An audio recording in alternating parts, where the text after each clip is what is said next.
International short stories, French ******, International short stories, French stories by various authors compiled by Francis J. Reynolds. 1910 Contents: A Piece of Bread by François Coppée, The Elixir of Life by Honoré de Balzac, The Age for Love by Paul Birget, Mathieu Faucon by Prosper Mérimée, The Mirror by Cachal Mendes, My Nephew Joseph by Ludovic Halévy, A Forest Betrothal by Erckmann Chatrian, Zadig the Babylonian by François-Marie Arouet de Voltaire, Abandoned by Guy de Maupassant, Jean Monnet by Eugene François Vidocq, Solange, Dr.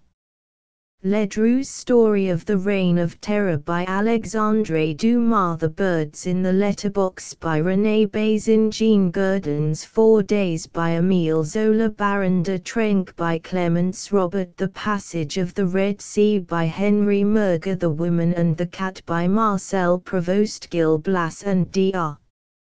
Sangredo by Alain René Le Sage, A Fight with a Cannon by Victor Hugo, Tunton by H. A. Nevi, The Last Lesson by Alphonse Daudet, Quazils by Alfred de Musset, The Vase of Clay by Jean Acard, A Piece of Bread by François Coppée. The young Duc de Hardimont happened to be at Aix in Savoy, whose waters he hoped would benefit his famous mare, Pericle, who had become windbroken since the cold she had caught at the last Derby, and was finishing his breakfast while glancing over the morning paper, when he read the news of the disastrous engagement at Reichshofen.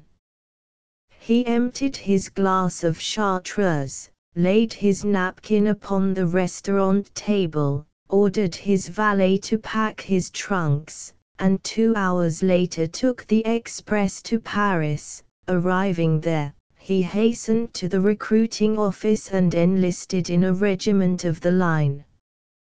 In vain had he led the enervating life of a fashionable swell, that was the word of the time, and had knocked about race-course stables from the age of 19 to 25.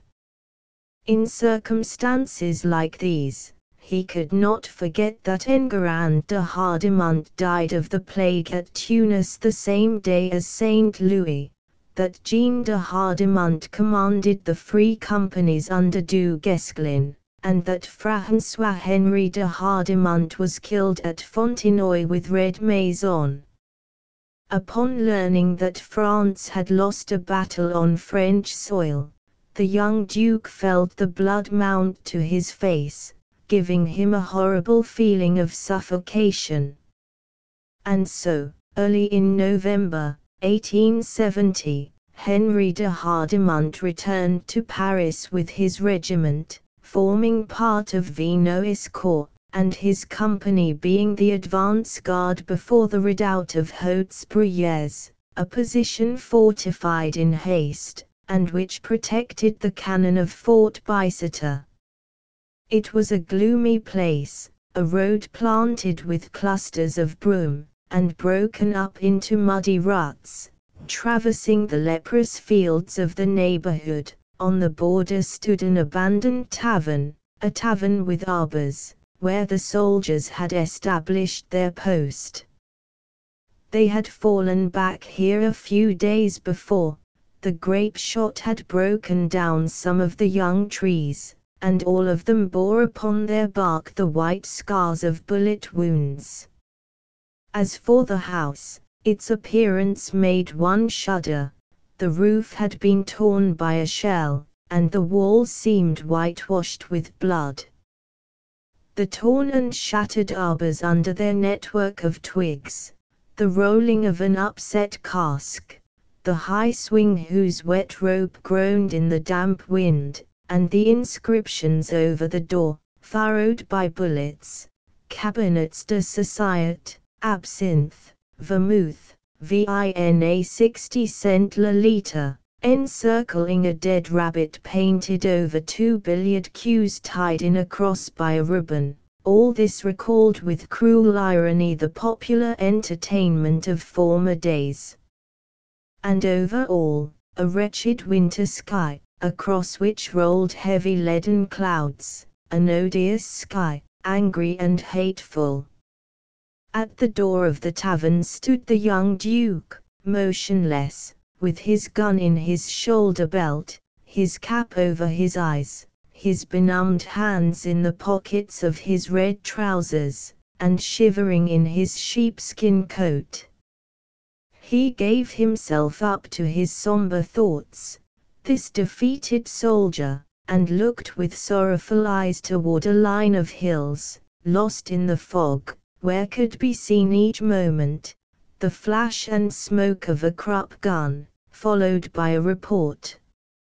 Suddenly he felt hungry. Stooping, he drew from his knapsack, which stood near him leaning against the wall, a piece of ammunition bread, and as he had lost his knife, he bit off a morsel and slowly ate it. But after a few mouthfuls, he had enough of it. The bread was hard and had a bitter taste. No fresh would be given until the next morning's distribution, so the commissary officer had willed it. This was certainly a very hard life sometimes. The remembrance of former breakfasts came to him, such as he had called hygienic when, the day after overheating a supper, he would seat himself by a window on the ground floor of the Café Anglais, and be served with a cutlet, or buttered eggs with asparagus tips, and the butler, knowing his tastes, would bring him a fine bottle of old Leoval, lying in its basket, and which he would pour out with the greatest care. The deuce take it! That was a good time, all the same, and he would never become accustomed to this life of wretchedness. And, in a moment of impatience, the young man threw the rest of his bread into the mud. At the same moment a soldier of the line came from the tavern, stooped and picked up the bread, drew back a few steps, wiped it with his sleeve and began to devour it eagerly. Henry de Hardimont was already ashamed of his action, and now with a feeling of pity, watched the poor devil who gave proof of such a good appetite. He was a tall, large young fellow, but badly made, with feverish eyes and a hospital beard, and so thin that his shoulder blades stood out beneath his well-worn cape. "You are very hungry," he said, approaching the soldier. "As you see," replied the other with his mouth full. "Excuse me then. For if I had known that you would like the bread, I would not have thrown it away." "It does not harm it," replied the soldier, "I am not dainty." "No matter," said the gentleman, "it was wrong to do so, and I reproach myself. But I do not wish you to have a bad opinion of me, and as I have some old cognac in my can, let us drink a drop together."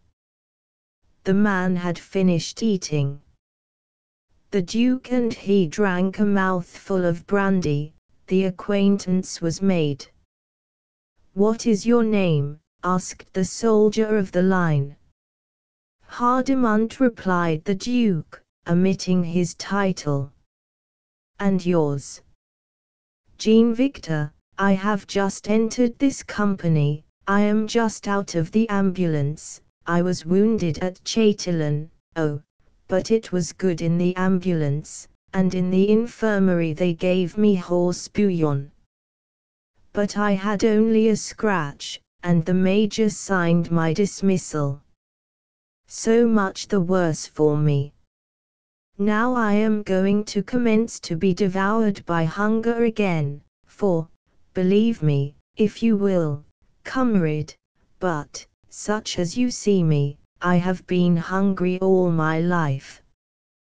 The words were startling, especially to a Sybarite who had just been longing for the kitchen of the Café Anglais, and the Duc de Hardimont looked at his companion in almost terrified amazement.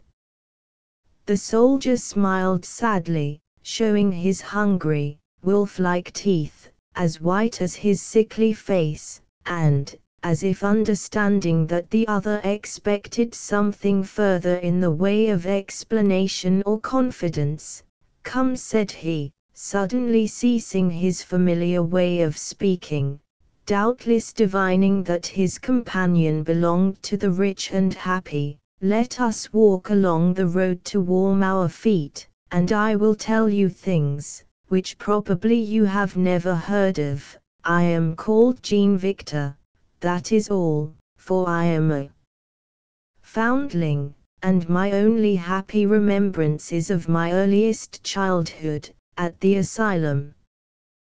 The sheets were white on our little beds in the dormitory, we played in a garden under large trees, and a kind sister took care of us, quite young and as pale as a wax taper. She died afterwards of lung trouble. I was her favorite, and would rather walk by her than play with the other children, because she used to draw me to her side and lay her warm thin hand on my forehead.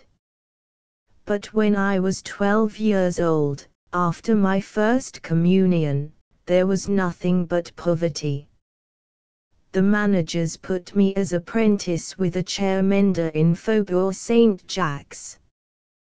That is not a trade, you know. It is impossible to earn one's living at it, and as proof of it, the greater part of the time the master was only able to engage the poor little blind boys from the blind asylum. It was there that I began to suffer with hunger. The master and mistress, two old Limousins, afterwards murdered, were terrible misers, and the bread, cut in tiny pieces for each meal, was kept under lock and key the rest of the time. You should have seen the mistress at supper time serving the soup, sighing at each ladleful she dished out. The other apprentices, two blind boys, were less unhappy. They were not given more than I, but they could not see the reproachful look the wicked woman used to give me as she handed me my plate. And then, unfortunately, I was always so terribly hungry. Was it my fault, do you think? I served there for 3 years, in a continual fit of hunger. 3 years. And one can learn the work in 1 month. But the managers could not know everything, and had no suspicion that the children were abused. Ah! You were astonished just now when you saw me take the bread out of the mud. I am used to that, for I have picked up enough of it, and crusts from the dust, and when they were too hard and dry, I would soak them all night in my basin. I had windfalls sometimes, such as pieces of bread nibbled at the ends, which the children would take out of their baskets and throw on the sidewalks as they came from school. I used to try to prowl around there when I went on errands. At last my time was ended at this trade by which no man can support himself. Well, I did many other things, for I was willing enough to work. I served the masons, I have been shopboy, floor polisher, I don't know what all. But, pshaw, today, work is lacking, another time I lose my place. Briefly, I never have had enough to eat. Heavens! How often have I been crazy with hunger as I have passed the bakeries. Fortunately for me, at these times I have always remembered the good sister at the asylum, who so often told me to be honest, and I seemed to feel her warm little hand upon my forehead. At last, when I was 18, I enlisted. You know as well as I do, that the trooper has only just enough. Now, I could almost laugh. Here is the siege and famine. You see, I did not lie, when I told you, just now, that I have always, been hungry. The young Duke had a kind heart and was profoundly moved by this terrible story, told him by a man like himself, by a soldier whose uniform made him his equal. It was even fortunate for the phlegm of this dandy, that the night wind dried the tears which dimmed his eyes. Jean Victor, said he, ceasing in his turn, by a delicate tact, to speak familiarly to the foundling, if we survive this dreadful war, we will meet again, and I hope that I may be useful to you. But, in the meantime, as there is no bakery but the commissary, and as my ration of bread is twice too large for my delicate appetite, it is understood, is it not, we will share it like good comrades. It was strong and hearty, the hand-clasp which followed. Then, harassed and worn by their frequent watches and alarms, as night fell, they returned to the tavern, where 12 soldiers were sleeping on the straw, and throwing themselves down side by side, they were soon sleeping soundly. Toward midnight Jean Victor awoke, being hungry probably. The wind had scattered the clouds, and a ray of moonlight made its way into the room through a hole in the roof, lighting up the handsome blonde head of the young Duke, who was sleeping like an Endymion. Still touched by the kindness of his comrade, Jean Victor was gazing at him with admiration, when the sergeant of the platoon opened the door and called the 5 men who were to relieve the sentinels of the outposts. The Duke was of the number, but he did not waken when his name was called. Hardimont, stand up, repeated the non-commissioned officer. If you are willing, Sergeant, said Jean Victor, rising, I will take his duty. He is sleeping so soundly, and he is my comrade. As you please.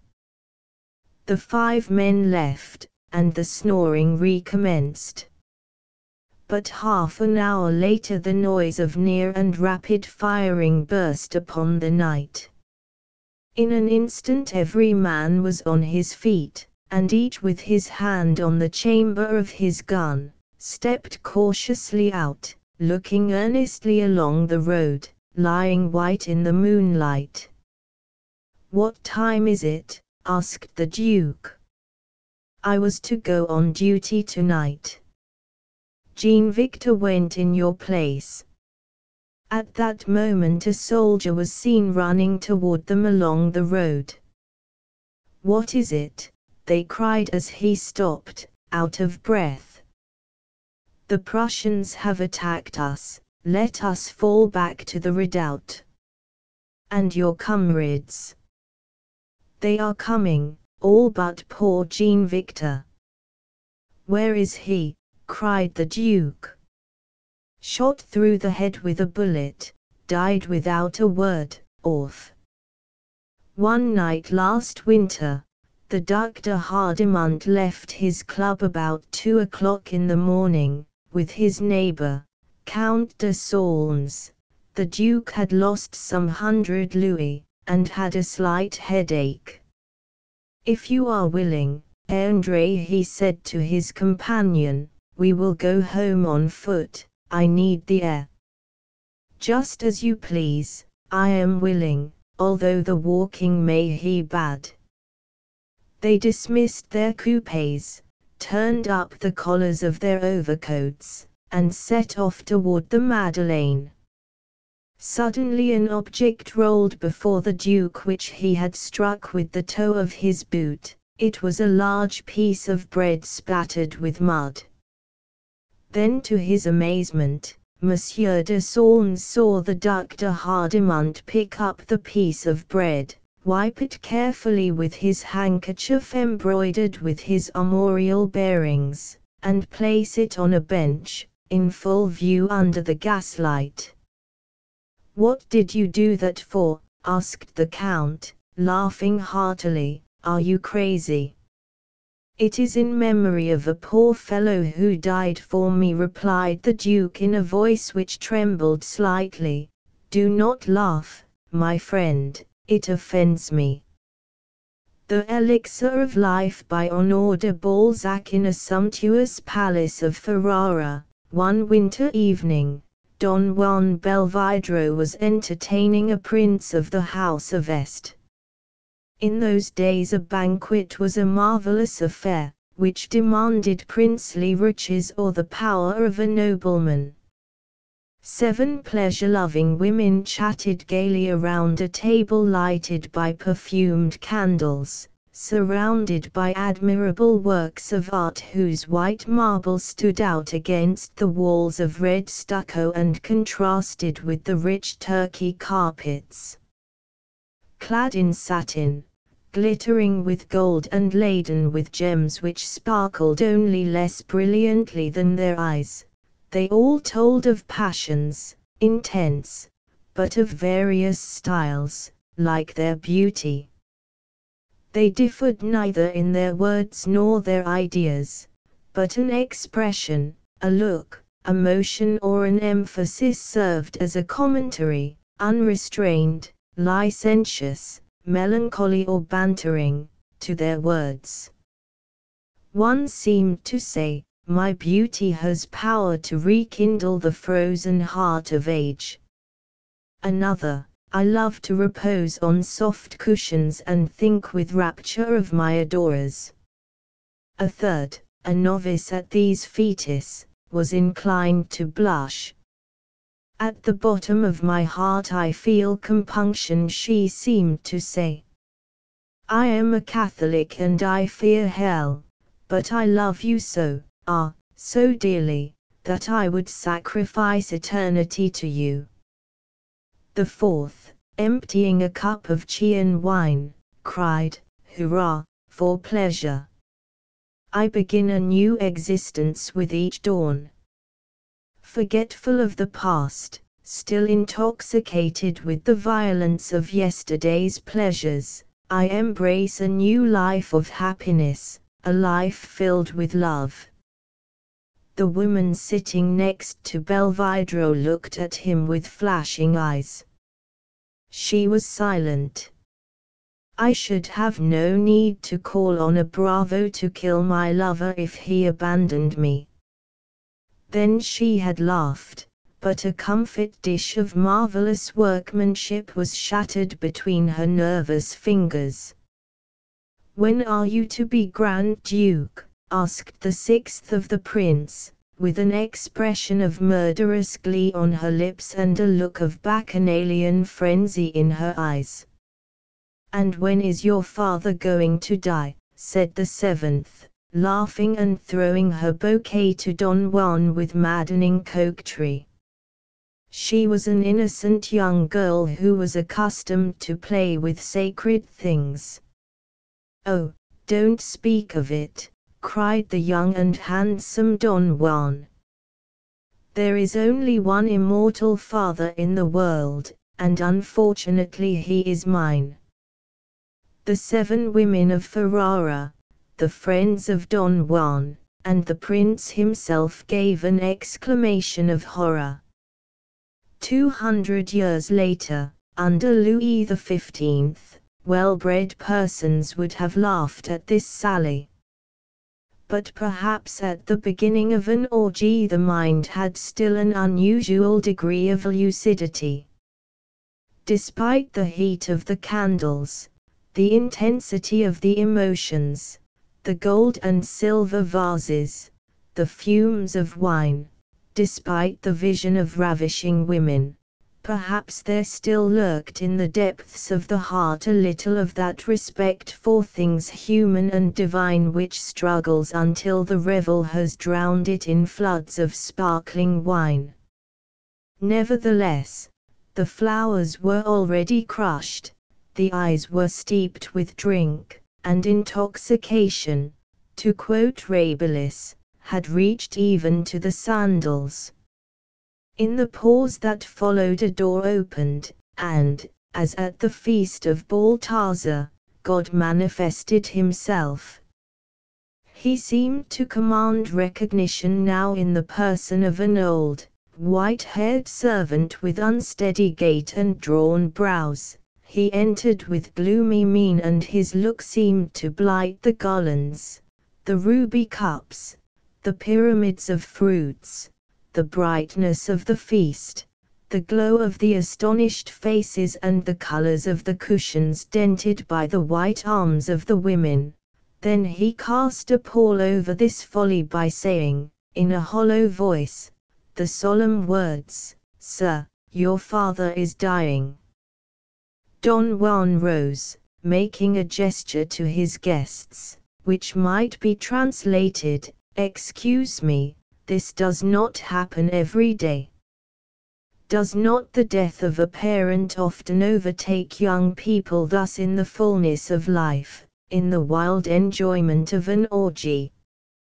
Death is as unexpected in her caprices as a woman in her fancies, but more faithful. Death has never duped anyone. When Don Juan had closed the door of the banquet hall and walked down the long corridor, which was both cold and dark, he compelled himself to assume a mask, for, in thinking of his role of son, he had cast off his merriment as he threw down his napkin. The night was black. The silent servant who conducted the young man to the death chamber, lighted the way so insufficiently that death, aided by the cold, the silence, the gloom, perhaps by a reaction of intoxication, was able to force some reflections into the soul of the spendthrift. He examined his life, and became thoughtful, like a man involved in a lawsuit when he sets out for the court of justice. Bartholomew Belvidro, the father of Don Juan, was an old man of 90, who had devoted the greater part of his life to business. Having traveled much in Oriental countries, he had acquired their great wealth and learning more precious, he said, than gold or diamonds, to which he no longer gave more than a passing thought. "I value a tooth more than a ruby," he used to say, smiling, "and power more than knowledge." This good father loved to hear Don Juan relate his youthful adventures, and would say, banteringly, as he lavished money upon him, "Only amuse yourself, my dear child." Never did an old man find such pleasure in watching a young man. Paternal love robbed age of its terrors in the delight of contemplating so brilliant a life. At the age of 60, Belvidro had become enamored of an angel of peace and beauty. Don Juan was the sole fruit of this late love. For 15 years the good man had mourned the loss of his dear Juana. His many servants and his son attributed the strange habits he had contracted to this grief. Bartholomew lodged himself in the most uncomfortable wing of his palace and rarely went out, and even Don Juan could not intrude into his father's apartment without first obtaining permission.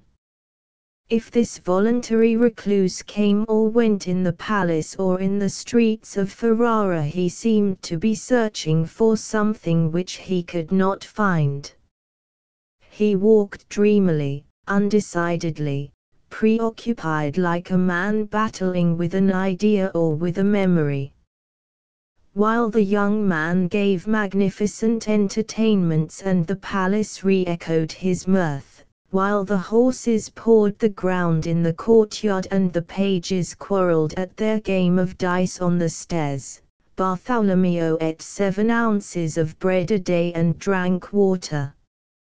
If he asked for a little poultry, it was merely that he might give the bones to a black spaniel, his faithful companion.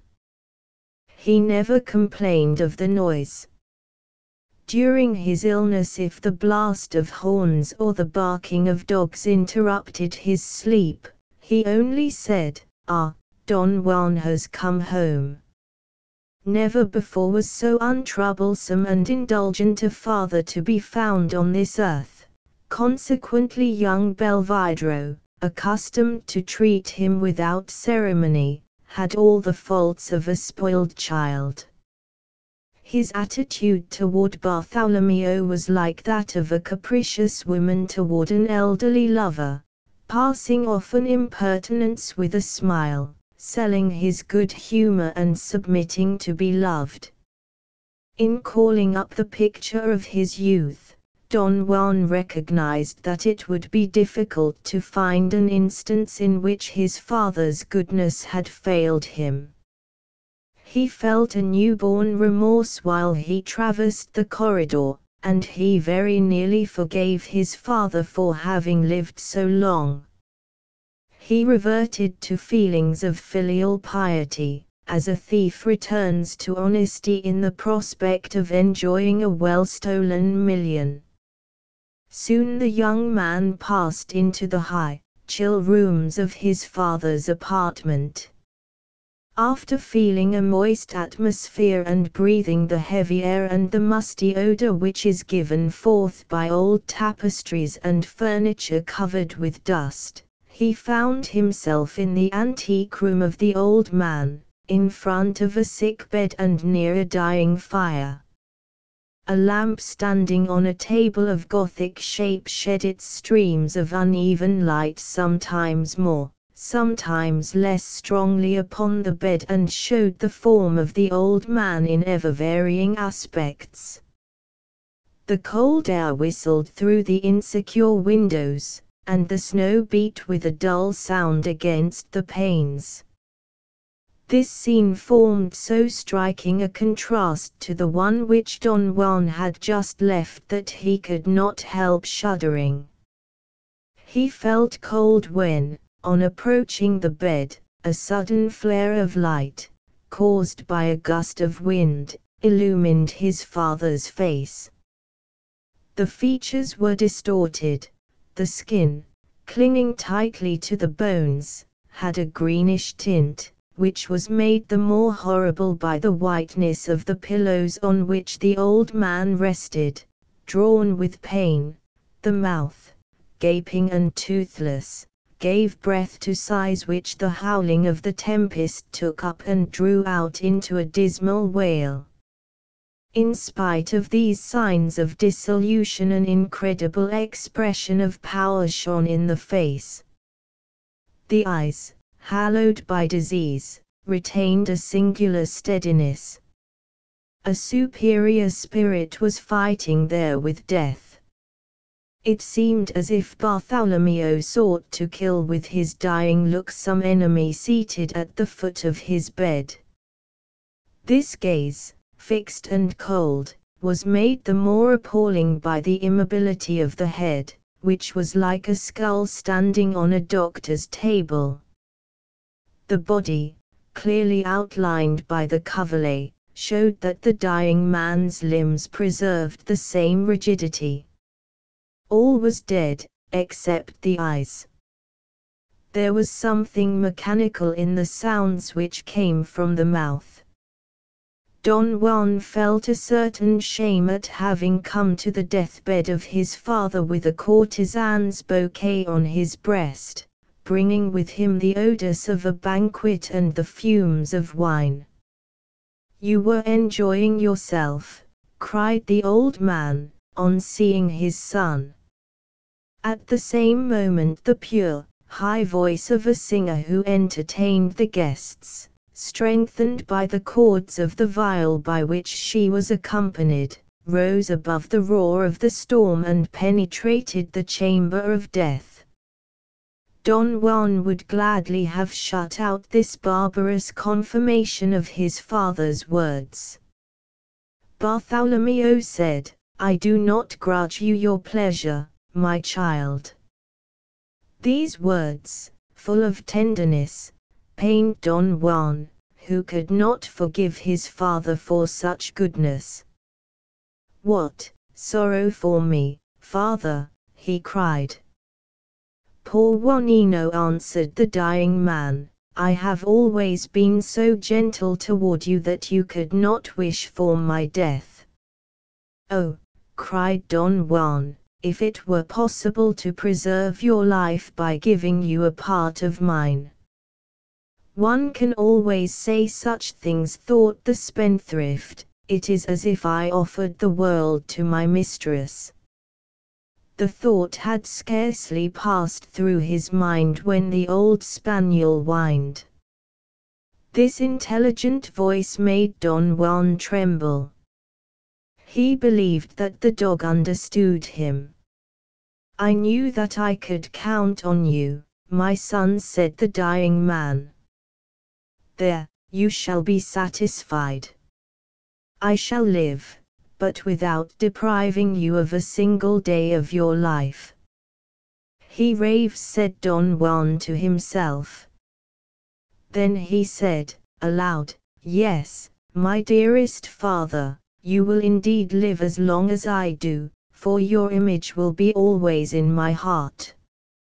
"It is not a question of that sort of life," said the old nobleman, gathering all his strength to raise himself to a sitting posture, for he was stirred by one of those suspicions which are only born at the bedside of the dying.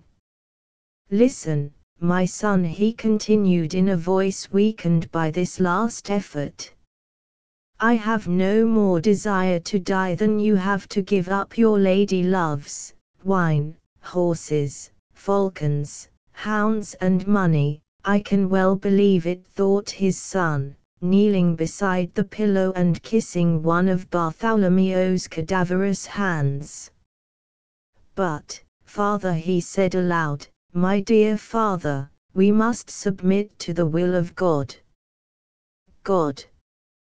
I am also God," growled the old man. "Do not blaspheme," cried the young man, seeing the menacing expression which was overspreading his father's features. "Be careful what you say, for you have received extreme unction, and I should never be consoled if you were to die in a state of sin." "Are you going to listen to me?" cried the dying man, gnashing his toothless jaws. Don Juan held his peace. A horrible silence reigned. Through the dull wail of the snowstorm came again the melody of the viol and the heavenly voice, faint as the dawning day. The dying man smiled. "I thank you for having brought singers and music. A banquet, young and beautiful women, with dark locks, all the pleasures of life. Let them remain. I am about to be born again." "The delirium is at its height," said Don Juan to himself. "I have discovered a means of resuscitation. There, look in the drawer of the table, you open it by pressing a hidden spring near the griffin." "I have it, father." "Good. Now take out a little flask of rock crystal. Here it is. I have spent 20 years in." At this point the old man felt his end approaching, and collected all his energy to say, "As soon as I have drawn my last breath, rub me with this water and I shall come to life again." "There is very little of it," replied the young man. Bartholomew was no longer able to speak, but he could still hear and see. At these words he turned his head toward Don Juan with a violent wrench. His neck remained twisted like that of a marble statue doomed by the sculptor's whim to look forever sideways. His staring eyes assumed a hideous fixity. He was dead, dead in the act of losing his last illusion. In seeking a shelter in his son's heart he had found a tomb more hollow than those which men dig for their dead. His hair, too, had risen with horror and his tense gaze seemed still to speak. It was a father rising in wrath from his sepulchre to demand vengeance of God. "There, the good man is done for," exclaimed Don Juan. Intent upon taking the magic crystal to the light of the lamp, as a drinker examines his bottle at the end of a repast, he had not seen his father's eye pale. The cowering dog looked alternately at his dead master and at the elixir, as Don Juan regarded by turns his father and the phial.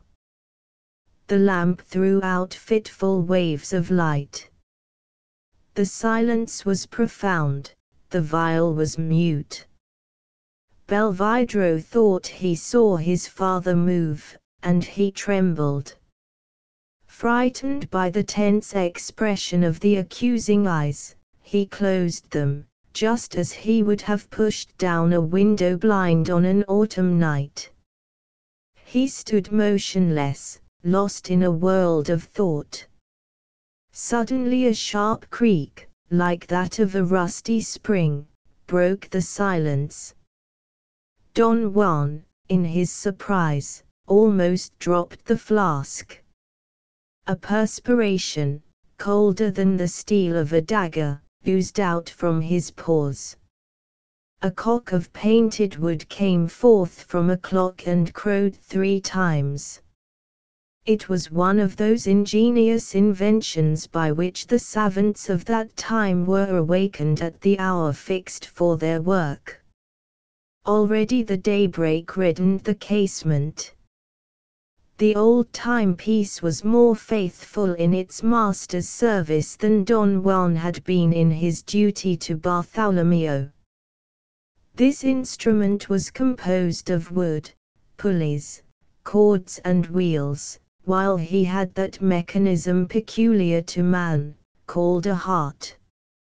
In order to run no further risk of losing the mysterious liquid, the skeptical Don Juan replaced it in the drawer of the little Gothic table. At this solemn moment he heard a tumult in the corridor.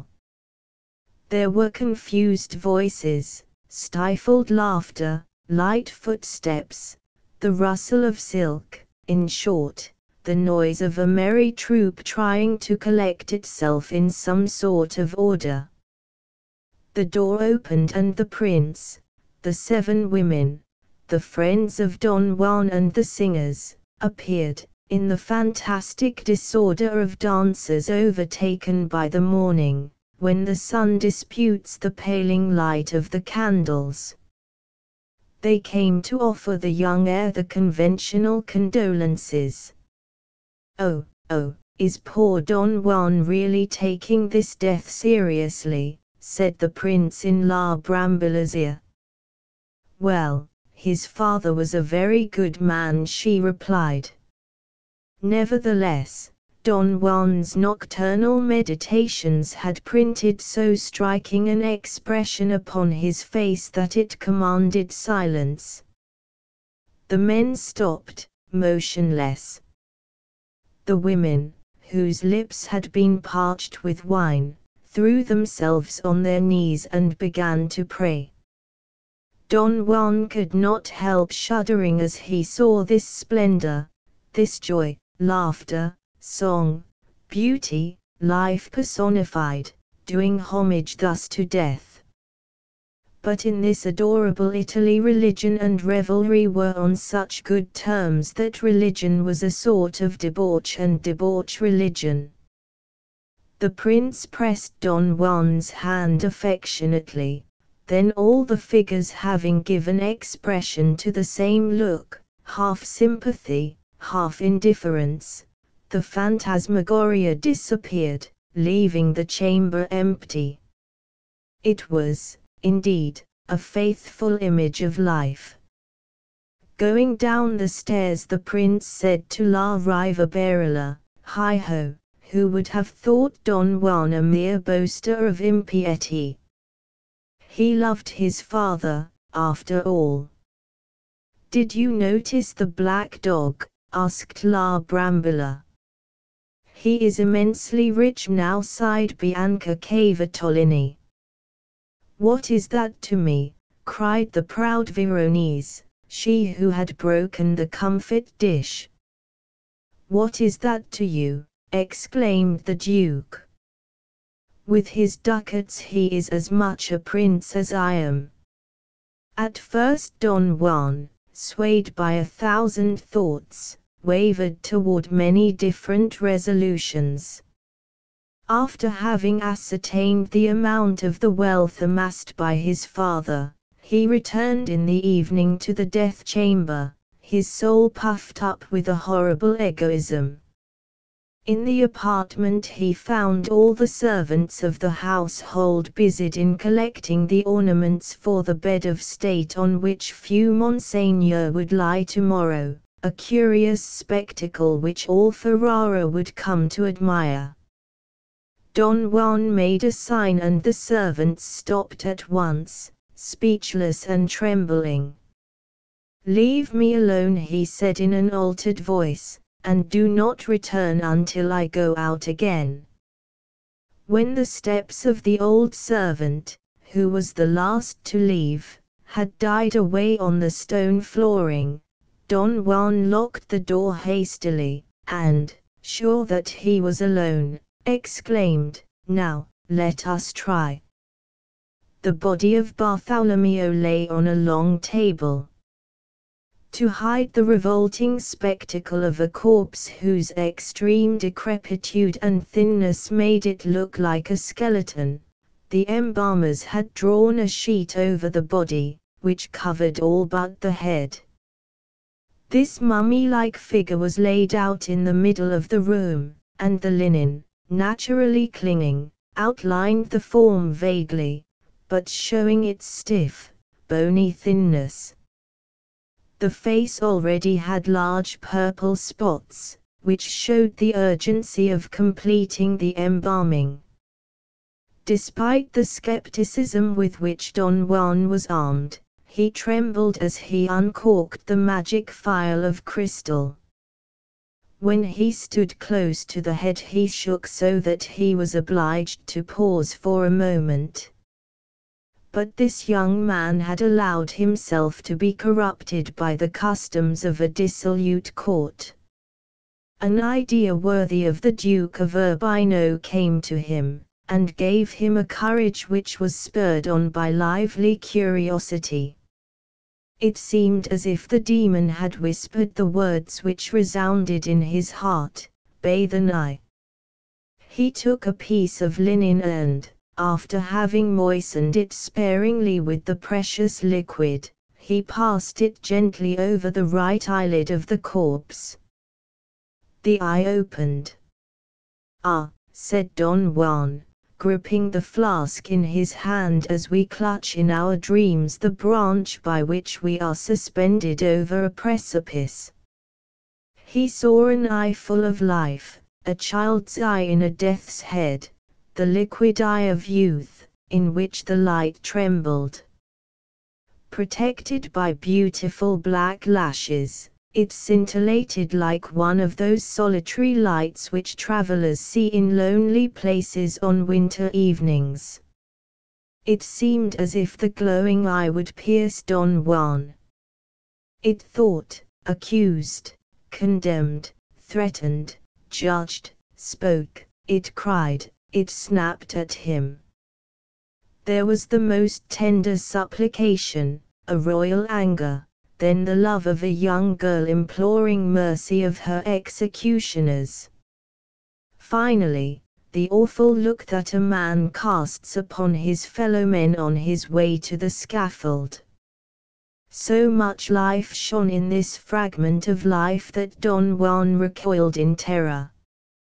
He walked up and down the room, not daring to look at the eye, which stared back at him from the ceiling and from the hangings. The room was sown with points full of fire, of life, of intelligence. Everywhere gleamed eyes which shrieked at him. He might have lived 100 years longer, he cried involuntarily when, led in front of his father by some diabolical influence, he contemplated the luminous spark. Suddenly the intelligent eye closed, and then opened again abruptly, as if assenting. If a voice had cried, yes, Don Juan could not have been more startled. What is to be done? He thought he had the courage to try to close this white eyelid, but his efforts were in vain. Shall I crush it out? Perhaps that would be parricide, he asked himself. Yes, said the eye, by means of an ironical wink. Ah, cried Don Juan, there is sorcery in it. He approached the eye to crush it. A large tear rolled down the hollow cheek of the corpse and fell on Belvidro's hand. It is scalding, he cried, sitting down. This struggle had exhausted him, as if, like Jacob, he had battled with an angel.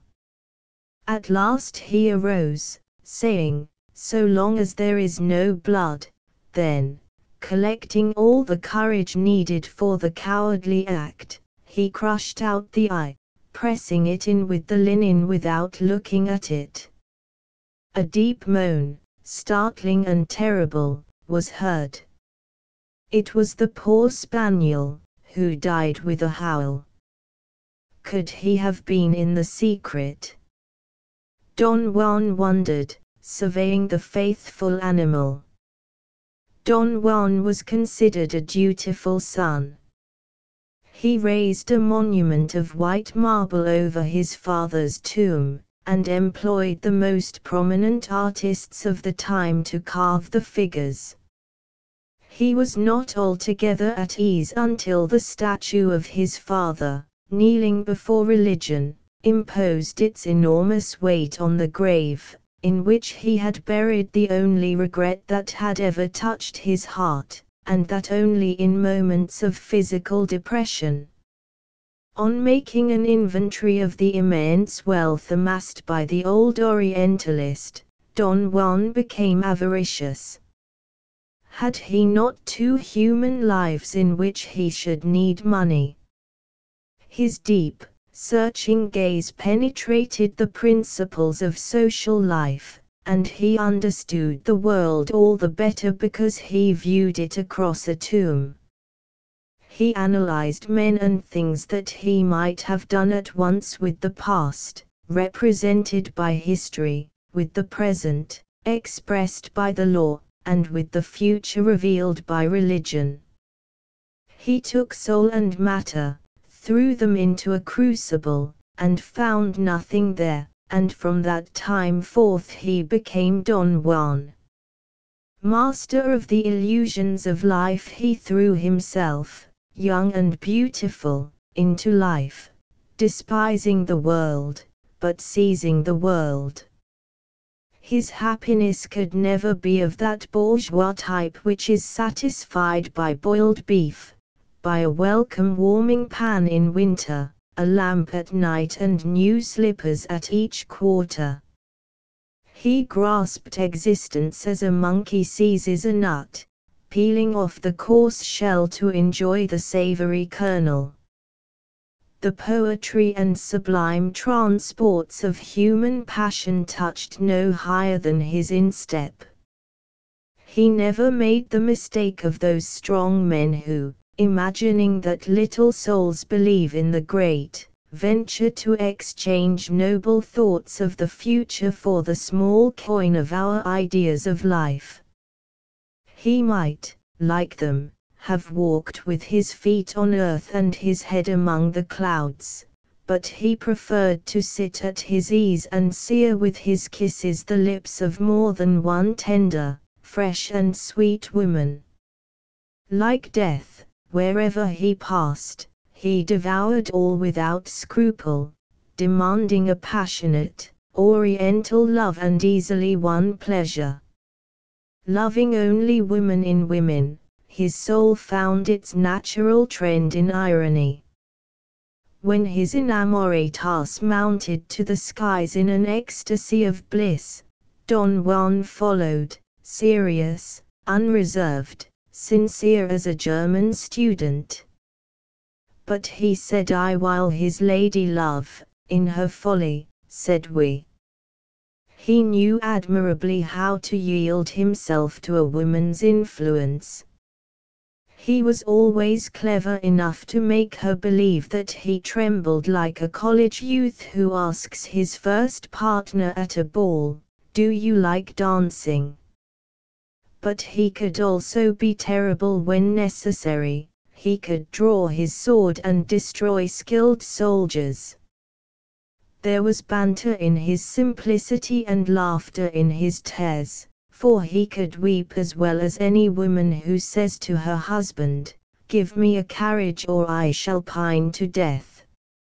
For merchants the world means a bale of goods or a quantity of circulating notes, for most young men it is a woman. For some women it is a man, for certain natures it is society, a set of people, a position, a city. For Don Juan the universe was himself. Noble, fascinating and a model of grace, he fastened his bark to every bank, but he allowed himself to be carried only where he wished to go. The more he saw the more skeptical he became. Probing human nature he soon guessed that courage was rashness, prudence, cowardice, generosity, shrewd calculation, justice, a crime, delicacy, pusillanimity, honesty, policy, and by a singular fatality he perceived that the persons who were really honest, delicate, just, generous, prudent and courageous received no consideration at the hands of their fellows. "What a cheerless jest," he cried. "It does not come from a God." And then, renouncing a better world, he showed no mark of respect to holy things and regarded the marble saints in the churches merely as works of art. He understood the mechanism of human society, and never offended too much against the current prejudices, for the executioners had more power than he, but he bent the social laws to his will with the grace and wit that are so well displayed in his scene with M. de Mache. He was, in short, the embodiment of Molière's Don Juan, Goethe's Faust, Byron's Manfred, and Maturin's Melmoth, grand pictures drawn by the greatest geniuses of Europe, and to which neither the harmonies of Mozart nor the lyric strains of Rossini are lacking. Terrible pictures in which the power of evil existing in man is immortalized, and which are repeated from one century to another, whether the type come to parley with mankind by incarnating itself in Mirabeau, or be content to work in silence, like Bonaparte, or to goad on the universe by sarcasm, like the divine Rabelais, or again, to laugh at men instead of insulting things, like Mary Child of Richelieu, or, still better, perhaps, if it mock both men and things, like our most celebrated ambassador. But the deep genius of Don Juan incorporated in advance all these. He played with everything. His life was a mockery, which embraced men, things, institutions, ideas.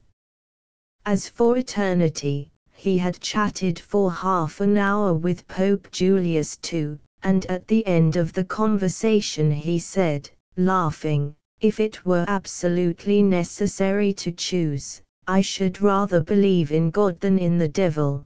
Power combined with goodness has always more possibilities than the spirit of evil." Yes, but God wants one to do penance in this world. "Are you always thinking of your indulgences?" replied Belvidro. "Well, I have a whole existence in reserve to repent the faults of my first life."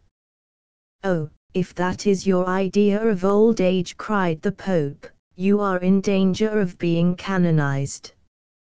After your elevation to the papacy, one may expect anything." And then they went to watch the workmen engaged in building the huge basilica consecrated to Saint Peter. "Saint Peter is the genius who gave us our double power," said the Pope to Don Juan, "and he deserves this monument. But sometimes at night I fancy that a deluge will pass a sponge over all this, and it will need to be begun over again." Don Juan and the Pope laughed. They understood each other. A fool would have gone next day to amuse himself with Julius II at Raphael's house or in the delightful Villa Madama, but Belvidro went to see him officiate in his pontifical capacity, in order to convince himself of his suspicions. Under the influence of wine Della Roveria would have been capable of forgetting himself and criticizing the apocalypse. When Don Juan reached the age of 60 he went to live in Spain. There, in his old age, he married a young and charming Andalusian. But he was intentionally neither a good father nor a good husband. He had observed that we are never so tenderly loved as by the women to whom we scarcely give a thought. Dona Elvira, piously reared by an old aunt in the heart of Andalusia in a castle several leagues from San Lucas, was all devotion and meekness. Don Juan saw that this young girl was a woman to make a long fight with a passion before yielding to it, so he hoped to keep from her any love but his until after his death. It was a serious jest, a game of chess which he had reserved for his old age. Warned by his father's mistakes, he determined to make the most trifling acts of his old age contribute to the success of the drama which was to take place at his deathbed. Therefore, the greater part of his wealth lay buried in the cellars of his palace at Ferrara, whither he seldom went. The rest of his fortune was invested in a life annuity, so that his wife and children might be interested in keeping him alive. This was a species of cleverness which his father should have practiced, but this Machiavellian scheme was unnecessary in his case. Young Philippe Belvidro, his son, grew up a Spaniard as conscientiously religious as his father was impious, on the principle of the proverb, a miserly father, a spendthrift son. The abbot of San Lucas was selected by Don Juan to direct the consciences of the Duchess of Belvidro and of Philippe. This ecclesiastic was a holy man, of fine carriage, well proportioned, with beautiful black eyes and a head like Tiberius. He was wearied with fasting, pale and worn, and continually battling with temptation, like all recluses. The old nobleman still hoped perhaps to be able to kill a monk before finishing his first lease of life. But, whether the abbot was as clever as Don Juan, or whether Dona Elvira had more prudence or virtue than Spain usually accords to women, Don Juan was obliged to pass his last days like a country parson, without scandal. Sometimes he took pleasure in finding his wife and son remiss in their religious duties, and insisted imperiously that they should fulfill all the obligations imposed upon the faithful by the court of Rome. He was never so happy as when listening to the gallant abbot of San Lucas, Dona Elvira and Philippe engaged in arguing a case of conscience. Nevertheless, despite the great care which the Lord of Belvidro bestowed upon his person, the days of decrepitude arrived. With this age of pain came cries of helplessness, cries made the more piteous by the remembrance of his impetuous youth and his ripe maturity. This man, for whom the last jest in the farce was to make others believe in the laws and principles at which he scoffed, was compelled to close his eyes at night upon an uncertainty. This model of good breeding, this duke spirited in an orgy, this brilliant courtier, gracious toward women, whose hearts he had wrung as a peasant bends a willow wand, this man of genius, had an obstinate cough, a troublesome sciatica and a cruel gout. He saw his teeth leave him, as, at the end of an evening, the fairest, best-dressed women depart one by one, leaving the ballroom deserted and empty. His bold hands trembled, his graceful limbs tottered, and then one night apoplexy turned its hooked and icy fingers around his throat. From this fateful day he became morose and harsh. He accused his wife and son of being insincere in their devotion, charging that their touching and gentle care was showered upon him so tenderly only because his money was all invested. Elvira and Philippe shed bitter tears, and redoubled their caresses to this malicious old man, whose broken voice would become affectionate to say, "My friends, my dear wife, you will forgive me, will you not? I torment you sometimes. Ah, great God, how canst thou make use of me thus to prove these two angelic creatures? I, who should be their joy, am their bane." It was thus that he held them at his bedside, making them forget whole months of impatience and cruelty by 1 hour in which he displayed to them the new treasures of his favor and a false tenderness. It was a paternal system which succeeded infinitely better than that which his father had formerly employed toward him. Finally he reached such a state of illness that maneuvers like those of a small boat entering a dangerous canal were necessary in order to put him to bed. Then the day of death came. This brilliant and skeptical man, whose intellect only was left unimpaired by the general decay, lived between a doctor and a confessor, his two antipathies. But he was jovial with them. Was there not a bright light burning for him behind the veil of the future? Over this veil, leaden and impenetrable to others, transparent to him, the delicate and bewitching delights of youth played like shadows. It was on a beautiful summer evening that Don Juan felt the approach of death.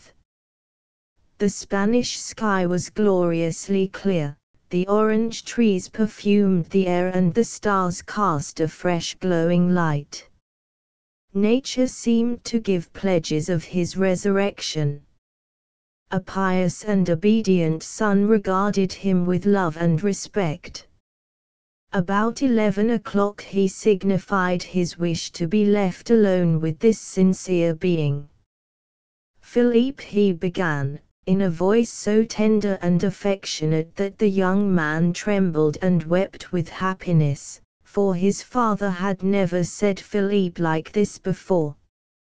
"Listen to me, my son," continued the dying man. "I have been a great sinner, and all my life I have thought about death.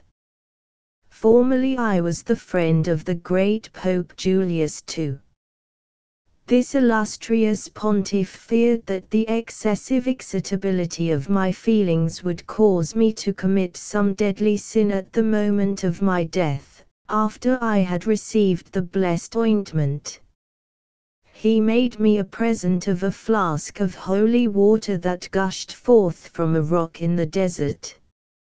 I kept the secret of the theft of the church's treasure, but I am authorized to reveal the mystery to my son in articulo mortis. You will find the flask in the drawer of the Gothic table which always stands at my bedside. The precious crystals may be of service to you also, my dearest Philippe.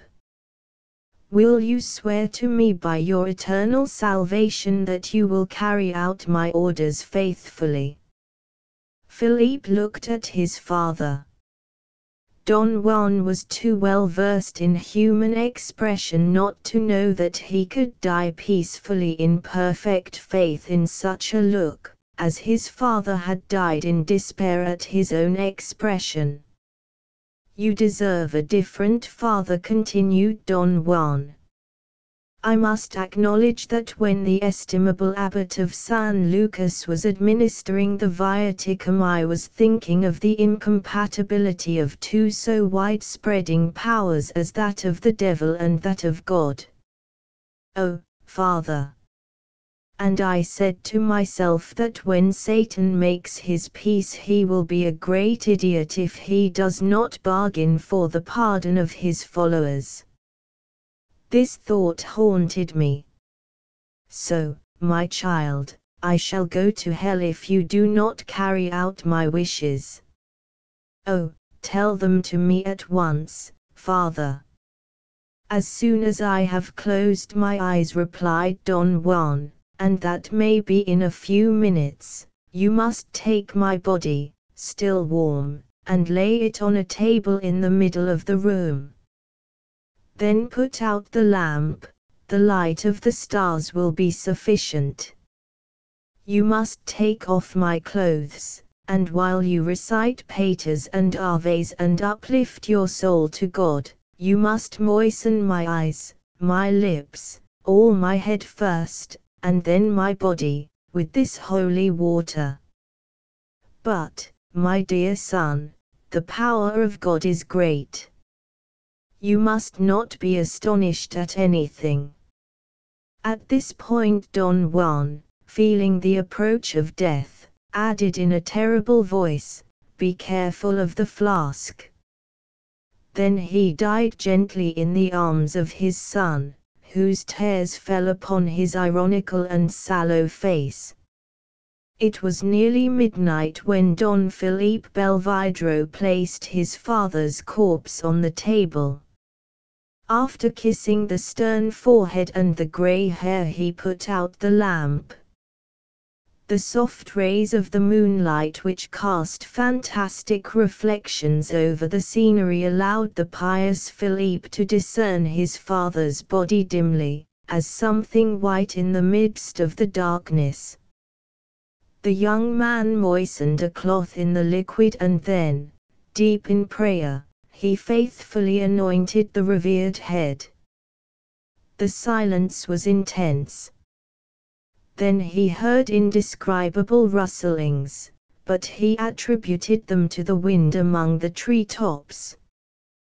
When he had bathed the right arm he felt himself rudely seized at the back of the neck by an arm, young and vigorous, the arm of his father. He gave a piercing cry, and dropped the phial, which fell on the floor and broke. The liquid flowed out. The whole household rushed in, bearing torches. The cry had aroused and frightened them as if the trumpet of the Last Judgment had shaken the world. The room was crowded with people. The trembling throng saw Don Philippe, fainting, but held up by the powerful arm of his father, which clutched his neck. Then they saw a supernatural sight, the head of Don Juan, young and beautiful as an Antinous, a head with black hair, brilliant eyes and crimson lips, a head that moved in a blood-curdling manner without being able to stir the skeleton to which it belonged. An old servant cried, "A miracle!" And all the Spaniards repeated, "A miracle!" Too pious to admit the possibility of magic, Dona Elvira sent for the abbot of San Lucas.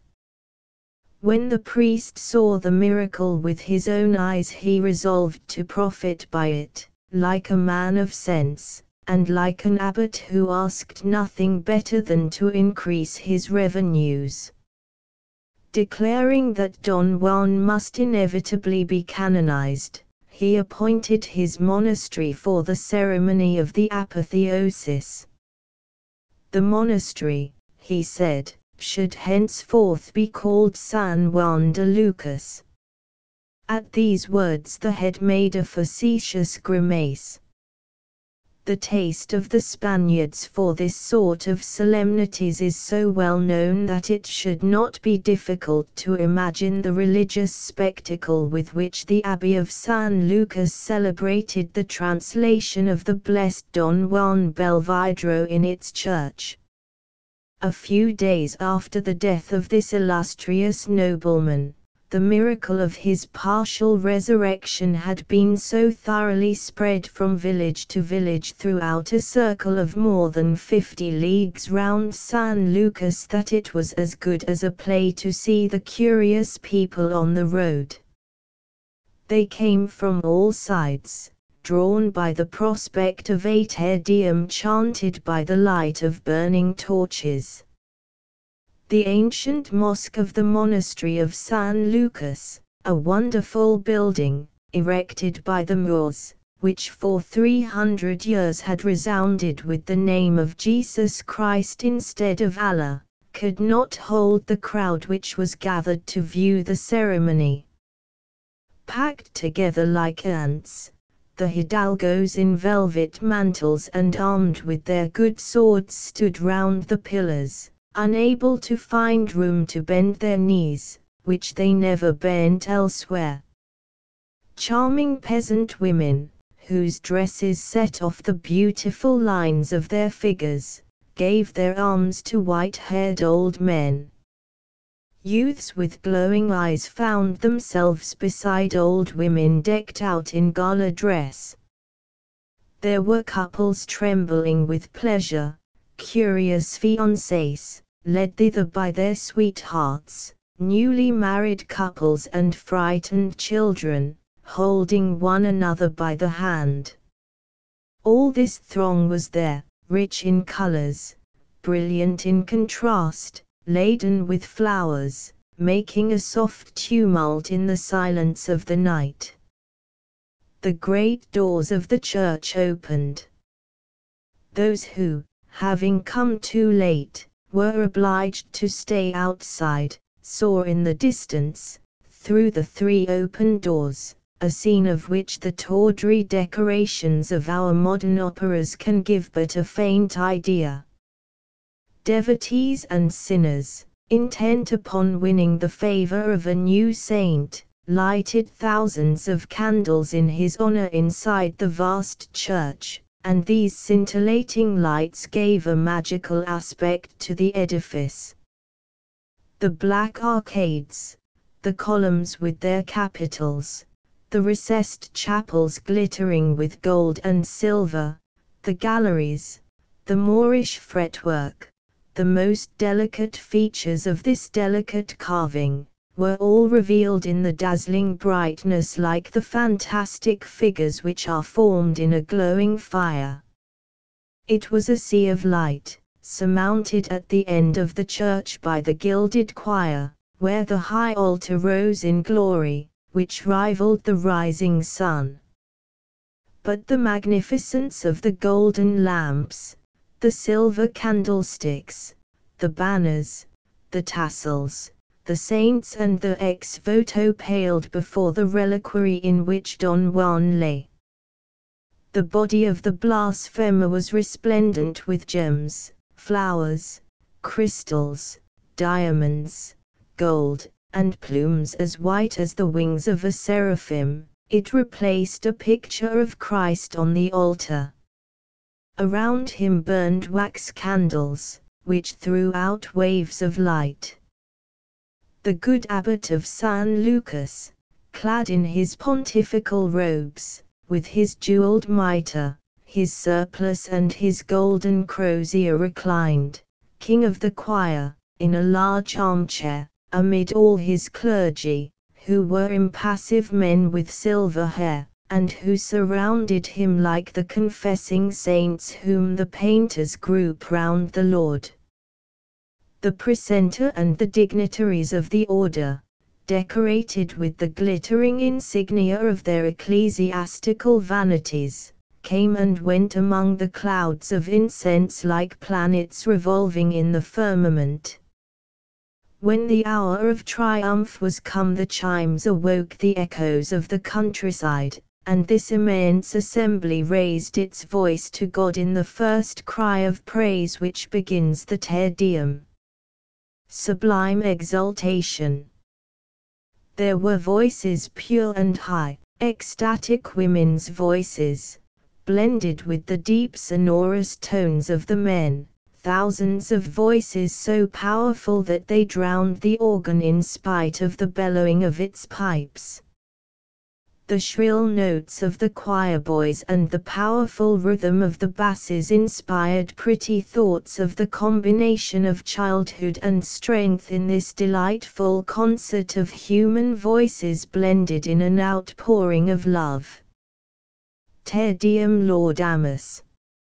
In the midst of this cathedral, black with kneeling men and women, the chant burst forth like a light which gleams suddenly in the night, and the silence was broken as by a peal of thunder. The voices rose with the clouds of incense which threw diaphanous, bluish veils over the quaint marvels of the architecture. All was richness, perfume, light and melody.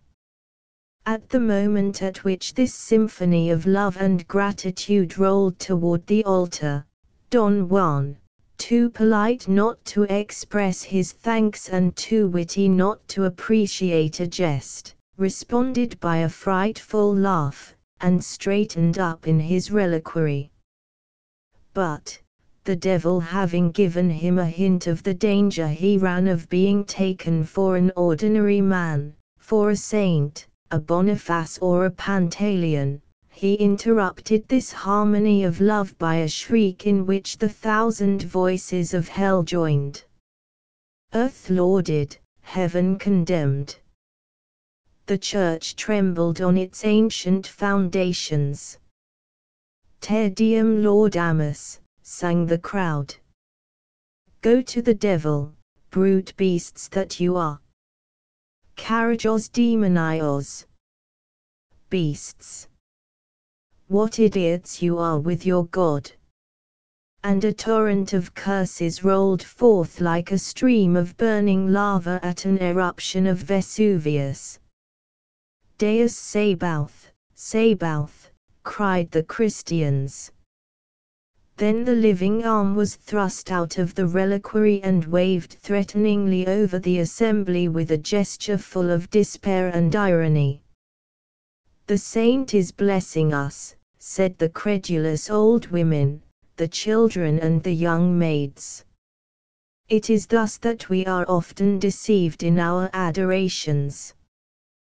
The superior man mocks those who compliment him, and compliments those whom he mocks in the depths of his heart. When the abbot, bowing low before the altar, chanted, Sanct Johannes, ora pro nobis, he heard distinctly, O Colleon. What is happening up there? Cried the superior, seeing the reliquary move. The saint is playing devil, replied the abbot. At this the living head tore itself violently away from the dead body and fell upon the yellow pate of the priest.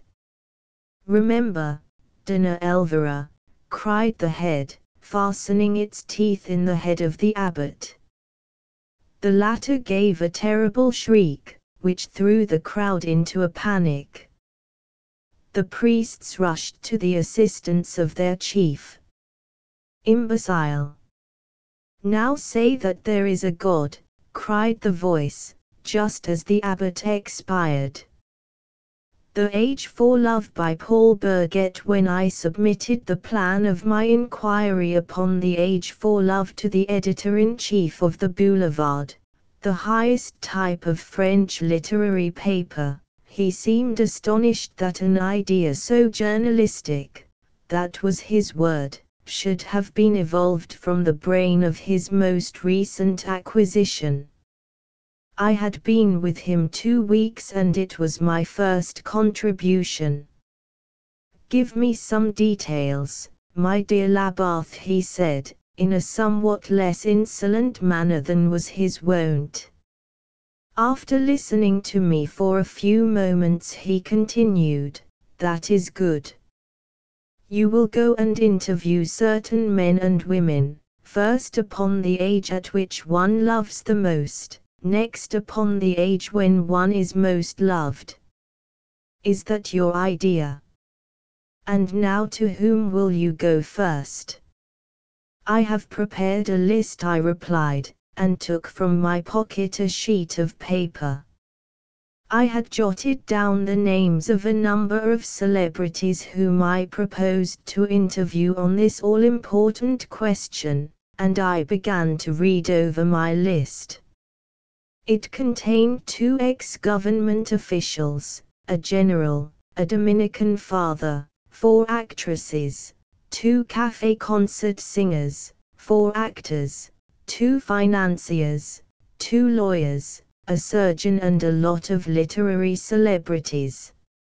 At some of the names my chief would nod his approval, at others he would say curtly, with an affectation of American manners, bad, strike it off, until I came to the name I had kept for the last, that of Pierre Fauchery, the famous novelist. Strike that off, he said, shrugging his shoulders. He is not on good terms with us. And yet, I suggested, is there anyone whose opinion would be of greater interest to reading men as well as to women? I had even thought of beginning with him. The devil you had, interrupted the editor-in-chief. It is one of Fauchery's principles not to see any reporters. I have sent him 10 if I have one, and he has shown them all the door. The Boulevard does not relish such treatment, so we have given him some pretty hard hits. Nevertheless, I will have an interview with Fauchery for the Boulevard, was my reply. I am sure of it. If you succeed, he replied, I'll raise your salary. That man makes me tired with his scorn of newspaper notoriety. He must take his share of it, like the rest. But you will not succeed. What makes you think you can? Permit me to tell you my reason later. In 48 hours you will see whether I have succeeded or not. Go and do not spare the fellow. Decidedly. I had made some progress as a journalist, even in my 2 weeks' apprenticeship, if I could permit Pascal to speak in this way of the man I most admired among living writers. Since that not far distant time when, tired of being poor, I had made up my mind to cast my lot with the multitude in Paris, I had tried to lay aside my old self, as lizards do their skins, and I had almost succeeded. In a former time that was but yesterday, I knew, for in a drawer full of poems, dramas and half-finished tales I had proof of it, that there had once existed a certain Jules Labarthe who had come to Paris with the hope of becoming a great man. That person believed in literature with a capital L, in the ideal, another capital, in glory, a third capital. He was now dead and buried. Would he someday, his position assured, begin to write once more from pure love of his art? Possibly, but for the moment I knew only the energetic, practical Labarthe, who had joined the procession with the idea of getting into the front rank, and of obtaining as soon as possible an income of 30,000 francs a year. What would it matter to this second individual if that vile Pascal should boast of having stolen a march on the most delicate, the most powerful of the airs of Balzac, since I, the new Labarthe, was capable of looking forward to an operation which required about as much delicacy as some of the performances of my editor-in-chief. I had, as a matter of fact, a sure means of obtaining the interview. It was this: when I was young and simple I had sent some verses and stories to Pierre Fauchery, the same verses and stories the refusal of which by 4 editors had finally made me decide to enter the field of journalism. The great writer was traveling at this time, but he had replied to me. I had responded by a letter to which he again replied, this time with an invitation to call upon him. I went. I did not find him. I went again. I did not find him that time. Then a sort of timidity prevented my returning to the charge. So I had never met him. He knew me only as the young Elia of my 2 epistles. This is what I counted upon to extort from him the favor of an interview which he certainly would refuse to a mere newspaper man. My plan was simple: to present myself at his house, to be received, to conceal my real occupation, to sketch vaguely a subject for a novel in which there should occur a discussion upon the age for love, to make him talk, and then when he should discover his conversation in print, here I began to feel some remorse. But I stifled it with the terrible phrase, the struggle for life, and also by the recollection of numerous examples culled from the firm with which I now had the honor of being connected. The morning after I had had this very literary conversation with my honorable director, I rang at the door of the small house in the Rue des Bordes Fameux where Pierre Fauchery lived, in a retired corner of Passy. Having taken up my pen to tell a plain unvarnished tale, I do not see how I can conceal the wretched feeling of pleasure which, as I rang the bell, warmed my heart at the thought of the good joke I was about to play on the owner of this peaceful abode. Even after making up one's mind to the sacrifices I had decided upon, there is always left a trace of envy for those who have triumphed in the melancholy struggle for literary supremacy. It was a real disappointment to me when the servant replied, ill-humouredly, that M. Fauchery was not in Paris. I asked when he would return. The servant did not know. I asked for his address. The servant did not know that. Poor Lion, who thought he had secured anonymity for his holiday. A half-hour later I had discovered that he was staying for the present at the Château de Proby, near Nemours. I had merely had to make inquiries of his publisher. 2 hours later I bought my ticket at the Gare de Lyon for the little town chosen by Balzac as the scene for his delicious story of Ursule Mirouet. I took a traveling bag and was prepared to spend the night there.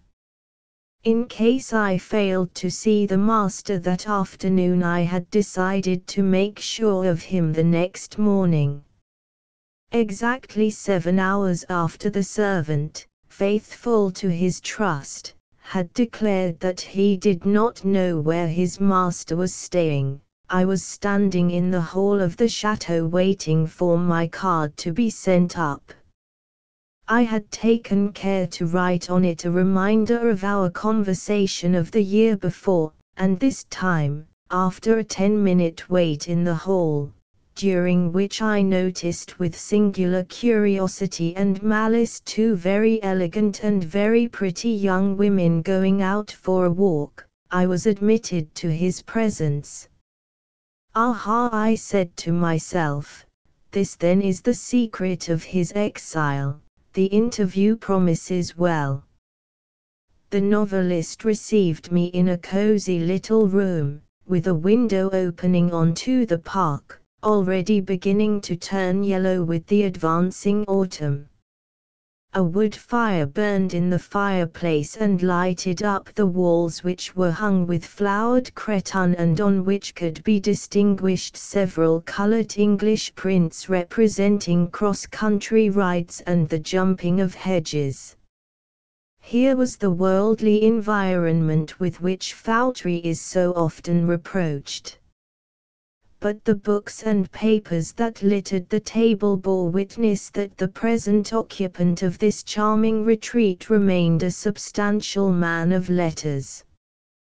His habit of constant work was still further attested by his face, which I admit, gave me all at once a feeling of remorse for the trick I was about to play him.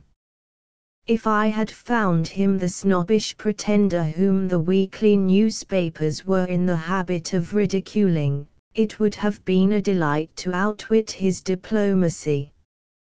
But no.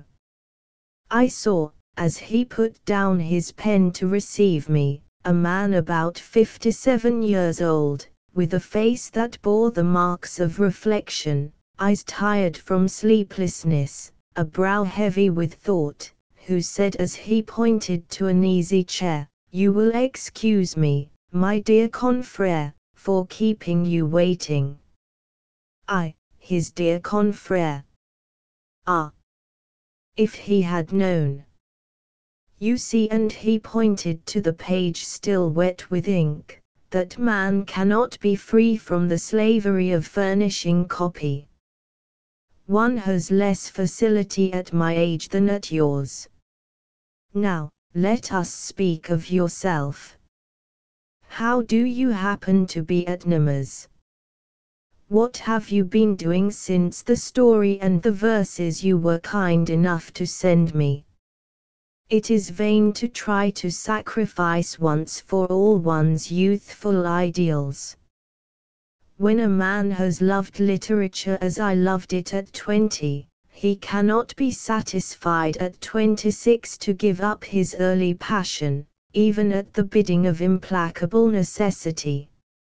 So Pierre Fauchery remembered my poor verses.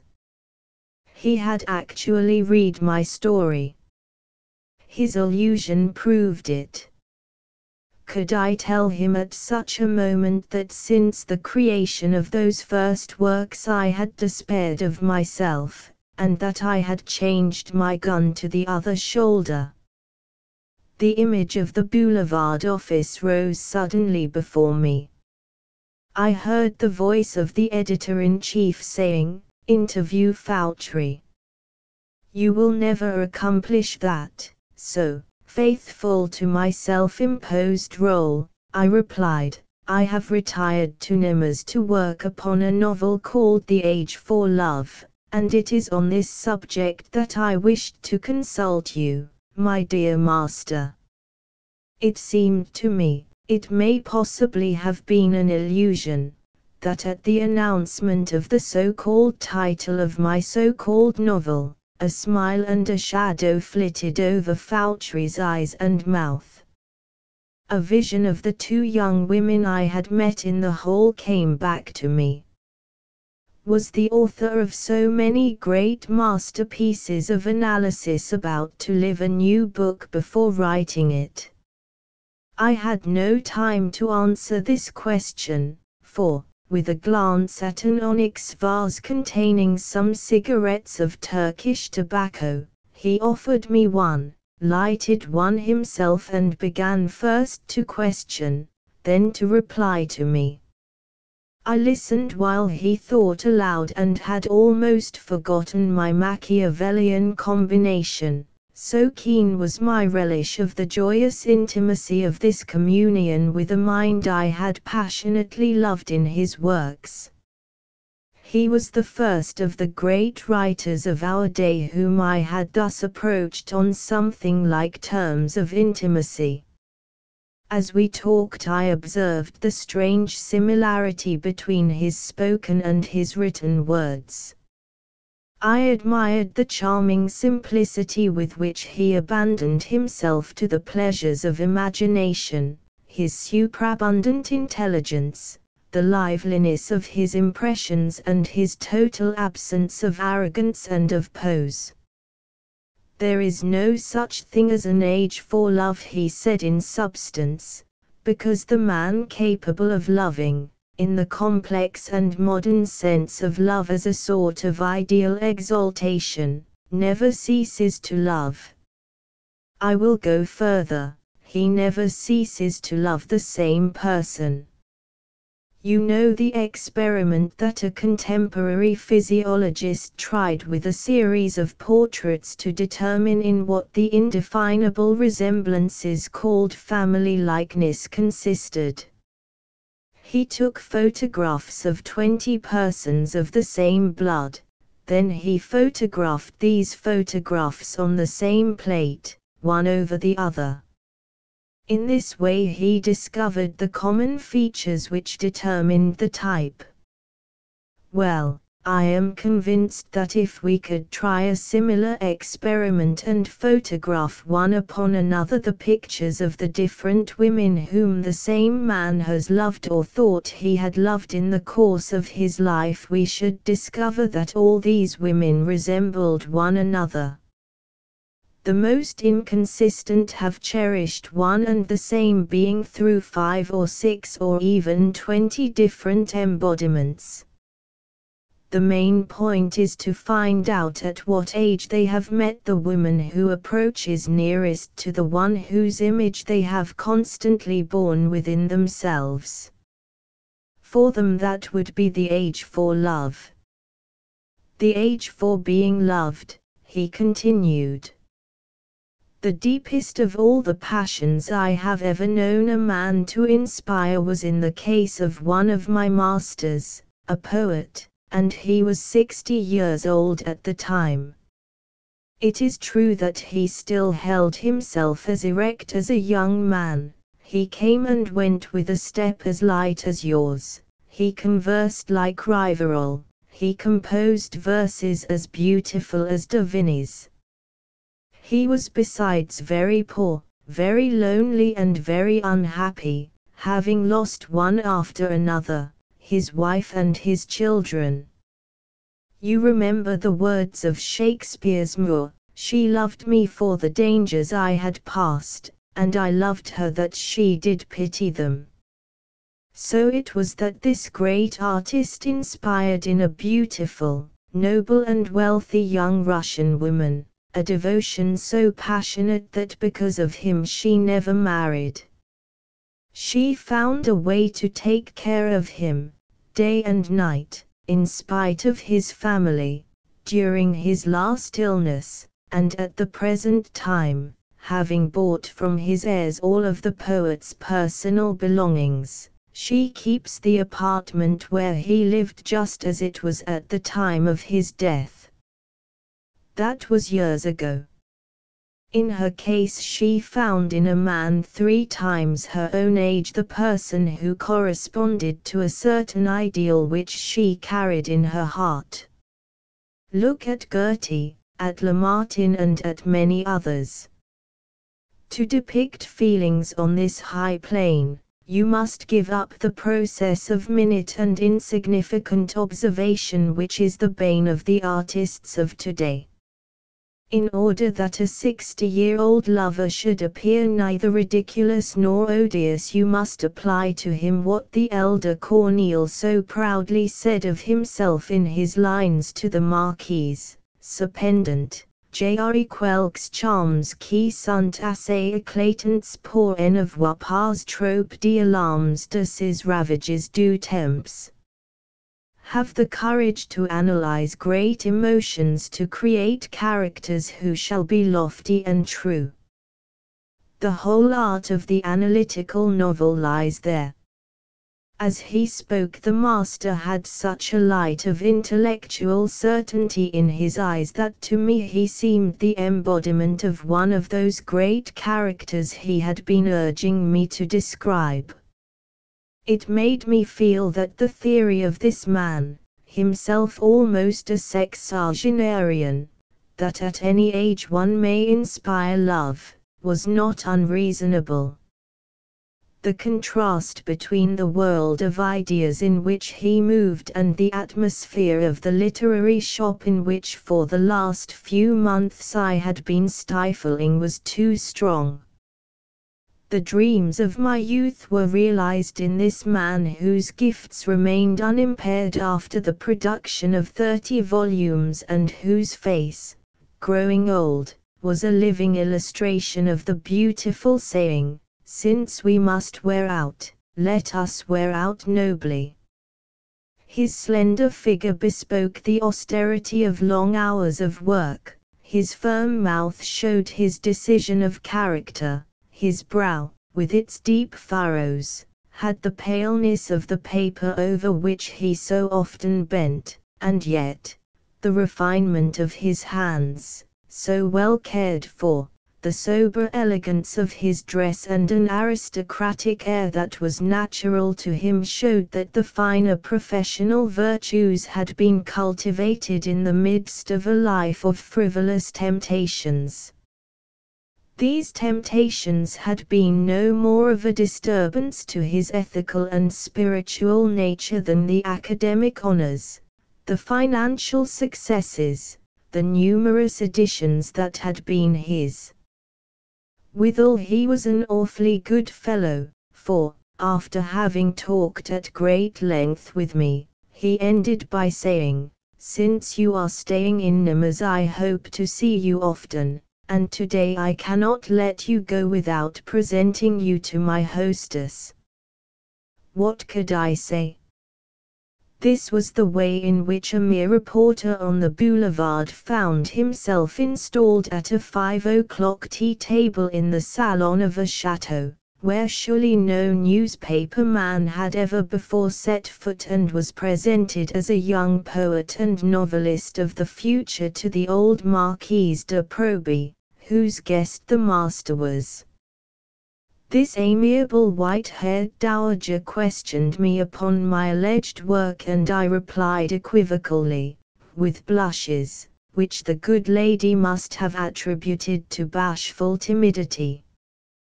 Then, as though some evil genius had conspired to multiply the witnesses of my bad conduct, the 2 young women whom I had seen going out, returned in the midst of my unlooked-for visit.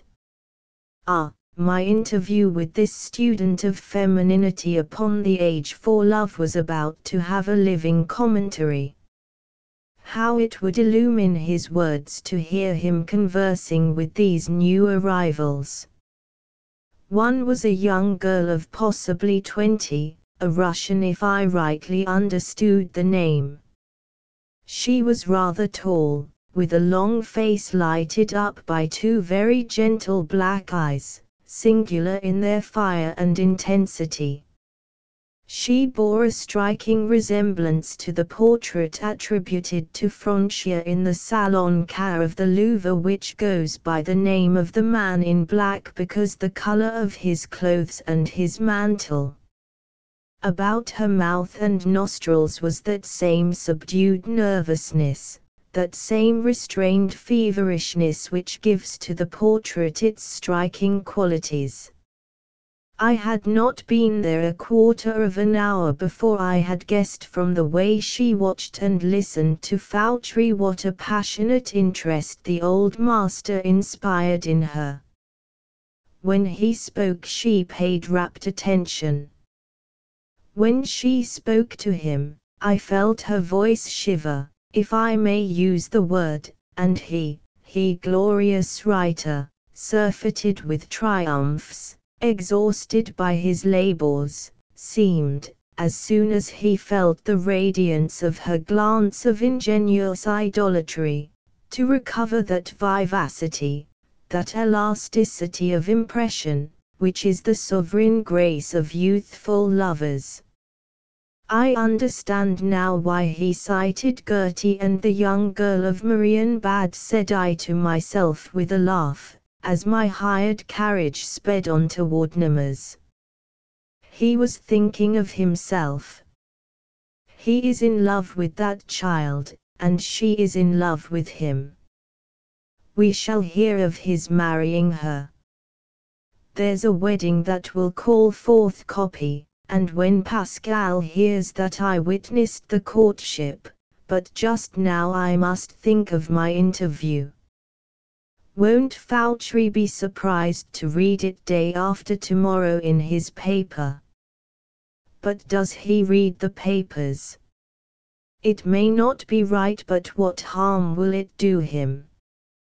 Besides, it's a part of the struggle for life. It was by such reasoning, I remember, the reasoning of a man determined to arrive, that I tried to lull to sleep the inward voice that cried, "You have no right to put on paper, to give to the public what this noble writer said to you," supposing that he was receiving a poet, not a reporter. But I heard also the voice of my chief saying, "You will never succeed." And this second voice, I am ashamed to confess, triumphed over the other with all the more ease because I was obliged to do something to kill time. I reached Nemours too late for the train which would have brought me back to Paris about dinner time. At the old inn they gave me a room which was clean and quiet, a good place to write, so I spent the evening until bedtime composing the first of the articles which were to form my inquiry. I scribbled away under the vivid impressions of the afternoon, my powers as well as my nerves spurred by a touch of remorse. Yes, I scribbled 4 pages which would have been no disgrace to the Journal des Goncourts, that exquisite manual of the perfect reporter. It was all there, my journey, my arrival at the chateau, a sketch of the quaint 18th-century building, with its fringe of trees and its well-kept walks, the master's room, the master himself and his conversation, the tea at the end and the smile of the old novelist in the midst of a circle of admirers, old and young. It lacked only a few closing lines. I will add these in the morning, I thought, and went to bed with a feeling of duty performed, such is the nature of a writer. Under the form of an interview I had done, and I knew it, the best work of my life. What happens while we sleep? Is there, unknown to us, a secret and irresistible ferment of ideas while our senses are closed to the impressions of the outside world. Certain it is that on awakening I am apt to find myself in a state of mind very different from that in which I went to sleep. I had not been awake 10 minutes before the image of Pierre Fauchery came up before me, and at the same time the thought that I had taken a base advantage of the kindness of his reception of me became quite unbearable. I felt a passionate longing to see him again, to ask his pardon for my deception. I wished to tell him who I was, with what purpose I had gone to him, and that I regretted it. But there was no need of a confession. It would be enough to destroy the pages I had written the night before. With this idea I arose. Before tearing them up, I reread them. And then, any writer will understand me, and then they seemed to me so brilliant that I did not tear them up. Fauchery is so intelligent, so generous, was the thought that crossed my mind. What is there in this interview, after all, to offend him?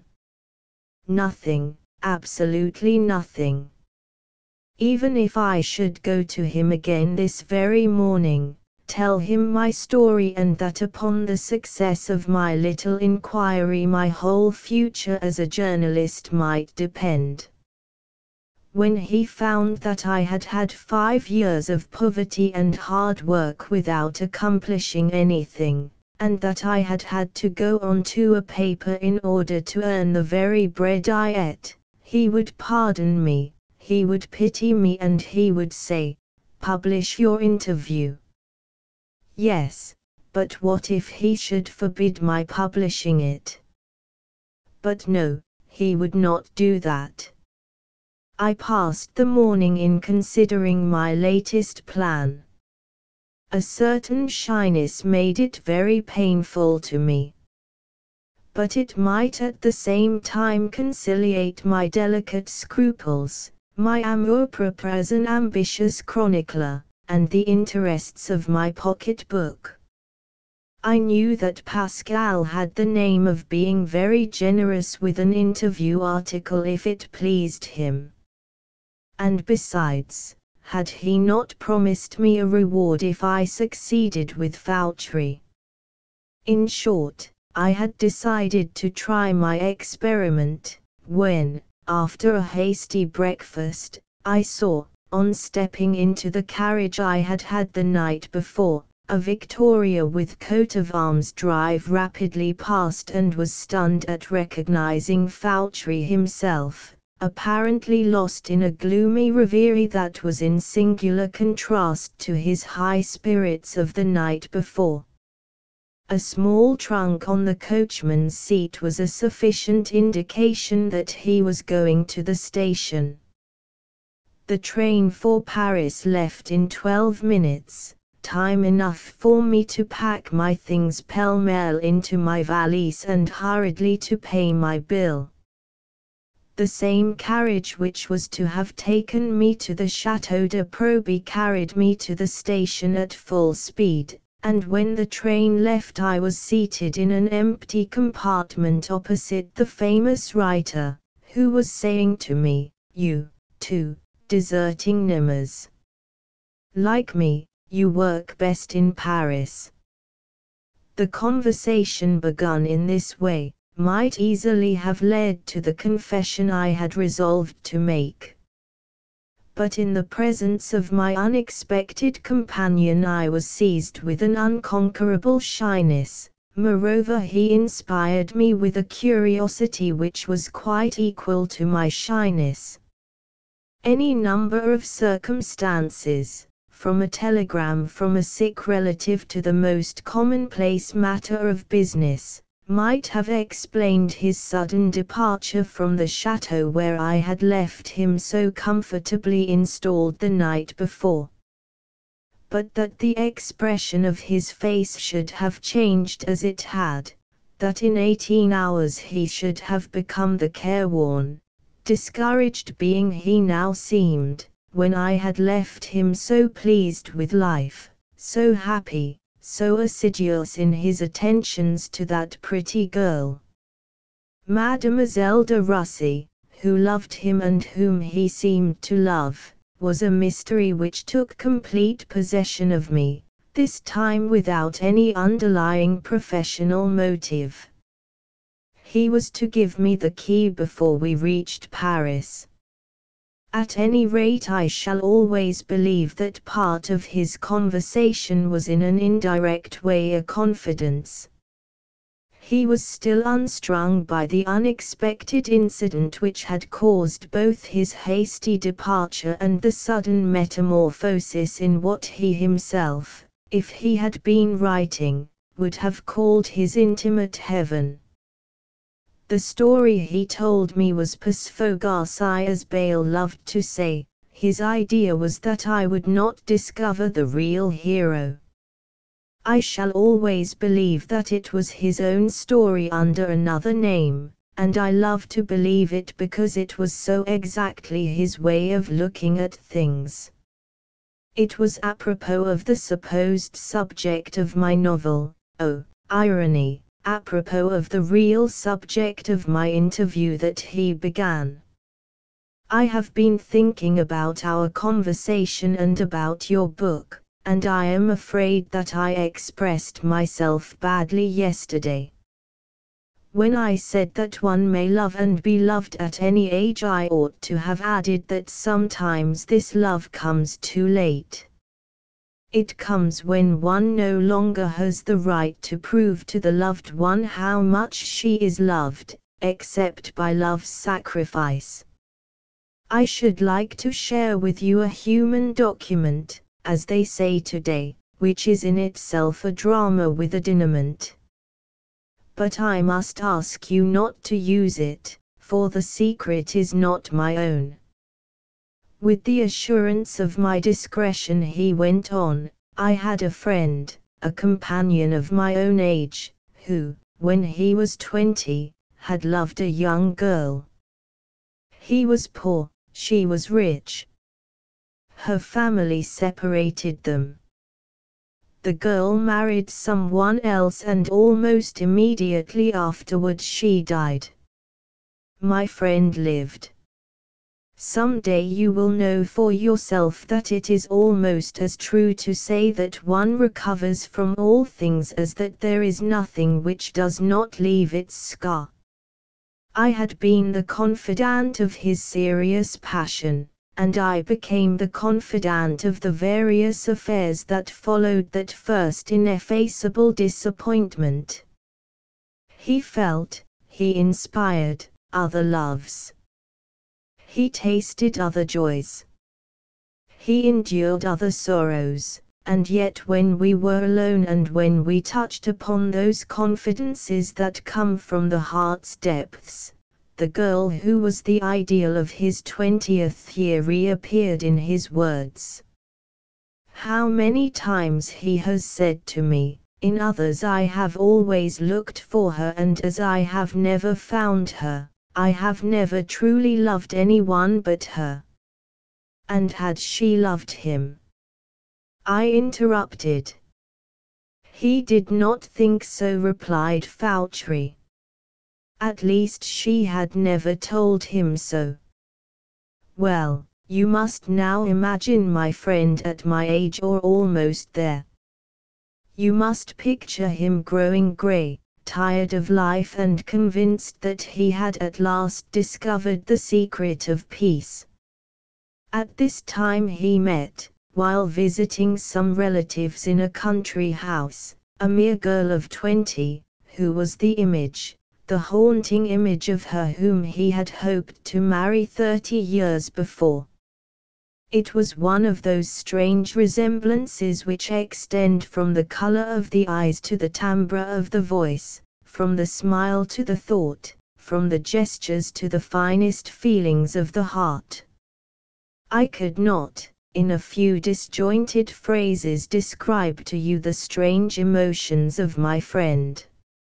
It would take pages and pages to make you understand the tenderness, both present and at the same time retrospective, for the dead through the living, the hypnotic condition of the soul which does not know where dreams and memories end and present feeling begins, the daily commingling of the most unreal thing in the world, the phantom of a lost love, with the freshest, the most actual, the most irresistibly naive and spontaneous thing in it, a young girl. She comes, she goes, she laughs, she sings, you go about with her in the intimacy of country life, and at her side walks one long dead. After 2 weeks of almost careless abandon to the dangerous delights of this inward agitation, imagine my friend entering by chance one morning one of the less frequented rooms of the house, a gallery, where, among other pictures, hung a portrait of himself, painted when he was 25. He approaches the portrait abstractedly. There had been a fire in the room, so that a slight moisture dimmed the glass which protected the pastel, and on this glass, because of this moisture, he sees distinctly the trace of 2 lips which had been placed upon the eyes of the portrait, 2 small delicate lips, the sight of which makes his heart beat. He leaves the gallery, questions a servant, who tells him that no one but the young woman he has in mind has been in the room that morning. What then? I asked, as he paused. My friend returned to the gallery, looked once more at the adorable imprint of the most innocent, the most passionate of caresses. A mirror hung nearby, where he could compare his present with his former face, the man he was with the man he had been. He never told me, and I never asked what his feelings were at that moment. Did he feel that he was too culpable to have inspired a passion in a young girl whom he would have been a fool, almost a criminal, to marry? Did he comprehend that through his age, which was so apparent, it was his youth which this child loved? Did he remember, with a keenness that was all too sad, that other, who had never given him a kiss like that at a time when he might have returned it? I only know that he left the same day, determined never again to see one whom he could no longer love as he had loved the other, with the hope, the purity, the soul of a man of 20. A few hours after this conversation, I found myself once more in the office of the Boulevard, seated in Pascal's den, and he was saying, "Already? Have you accomplished your interview with Pierre Fauchery?" "He would not even receive me," I replied, boldly. "What did I tell you?" he sneered, shrugging his big shoulders. "We'll get even with him on his next volume. But you know, Labarthe, as long as you continue to have that innocent look about you, you can't expect to succeed in newspaper work." I bore with the ill humor of my chief. What would he have said if he had known that I had in my pocket an interview and in my head an anecdote which were material for a most successful story? And he has never had either the interview or the story. Since then I have made my way in the line where he said I should fail. I have lost my innocent look and I earn my 30,000 francs a year, and more. I have never had the same pleasure in the printing of the most profitable, the most brilliant article that I had in consigning to oblivion the sheets relating my visit to Nemours. I often think that I have not served the cause of letters as I wanted to, since, with all my laborious work, I have never written a book. And yet when I recall the irresistible impulse of respect which prevented me from committing toward a dearly loved master a most profitable but infamous indiscretion, I say to myself, if you have not served the cause of letters, you have not betrayed it. And this is the reason, now that Fauchery is no longer of this world, that it seems to me that the time has come for me to relate my first interview. There is none of which I am more proud. Matteo Falcon by Prosper Mérimée on leaving Porto Vecchio from the northwest and directing his steps towards the interior of the island, the traveler will notice that the land rises rapidly, and after 3 hours walking over tortuous paths obstructed by great masses of rock and sometimes cut by ravines, he will find himself on the border of a great marquee. The marquee is the domain of the Corsican shepherds and of those who are at variance with justice.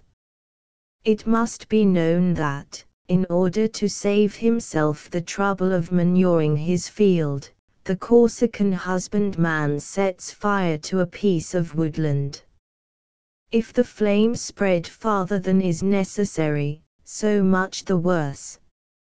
In any case he is certain of a good crop from the land fertilized by the ashes of the trees which grow upon it.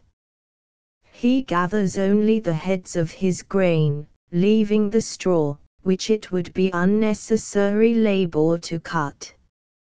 In the following spring the roots that have remained in the earth without being destroyed send up their tufts of sprouts, which in a few years reach a height of 7 or 8 feet. It is this kind of tangled thicket that is called a marquee. They are made up of different kinds of trees and shrubs, so crowded and mingled together at the caprice of nature that only with an axe in hand can a man open a passage through them, and marquee are frequently seen so thick and bushy that the wild sheep themselves cannot penetrate them. If you have killed a man, go into the marquee of Porto Vecchio.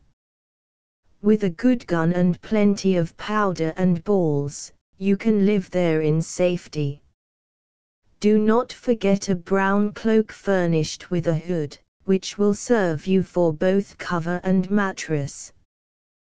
The shepherds will give you chestnuts, milk and cheese, and you will have nothing to fear from justice nor the relatives of the dead except when it is necessary for you to descend to the city to replenish your ammunition. When I was in Corsica in 18, Matteo Falcon had his house half a league from this marquee.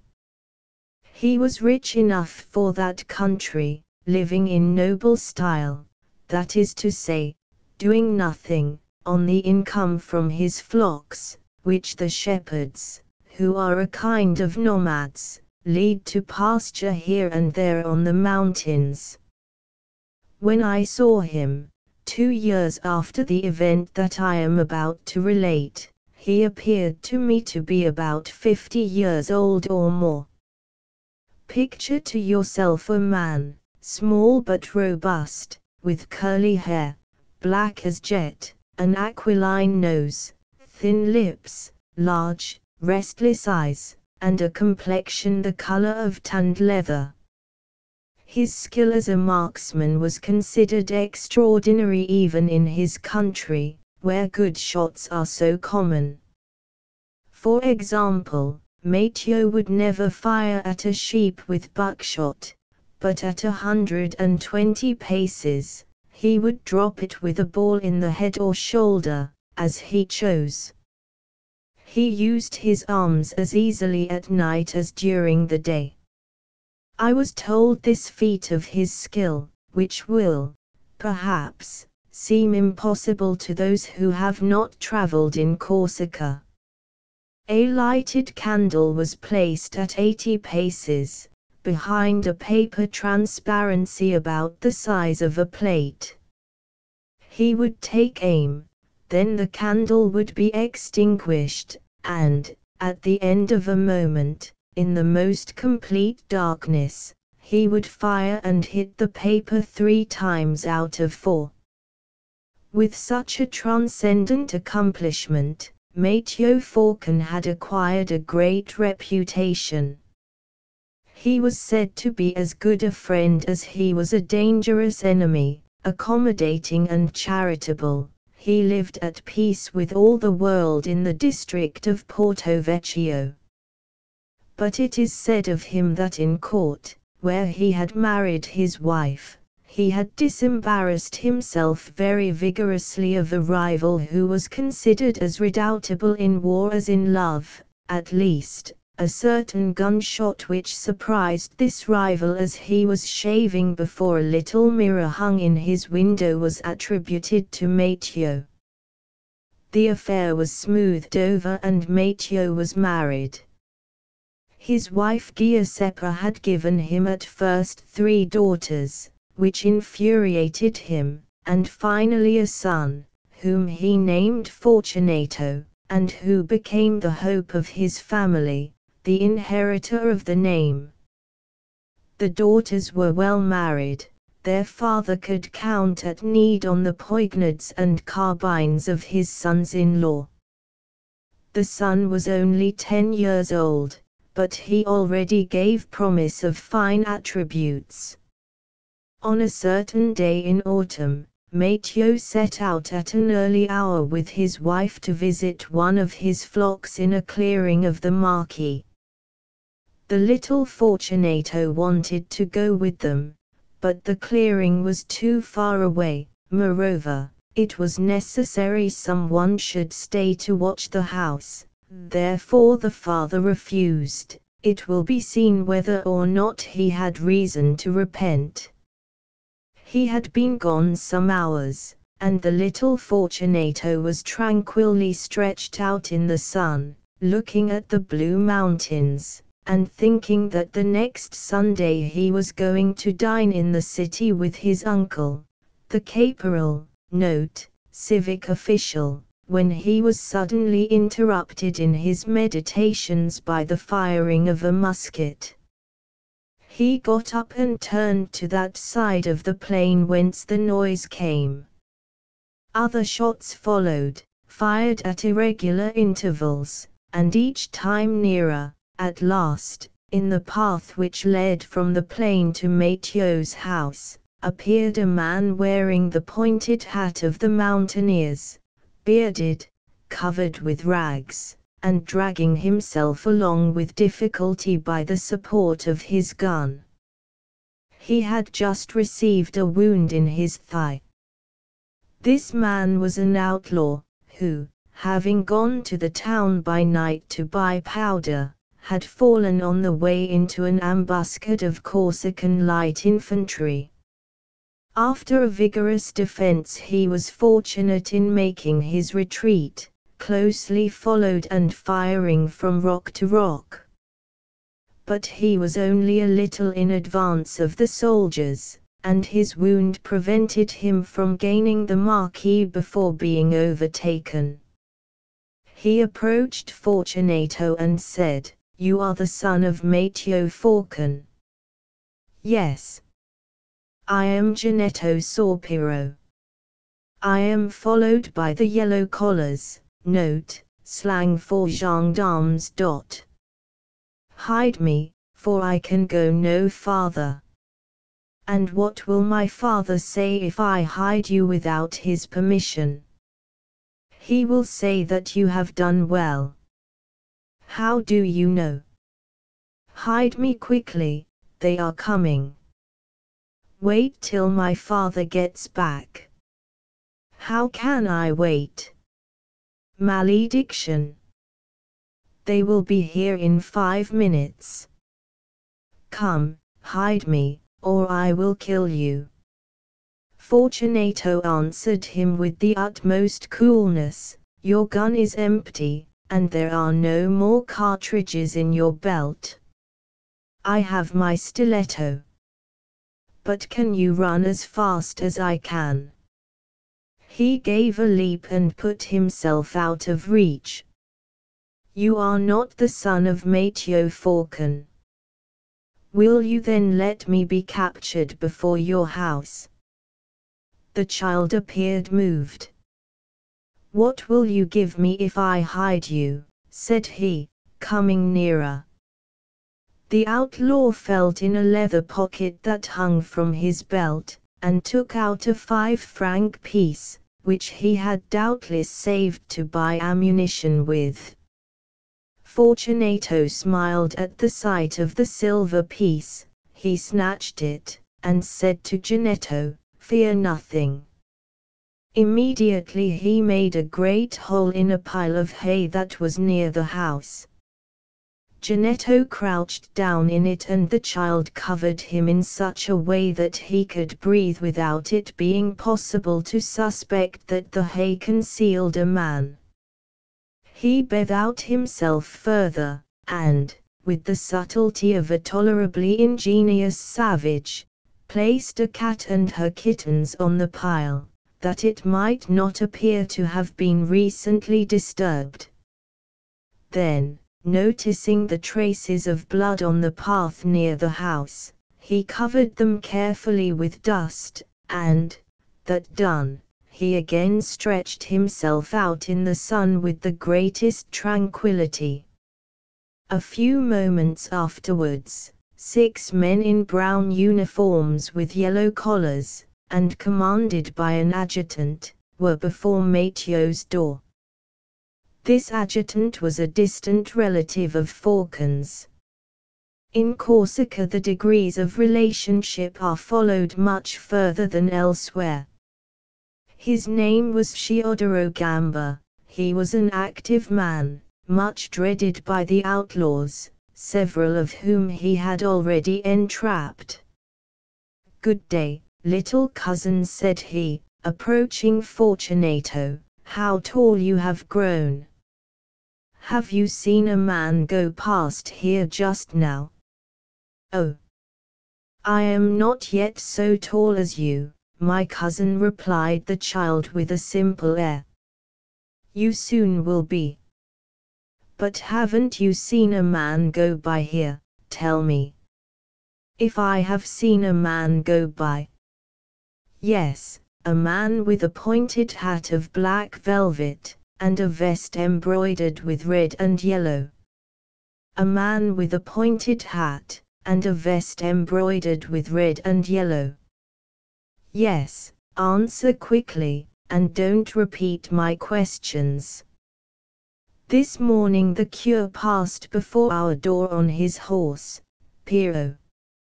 He asked me how Papa was, and I answered him, 'Ah, you little scoundrel, you are playing sly.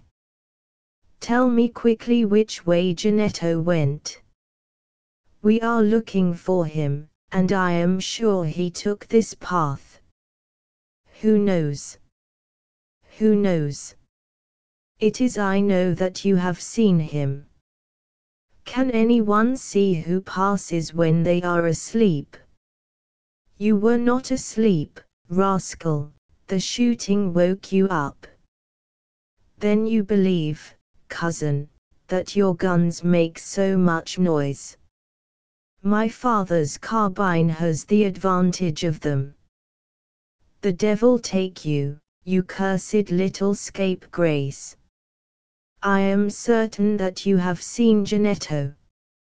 Perhaps, even, you have hidden him. Come, comrades, go into the house and see if our man is there. He could only go on 1 foot, and the knave has too much good sense to try to reach the marquis limping like that. Moreover, the bloody tracks stop here." "And what will Papa say?" asked Fortunato with a sneer. "What will he say if he knows that his house has been entered while he was away?" "You rascal," said the adjutant, taking him by the ear, Do you know that it only remains for me to make you change your tone? Perhaps you will speak differently after I have given you 20 blows with the flat of my sword. Fortunato continued to sneer. My father is Mateo Falcon, said he with emphasis. You little scamp, you know very well that I can carry you off to court or to Bastia. I will make you lie in a dungeon, on straw, with your feet in shackles, and I will have you guillotined if you don't tell me where Janetto is. The child burst out laughing at this ridiculous menace. He repeated, My father is Mateo Falcon. Adjutant, said one of the soldiers in a low voice, let us have no quarrels with Mateo. Gamba appeared evidently embarrassed. He spoke in an undertone with the soldiers who had already visited the house. This was not a very long operation, for the cabin of a Corsican consists only of a single square room, furnished with a table, some benches, chests, housekeeping utensils and those of the chase.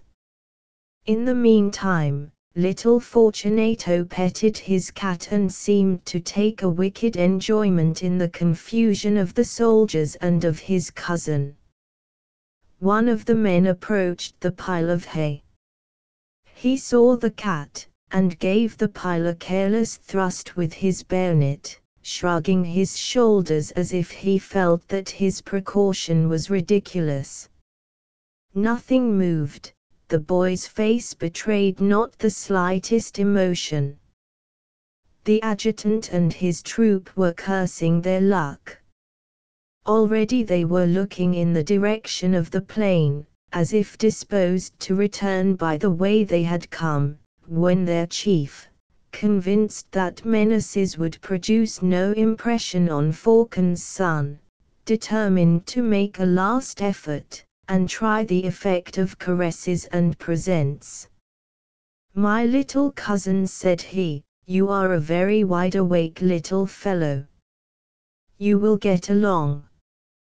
But you are playing a naughty game with me, and if I wasn't afraid of making trouble for my cousin, Mateo, the devil take me. But I would carry you off with me. Bah! But when my cousin comes back I shall tell him about this, and he will whip you till the blood comes for having told such lies. You don't say so. You will see. But hold on, be a good boy and I will give you something. Cousin, let me give you some advice. If you wait much longer Janetto will be in the marquee and it will take a smarter man than you to follow him. The adjutant took from his pocket a silver watch worth about 10 crowns, and noticing that Fortunato's eyes sparkled at the sight of it, said, holding the watch by the end of its steel chain, Rascal, you would like to have such a watch as that hung around your neck, wouldn't you, and to walk in the streets of Porto Vecchio proud as a peacock? People would ask you what time it was, and you would say, look at my watch. When I am grown up, my uncle, the caporal, will give me a watch. Yes, but your uncle's little boy has one already, not so fine as this either. But then, he is younger than you. The child sighed. Well, would you like this watch, little cousin? Fortunato, casting sidelong glances at the watch, resembled a cat that has been given a whole chicken. It feels that it is being made sport of, and does not dare to use its claws. From time to time it turns its eyes away so as not to be tempted, licking its jaws all the while, and has the appearance of saying to its master, how cruel your joke is. However, the adjutant seemed in earnest in offering his watch. Fortunato did not reach out his hand for it, but said with a bitter smile, "Why do you make fun of me?" "Good God! I am not making fun of you. Only tell me where Janetto is and the watch is yours." Fortunato smiled incredulously, and fixing his black eyes on those of the adjutant tried to read there the faith he ought to have had in his words. "May I lose my epaulets," cried the adjutant, "if I do not give you the watch on this condition. These comrades are witnesses, I cannot deny it."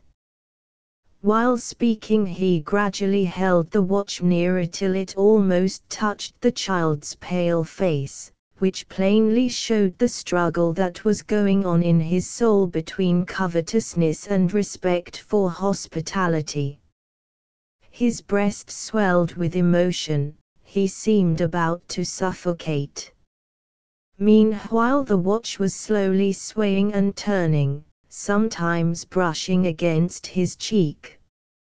Finally, his right hand was gradually stretched toward it, the ends of his fingers touched it, then its whole weight was in his hand, the adjutant still keeping hold of the chain. The face was light blue, the cases newly burnished. In the sunlight it seemed to be all on fire. The temptation was too great. Fortunato raised his left hand and pointed over his shoulder with his thumb at the hay against which he was reclining. The adjutant understood him at once. He dropped the end of the chain and Fortunato felt himself the sole possessor of the watch. He sprang up with the agility of a deer and stood 10 feet from the pile, which the soldiers began at once to overturn. There was a movement in the hay, and a bloody man with a poignard in his hand appeared. He tried to rise to his feet, but his stiffened leg would not permit it and he fell. The adjutant at once grappled with him and took away his stiletto. He was immediately secured, notwithstanding his resistance. Janetto, lying on the earth and bound like a faggot, turned his head towards Fortunato, who had approached. "Son of," said he, with more contempt than anger. The child threw him the silver piece which he had received, feeling that he no longer deserved it, but the outlaw paid no attention to the movement, and with great coolness said to the adjutant, "My dear Gamba, I cannot walk, you will be obliged to carry me to the city." "Just now you could run faster than a buck," answered the cruel captor, "but be at rest. I am so pleased to have you that I would carry you a league on my back without fatigue. Besides, comrade, we are going to make a litter for you with your cloak and some branches, and at the Crispoli farm we shall find horses." "Good," said the prisoner, "you will also put a little straw on your litter that I may be more comfortable." While some of the soldiers were occupied in making a kind of stretcher out of some chestnut boughs and the rest were dressing Janetto's wound, Matteo Forcan and his wife suddenly appeared at a turn in the path that led to the marquee. The woman was staggering under the weight of an enormous sack of chestnuts, while her husband was sauntering along, carrying one gun in his hands, while another was slung across his shoulders, for it is unworthy of a man to carry other burdens than his arms. At the sight of the soldiers, Matteo's first thought was that they had come to arrest him. But why this thought? Had he then some quarrels with justice? No. He enjoyed a good reputation. He was said to have a particularly good name, but he was a Corsican and a Highlander, and there are few Corsican Highlanders who, in scrutinizing their memory, cannot find some peccadillo, such as a gunshot, dagger thrust, or similar trifles. Mateo more than others had a clear conscience. For more than 10 years he had not pointed his carbine at a man, but he was always prudent, and put himself into a position to make a good defense if necessary. "Wife," said he to Giuseppa, "put down the sack and hold yourself ready." She obeyed at once. He gave her the gun that was slung across his shoulders, which would have bothered him, and, cocking the one he held in his hands, advanced slowly towards the house, walking among the trees that bordered the road, ready at the least hostile demonstration, to hide behind the largest, whence he could fire from under cover. His wife followed closely behind, holding his reserve weapon and his cartridge box. The duty of a good housekeeper, in case of a fight, is to load her husband's carbines. On the other side the adjutant was greatly troubled to see Mateo advance in this manner, with cautious steps, his carbine raised, and his finger on the trigger. If by chance, thought he, Mateo should be related to Janetto, or if he should be his friend and wish to defend him, the contents of his 2 guns would arrive amongst us as certainly as a letter in the post, and if he should see me, notwithstanding the relationship. In this perplexity he took a bold step. It was to advance alone towards Mateo and tell him of the affair while accosting him as an old acquaintance, but the short space that separated him from Mateo seemed terribly long. "Hello, old comrade," cried he. "How do you do, my good fellow? It is I, Gamba, your cousin." Without answering a word, Mateo stopped, and in proportion as the other spoke, slowly raised the muzzle of his gun so that it was pointing upward when the adjutant joined him. "Good day, brother," said the adjutant, holding out his hand. "It is a long time since I have seen you." "Good day, brother. I stopped while passing, to say good day to you and to cousin Pepa here. We have had a long journey today, but have no reason to complain, for we have captured a famous prize. We have just seized Janetto Sorpiro." "God be praised," cried Giuseppa. "He stole a milch goat from us last week." These words reassured Gamba. "Poor devil," said Mateo, "he was hungry." "The villain fought like a lion," continued the adjutant, a little mortified.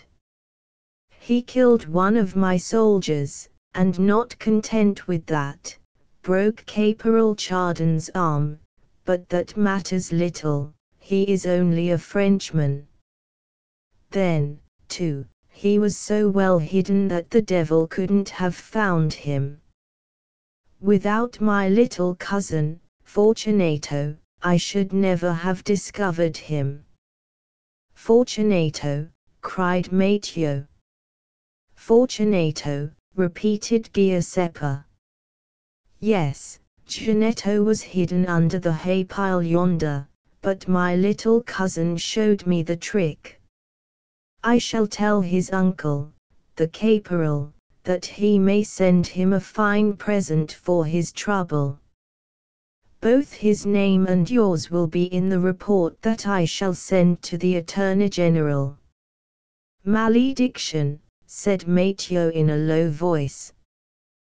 They had rejoined the detachment. Janetto was already lying on the litter ready to set out. When he saw Matteo and Gamba in company, he smiled a strange smile. Then, turning his head towards the door of the house, he spat on the sill, saying, "House of a traitor." Only a man determined to die would dare pronounce the word traitor to Falcon. A good blow with the stiletto, which there would be no need of repeating, would have immediately paid the insult. However, Matteo made no other movement than to place his hand on his forehead like a man who is dazed. Fortunato had gone into the house when his father arrived, but now he reappeared with a bowl of milk which he handed with downcast eyes to Janetto. "Get away from me," cried the outlaw, in a loud voice. Then, turning to one of the soldiers, he said, "Comrade, give me a drink." The soldier placed his gourd in his hands, and the prisoner drank the water handed to him by a man with whom he had just exchanged bullets.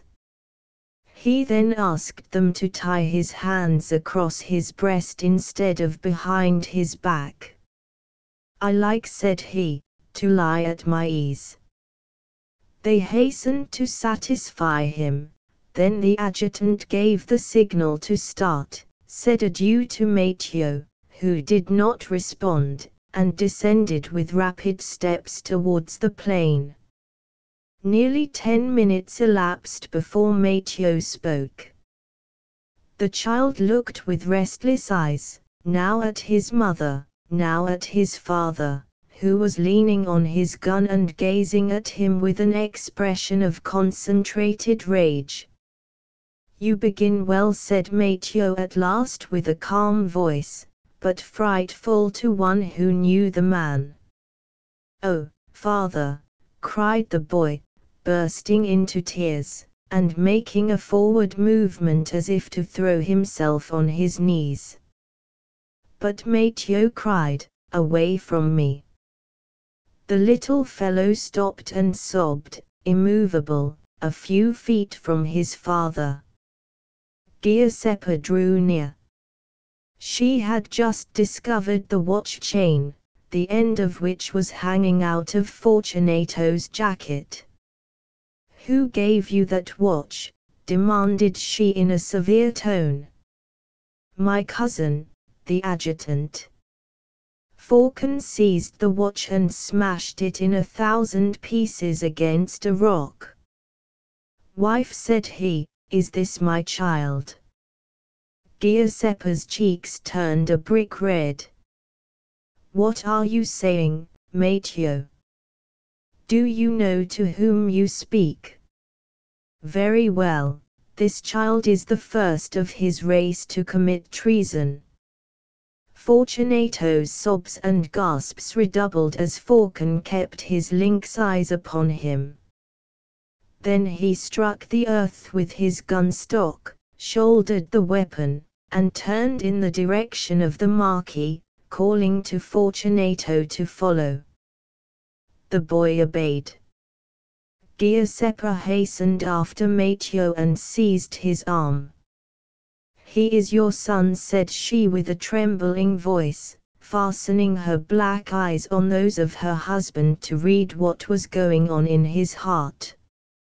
"Leave me alone," said Matteo, "I am his father." Giuseppa embraced her son, and bursting into tears entered the house. She threw herself on her knees before an image of the Virgin and prayed ardently. In the meanwhile Falcon walked some 200 paces along the path and only stopped when he reached a little ravine which he descended. He tried the earth with the butt end of his carbine, and found it soft and easy to dig. The place seemed to be convenient for his design. "Fortunato, go close to that big rock there." The child did as he was commanded, then he kneeled. "Say your prayers." "Oh, Father, Father, do not kill me." "Say your prayers," repeated Mateo in a terrible voice. The boy, stammering and sobbing, recited the Pater and the Credo. At the end of each prayer the father loudly answered, "Amen." "Are those all the prayers you know?" "Oh, Father, I know the Ave Maria and the litany that my aunt taught me. It is very long, but no matter." The child finished the litany in a scarcely audible tone. "Are you finished?" "Oh, my Father, have mercy. Pardon me. I will never do so again. I will beg my cousin, the caporal, to pardon Janetto." He was still speaking. Mateo raised his gun, and, taking aim, said, "May God pardon you." The boy made a desperate effort to rise and grasp his father's knees, but there was not time. Mateo fired and Fortunato fell dead. Without casting a glance on the body, Mateo returned to the house for a spade with which to bury his son. He had gone but a few steps when he met Giuseppa, who, alarmed by the shot, was hastening hither. "What have you done?" cried she. "Justice." "Where is he?" "In the ravine. I am going to bury him. He died a Christian. I shall have a mass said for him. Have my son-in-law, Sciodoro Bianchi, sent for to come and live with us." The Mirror by Cachal Mendez. There was once a kingdom where mirrors were unknown. They had all been broken and reduced to fragments by order of the queen, and if the tiniest bit of looking-glass had been found in any house, she would not have hesitated to put all the inmates to death with the most frightful tortures. Now for the secret of this extraordinary caprice. The queen was dreadfully ugly, and she did not wish to be exposed to the risk of meeting her own image, and, knowing herself to be hideous, it was a consolation to know that other women at least could not see that they were pretty. You may imagine that the young girls of the country were not at all satisfied. What was the use of being beautiful if you could not admire yourself? They might have used the brooks and lakes for mirrors, but the queen had foreseen that, and had hidden all of them under closely joined flagstones. Water was drawn from wells so deep that it was impossible to see the liquid surface, and shallow basins must be used instead of buckets, because in the latter there might be reflections.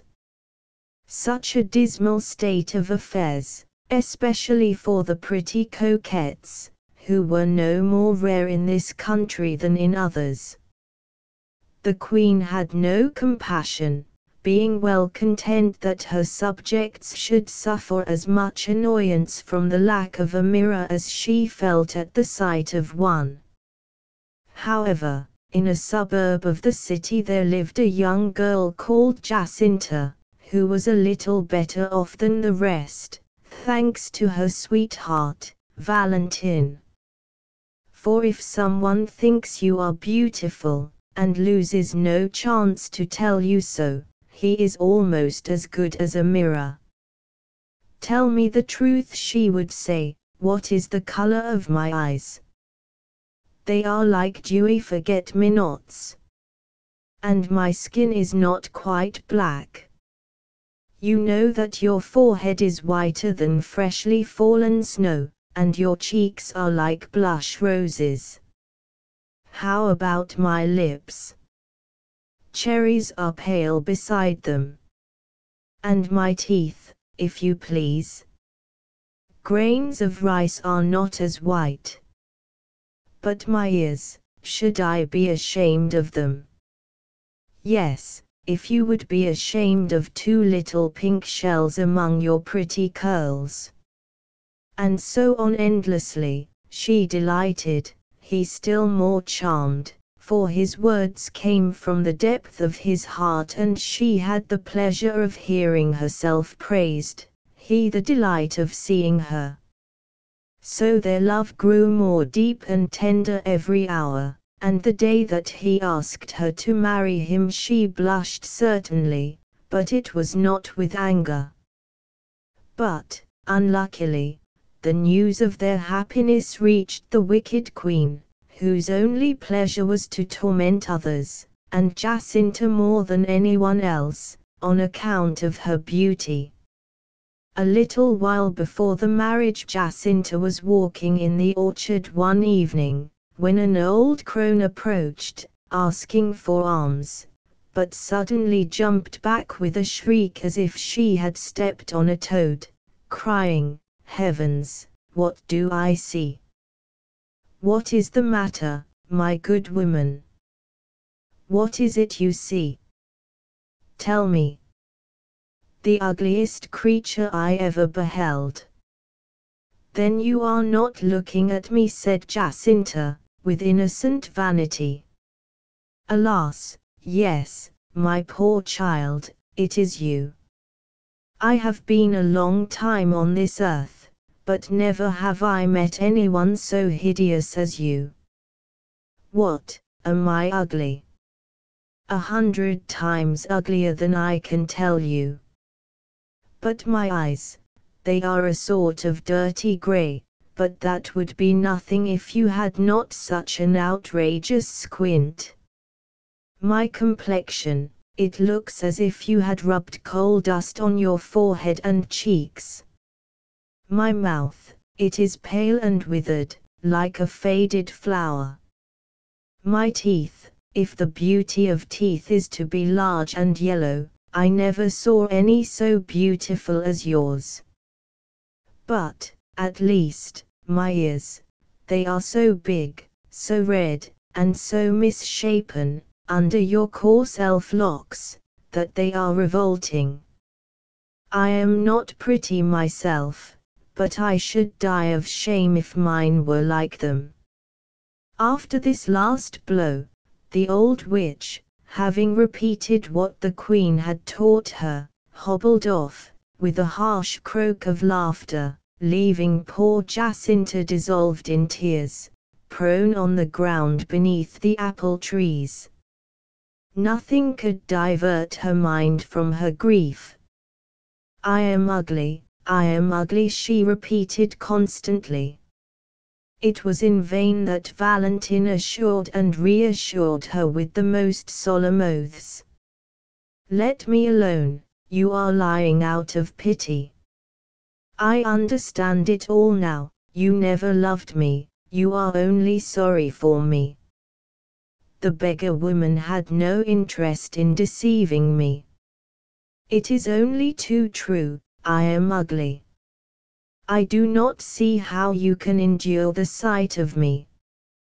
To undeceive her, he brought people from far and near. Every man declared that Jacinta was created to delight the eyes, even the women said as much, though they were less enthusiastic.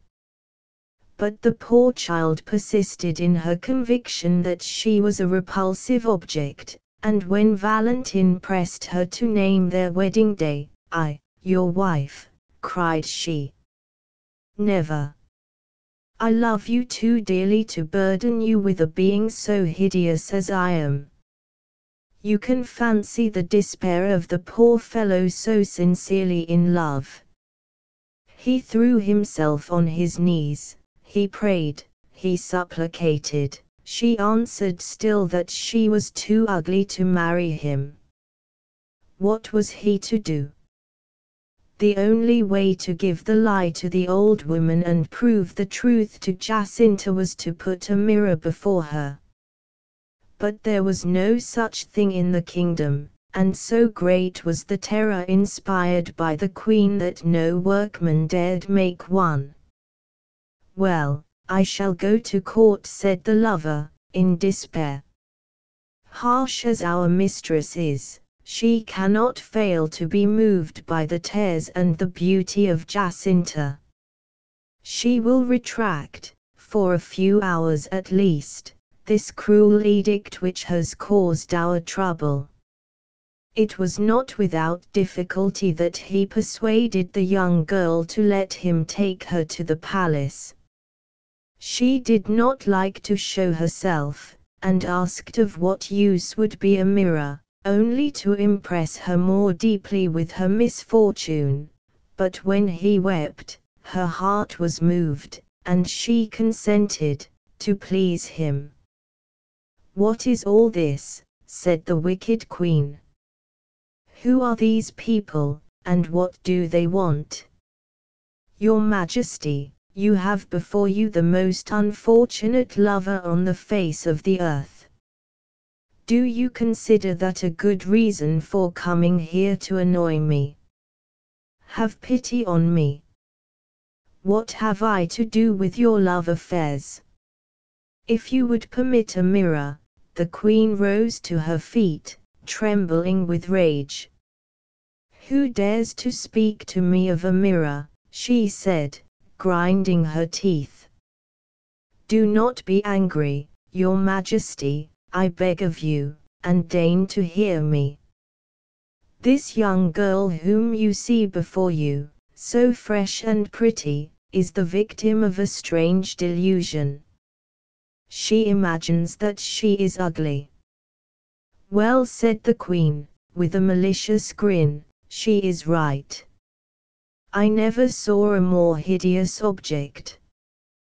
Jacinta, at these cruel words, thought she would die of mortification. Doubt was no longer possible, she must be ugly. Her eyes closed, she fell on the steps of the throne in a deadly swoon. But Valentin was affected very differently. He cried out loudly that Her Majesty must be mad to tell such a lie. He had no time to say more. The guards seized him, and at a sign from the queen the headsman came forward. He was always beside the throne, for she might need his services at any moment.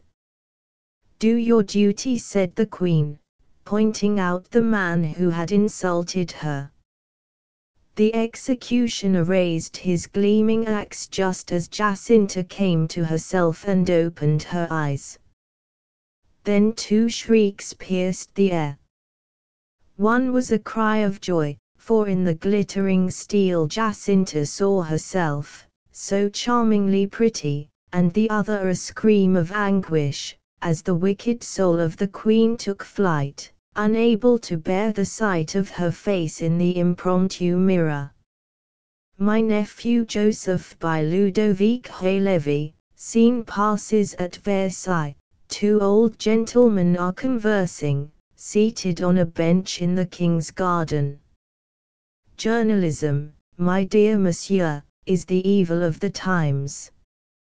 I tell you what, if I had a son, I would hesitate a long while before giving him a literary education. I would have him learn chemistry, mathematics, fencing, cosmography, swimming, drawing, but not composition, no, not composition. Then, at least, he would be prevented from becoming a journalist. It is so easy, so tempting. They take pen and paper and write, it doesn't matter what, apropos to it doesn't matter what, and you have a newspaper article. In order to become a watchmaker, a lawyer, an upholsterer, in short, all the liberal arts, study, application, and a special kind of knowledge are necessary, but nothing like that is required for a journalist. You are perfectly right, my dear monsieur.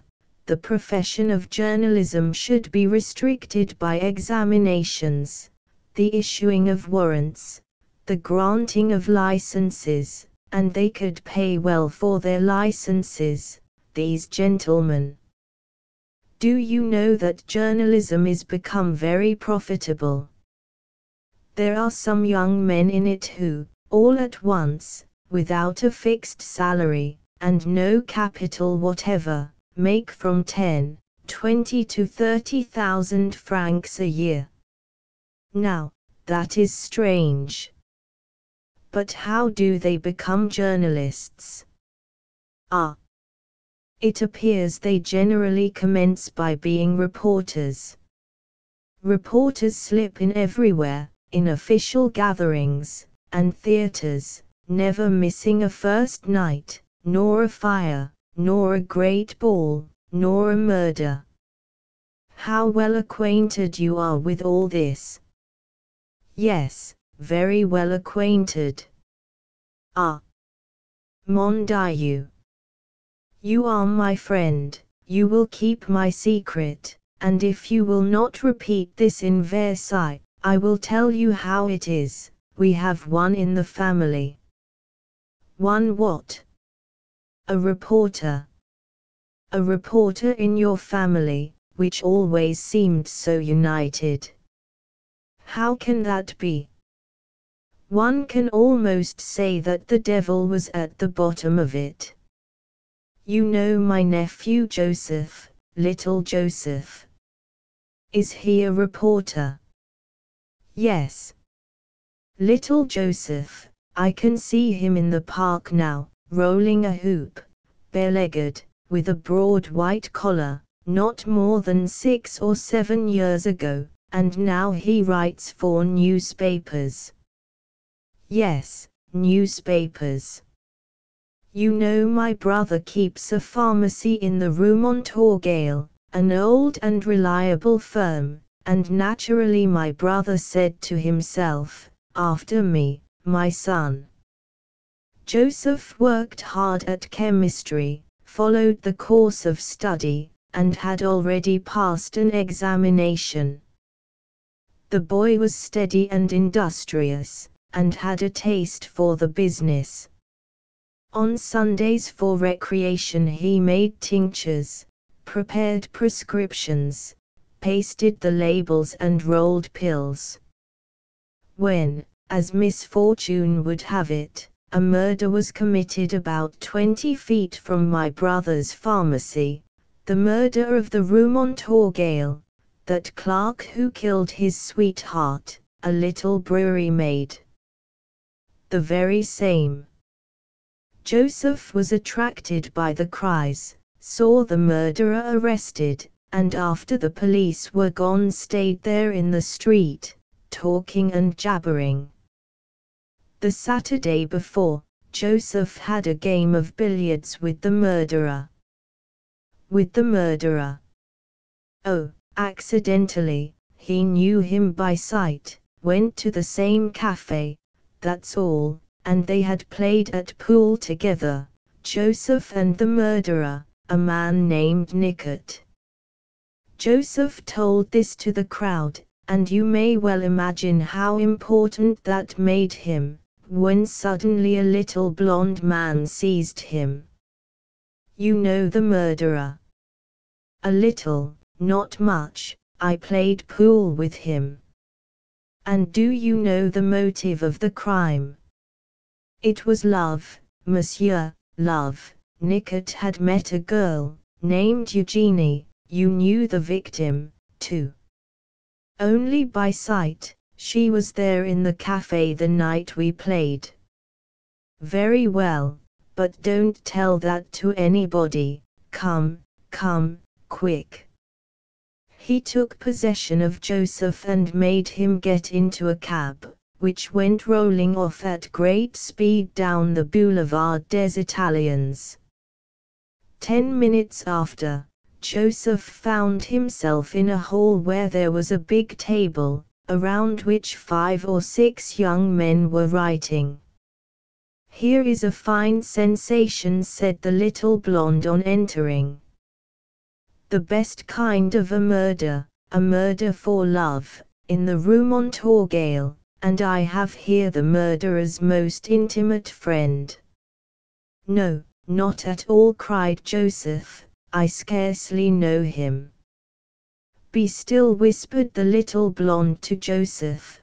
Then he continued, yes, his most intimate friend. They were brought up together, and a quarter of an hour before the crime was committed were playing billiards.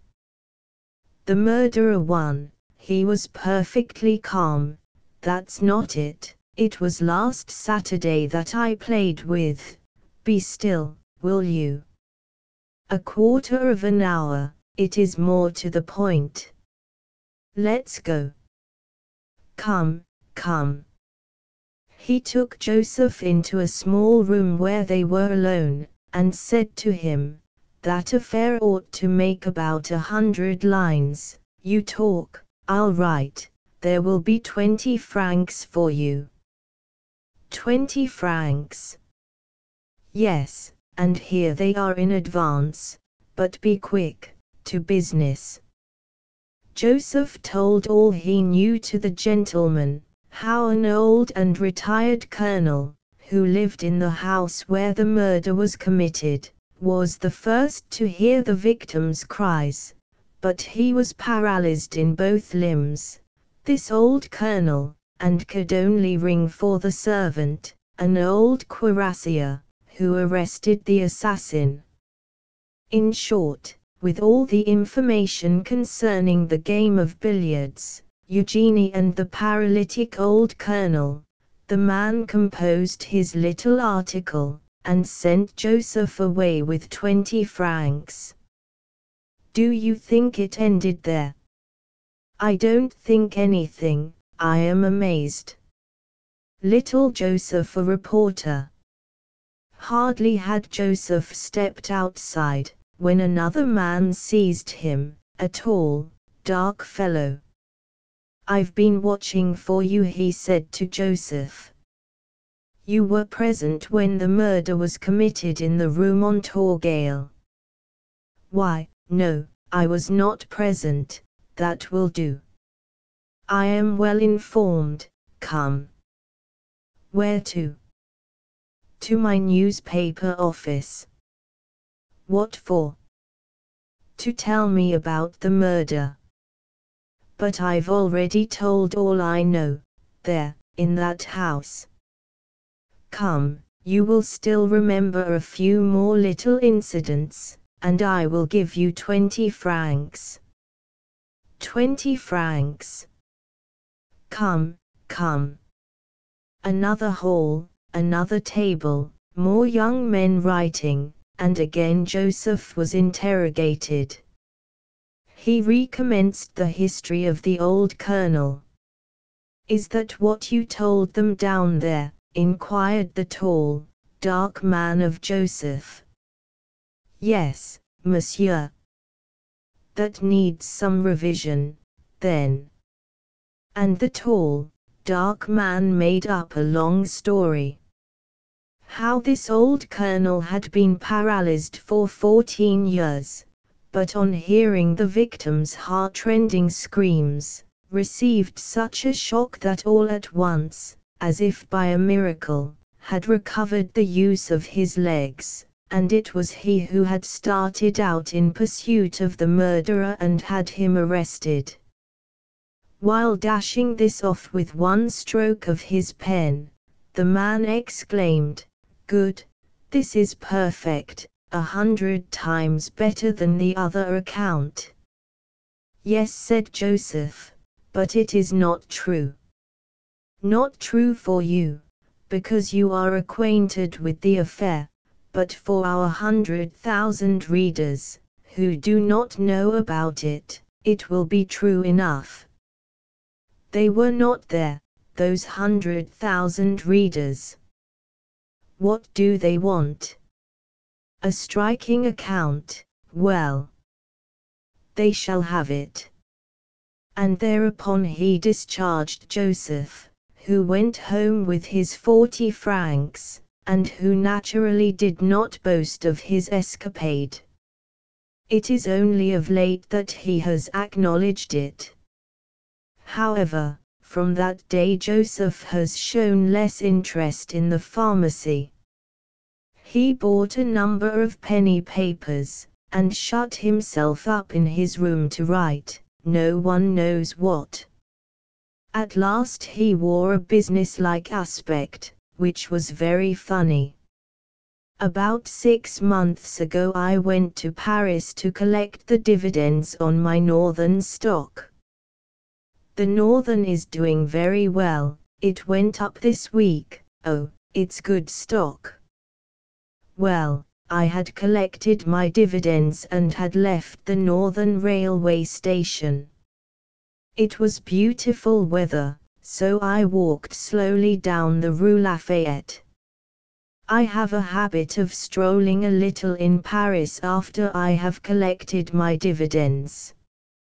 When at the corner of the Faubourg Montmartre, whom should I see but my nephew, Joseph, all alone in a victoria, playing the fine gentleman. I saw very well that he turned his head away, the vagabond. But I overtook the carriage and stopped the driver.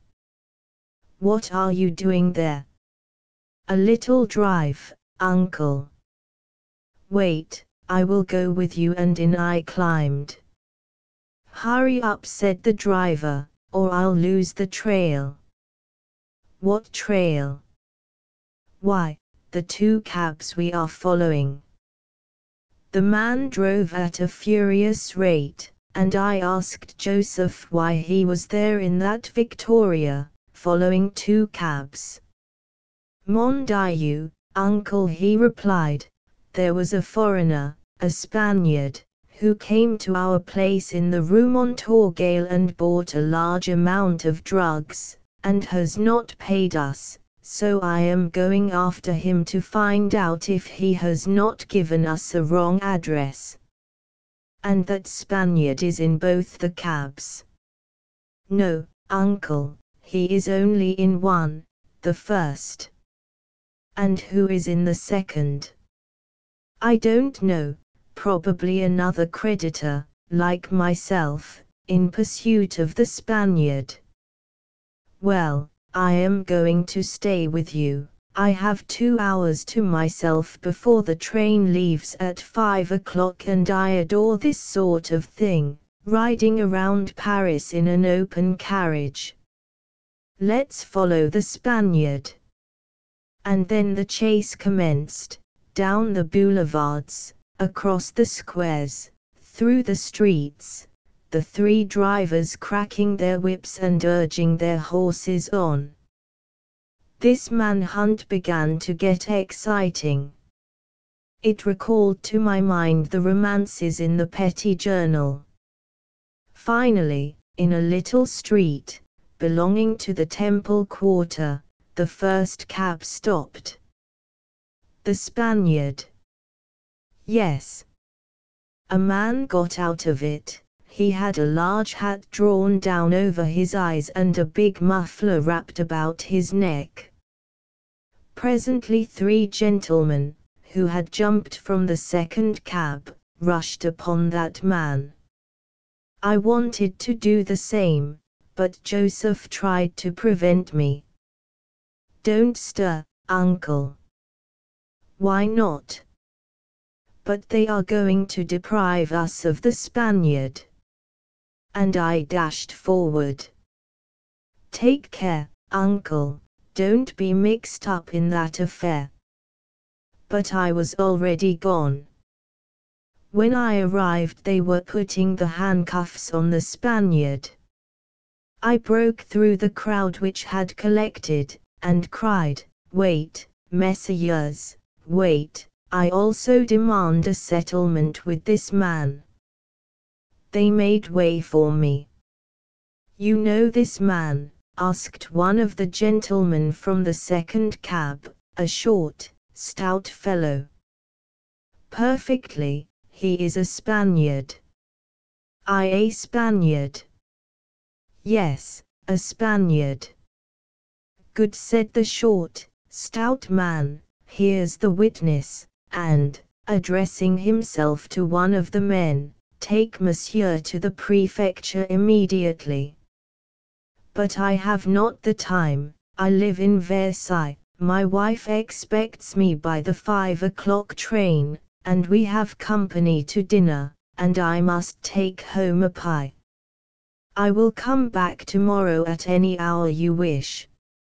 No remarks, said the short, stout man, but be off, I am the police commissioner.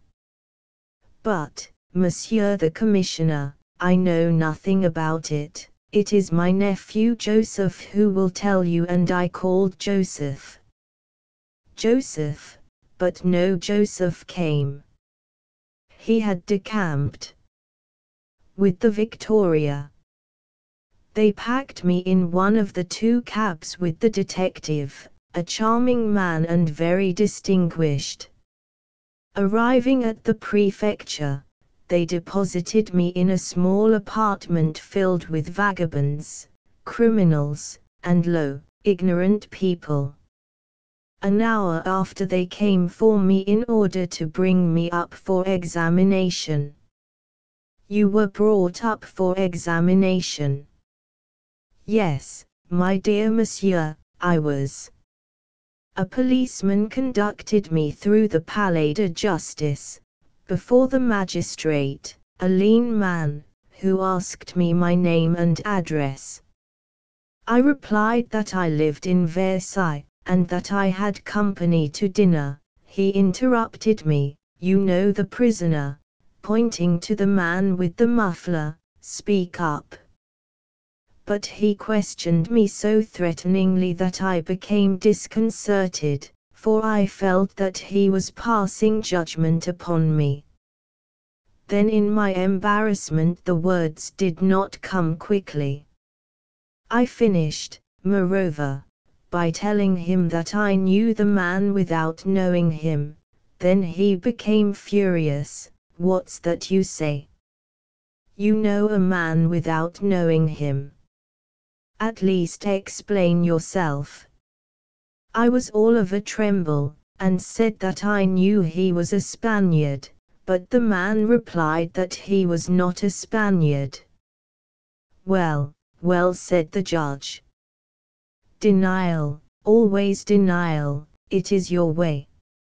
I tell you that my name is Rigaud, and that I was born in Jose, in Joses. They are not Spaniards that are born in Jose, in Joses. Always contradiction, very good, very good. And the judge addressed himself to me. Then this man is a Spaniard? Yes, monsieur the judge, so I have been told. Do you know anything more about him? I know he made purchases at my brother's pharmacy in the Rue Montorgueil. At a pharmacy, and he bought, did he not, some chlorat of potash, azotite of potash, and sulfur powder, in a word, materials to manufacture explosives. I don't know what he bought. I only know that he did not pay. That's all. Pablo. Anarchists never pay, I did not need to pay. I never bought chlorat of potash in the Rue Montorgueil, cried the man, but the judge exclaimed, louder still, yes, it is your audacious habit of lying, but I will sift this matter to the bottom, sift it, do you understand? And now why is that muffler on in the month of May? I have a cold, replied the other. Haven't I the right to have a cold? That is very suspicious, very suspicious. I am going to send for the druggist in the Rue Montorgueil. Then they sent for your brother. Yes, I wanted to leave, tried to explain to the judge that my wife was expecting me in Versailles, that I had already missed the 5 o'clock train, that I had company to dinner, and must bring home a pie. "You shall not go," replied the judge, "and cease to annoy me with your dinner and your pie. I will need you for a second examination. The affair is of the gravest sort." I tried to resist, but they led me away somewhat roughly, and thrust me again into the little apartment with the criminals. After waiting an hour I was brought up for another examination. My brother was there. But we could not exchange 2 words, for he entered the courtroom by one door and I by another. All this was arranged perfectly. The man with the muffler was again brought out. The judge addressed my brother. "Do you recognize the prisoner?" "No, you see he does not know me." "Be silent," said the judge, and he continued talking excitedly. "You know the man?" "Certainly not." "Think well, you ought to know him." "I tell you, no." "I tell you, yes, and that he bought some chlorat of potash from you." "No." "Ah," cried the judge, in a passion. "Take care, weigh well your words, you are treading on dangerous ground." "I," exclaimed my brother. "Yes, for there is your brother, you recognize him, I think." "Yes, I recognize him." "That is fortunate." "Well, your brother there says that man owes you money for having bought at your establishment, I specify, materials to manufacture explosives." "But you did not say that." "No, I wish to re-establish the facts." But that judge would give no one a chance to speak. "Don't interrupt me. Who is conducting this examination, you or I?" "You, monsieur the judge." "Well, at all events, you said the prisoner owed your brother some money." "That I acknowledge." "But who told you all this?" asked my brother. "Your son, Joseph." "Joseph?" "He followed the man for the sake of the money, which he owed you for the drugs."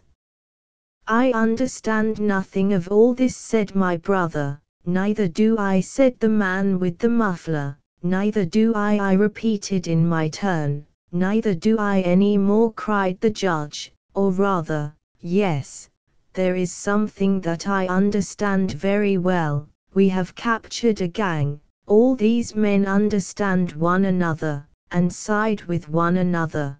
They are a band of anarchists." "That is putting it too strong," I protested to the judge. "I, a landowner, an anarchist. Can a man be an anarchist when he owns a house on the Boulevard de la Reine at Versailles and a cottage at her gate, Calvados? These are facts." That was well answered. But this judge would not listen to anything. He said to my brother, "Where does your son live?" "With me in the Rue Montorgueil." "Well, he must be sent for, and in the meanwhile, these 2 brothers are to be placed in separate cells." Then, losing patience, I cried that this was infamy. But I felt myself seized and dragged through the corridors and locked in a little box 4 feet square. In there I passed 3 hours. "Didn't they find your nephew Joseph?" "No, it was not that. It was the judge. He went off to his dinner, and took his time about it. Finally, at midnight, they had another examination. Behold all four of us before the judge. The man with the muffler, myself, my brother and Joseph. The judge began, addressing my nephew, "This man is indeed your father." "Yes." "This man is indeed your uncle." "Yes." "And that man is indeed the Spaniard who purchased some chlorat of potash from you." "No, what?" "No." "There," exclaimed the fellow with the muffler. "You can see now that these men do not know me." "Yes, yes," answered the judge, not at all disconcerted. Denial again. "Let's see, young man, did you not say to your uncle?" "Yes, monsieur the judge, that is true." "Ah, the truth." "Here is the truth," exclaimed the judge, triumphantly. "Yes, I told my uncle that the man purchased drugs from us, but that is not so." "Why isn't it?" "Wait, I will tell you. Unknown to my family, I am a journalist." "Journalist? My son a journalist?" "Don't believe that, monsieur the judge, my son is an apprentice in a pharmacy." "Yes, my nephew is an apprentice in a pharmacy," I echoed. "These men contradict themselves. This is a gang, decidedly a gang. Are you a journalist, young man, or an apprentice in a pharmacy?" "I am both." "That is a lie," cried my brother, now thoroughly angry. "And for what newspaper do you write?" "For no paper at all," replied my brother. "I know that, for he is not capable." "I do not exactly write, monsieur the judge, I procure information, I am a reporter." "Reporter? My son a reporter? What's that he says?" "Will you be still?" cried the judge. "For what newspaper are you a reporter?" Joseph told the name of the paper. "Well," resumed the judge, "we must send for the chief editor immediately. Immediately, he must be awakened and brought here. I will pass the night at court. I've discovered a great conspiracy. Lead these men away and keep them apart." The judge beamed, for he already saw himself court councillor. "They brought us back, and I assure you I no longer knew where I was. I came and went up and down the staircases and through the corridors. If anyone had asked me at the time if I were an accomplice of Ravachol, I would have answered, probably." "When did all this take place?" 1 o'clock in the morning, and the fourth examination did not take place until 2. "But, thank heaven! In 5 minutes it was all made clear." The editor of the newspaper arrived, and burst into a hearty laugh when he learned of the condition of affairs, and this is what he told the judge. My nephew had given them the particulars of a murder, and had been recompensed for it, and then the young man had acquired a taste for that occupation, and had come to apply for the situation. They had found him clear-headed, bold, and intelligent, and had sent him to take notes at the executions, at fires, etc., and the morning after the editor had a good idea. The detectives were on the lookout for anarchists, so I sent my reporters on the heels of each detective, and in this way I would be the first to hear of all the arrests.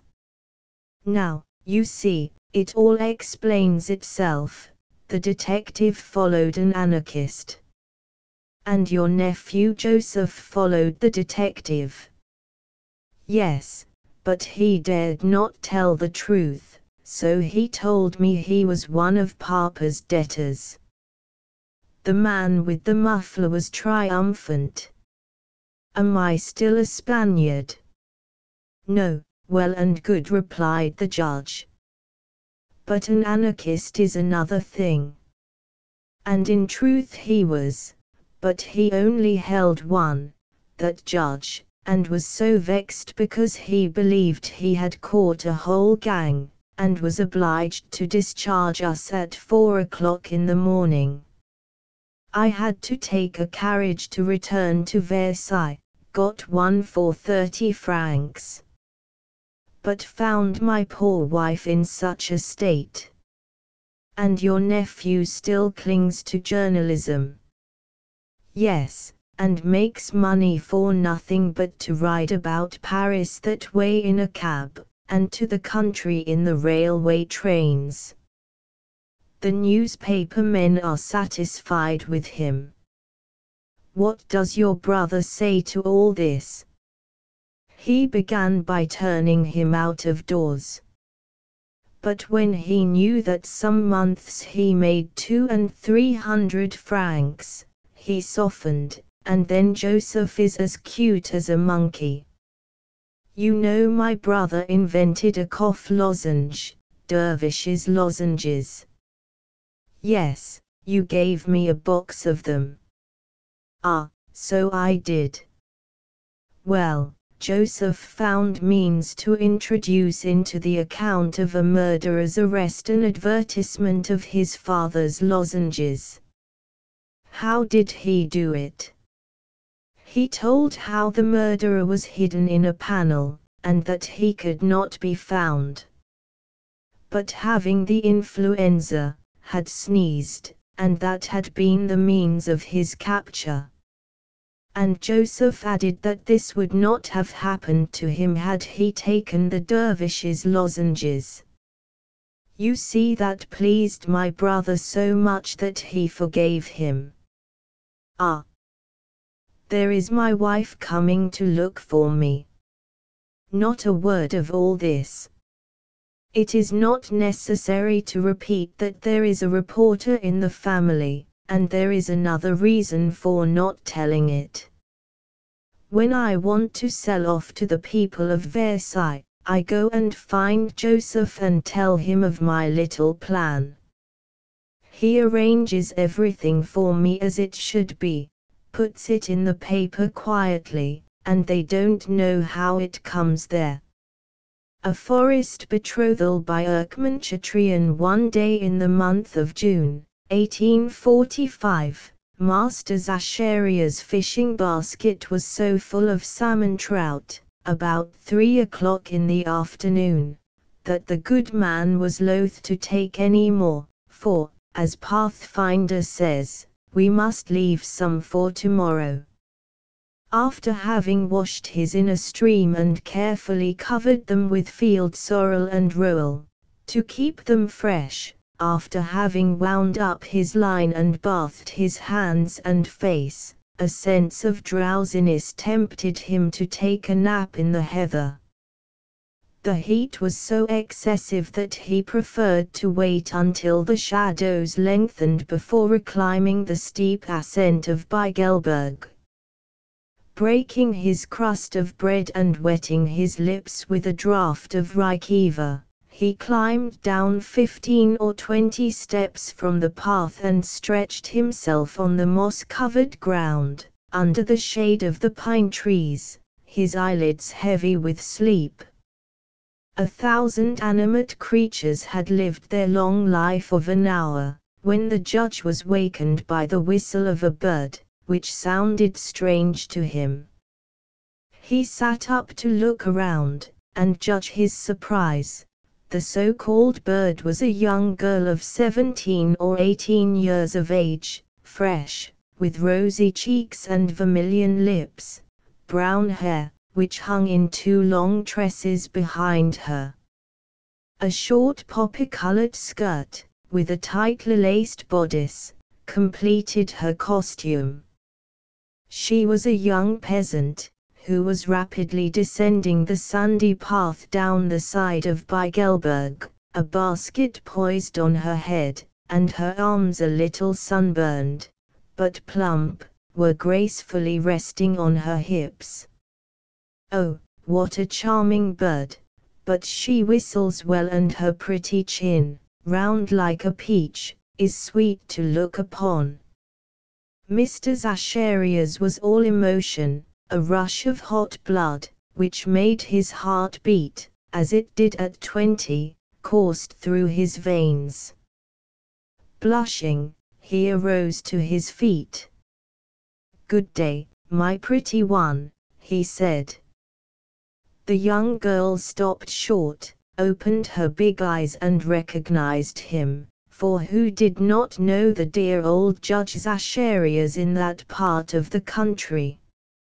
"Ah," she said, with a bright smile, "it is Mr. Zacharias Saylor." The old man approached her. He tried to speak, but all he could do was to stammer a few unintelligible words, just like a very young man. His embarrassment was so great that he completely disconcerted the young girl.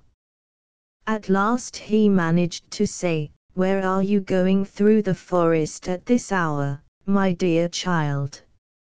She stretched out her hand and showed him, way at the end of the valley, a forester's house. "I am returning to my father's house, the Corporal Yuri Forester. You know him, without doubt, Monsieur le Juge." "What, are you our brave Yuri's daughter?" "Ah, do I know him? A very worthy man." "Then you are little Charlotte, of whom he has often spoken to me when he came with his official reports." "Yes, monsieur, I have just come from the town and am returning home." "That is a very pretty bunch of alpine berries you have," exclaimed the old man. She detached the bouquet from her belt and tendered it to him. "If it would please you, Monsieur Saylor." Zacharias was touched. "Yes, indeed," he said, "I will accept it, and I will accompany you home. I am anxious to see this brave Forester again. He must be getting old by now." "He is about your age, Monsieur le Juge," said Charlotte innocently, "between 55 and 60 years of age." This simple speech recalled the good man to his senses, and as he walked beside her he became pensive. What was he thinking of? Nobody could tell, but how many times has it happened that a brave and worthy man, thinking that he had fulfilled all his duties, finds that he has neglected the greatest, the most sacred, the most beautiful of all, that of love. And what it costs him to think of it when it is too late. Soon Mr. Zacharias and Charlotte came to the turn of the valley where the path spanned a little pond by means of a rustic bridge, and led straight to the corporal's house. They could now see Yuri Forester, his large felt hat decorated with a twig of heather, his calm eyes, his brown cheeks and greyish hair, seated on the stone bench near his doorway. Two beautiful hunting dogs, with reddish-brown coats, lay at his feet, and the high vine arbor behind him rose to the peak of the gable roof. The shadows on Romelstein were lengthening, and the setting sun spread its purple fringe behind the high fir trees on Alpnach. The old corporal, whose eyes were as piercing as an eagle's, recognized Monsieur Zacharias and his daughter from afar. He came toward them, lifting his felt hat respectfully. "Welcome, Monsieur le Juge," he said in the frank and cordial voice of a mountaineer. "What happy circumstance has procured me the honor of a visit?" "Master Yuri," replied the good man, "I am belated in your mountains. Have you a vacant corner at your table and a bed at the disposition of a friend?" "Ah," cried the corporal, "if there were but one bed in the house, should it not be at the service of the best, the most honored of our ex-magistrates of Stans? Monsieur Sailor, what an honor you confer on Yuri Forrester's humble home." "Christine, Christine. Monsieur le Juge Zacharias Sailor wishes to sleep under our roof tonight."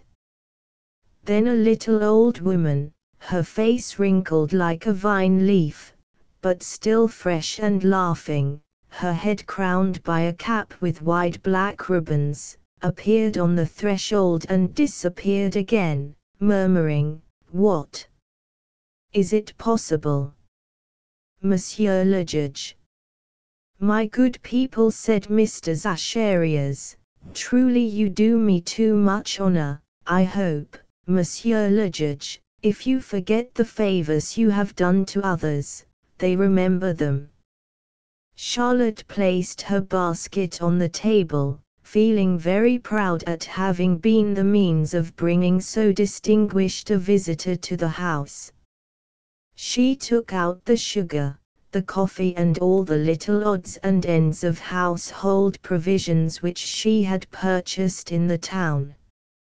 And Zacharias, gazing at her pretty profile, felt himself agitated once more. His poor old heart beat more quickly in his bosom and seemed to say to him, "This is love, Zacharias. This is love. This is love." To tell you the truth, my dear friends, Mr. Sailor spent the evening with the head forester, Yuri Forrester, perfectly oblivious to the fact of Therese's uneasiness, to his promise to return before 7 o'clock, to all his old habits of order and submission. Picture to yourself the large room, the time-browned rafters of the ceiling, the windows opened on the silent valley, the round table in the middle of the room, covered with a white cloth, with red stripes running through it, the light from the lamp, bringing out more clearly the grave faces of Zacharias and Yuri, the rosy, laughing features of Charlotte, and Dame Christine's little cap, with long fluttering streamers. Picture to yourself the soup tureen, with gaily flowered bowl, from which arose an appetizing odor, the dish of trout garnished with parsley, the plates filled with fruits and little meal cakes as yellow as gold, then worthy Father Zacharias, handing first one and then the other of the plates of fruit and cakes to Charlotte, who lowered her eyes, frightened at the old man's compliments and tender speeches. Yuri was quite puffed up at his praise, but Dame Christine said, "Ah, Monsieur le Juge, you are too good. You do not know how much trouble this little girl gives us, or how headstrong she is when she wants anything. You will spoil her with so many compliments." To which speech Mr. Zacharias made reply, "Dame Christine, you possess a treasure. Mademoiselle Charlotte merits all the good I have said of her." Then Master Yuri, raising his glass, cried out, "Let us drink to the health of our good and venerated Judge Zacharias Sailor." The toast was drunk with a will. Just then the clock, in its hoarse voice, struck the hour of 11. Out of doors there was the great silence of the forest, the grasshopper's last cry, the vague murmur of the river. As the hours sounded, they rose, preparatory to retiring. How fresh and agile he felt! With what ardor, had he dared, would he not have pressed a kiss upon Charlotte's little hand? Oh, but he must not think of that now. Later on, perhaps. "Come, Master Yuri," he said, "it is bedtime. Good night, and many thanks for your hospitality." "At what hour do you wish to rise, monsieur?" asked Christine. "Oh," he replied, gazing at Charlotte, "I am an early bird. I do not feel my age, though perhaps you might not think so. I rise at 5 o'clock." "Like me, Monsieur Sailor," cried the head forester. "I rise before daybreak, but I must confess it is tiresome all the same. We are no longer young." "Ha! Ha! Bah! I have never had anything ail me, Master Forester. I have never been more vigorous or more nimble." And suiting his actions to his words, he ran briskly up the steep steps of the staircase. Really, Mr. Zacharias was no more than 20, but his 20 years lasted about 20 minutes, and once nestled in the large canopied bed, with the covers drawn up to his chin and his handkerchief tied around his head, in lieu of a nightcap, he said to himself, "Sleep, Zacharias. Sleep. You have great need of rest, you are very tired." And the good man slept until 9 o'clock. The forester, returning from his rounds, uneasy at his non-appearance, went up to his room and wished him good morning. Then, seeing the sun high in the heavens, hearing the birds warbling in the foliage, the judge, ashamed of his boastfulness of the previous night, arose, alleging as an excuse for his prolonged slumbers, the fatigue of fishing and the length of the supper of the evening before. "Ah, Monsieur Sailor," said the forester, "it is perfectly natural. I would love dearly myself to sleep in the mornings, but I must always be on the go. What I want is a son-in-law, a strong youth to replace me. I would voluntarily give him my gun and my hunting pouch." Zacharias could not restrain a feeling of great uneasiness at these words. Being dressed, he descended in silence. Christine was waiting with his breakfast. Charlotte had gone to the hay field. The breakfast was short, and Mr. Sailor, having thanked these good people for their hospitality, turned his face toward Stance. He became pensive, as he thought of the worry to which Mademoiselle Thérèse had been subjected, yet he was not able to tear his hopes from his heart, nor the 1,000 charming illusions, which came to him like a late-comer in a nest of warblers. By autumn he had fallen so into the habit of going to the forester's house that he was oftener there than at his own, and the head forester, not knowing to what love of fishing to attribute these visits, often found himself embarrassed at being obliged to refuse the multiplicity of presents which the worthy ex-magistrate, he himself being very much at home, begged of him to accept in compensation for his daily hospitality. Besides, Mr. Sailor wished to share all his occupations, following him in his rounds in the Grindelwald and Entilbach. Yuri Forster often shook his head, saying, "I never knew a more honest or better judge than Mr. Zacharias Sailor. When I used to bring my reports to him, formerly, he always praised me, and it is to him that I owe my raise to the rank of head forester. But he added to his wife, I am afraid the poor man is a little out of his head. Did he not help Charlotte in the hay-field, to the infinite enjoyment of the peasants? Truly, Christine, it is not right, but then I dare not say so to him, he is so much above us. Now he wants me to accept a pension, and such a pension, 100 florins a month. And that silk dress he gave Charlotte on her birthday. Do young girls wear silk dresses in our valley? Is a silk dress the thing for a forester's daughter? Leave him alone, said the wife. He is contented with a little milk and meal. He likes to be with us, it is a change from his lonesome city life, with no one to talk to but his old governess, whilst here the little one looks after him.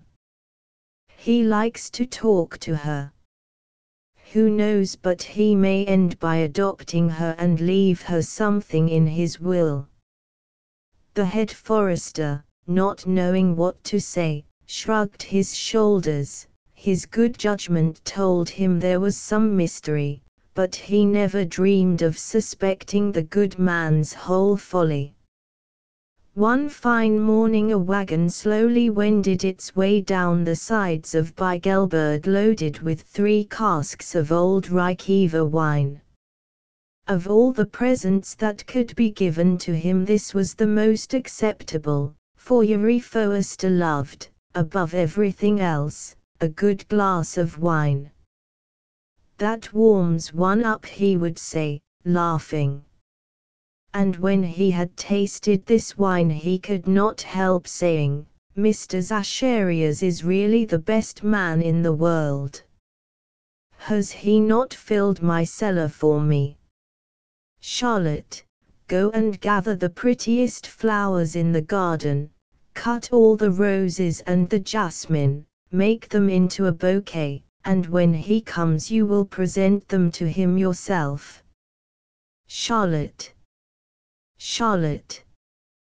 Hurry up, here he comes with his long pole. At this moment the old man appeared descending the hillside in the shade of the pines with a brisk step. As far off as Yuri could make himself heard, he called out, his glass in his hand, here is to the best man I know. Here is to our benefactor. And Zacharias smiled. Dame Christine had already commenced preparations for dinner. A rabbit was turning at the spit and the savory odor of the soup whetted Mr. Saylor's appetite. The old judge's eyes brightened when he saw Charlotte in her short poppy-colored skirt, her arms bare to the elbow, running here and there in the garden paths gathering the flowers, and when he saw her approaching him with her huge bouquet, which she humbly presented to him with downcast eyes. Monsieur le Judge, will you deign to accept this bouquet from your little friend Charlotte? A sudden blush overspread his venerable cheeks, and as she stooped to kiss his hand, he said, No, no, my dear child, accept rather from your old friend, your best friend, a more tender embrace. He kissed both her burning cheeks.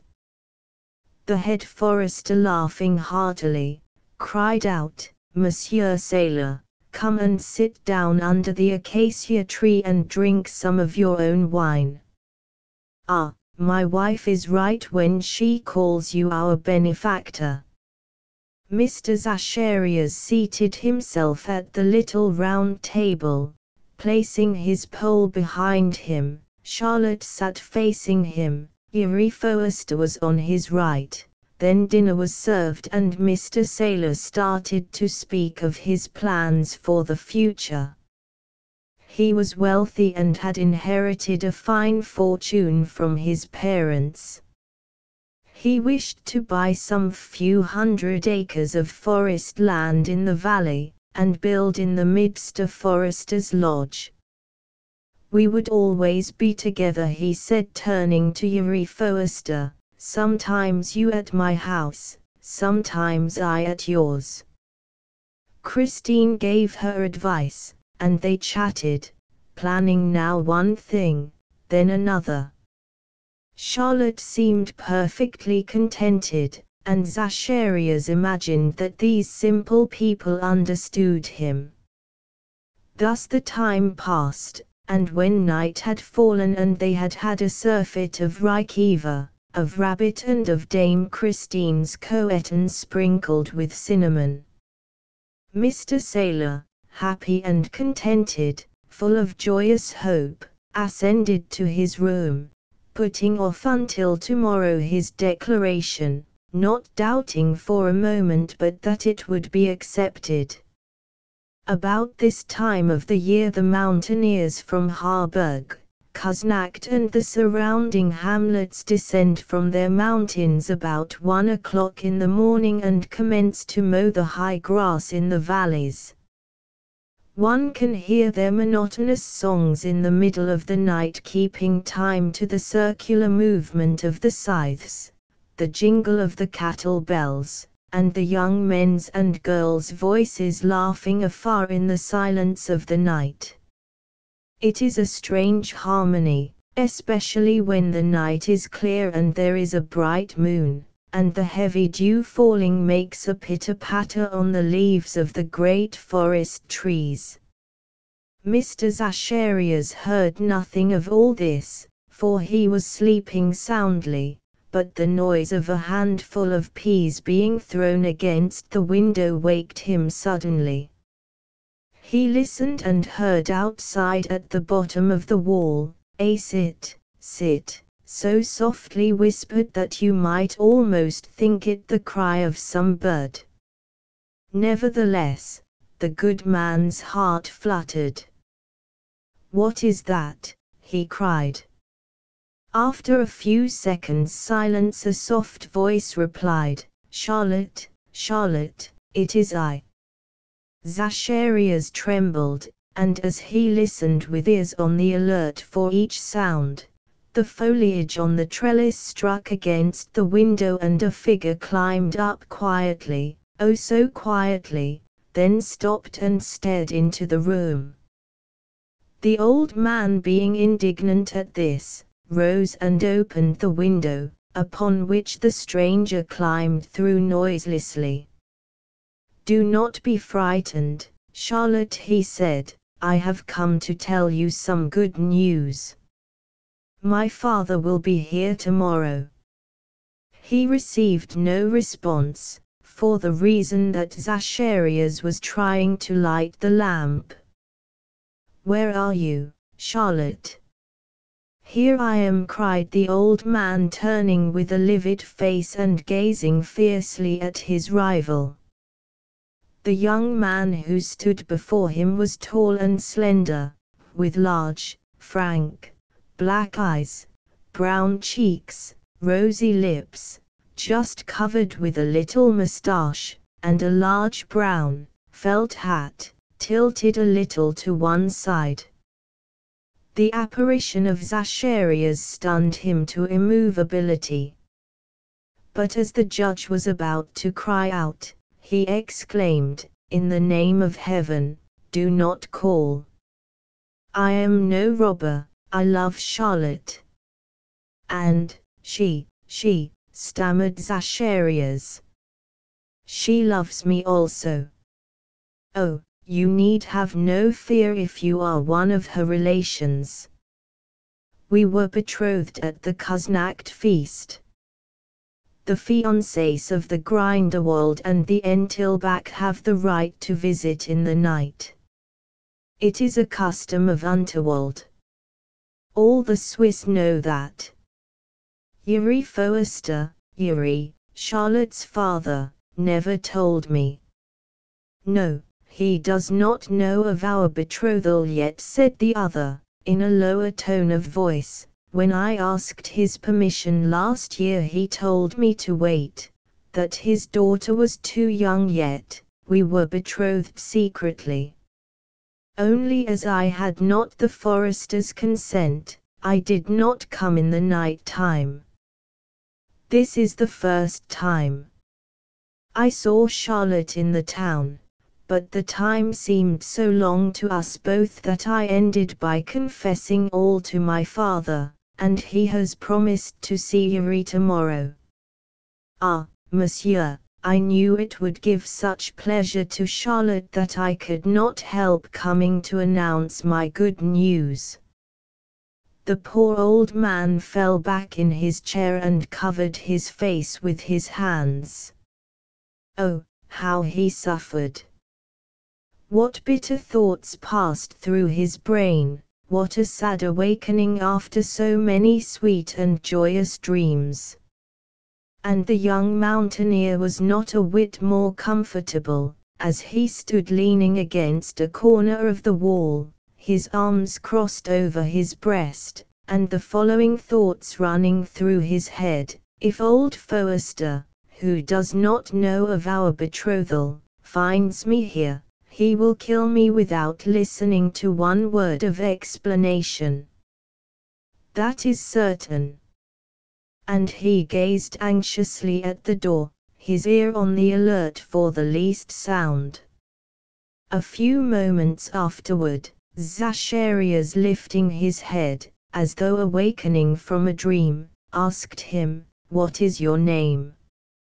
"Karl Imnant, monsieur." "What is your business?" "My father hopes to obtain the position of a forester in the Grindelwald for me." There was a long silence, and Zacharias looked at the young man with an envious eye. "And she loves you?" he asked in a broken voice. "Oh, yes, monsieur, we love each other devotedly." And Zacharias, letting his eyes fall on his thin legs and his hands wrinkled and veined, murmured, "Yes, she ought to love him, he is young and handsome." And his head fell on his breast again. All at once he arose, trembling in every limb, and opened the window. "Young man, you have done very wrong. You will never know how much wrong you have really done. You must obtain Mr. Forester's consent, but go, you will hear from me soon." The young mountaineer did not wait for a second invitation. With one bound he jumped to the path below and disappeared behind the grand old trees. Poor Zacharias, the old judge murmured, "all your illusions are fled." At 7 o'clock, having regained his usual calmness of demeanor, he descended to the room below, where Charlotte, Dame Christine and Yuri were already waiting breakfast for him. The old man, turning his eyes from the young girl, advanced to the head forester, saying, "My friend, I have a favor to ask of you. You know the son of the forester of the Grindelwald, do you not?" "Karl Imnant, why yes, sir. He is a worthy young man, and well behaved, I believe." "I think so, monsieur." "Is he capable of succeeding his father?" "Yes, he is 21 years old, he knows all about tree clipping, which is the most necessary thing of all, he knows how to read and how to write, but that is not all, he must have influence." "Well, Master Yuri, I still have some influence in the Department of Forests and Rivers. This day fortnight, or 3 weeks at the latest, Karl Imnant shall be Assistant Forester of the Grindelwald, and I ask the hand of your daughter Charlotte for this brave young man." At this request, Charlotte, who had blushed and trembled with fear, uttered a cry and fell back into her mother's arms. Her father, looking at her severely, said, "What is the matter, Charlotte? Do you refuse?" "Oh, no, no, father, no. That is as it should be. As for myself, I should never have refused any request of Mr. Zacharias Sailor's. Come here and embrace your benefactor." Charlotte ran toward him, and the old man pressed her to his heart, gazing long and earnestly at her, with eyes filled with tears. Then, pleading business, he started home, with only a crust of bread in his basket for breakfast. 15 days afterward, Karl Imnant received the appointment of forester, taking his father's place. 8 days later, he and Charlotte were married. The guests drank the rich Rykeva wine, so highly esteemed by Yuri Forster, and which seemed to him to have arrived so opportunely for the feast. Mr. Zacharias Sailor was not present that day at the wedding, being ill at home.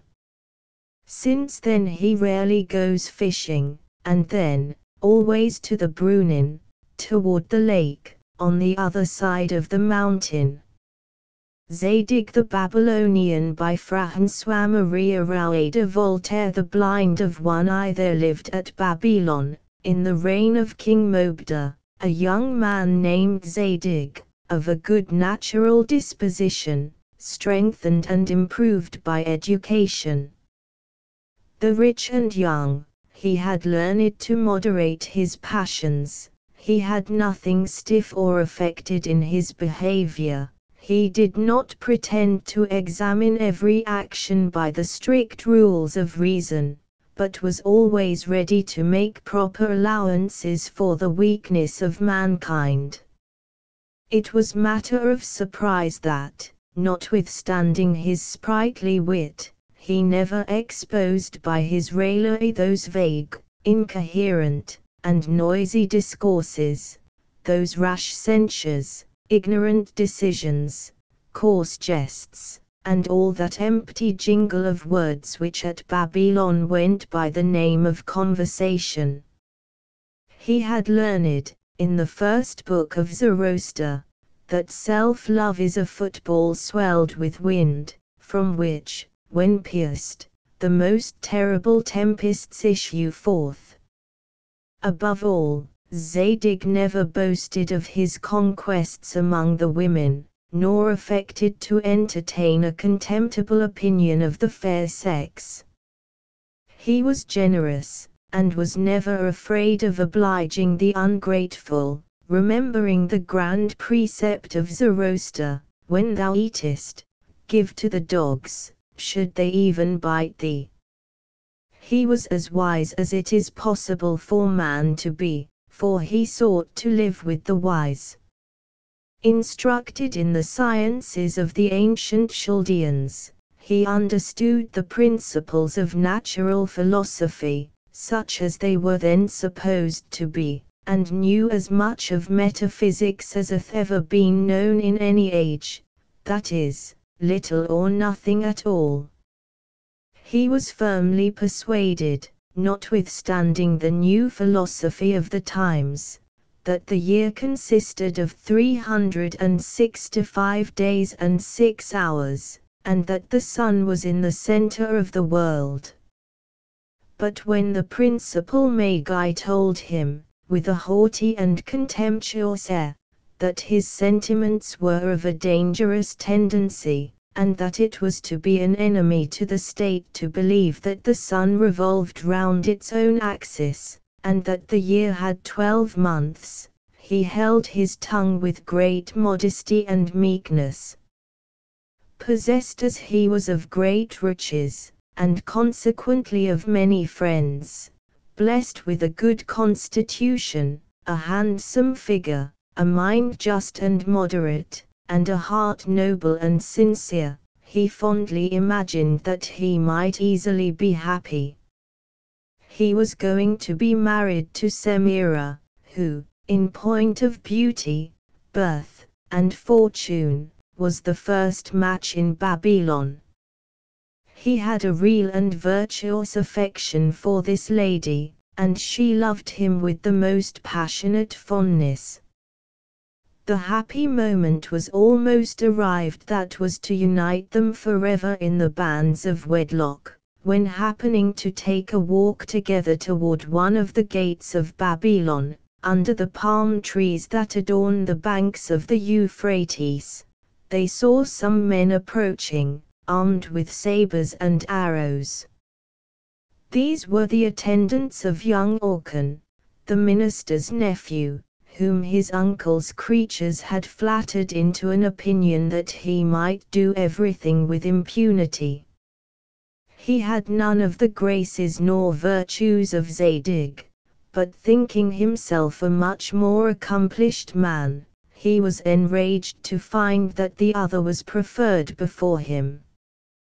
This jealousy, which was merely the effect of his vanity, made him imagine that he was desperately in love with Semira, and accordingly he resolved to carry her off. The ravishers seized her. In the violence of the outrage they wounded her, and made the blood flow from her person, the sight of which would have softened the tigers of Mount Imaus. She pierced the heavens with her complaints. She cried out, "My dear husband, they tear me from the man I adore."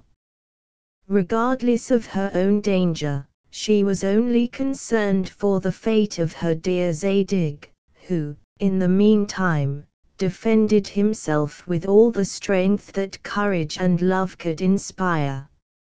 Assisted only by 2 slaves, he put the ravishers to flight and carried home Semira, insensible and bloody as she was.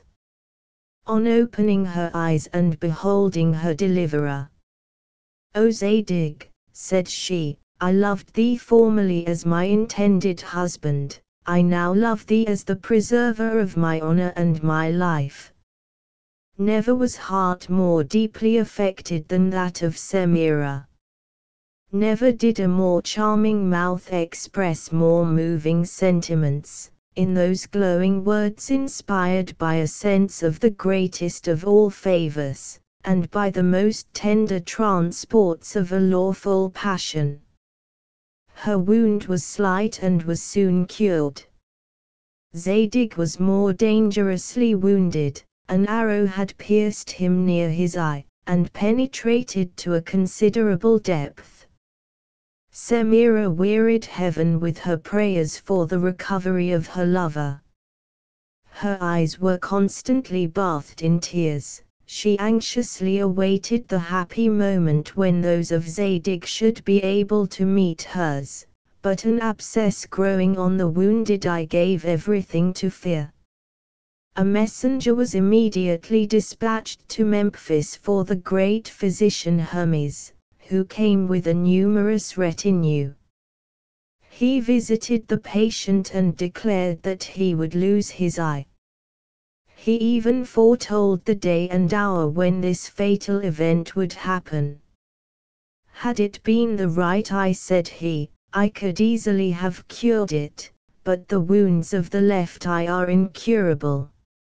All Babylon lamented the fate of Zadig, and admired the profound knowledge of Hermes. In 2 days the abscess broke of its own accord and Zadig was perfectly cured. Hermes wrote a book to prove that it ought not to have been cured. Zadig did not read it, but, as soon as he was able to go abroad, he went to pay a visit to her in whom all his hopes of happiness were centered, and for whose Sake alone he wished to have eyes. Semira had been in the country for 3 days past.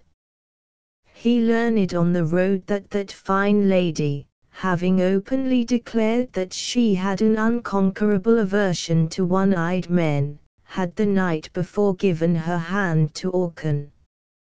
At this news he fell speechless to the ground. His sorrow brought him almost to the brink of the grave. He was long indisposed, but reason at last got the better of his affliction, and the severity of his fate served to console him. "Since," said he, "I have suffered so much from the cruel caprice of a woman educated at court, I must now think of marrying the daughter of a citizen." He pitched upon Azura, a lady of the greatest prudence, and of the best family in town. He married her and lived with her for 3 months in all the delights of the most tender union. He only observed that she had a little levity, and was too apt to find that those young men who had the most handsome persons were likewise possessed of most wit and virtue. The nose one morning Azura returned from a walk in a terrible passion, and uttering the most violent exclamations.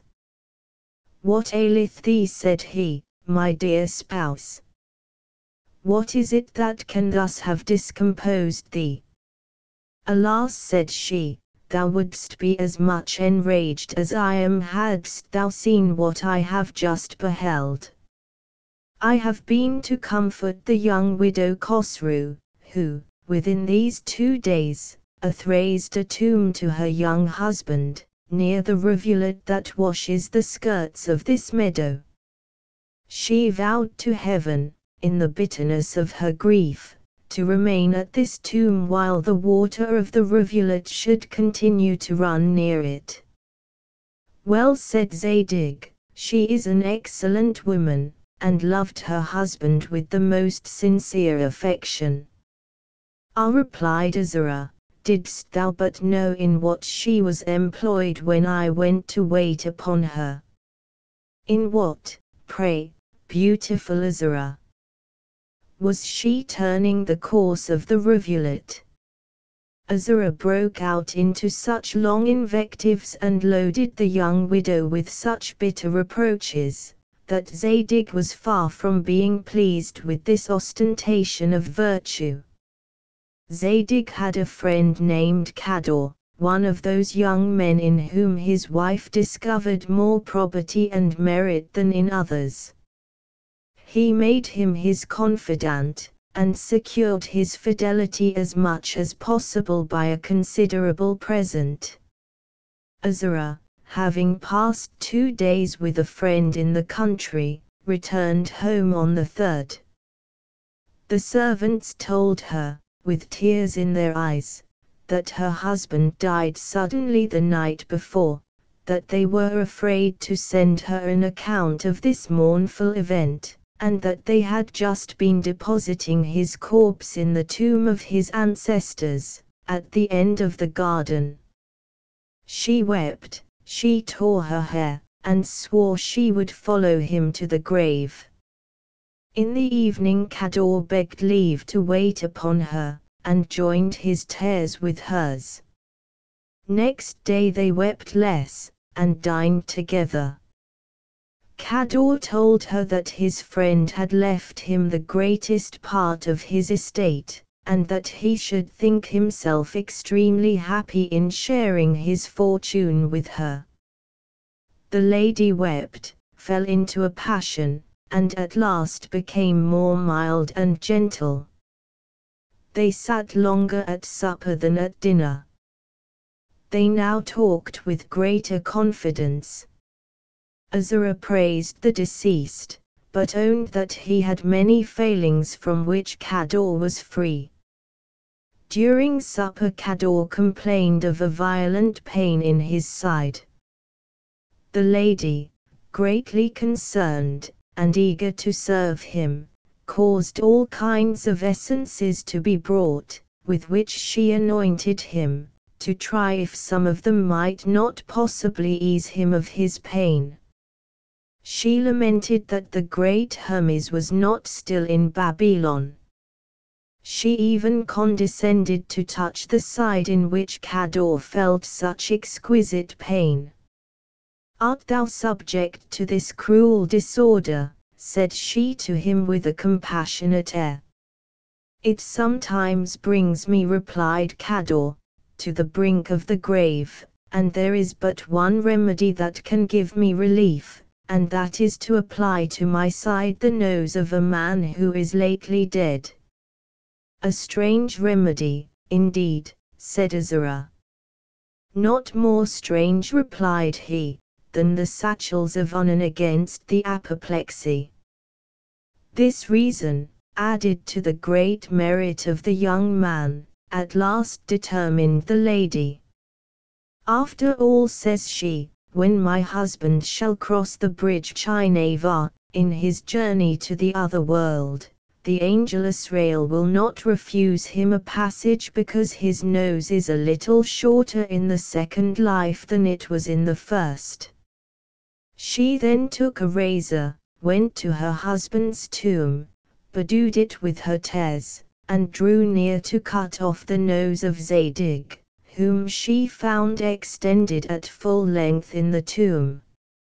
Zadig arose, holding his nose with one hand, and, putting back the razor with the other, "Madam," said he, "don't exclaim so violently against young Khosroo. The project of cutting off my nose is equal to that of turning the course of a rivulet."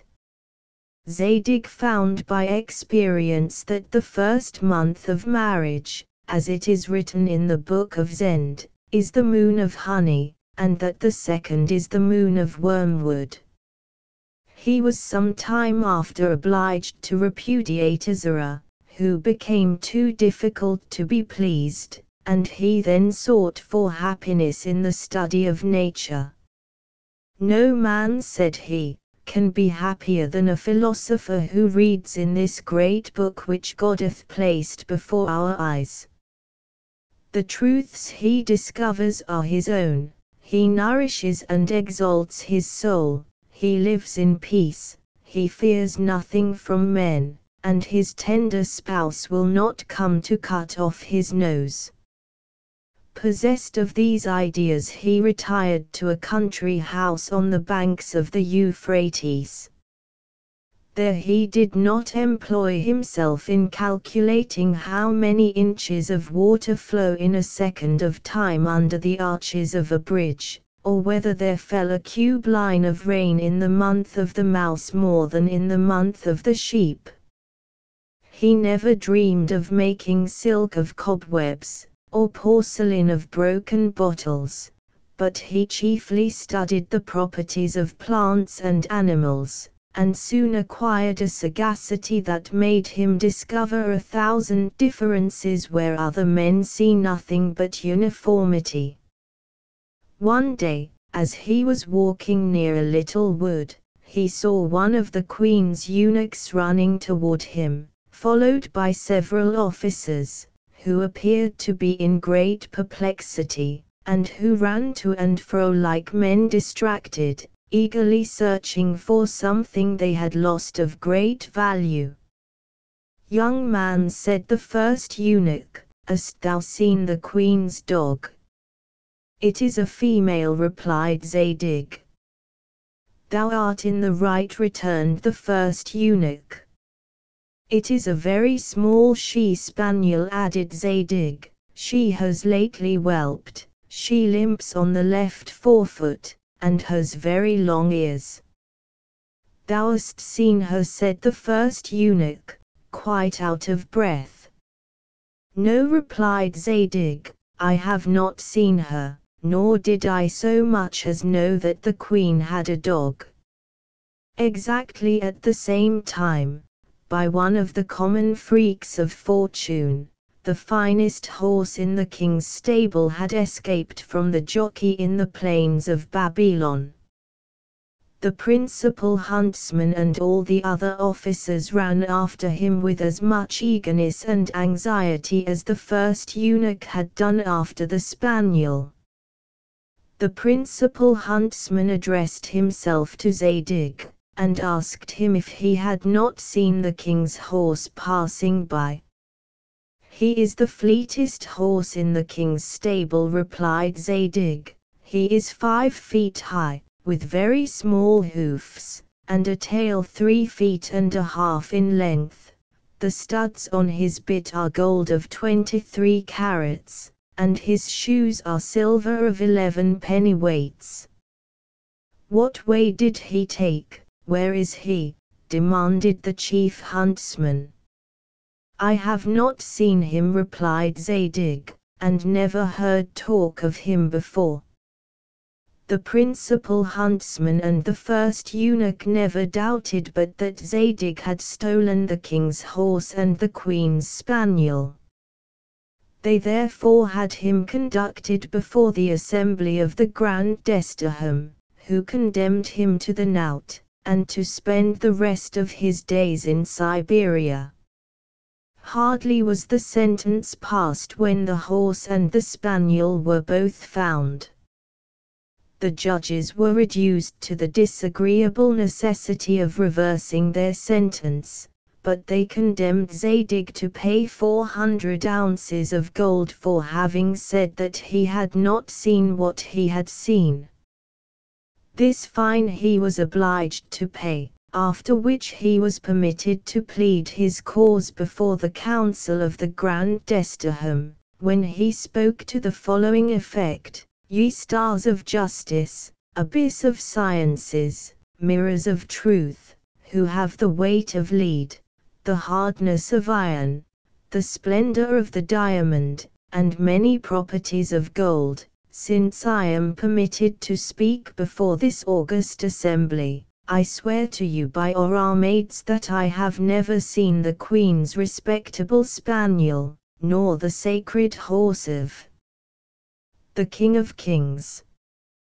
The truth of the matter was as follows: I was walking toward the little wood, where I afterwards met the venerable eunuch, and the most illustrious chief huntsman.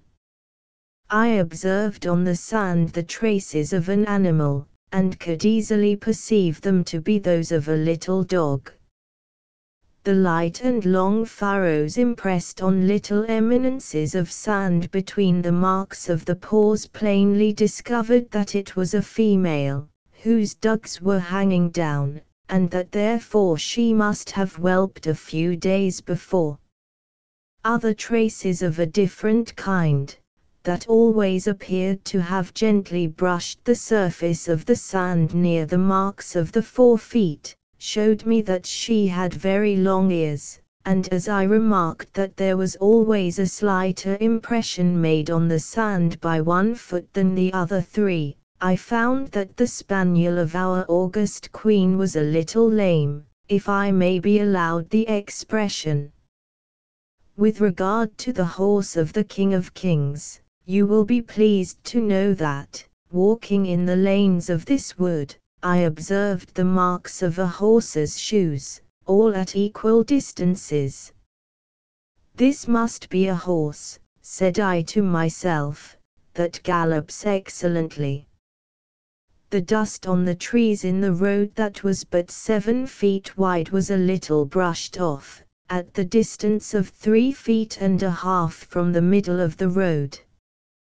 "This horse," said I, "has a tail 3 feet and a half long, which being whisked to the right and left, has swept away the dust." I observed under the trees that formed an arbor 5 feet in height, that the leaves of the branches were newly fallen, from whence I inferred that the horse had touched them, and that he must therefore be 5 feet high. As to his bit, it must be gold of 23 carats, for he had rubbed its bosses against a stone which I knew to be a touchstone, and which I have tried. In a word, from the marks made by his shoes on flints of another kind, I concluded that he was shod with silver 11 deniers fine. All the judges admired Zadig for his acute and profound discernment. The news of this speech was carried even to the king and queen. Nothing was talked of but Zadig in the antechambers, the chambers, and the cabinet, and though many of the Magi were of opinion that he ought to be burned as a sorcerer, the king ordered his officers to restore him the 400 ounces of gold which he had been obliged to pay. The register, the attorneys, and bailiffs went to his house with great formality, to carry him back his 400 ounces. They only retained 398 of them to defray the expenses of justice, and their servants demanded their fees. Zadig saw how extremely dangerous it sometimes is to appear too knowing, and therefore resolved that on the next occasion of the like nature he would not tell what he had seen. Such an opportunity soon offered. A prisoner of state made his escape, and passed under the window of Zadig's house. Zadig was examined and made no answer. But it was proved that he had looked at the prisoner from this window. For this crime he was condemned to pay 500 ounces of gold, and, according to the polite custom of Babylon, he thanked his judges for their indulgence. "Great God," said he to himself, "what a misfortune it is to walk in a wood through which the queen's spaniel or the king's horse has passed, how dangerous to look out at a window, and how difficult to be happy in this life." The envious man Zadig resolved to comfort himself by philosophy and friendship for the evils he had suffered from fortune. He had in the suburbs of Babylon a house elegantly furnished, in which he assembled all the arts and all the pleasures worthy the pursuit of a gentleman. In the morning his library was open to the learned. In the evening his table was surrounded by good company. But he soon found what very dangerous guests these men of letters are. A warm dispute arose on one of Zoroaster's laws, which forbids the eating of a griffin. "Why," said some of them, "prohibit the eating of a griffin, if there is no such an animal in nature?" "There must necessarily be such an animal," said the others, "since Zoroaster forbids us to eat it." Zadig would fain have reconciled them by saying, "If there are no griffins, we cannot possibly eat them, and thus either way we shall obey Zoroaster." A learned man who had composed 13 volumes on the properties of the griffin, and was besides the chief theurgite, hastened away to accuse Zadig before one of the principal Magi, named Yebor, the greatest blockhead and therefore the greatest fanatic among the Chaldeans. This man would have impaled Zadig to do honors to the sun, and would then have recited the breviary of Zoroaster with greater satisfaction. The friend Cador, "A friend is better than 100 priests," went to Yebor, and said to him, "Long live the sun and the griffins! Beware of punishing Zadig, he is a saint, he has griffins in his inner court and does not eat them, and his accuser is an heretic, who dares to maintain that rabbits have cloven feet and are not unclean."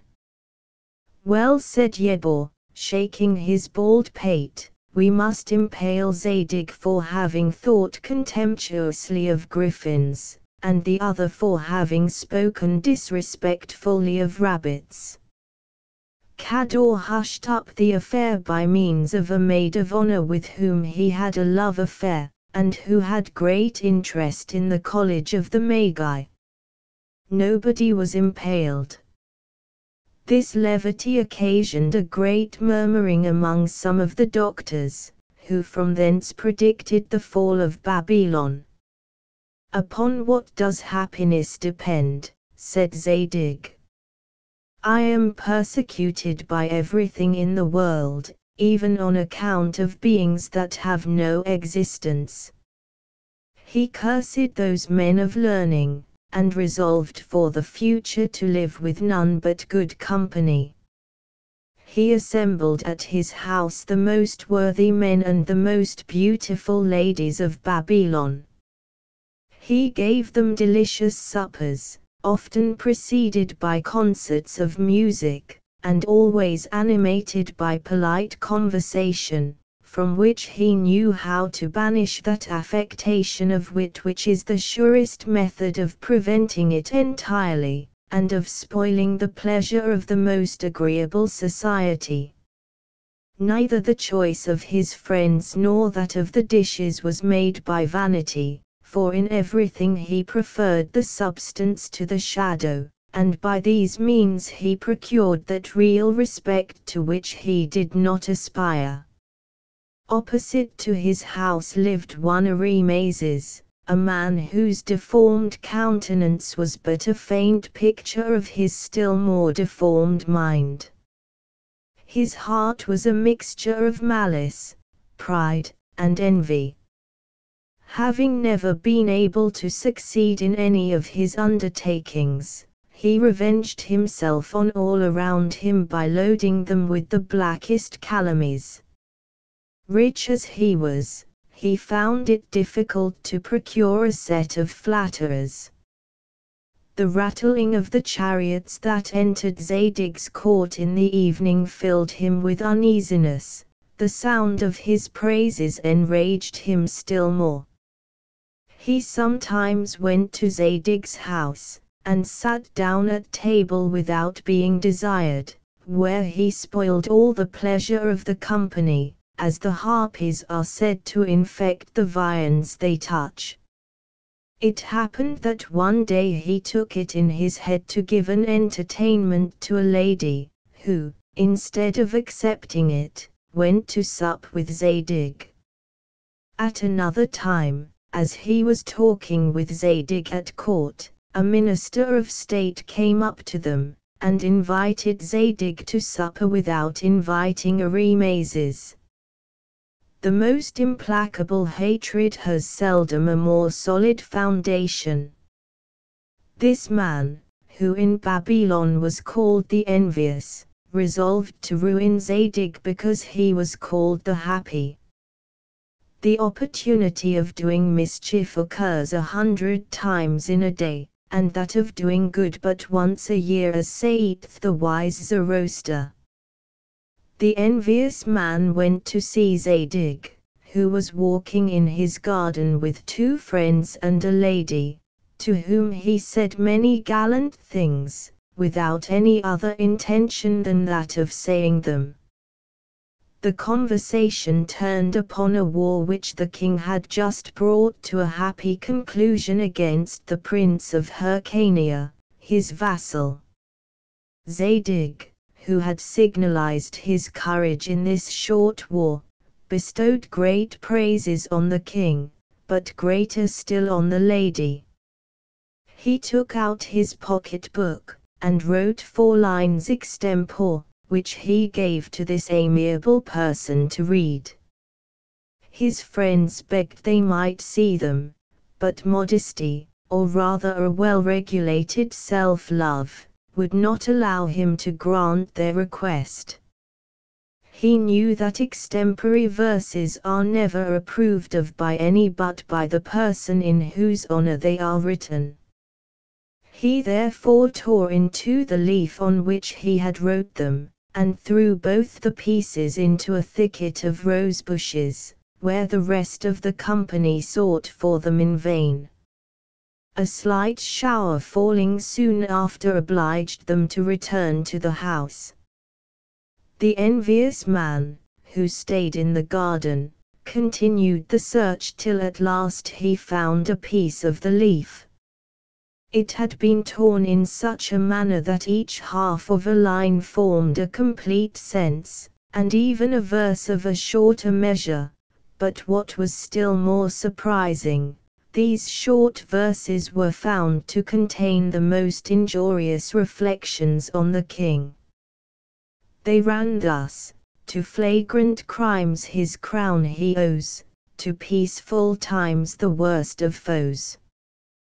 The envious man was now happy for the first time of his life. He had it in his power to ruin a person of virtue and merit.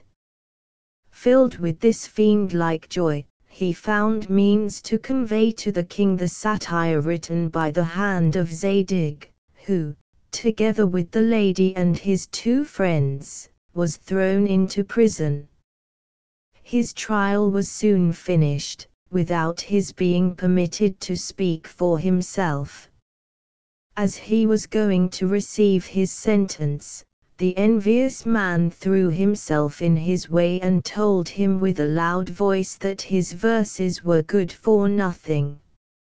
Zadig did not value himself on being a good poet, but it filled him with inexpressible concern to find that he was condemned for high treason, and that the fair lady and his 2 friends were confined in prison for a crime of which they were not guilty.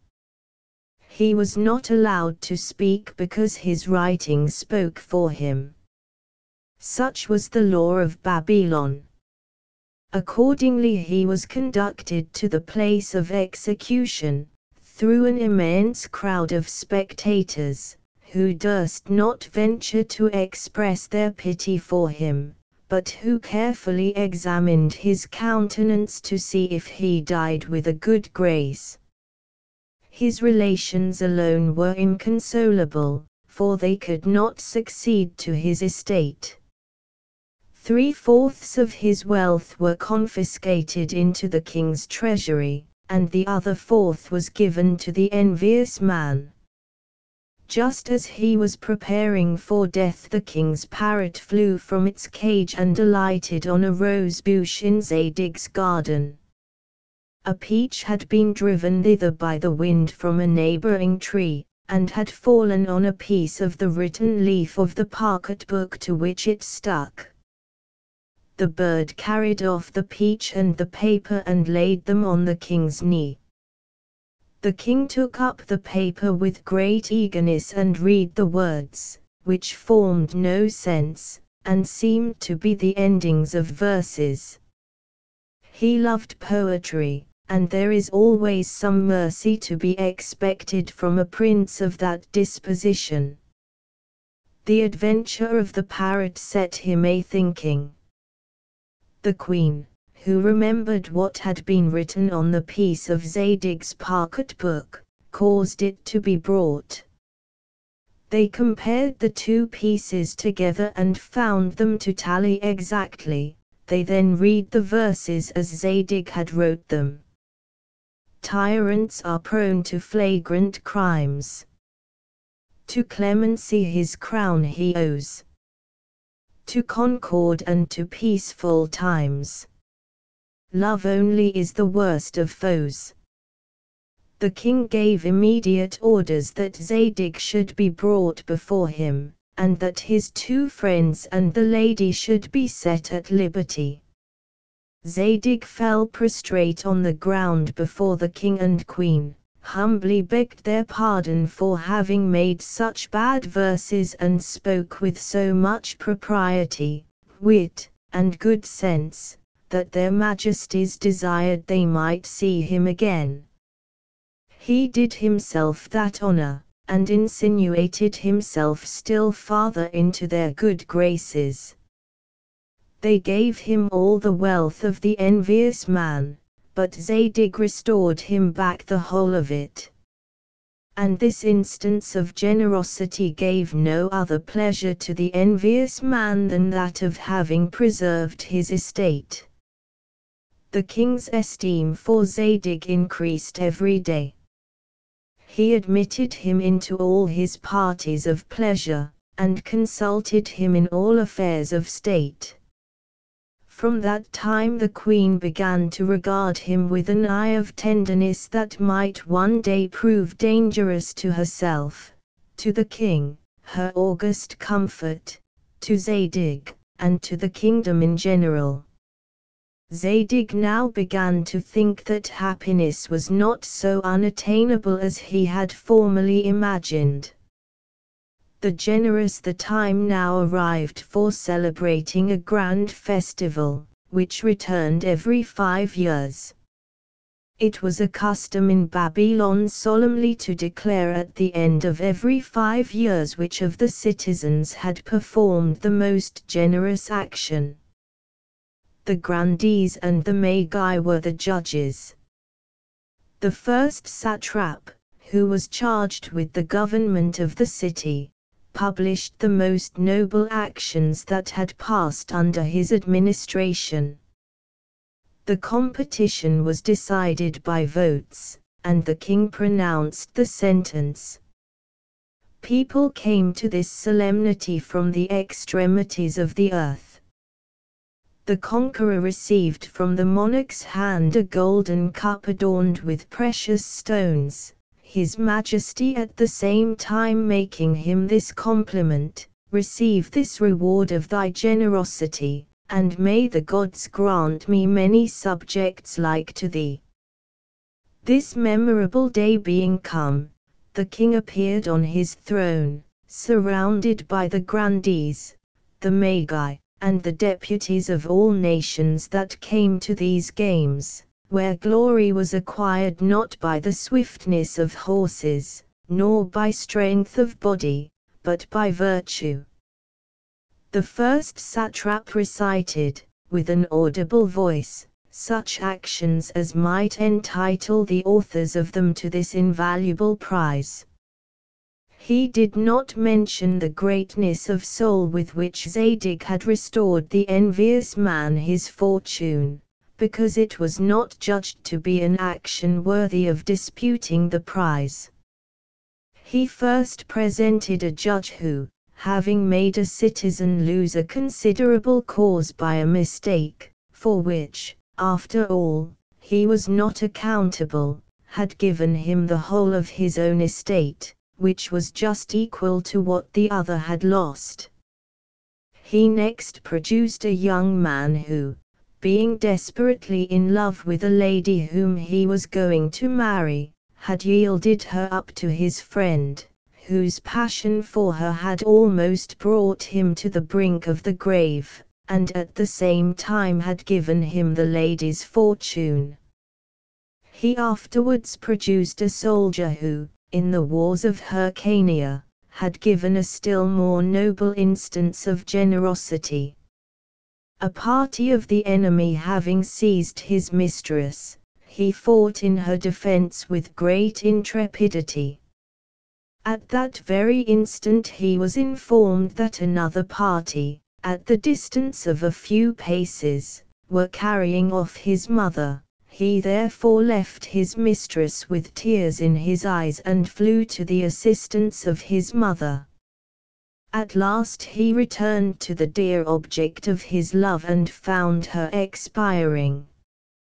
He was just going to plunge his sword in his own bosom, but his mother, remonstrating against such a desperate deed, and telling him that he was the only support of her life, he had the courage to endure to live. The judges were inclined to give the prize to the soldier. But the king took up the discourse and said, "The action of the soldier, and those of the other two, are doubtless very great, but they have nothing in them surprising. Yesterday Zadig performed an action that filled me with wonder. I had a few days before disgraced Coreb, my minister and favorite. I complained of him in the most violent and bitter terms. All my courtiers assured me that I was too gentle and seemed to vie with each other in speaking ill of Coreb. I asked Zadig what he thought of him, and he had the courage to commend him. I have read in our histories of many people who have atoned for an error by the surrender of their fortune, who have resigned a mistress, or preferred a mother to the object of their affection, but never before did I hear of a courtier who spoke favorably of a disgraced minister that lay brought under the displeasure of his sovereign. I give to each of those whose generous actions have been now recited 20,000 pieces of gold, but the cup I give to Zadig.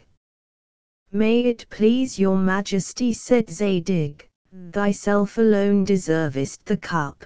Thou hast performed an action of all others the most uncommon and meritorious, since, notwithstanding thy being a powerful king, thou wast not offended at thy slave when he presumed to oppose thy passion.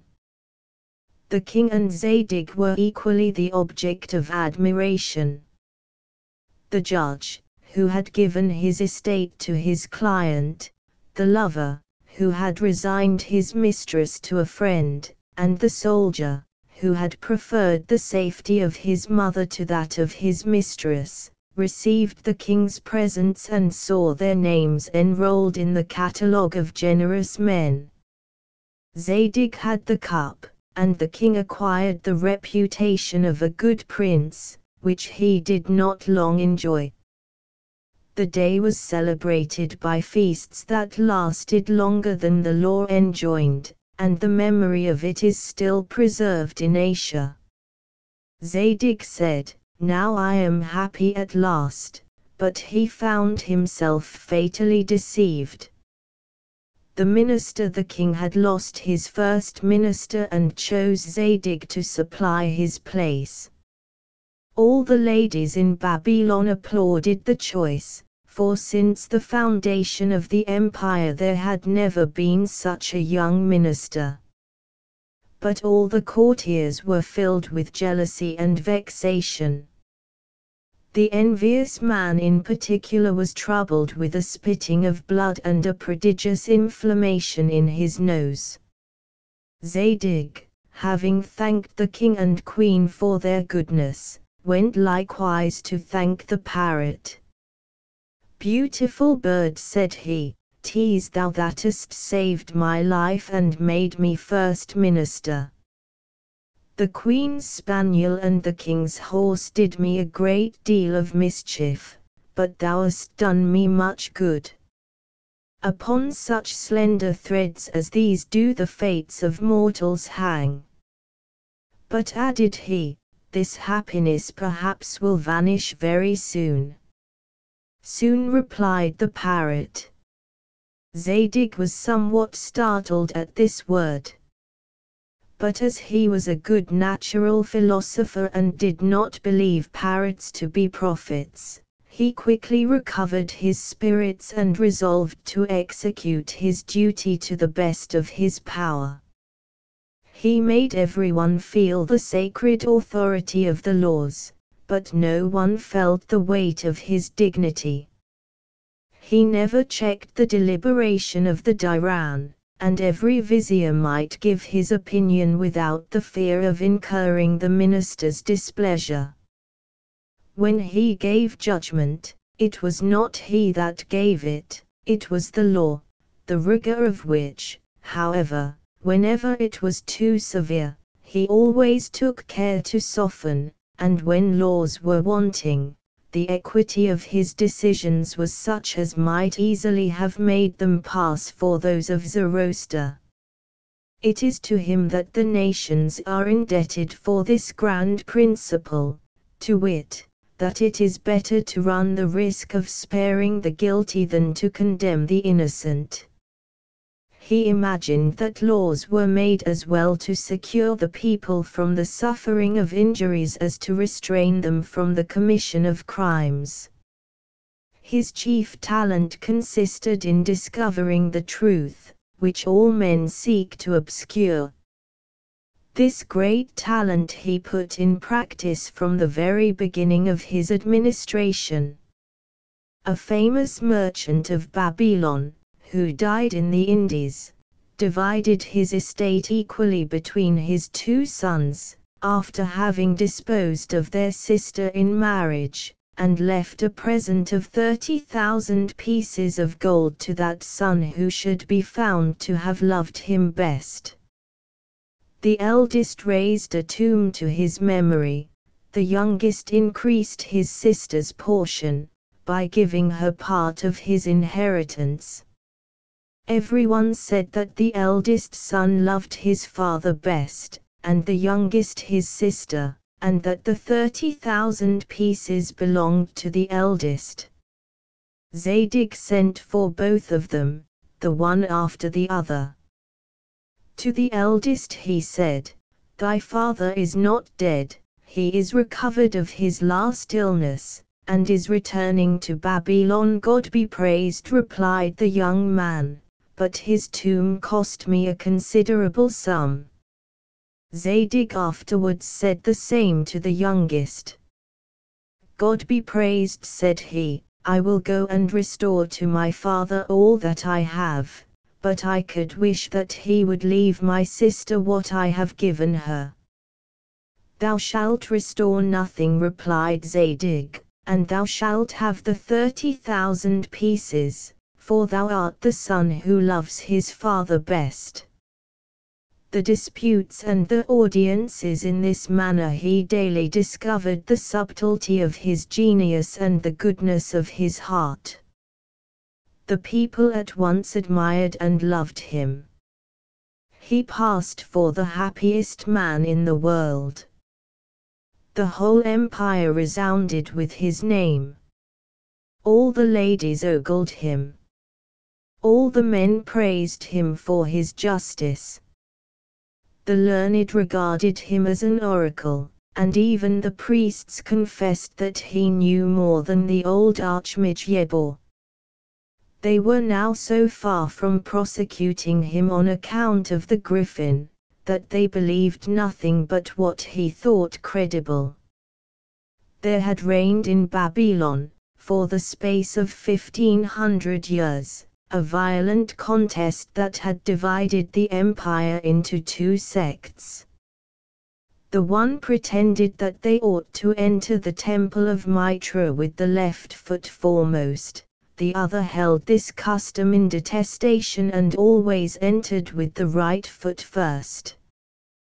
The people waited with great impatience for the day on which the solemn feast of the sacred fire was to be celebrated, to see which sect Zadig would favor. All the world had their eyes fixed on his 2 feet, and the whole city was in the utmost suspense and perturbation.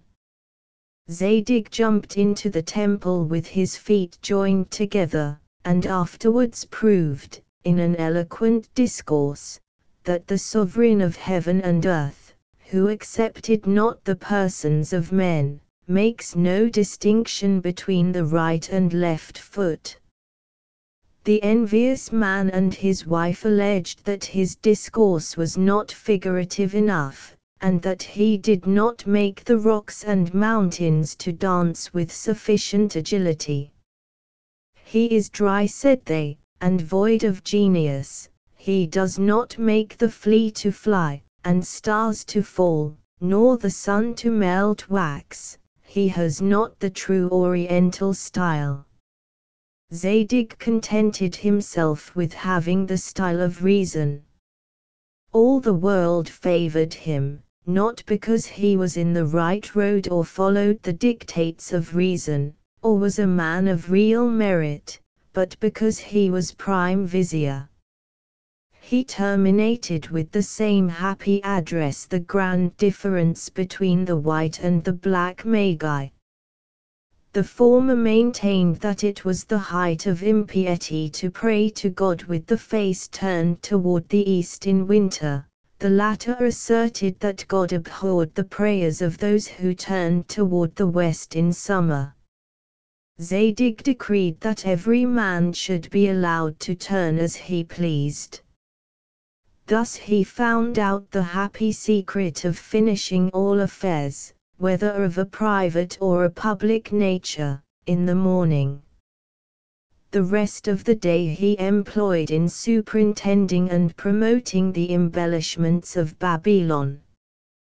He exhibited tragedies that drew tears from the eyes of the spectators, and comedies that shook their sides with laughter, a custom which had long been disused, and which his good taste now induced him to revive. He never affected to be more knowing in the polite arts than the artists themselves. He encouraged them by rewards and honors, and was never jealous of their talents.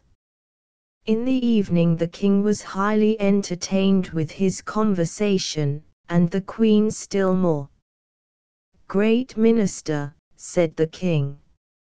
"Amiable minister," said the queen, and both of them added, "It would have been a great loss to the state had such a man been hanged.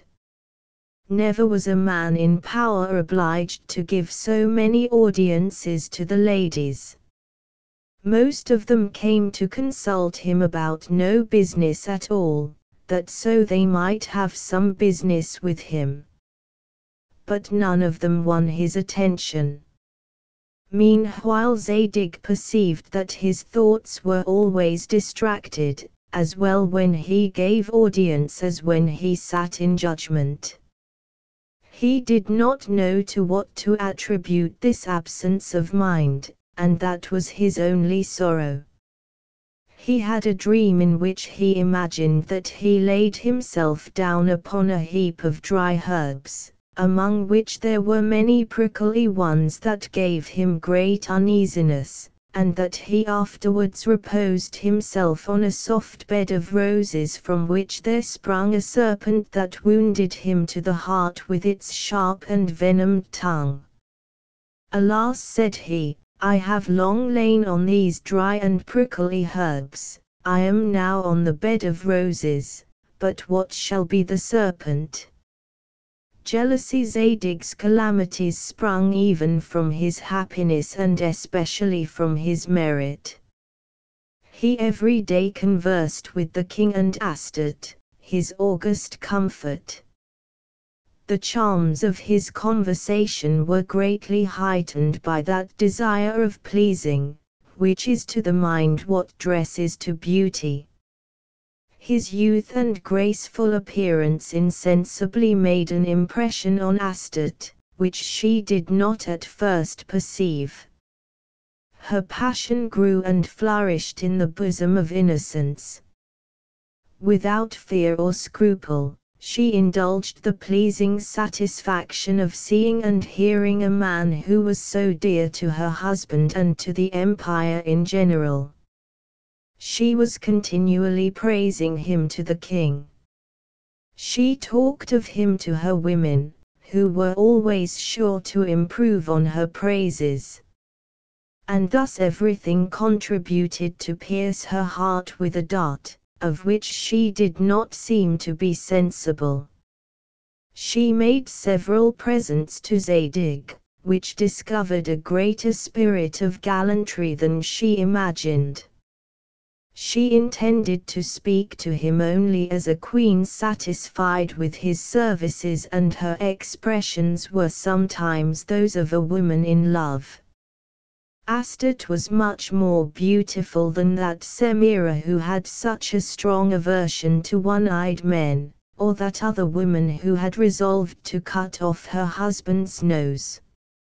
Her unreserved familiarity, her tender expressions, at which she began to blush, and her eyes, which, though she endeavored to divert them to other objects, were always fixed upon his, inspired Zadig with a passion that filled him with astonishment.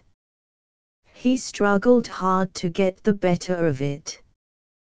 He called to his aid the precepts of philosophy, which had always stood him in stead, but from thence, though he could derive the light of knowledge, he could procure no remedy to cure the disorders of his lovesick heart. Duty, gratitude, and violated majesty presented themselves to his mind as so many avenging gods. He struggled, he conquered, but this victory, which he was obliged to purchase afresh every moment, cost him many sighs and tears. he no longer dared to speak to the queen with that sweet and charming familiarity which had been so agreeable to them both. His countenance was covered with a cloud. His conversation was constrained and incoherent. His eyes were fixed on the ground, and when, in spite of all his endeavors to the contrary, they encountered those of the queen, they found them bathed in tears and darting arrows of flame. They seemed to say, "We adore each other and yet are afraid to love, we both burn with a fire which we both condemn." Zadig left the royal presence full of perplexity and despair, and having his heart oppressed with a burden which he was no longer able to bear. In the violence of his perturbation he involuntarily betrayed the secret to his friend Cador, in the same manner as a man who, having long supported the fits of a cruel disease, discovers his pain by a cry extorted from him by a more severe fit and by the cold sweat that covers his brow. "I have already discovered," said Cador, "the sentiments which thou wouldst fain conceal from thyself. The symptoms by which the passions show themselves are certain and infallible. Judge, my dear Zadig, since I have read thy heart, whether the king will not discover something in it that may give him offense. He has no other fault but that of being the most jealous man in the world. Thou canst resist the violence of thy passion with greater fortitude than the queen because thou art a philosopher, and because thou art Zadig. Astarte is a woman. She suffers her eyes to speak with so much the more imprudence, as she does not as yet think herself guilty. Conscious of her innocence, she unhappily neglects those external appearances which are so necessary. I shall tremble for her so long as she has nothing wherewithal to reproach herself. Were ye both of one mind, ye might easily deceive the whole world. A growing passion, which we endeavor to suppress, discovers itself in spite of all our efforts to the contrary, but love, when gratified, is easily concealed. Zadig trembled at the proposal of betraying the king, his benefactor, and never was he more faithful to his prince than when guilty of an involuntary crime against him. Meanwhile the queen mentioned the name of Zadig so frequently and with such a blushing and downcast look, she was sometimes so lively and sometimes so perplexed when she spoke to him in the king's presence, and was seized with such deep thoughtfulness at his going away, that the king began to be troubled. He believed all that he saw and imagined all that he did not see. He particularly remarked that his wife's shoes were blue and that Zadig's shoes were blue, that his wife's ribbons were yellow and that Zadig's bonnet was yellow, and these were terrible symptoms to a prince of so much delicacy. In his jealous mind suspicions were turned into certainty. All the slaves of kings and queens are so many spies over their hearts. They soon observed that Astarte was tender and that Mobda was jealous. The envious man brought false reports to the king. The monarch now thought of nothing but in what manner he might best execute his vengeance. He one night resolved to poison the queen and in the morning to put Zadig to death by the bowstring. The orders were given to a merciless eunuch, who commonly executed his acts of vengeance. There happened at that time to be in the king's chamber a little dwarf, who, though dumb, was not deaf. He was allowed, on account of his insignificance, to go wherever he pleased, and, as a domestic animal, was a witness of what passed in the most profound secrecy. This little mute was strongly attached to the Queen and Zadig. With equal horror and surprise he heard the cruel orders given. But how to prevent the fatal sentence that in a few hours was to be carried into execution? He could not write, but he could paint, and excelled particularly in drawing a striking resemblance. He employed a part of the night in sketching out with his pencil what he meant to impart to the Queen. The piece represented the king in one corner, boiling with rage, and giving orders to the eunuch, a bowstring, and a bowl on a table, the Queen in the middle of the picture, expiring in the arms of her woman, and Zadig strangled at her feet. The horizon represented a rising sun, to express that this shocking execution was to be performed in the morning. As soon as he had finished the picture he ran to one of Astya's women, awakened her, and made her understand that she must immediately carry it to the Queen. At midnight a messenger knocks at Zadig's door, awakes him, and gives him a note from the Queen. He doubts whether it is a dream, and opens the letter with a trembling hand. But how great was his surprise! And who can express the consternation and despair into which he was thrown upon reading these words: "Fly this instant, or thou art a dead man. Fly, Zadig, I conjure thee by our mutual love and my yellow ribbons. I have not been guilty, but I find I must die like a criminal." Zadig was hardly able to speak. He sent for Cador, and, without uttering a word, gave him the note. Cador forced him to obey, and forthwith to take the road to Memphis. "Shouldst thou dare," said he, "to go in search of the Queen, thou wilt hasten her death. Shouldst thou speak to the king, thou wilt infallibly ruin her. I will take upon me the charge of her destiny, follow thy own. I will spread a report that thou hast taken the road to India. I will soon follow thee, and inform thee of all that shall have passed in Babylon." At that instant, Cador caused 2 of the swiftest dromedaries to be brought to a private gate of the palace. Upon one of these he mounted Zadig, whom he was obliged to carry to the door, and who was ready to expire with grief. He was accompanied by a single domestic, and Cador, plunged in sorrow and astonishment, soon lost sight of his friend. This illustrious fugitive, arriving on the side of a hill, from whence he could take a view of Babylon, turned his eyes toward the Queen's palace, and fainted away at the sight, nor did he recover his senses but to shed a torrent of tears and to wish for death.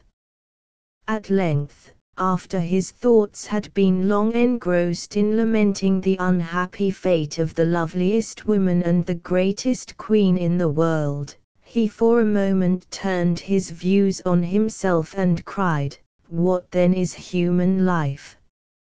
O virtue, how hast thou served me?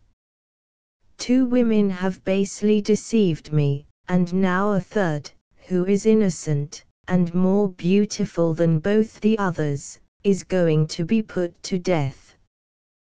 Whatever good I have done hath been to me a continual source of calamity and affliction, and I have only been raised to the height of grandeur, to be tumbled down the most horrid precipice of misfortune."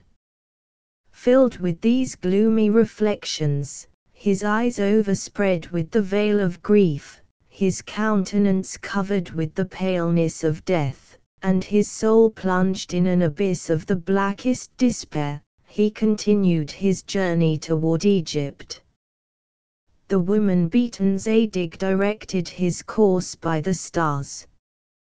The constellation of Orion and the splendid Dog Star guided his steps toward the pole of Cassiopeia. He admired those vast globes of light, which appear to our eyes but as so many little sparks, while the earth, which in reality is only an imperceptible point in nature, appears to our fond imaginations as something so grand and noble. He then represented to himself the human species as it really is, as a parcel of insects devouring one another on a little atom of clay. This true image seemed to annihilate his misfortunes, by making him sensible of the nothingness of his own being, and of that of Babylon. His soul launched out into infinity, and, detached from the senses, contemplated the immutable order of the universe. But when afterwards, returning to himself, and entering into his own heart, he considered that Astarte had perhaps died for him, the universe vanished from his sight, and he beheld nothing in the whole compass of nature but Astarte, expiring and Zadig unhappy. While he thus alternately gave up his mind to this flux and reflux of sublime philosophy and intolerable grief, he advanced toward the frontiers of Egypt, and his faithful domestic was already in the first village, in search of a lodging. Upon reaching the village, Zadig generously took the part of a woman attacked by her jealous lover. The combat grew so fierce that Zadig slew the lover. The Egyptians were then just and humane. The people conducted Zadig to the town house. They first of all ordered his wounds to be dressed and then examined him and his servant apart, in order to discover the truth. They found that Zadig was not an assassin, but as he was guilty of having killed a man, the law condemned him to be a slave. His 2 camels were sold for the benefit of the town. All the gold he had brought with him was distributed among the inhabitants, and his person, as well as that of the companion of his journey, was exposed to sale in the marketplace. An Arabian merchant, named Sitark, made the purchase, but as the servant was fitter for labor than the master, he was sold at a higher price. There was no comparison between the 2 men. Thus Zadig became a slave subordinate to his own servant. They were linked together by a chain fastened to their feet, and in this condition they followed the Arabian merchant to his house. By the way, Zadig comforted his servant, and exhorted him to patience, but he could not help making, according to his usual custom, some reflections on human life. "I see," said he, "that the unhappiness of my fate hath an influence on thine. Hitherto everything has turned out to me in a most unaccountable manner. I have been condemned to pay a fine for having seen the marks of a spaniel's feet. I thought that I should once have been impaled on account of a griffin. I have been sent to execution for having made some verses in praise of the king. I have been upon the point of being strangled because the queen had yellow ribbons, and now I am a slave with thee, because a brutal wretch beat his mistress. Come, let us keep a good heart, all this perhaps will have an end. The Arabian merchants must necessarily have slaves, and why not me as well as another, since, as well as another, I am a man? This merchant will not be cruel, he must treat his slaves well, if he expects any advantage from them. But while he spoke thus, his heart was entirely engrossed by the fate of the Queen of Babylon. 2 days after, the merchant Sitarch set out for Arabia di Sitar, with his slaves and his camels. His tribe dwelt near the desert of Oreb. The journey was long and painful. Sitarch set a much greater value on the servant than the master, because the former was more expert in loading the camels, and all the little marks of distinction were shown to him. A camel having died within 2 days' journey of Oreb, his burden was divided and laid on the backs of the servants, and Zadig had his share among the rest. Sitarch laughed to see all his slaves walking with their bodies inclined. Zadig took the liberty to explain to him the cause, and inform him of the laws of the balance. The merchant was astonished, and began to regard him with other eyes. Zadig, finding he had raised his curiosity, increased it still further by acquainting him with many things that related to commerce, the specific gravity of metals, and commodities under an equal bulk, the properties of several useful animals, and the means of rendering those useful that are not naturally so. At last Sitarch began to consider Zadig as a sage, and preferred him to his companion, whom he had formerly so much esteemed. He treated him well and had no cause to repent of his kindness. The stone. As soon as Sitarch arrived among his own tribe, he demanded the payment of 500 ounces of silver, which he had lent to a Jew in presence of 2 witnesses, but as the witnesses were dead, and the debt could not be proved, the Hebrew appropriated the merchant's money to himself, and piously thanked God for putting it in his power to cheat an Arabian. Sitarch imparted this troublesome affair to Zadig, who was now become his counsel.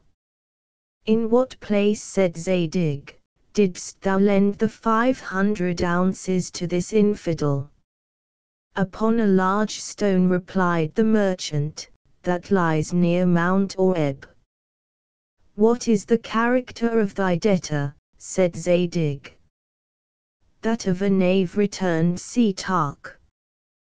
But I ask thee whether he is lively or phlegmatic, cautious or imprudent. He is, of all bad pairs, said Sitarch, the most lively fellow I ever knew. Well, resumed Zadig, allow me to plead thy cause. In effect, Zadig, having summoned the Jew to the tribunal, addressed the judge in the following terms: Pillar of the throne of equity, I come to demand of this man, in the name of my master, 500 ounces of silver, which he refuses to pay. Hast thou any witnesses? Said the judge. No, they are dead, but there remains a large stone upon which the money was counted, and if it please thy grandeur to order the stone to be sought for, I hope that it will bear witness. The Hebrew and I will tarry here till the stone arrives. I will send for it at my master's expense. With all my heart, replied the judge, and immediately applied himself to the discussion of other affairs. When the court was going to break up, the judge said to Zadig, Well, friend, is not thy stone come yet? The Hebrew replied with a smile, Thy grandeur may stay here till the morrow, and after all not see the stone. It is more than 6 miles from hence, and it would require 15 men to move it. Well, cried Zadig, Did not I say that the stone would bear witness? Since this man knows where it is, he thereby confesses that it was upon it that the money was counted. The Hebrew was disconcerted, and was soon after obliged to confess the truth. The judge ordered him to be fastened to the stone, without meat or drink, till he should restore the 500 ounces, which were soon after paid. The slave Zadig and the stone were held in great repute in Arabia. The funeral pile Setoc, charmed with the happy issue of this affair, made his slave his intimate friend. He had now conceived as great esteem for him as ever the king of Babylon had done, and Zadig was glad that Setoc had no wife.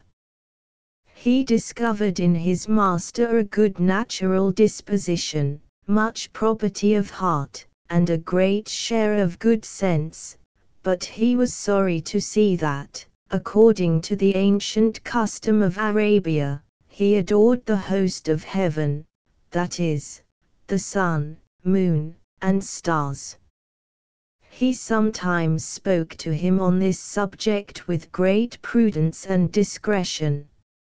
At last he told him that these bodies were like all other bodies in the universe, and no more deserving of our homage than a tree or a rock.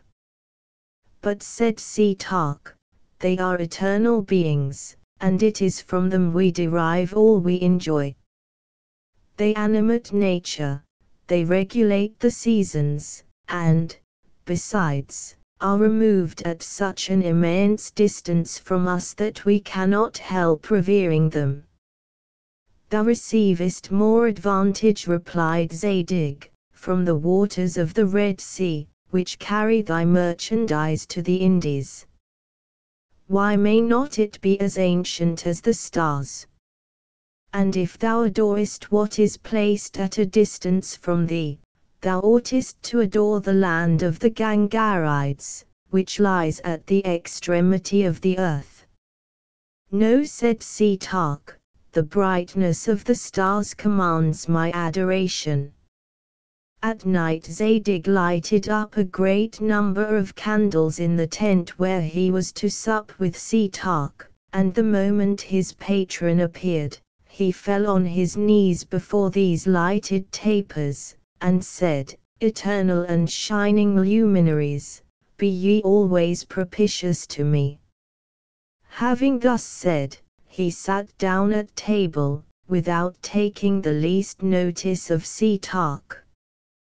What art thou doing? Said Setoc to him in amaze. I act like thee, replied Zadig, I adore these candles, and neglect their master and mine. Setoc comprehended the profound sense of this apologue.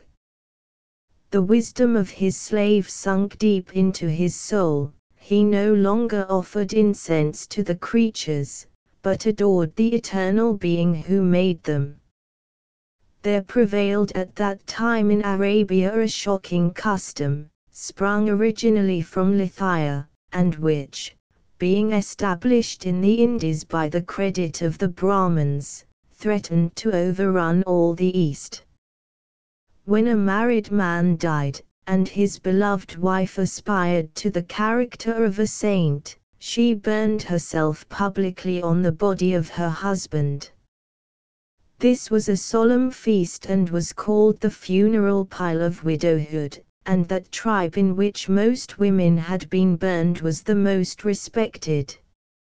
An Arabian of Setoc's tribe being dead, his widow, whose name was Amina, and who was very devout, published the day and hour when she intended to throw herself into the fire, amidst the sound of drums and trumpets. Zadig remonstrated against this horrible custom. He showed Setoc how inconsistent it was with the happiness of mankind to suffer young widows to burn themselves every other day, widows who were capable of giving children to the state, or at least of educating those they already had, and he convinced him that it was his duty to do all that lay in his power to abolish such a barbarous practice. The women, said Sita, have possessed the right of burning themselves for more than 1,000 years, and who shall dare to abrogate a law which time hath rendered sacred? Is there anything more respectable than ancient abuses? Reason is more ancient, replied Zadig. Meanwhile, speak thou to the chiefs of the tribes, and I will go to wait on the young widow. Accordingly he was introduced to her, and, after having insinuated himself into her good graces by some compliments on her beauty and told her what a pity it was to commit so many charms to the flames, he at last praised her for her constancy and courage.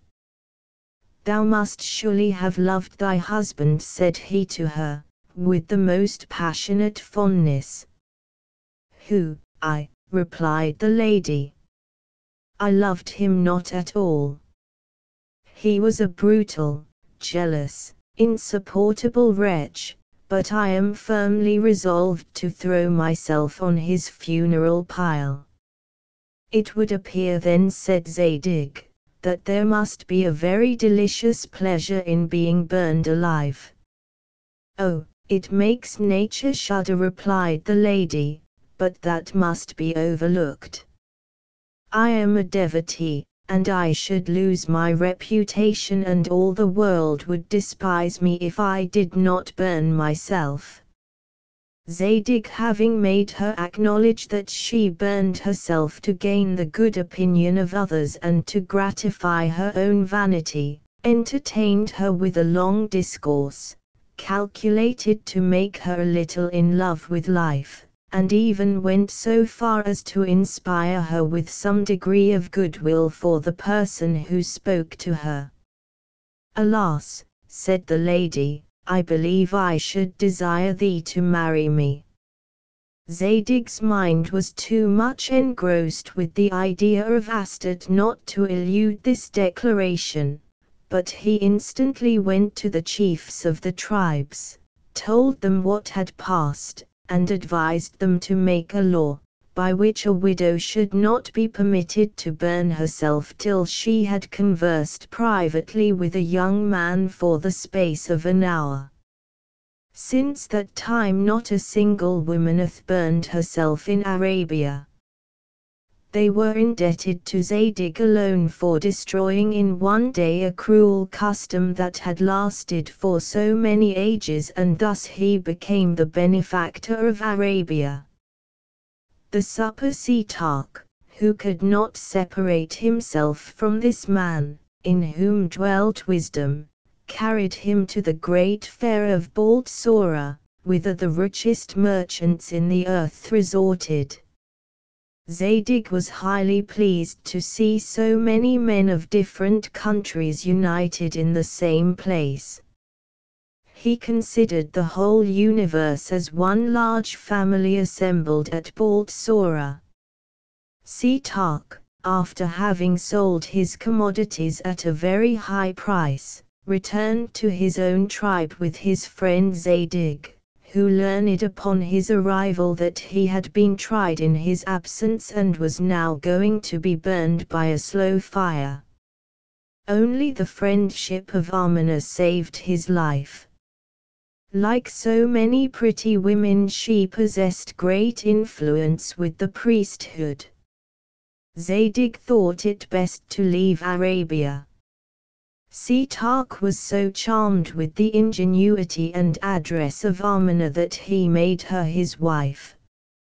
Zadig departed, after having thrown himself at the feet of his fair deliverer. Sita and he took leave of each other with tears in their eyes, swearing an eternal friendship, and promising that the first of them that should acquire a large fortune should share it with the other. Zadig directed his course along the frontiers of Assyria, still musing on the unhappy Astarte, and reflecting on the severity of fortune which seemed determined to make him the sport of her cruelty and the object of her persecution.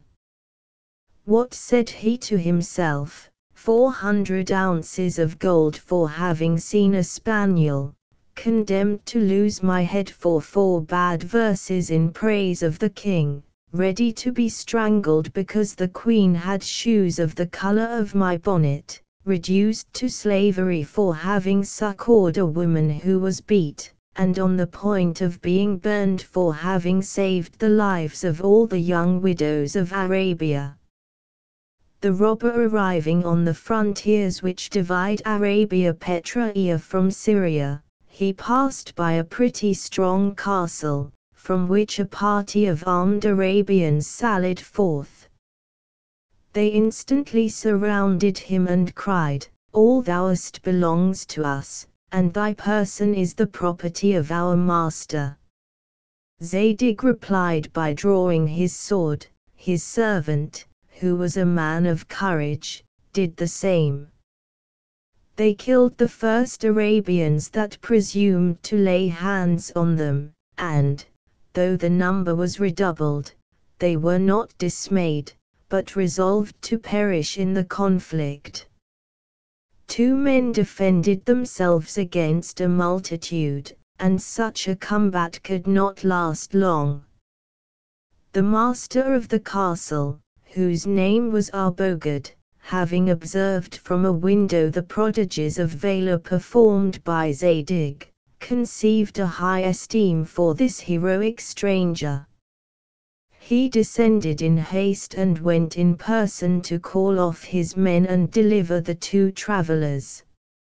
"All that passes over my lands," said he, "belongs to me, as well as what I find upon the lands of others. But thou seemest to be a man of such undaunted courage that I will exempt thee from the common law." He then conducted him to his castle, ordering his men to treat him well, and in the evening Arbogad supped with Zadig. The lord of the castle was one of those Arabians who are commonly called robbers, but he now and then performed some good actions amid a multitude of bad ones. He robbed with a furious rapacity, and granted favors with great generosity. He was intrepid in action, affable in company, a debauchee at table, but gay in debauchery, and particularly remarkable for his frank and open behavior. He was highly pleased with Zadig, whose lively conversation lengthened the repast. At last Arbogad said to him, "I advise thee to enroll thy name in my catalogue. Thou canst not do better. This is not a bad trade, and thou mayest one day become what I am at present." "May I take the liberty of asking thee," said Zadig, "how long thou hast followed this noble profession?" "From my most tender youth," replied the lord. "I was a servant to a pretty good-natured Arabian, but could not endure the hardships of my situation. I was vexed to find that fate had given me no share of the earth, which equally belongs to all men. I imparted the cause of my uneasiness to an old Arabian, who said to me, 'My son, do not despair. There was once a grain of sand that lamented that it was no more than a neglected atom in the desert. At the end of a few years it became a diamond, and is now the brightest ornament in the crown of the King of the Indies.'" This discourse made a deep impression on my mind. I was the grain of sand, and I resolved to become the diamond. I began by stealing 2 horses. I soon got a party of companions. I put myself in a condition to rob small caravans, and thus, by degrees, I destroyed the difference which had formerly subsisted between me and other men. I had my share of the good things of this world, and was even recompensed with usury for the hardships I had suffered. I was greatly respected, and became the captain of a band of robbers. I seized this castle by force. The satrap of Syria had a mind to dispossess me of it, but I was too rich to have anything to fear. I gave the satrap a handsome present, by which means I preserved my castle and increased my possessions. He even appointed me treasurer of the tributes which Arabia Petraea pays to the King of Kings. I perform my office of receiver with great punctuality, but take the freedom to dispense with that of paymaster. The Grand Desterham of Babylon sent hither a pretty satrap in the name of King Mobda, to have me strangled.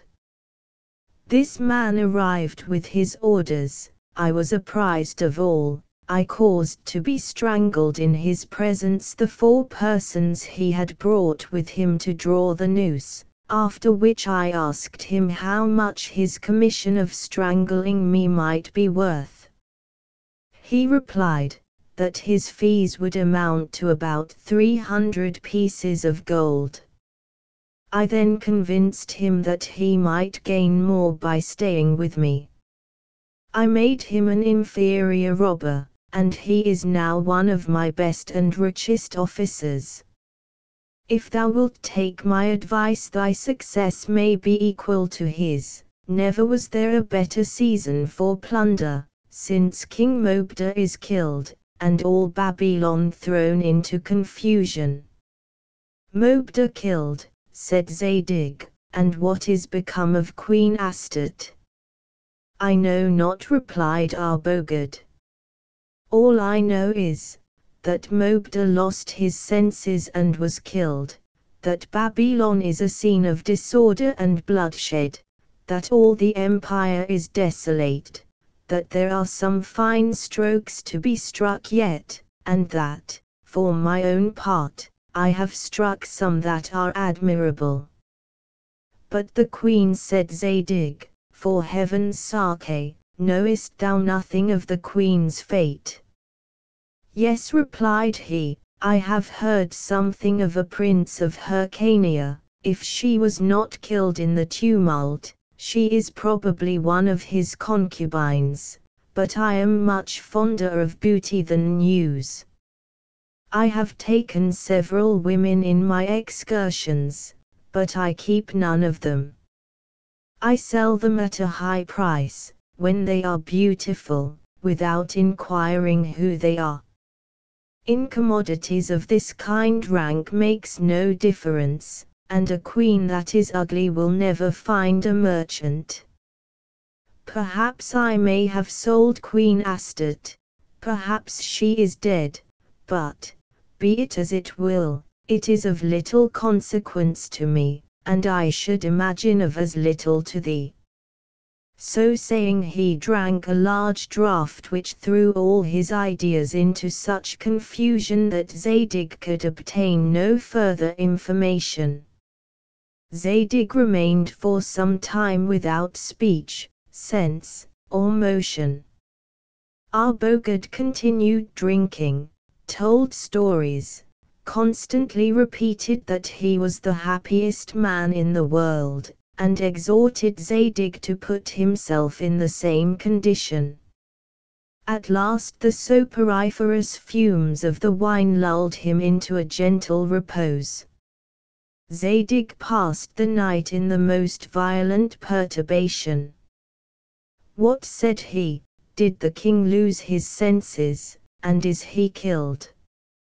I cannot help lamenting his fate. The empire is rent in pieces, and this robber is happy. O fortune! O destiny! A robber is happy, and the most beautiful of nature's works hath perhaps perished in a barbarous manner, or lives in a state worse than death. O Astarte! What is become of thee? At daybreak he questioned all those he met in the castle, but they were all busy, and he received no answer. During the night they had made a new capture, and they were now employed in dividing the spoils. All he could obtain in this hurry and confusion was an opportunity of departing, which he immediately embraced, plunged deeper than ever in the most gloomy and mournful reflections. Zadig proceeded on his journey with a mind full of disquiet and perplexity, and wholly employed on the unhappy Astarte, on the king of Babylon, on his faithful friend Cador, on the happy robber Arbogad, in a word, on all the misfortunes and disappointments he had hitherto suffered. The fisherman at a few leagues' distance from Arbogad's castle he came to the banks of a small river, still deploring his fate, and considering himself as the most wretched of mankind. He saw a fisherman lying on the brink of the river, scarcely holding, in his weak and feeble hand, a net which he seemed ready to drop, and lifting up his eyes to heaven. "I am certainly," said the fisherman, "the most unhappy man in the world. I was universally allowed to be the most famous dealer in cream cheese in Babylon, and yet I am ruined.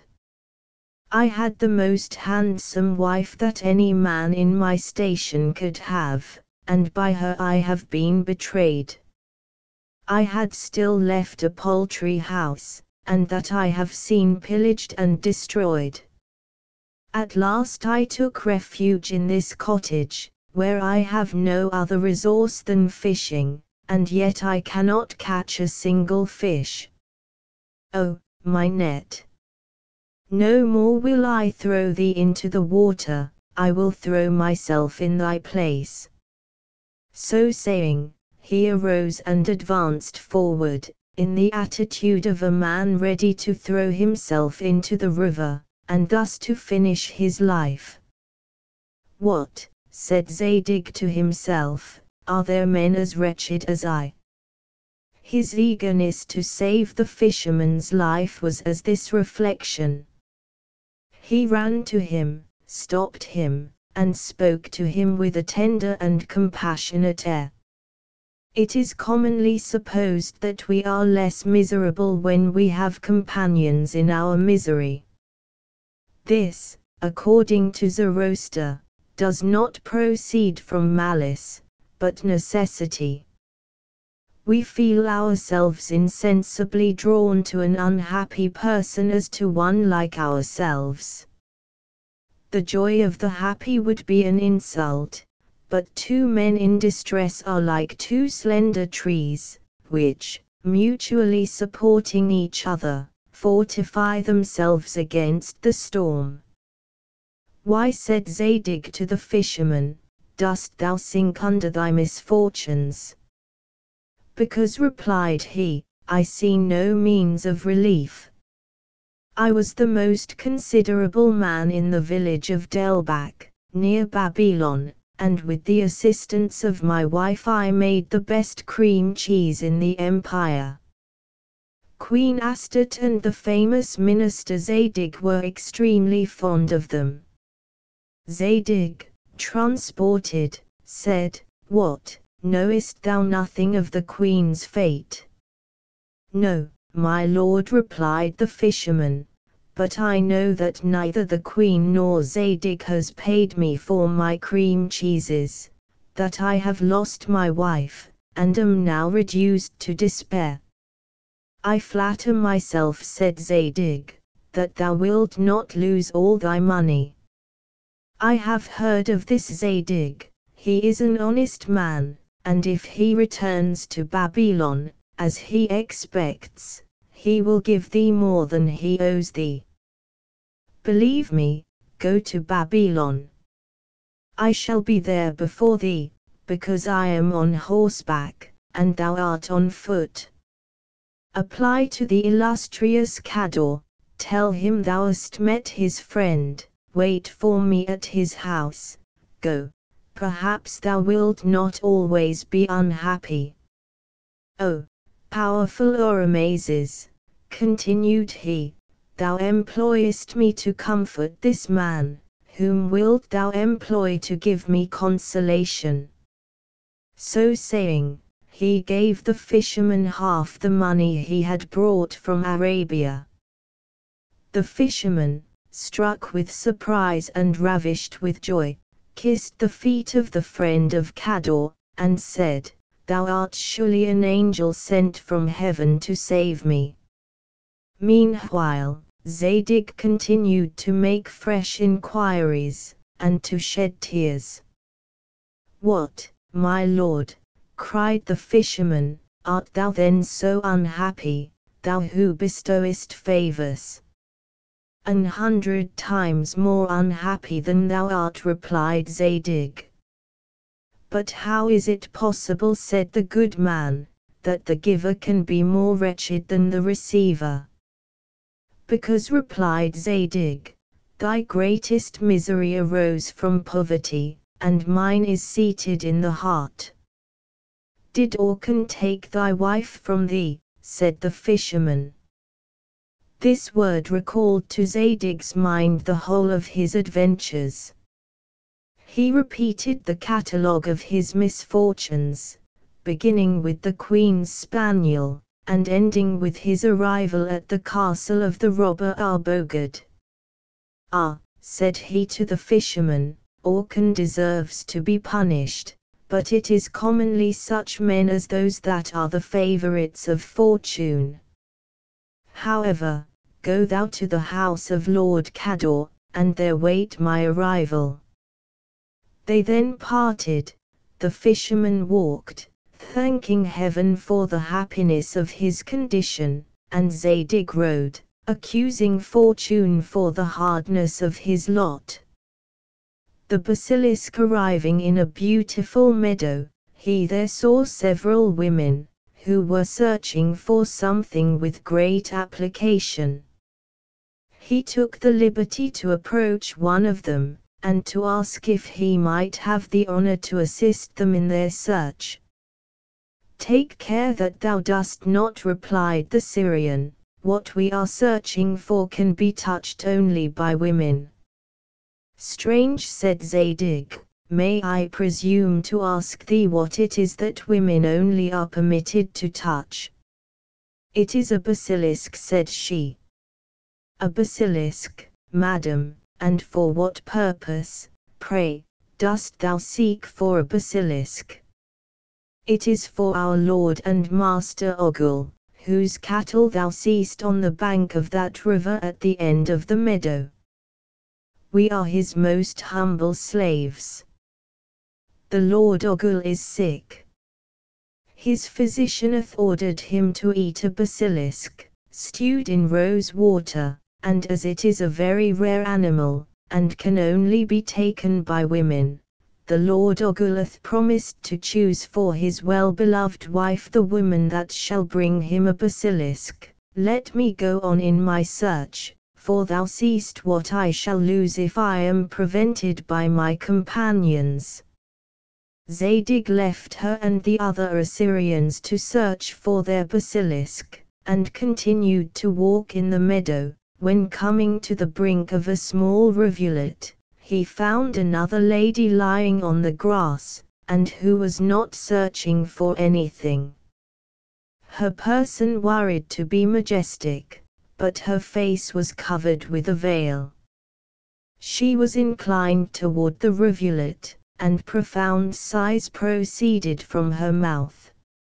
In her hand she held a small rod with which she was tracing characters on the fine sand that lay between the turf and the brook. Zadig had the curiosity to examine what this woman was writing. He drew near, he saw the letter Z, then an A, he was astonished, then appeared a D, he started. But never was surprise equal to his when he saw the last letters of his name. He stood for some time immovable. At last, breaking silence with a faltering voice, "O generous lady, pardon a stranger, an unfortunate man, for presuming to ask thee by what surprising adventure I here find the name of Zadig traced out by thy divine hand." At this voice and these words, the lady lifted up the veil with a trembling hand, looked at Zadig, sent forth a cry of tenderness, surprise and joy, and sinking under the various emotions which at once assaulted her soul, fell speechless into his arms. It was Astarte herself, it was the Queen of Babylon, it was she whom Zadig adored, and whom he had reproached himself for adoring, it was she whose misfortunes he had so deeply lamented, and for whose fate he had been so anxiously concerned. He was for a moment deprived of the use of his senses, when he had fixed his eyes on those of Astarte, which now began to open again with a languor mixed with confusion and tenderness. "O ye immortal powers," cried he, "who preside over the fates of weak mortals, do ye indeed restore Astarte to me? At what a time, in what a place, and in what a condition do I again behold her?" He fell on his knees before Astarte and laid his face in the dust at her feet. The Queen of Babylon raised him up, and made him sit by her side on the brink of the rivulet. She frequently wiped her eyes, from which the tears continued to flow afresh. She 20 times resumed her discourse, which her sighs as often interrupted. She asked by what strange accident they were brought together, and suddenly prevented his answers by other questions. She waived the account of her own misfortunes, and desired to be informed of those of Zadig. At last, both of them having a little composed the tumult of their souls, Zadig acquainted her in a few words by what adventure he was brought into that meadow. "But, O unhappy and respectable Queen, by what means do I find thee in this lonely place, clothed in the habit of a slave, and accompanied by other female slaves, who are searching for a basilisk, which, by order of the physician, is to be stewed in rose water?" "While they are searching for their basilisk," said the fair Astarte, "I will inform thee of all I have suffered, for which heaven has sufficiently recompensed me by restoring thee to my sight. Thou knowest that the king, my husband, was vexed to see thee the most amiable of mankind, and that for this reason he one night resolved to strangle thee and poison me. Thou knowest how heaven permitted my little mute to inform me of the orders of his sublime majesty. Hardly had the faithful Cador advised thee to depart, in obedience to my command, when he ventured to enter my apartment at midnight by a secret passage. He carried me off and conducted me to the temple of Oromazes, where the Mage his brother shut me up in that huge statue whose base reaches to the foundation of the temple and whose top rises to the summit of the dome. I was there buried in a manner, but was saved by the Mage, and supplied with all the necessaries of life. At break of day His Majesty's apothecary entered my chamber with a potion composed of a mixture of henbane, opium, hemlock, black hellebore, and aconite, and another officer went to thine with a bowstring of blue silk. Neither of us was to be found.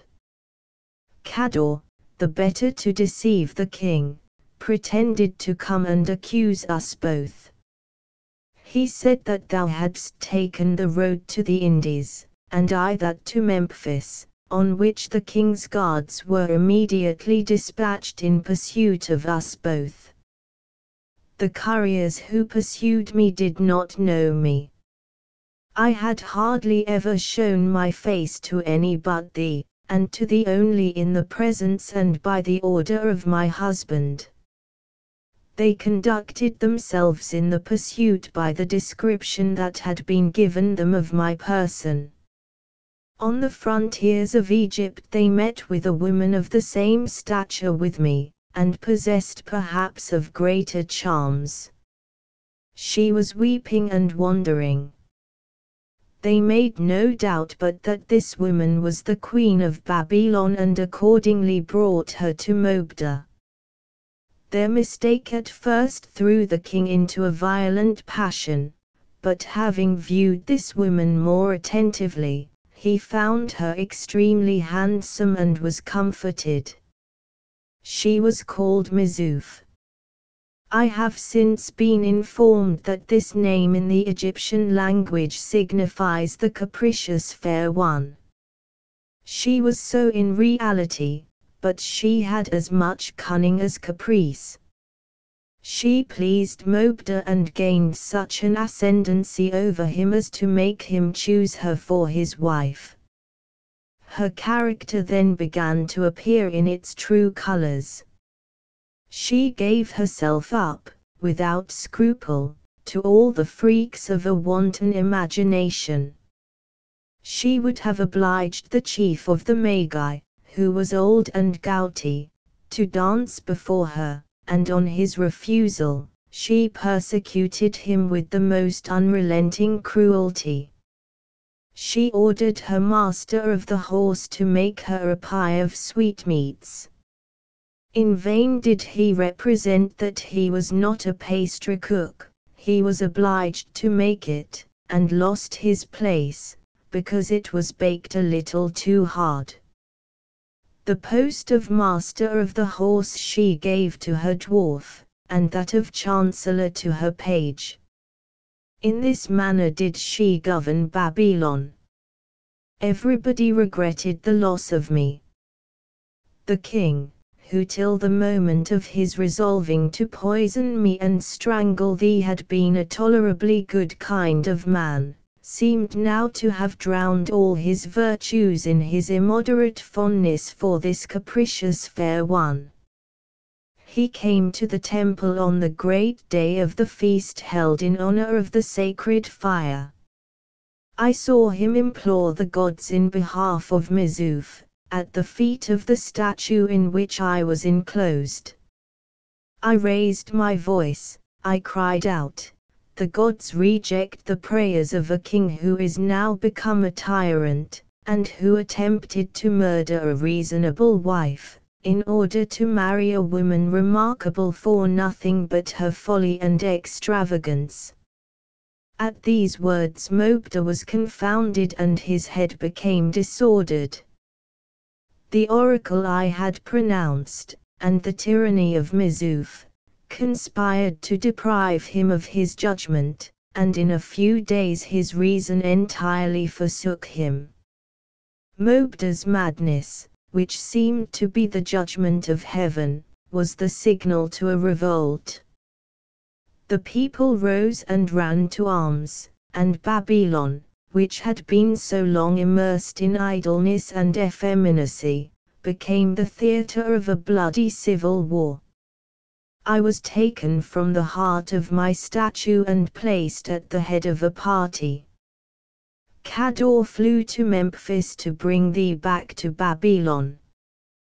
The prince of Hyrcania, informed of these fatal events, returned with his army and made a third party in Chaldea.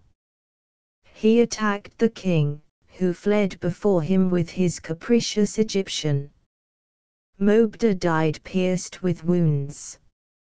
I myself had the misfortune to be taken by a party of Hyrcanians, who conducted me to their prince's tent, at the very moment that Mizuf was brought before him. Thou wilt doubtless be pleased to hear that the prince thought me beautiful, but thou wilt be sorry to be informed that he designed me for his seraglio. He told me, with a blunt and resolute air, that as soon as he had finished a military expedition, which he was just going to undertake, he would come to me. Judge how great must have been my grief. My ties with Mobda were already dissolved. I might have been the wife of Zadig, and I was fallen into the hands of a barbarian. I answered him with all the pride which my high rank and noble sentiment could inspire.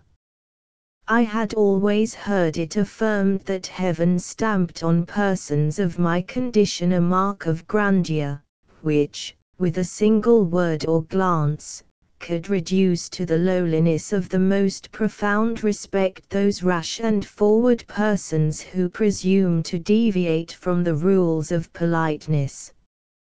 I spoke like a queen, but was treated like a maid-servant. The Hyrcanian, without even deigning to speak to me, told his black eunuch that I was impertinent, but that he thought me handsome.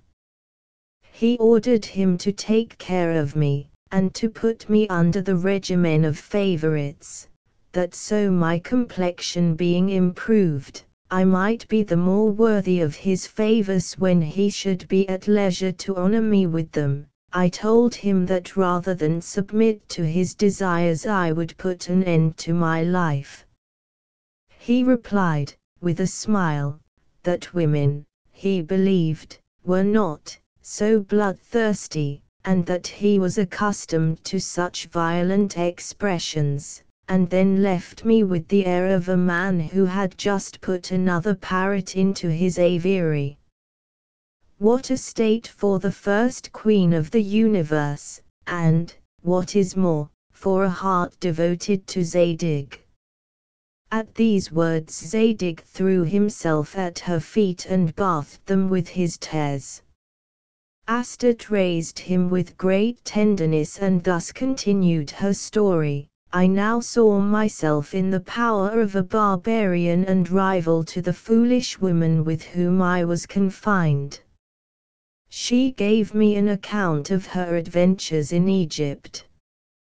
From the description she gave me of your person, from the time, from the dromedary on which you were mounted, and from every other circumstance, I inferred that Zadig was the man who had fought for her. I doubted not but that you were at Memphis, and, therefore, resolved to repair thither. Beautiful Missouf, said I, thou art more handsome than I, and will please the Prince of Hyrcania much better. Assist me in contriving the means of my escape, thou wilt then reign alone, thou wilt at once make me happy and rid thyself of a rival. Missouf concerted with me the means of my flight, and I departed secretly with a female Egyptian slave. As I approached the frontiers of Arabia, a famous robber, named Arbogad, seized me and sold me to some merchants, who brought me to this castle, where Lord Ogle resides. He bought me without knowing who I was. He is a voluptuary, ambitious of nothing but good living, and thinks that God sent him into the world for no other purpose than to sit at table. He is so extremely corpulent that he is always in danger of suffocation. His physician, who has but little credit with him when he has a good digestion, governs him with a despotic sway when he has eaten too much. He has persuaded him that a basilisk stewed in rose water will effect a complete cure. The Lord Ogle hath promised his hand to the female slave that brings him a basilisk. Thou seest that I leave them to vie with each other in meriting this honor, and never was I less desirous of finding the basilisk than since heaven hath restored thee to my sight. This account was succeeded by a long conversation between Astarte and Zadig, consisting of everything that their long-suppressed sentiments, their great sufferings, and their mutual love could inspire in hearts the most noble and tender, and the genii who preside over love carried their words to the sphere of Venus. The woman returned to Ogul without having found the basilisk. Zadig was introduced to this mighty lord and spoke to him in the following terms: "May immortal health descend from heaven to bless all thy days. I am a physician. At the first report of thy indisposition I flew to thy castle and have now brought thee a basilisk stewed in rose water. Not that I pretend to marry thee. All I ask is the liberty of a Babylonian slave, who hath been in thy possession for a few days, and, if I should not be so happy as to cure thee, magnificent Lord Ogul, I consent to remain a slave in her place." The proposal was accepted. Astarte set out for Babylon with Zadig's servant, promising, immediately upon her arrival, to send a courier to inform him of all that had happened. Their parting was as tender as their meeting. The moment of meeting and that of parting are the two greatest epochs of life, as saith the great book of Zend. Zadig loved the queen with as much ardor as he professed, and the queen loved him more than she thought proper to acknowledge. Meanwhile Zadig spoke thus to Ogul: "My lord, my basilisk is not to be eaten, all its virtues must enter through thy pores. I have enclosed it in a little ball, blown up and covered with a fine skin. Thou must strike this ball with all thy might and I must strike it back for a considerable time, and by observing this regimen for a few days thou wilt see the effects of my art." The first day Ogul was out of breath and thought he should have died with fatigue. The second he was less fatigued, slept better. In 8 days he recovered all the strength, all the health, all the agility and cheerfulness of his most agreeable years.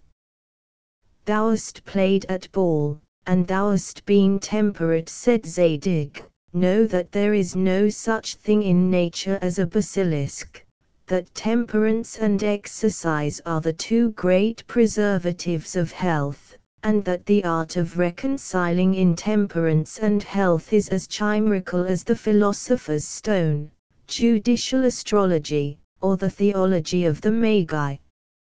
Ogul's first physician, observing how dangerous this man might prove to the medical art, formed a design, in conjunction with the apothecary, to send Zadig to search for a basilisk in the other world.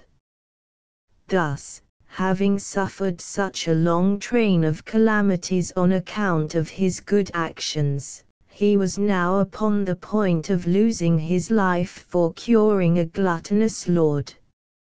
He was invited to an excellent dinner and was to have been poisoned in the second course, but, during the first, he happily received a courier from the fair Astarte. "When one is beloved by a beautiful woman," says the great Zoroaster, "he hath always the good fortune to extricate himself out of every kind of difficulty and danger." The combats the queen was received at Babylon with all those transports of joy which are ever felt on the return of a beautiful princess who hath been involved in calamities. Babylon was now in greater tranquility. The prince of Hyrcania had been killed in battle. The victorious Babylonians declared that the queen should marry the man whom they should choose for their sovereign. They were resolved that the first place in the world, that of being husband to Astarte and king of Babylon, should not depend on cabals and intrigues. They swore to acknowledge for king the man who, upon trial, should be found to be possessed of the greatest valor and the greatest wisdom. Accordingly, at the distance of a few leagues from the city, a spacious place was marked out for the list, surrounded with magnificent amphitheatres. Thither the combatants were to repair in complete armor. Each of them had a separate apartment behind the amphitheatres, where they were neither to be seen nor known by anyone. Each was to encounter 4 knights, and those that were so happy as to conquer 4 were then to engage with one another, so that he who remained the last master of the field would be proclaimed conqueror at the games. 4 days after he was to return with the same arms and to explain the enigmas proposed by the Magi.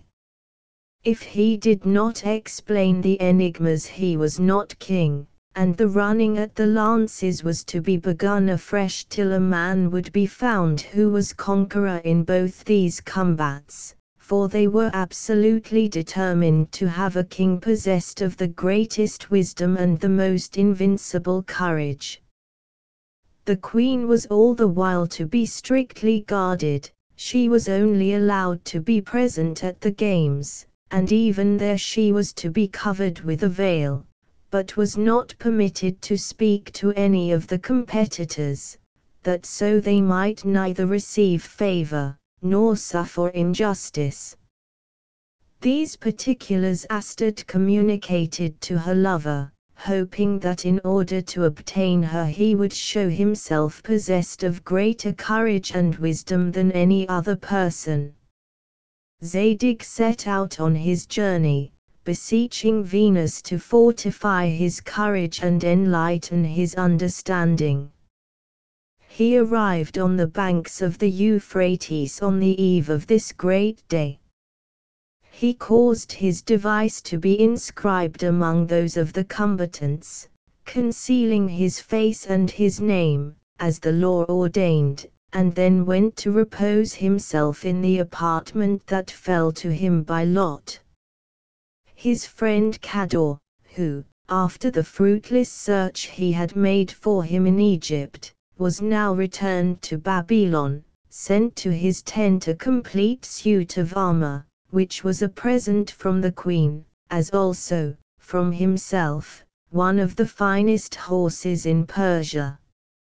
Zadig presently perceived that these presents were sent by Astarte, and from thence his courage derived fresh strength, and his love the most animating hopes. Next day, the queen being seated under a canopy of jewels, and the amphitheatres filled with all the gentlemen and ladies of rank in Babylon, the combatants appeared in the circus. Each of them came and laid his device at the feet of the grand Magi. They drew their devices by lot, and that of Zadig was the last. The first who advanced was a certain lord, named Itobad, very rich and very vain, but possessed of little courage, of less address, and hardly of any judgment at all. His servants had persuaded him that such a man as he ought to be king. He had said in reply, "Such a man as I ought to reign," and thus they had armed him cap a pie.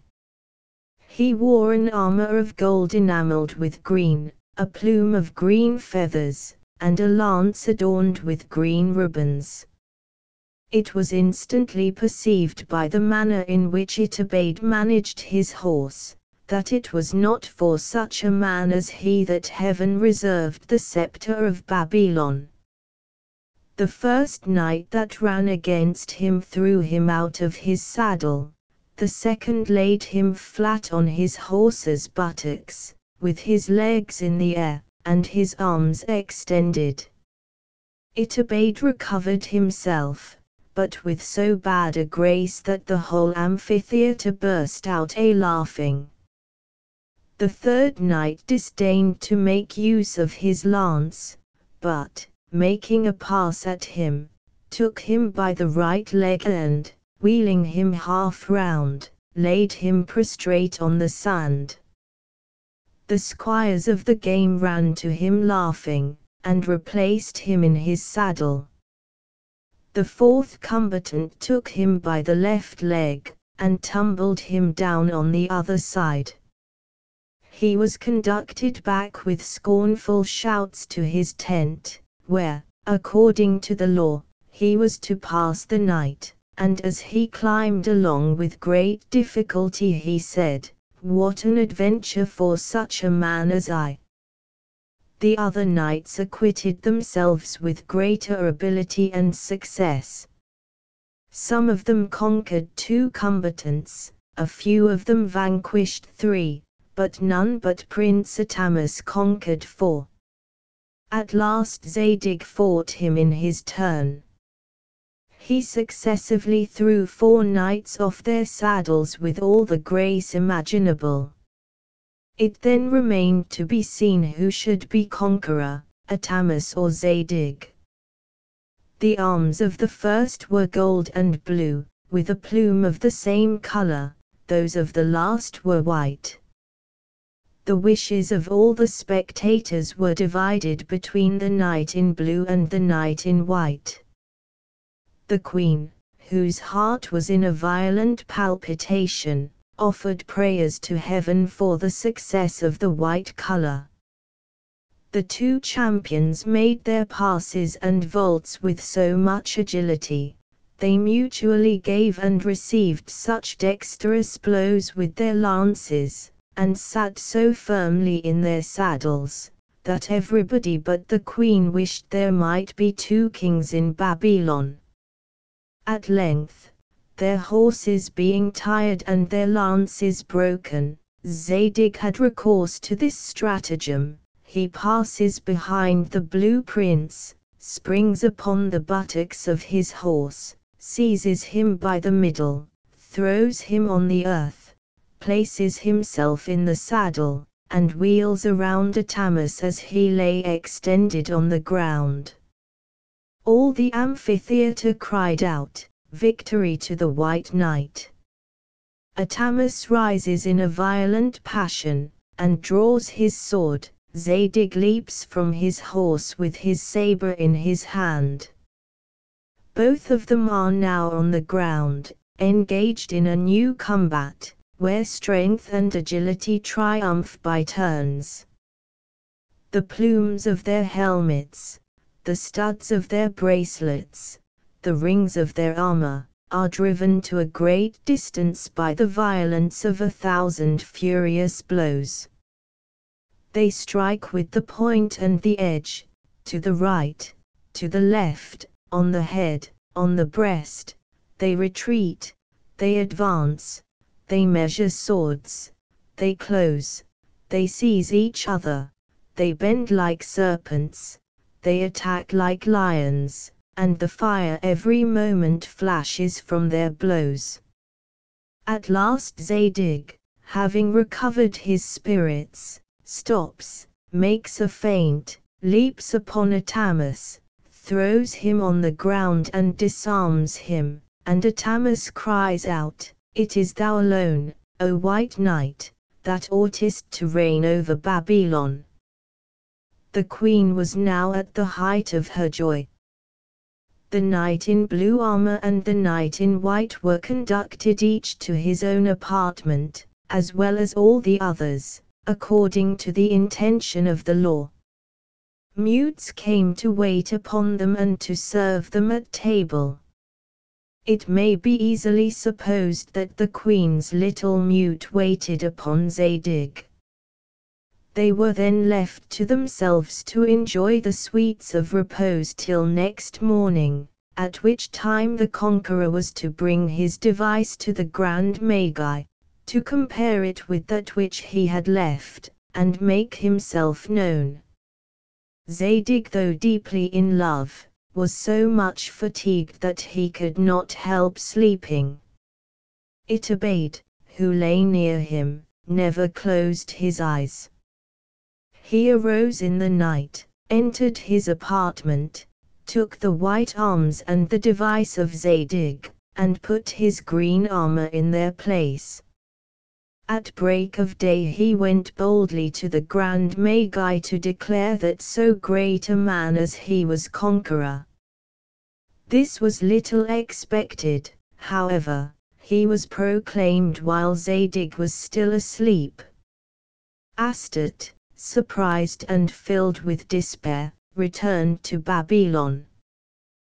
The amphitheater was almost empty when Zadig awoke. He sought for his arms, but could find none but the green armor. With this he was obliged to cover himself, having nothing else near him. Astonished and enraged, he put it on in a furious passion, and advanced in this equipage. The people that still remained in the amphitheater and the circus received him with hoots and hisses. They surrounded him and insulted him to his face. Never did man suffer such cruel mortifications. He lost his patience. With his saber he dispersed such of the populace as dared to affront him, but he knew not what course to take. He could not see the queen, he could not claim the white armor she had sent him without exposing her, and thus, while she was plunged in grief, he was filled with fury and distraction. He walked on the banks of the Euphrates, fully persuaded that his star had destined him to inevitable misery, and resolving in his own mind all his misfortunes, from the adventure of the woman who hated one-eyed men to that of his armor. This, said he, is the consequence of my having slept too long. Had I slept less, I should now have been king of Babylon and in possession of Astarte. Knowledge, virtue, and courage have hitherto served only to make me miserable. He then let fall some secret murmurings against Providence, and was tempted to believe that the world was governed by a cruel destiny, which oppressed the good and prospered knights in green armor. One of his greatest mortifications was his being obliged to wear that green armor which had exposed him to such contumelious treatment. A merchant happening to pass by, he sold it to him for a trifle and bought a gown and a long bonnet. In this garb he proceeded along the banks of the Euphrates, filled with despair, and secretly accusing Providence, which thus continued to persecute him with unremitting severity.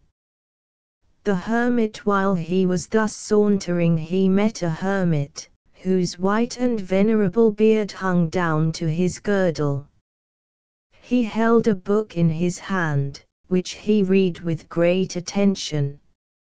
Zadig stopped, and made him a profound obeisance. The hermit returned the compliment with such a noble and engaging air, that Zadig had the curiosity to enter into conversation with him. He asked him what book it was that he had been reading. "It is the Book of Destinies," said the hermit. "Wouldst thou choose to look into it?" He put the book into the hands of Zadig, who, thoroughly versed as he was in several languages, could not decipher a single character of it. This only redoubled his curiosity. "Thou seemest," said this good father, "to be in great distress." "Alas," replied Zadig, "I have but too much reason." "If thou wilt permit me to accompany thee," resumed the old man, "perhaps I may be of some service to thee. I have often poured the balm of consolation into the bleeding heart of the unhappy." Zadig felt himself inspired with respect for the air, the beard, and the book of the hermit. He found, in the course of the conversation, that he was possessed of superior degrees of knowledge. The hermit talked of fate, of justice, of morals, of the chief good, of human weakness, and of virtue and vice, with such a spirited and moving eloquence, that Zadig felt himself drawn toward him by an irresistible charm. He earnestly entreated the favor of his company till their return to Babylon. "I ask the same favor of thee," said the old man. "Swear to me by Oromazes, that whatever I do, thou wilt not leave me for some days." Zadig swore, and they set out together. In the evening the two travelers arrived in a superb castle. The hermit entreated a hospitable reception for himself and the young man who accompanied him. The porter, whom one might have easily mistaken for a great lord, introduced them with a kind of disdainful civility. He presented them to a principal domestic, who showed them his master's magnificent apartments. They were admitted to the lower end of the table, without being honored with the least mark of regard by the lord of the castle, but they were served, like the rest, with delicacy and profusion. They were then presented with water to wash their hands, in a golden basin adorned with emeralds and rubies. At last they were conducted to bed in a beautiful apartment, and in the morning a domestic brought each of them a piece of gold, after which they took their leave and departed. The master of the house, said Zadig, as they were proceeding on the journey, appears to be a generous man, though somewhat too proud. He nobly performs the duties of hospitality. At that instant he observed that a kind of large pocket, which the hermit had, was filled and distended, and upon looking more narrowly he found that it contained the golden basin adorned with precious stones, which the hermit had stolen. He durst not take any notice of it, but he was filled with a strange surprise. About noon, the hermit came to the door of a poultry house inhabited by a rich miser, and begged the favor of an hospitable reception for a few hours. An old servant, in a tattered garb, received them with a blunt and rude air, and led them into the stable, where he gave them some rotten olives, mouldy bread, and sour beer. The hermit ate and drank with as much seeming satisfaction as he had done the evening before, and then addressing himself to the old servant, who watched them both, to prevent their stealing anything, and rudely pressed them to depart, he gave him the 2 pieces of gold he had received in the morning, and thanked him for his great civility. "Pray," added he, "allow me to speak to thy master." The servant, filled with astonishment, introduced the 2 travelers. "Magnificent lord," said the hermit, "I cannot but return thee my most humble thanks for the noble manner in which thou hast entertained us. Be pleased to accept this golden basin as a small mark of my gratitude." The miser started, and was ready to fall backward, but the hermit, without giving him time to recover from his surprise, instantly departed with his young fellow traveler. "Father," said Zadig, "what is the meaning of all this? Thou seemest to me to be entirely different from other men. Thou stealest a golden basin adorned with precious stones from a lord who received thee magnificently, and givest it to a miser who treats thee with indignity." "Son," replied the old man, "this magnificent lord, who receives strangers only from vanity and ostentation, will hereby be rendered more wise, and the miser will learn to practice the duties of hospitality. Be surprised at nothing, but follow me. Zadig knew not as yet whether he was in company with the most foolish or the most prudent of mankind, but the hermit spoke with such an ascendancy, that Zadig, who was moreover bound by his oath, could not refuse to follow him. In the evening they arrived at a house built with equal elegance and simplicity, where nothing savoured either of prodigality or avarice. The master of it was a philosopher, who had retired from the world, and who cultivated in peace the study of virtue and wisdom, without any of that rigid and morose severity so commonly to be found in men of his character. He had chosen to build this country house, in which he received strangers with a generosity free from ostentation. He went himself to meet the two travellers, whom he led into a commodious apartment, where he desired them to repose themselves a little. Soon after he came and invited them to a decent and well-ordered repast, during which he spoke with great judgment of the last revolutions in Babylon. He seemed to be strongly attached to the queen, and wished that Zadig had appeared in the lists to dispute the crown. But the people, added he, do not deserve to have such a king as Zadig. Zadig blushed, and felt his griefs redoubled. They agreed, in the course of the conversation, that the things of this world did not always answer the wishes of the wise. The hermit still maintained that the ways of Providence were inscrutable, and that men were in the wrong to judge of a whole, of which they understood but the smallest part. They talked of passions. Ah, said Zadig, how fatal are their effects! They are in the winds, replied the hermit, that swell the sails of the ship. It is true, they sometimes sink her, but without them she could not sail at all. The bile makes us sick and choleric, but without bile we could not live. Everything in this world is dangerous, and yet everything is necessary. The conversation turned on pleasure, and the hermit proved that it was a present bestowed by the deity. For, said he, man cannot give himself either sensations or ideas, he receives all, and pain and pleasure proceed from a foreign cause as well as his being.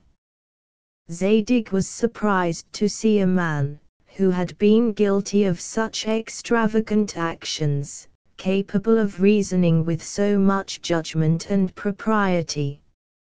At last, after a conversation equally entertaining and instructive, the host led back his two guests to their apartment, blessing heaven for having sent him two men possessed of so much wisdom and virtue.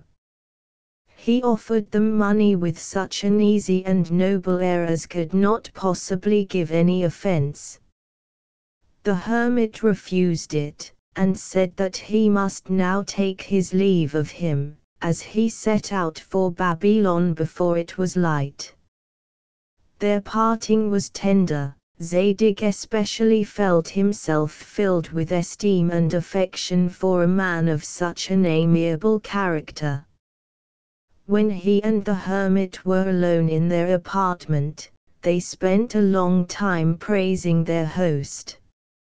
At break of day the old man awakened his companion. We must now depart, said he, but while all the family are still asleep, I will leave this man a mark of my esteem and affection. So saying, he took a candle and set fire to the house. Zadig, struck with horror, cried aloud, and endeavored to hinder him from committing such a barbarous action, but the hermit drew him away by a superior force, and the house was soon in flames. The hermit, who, with his companion, was already at a considerable distance, looked back to the conflagration with great tranquillity. "Thanks be to God," said he, "the house of my dear host is entirely destroyed. Happy man!" At these words Zadig was at once tempted to burst out a-laughing, to reproach the reverend father, to beat him, and to run away. But he did none of all of these, for still subdued by the powerful ascendancy of the hermit, he followed him, in spite of himself, to the next stage. This was at the house of a charitable and virtuous widow, who had a nephew 14 years of age, a handsome and promising youth, and her only hope. She performed the honors of her house as well as she could.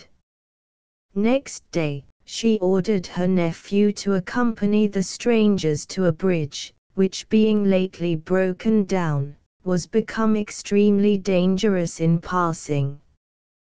The young man walked before them with great alacrity. As they were crossing the bridge, "Come," said the hermit to the youth, "I must show my gratitude to thy aunt." He then took him by the hair and plunged him into the river. The boy sunk, appeared again on the surface of the water, and was swallowed up by the current. "O monster!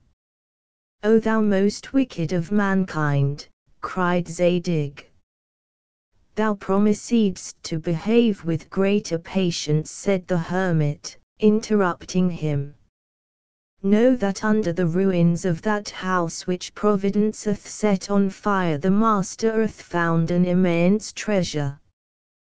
Know that this young man, whose life Providence hath shortened, would have assassinated his aunt in the space of a year, and thee in that of 2. "Who told thee so, barbarian?" cried Zadig. "And though thou hadst read this event in thy book of destinies, art thou permitted to drown a youth who never did thee any harm?" While the Babylonian was thus exclaiming, he observed that the old man had no longer a beard, and that his countenance assumed the features and complexion of youth. The hermit's habit disappeared, and 4 beautiful wings covered a majestic body resplendent with light. "O scent of heaven! O divine angel!" cried Zadig, humbly prostrating himself on the ground, "hast thou then descended from the empire Aeon to teach a weak mortal to submit to the eternal decrees of Providence?"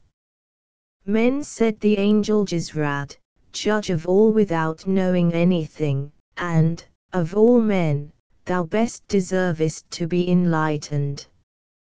Zadig begged to be permitted to speak. "I distrust myself," said he, "but may I presume to ask the favor of thee to clear up one doubt that still remains in my mind? Would it not have been better to have corrected this youth, and made him virtuous, than to have drowned him?" "Had he been virtuous," replied Jizrad, "and enjoyed a longer life, it would have been his fate to be assassinated himself, together with the wife he would have married, and the child he would have had by her." "But why," said Zadig, "is it necessary that there should be crimes and misfortunes, and that these misfortunes should fall on the good?" "The wicked," replied Jizrad, "are always unhappy. They serve to prove and try the small number of the just that are scattered through the earth, and there is no evil that is not productive of some good." "But," said Zadig, "suppose there were nothing but good and no evil at all?" "Then," replied Jizrad, "this earth would be another earth." The chain of events would be ranged in another order and directed by wisdom, but this other order, which would be perfect, can exist only in the eternal abode of the Supreme Being, to which no evil can approach. The Deity hath created millions of worlds among which there is not one that resembles another. This immense variety is the effect of his immense power. There are not two leaves among the trees of the earth, nor two globes in the unlimited expanse of heaven that are exactly similar, and all that thou seest on the little atom in which thou art born, ought to be in its proper time and place, according to the immutable decree of Him who comprehends all. Men think that this child who hath just perished is fallen into the water by chance, and that it is by the same chance that this house is burned, but there is no such thing as chance. All is either a trial, or a punishment, or a reward, or a foresight. Remember the fisherman who thought himself the most wretched of mankind. Oromazes sent thee to change his fate. Cease, then, frail mortal, to dispute against what thou oughtest to adore. But said Zadig, as he pronounced the word, but the angel took his flight toward the 10th sphere.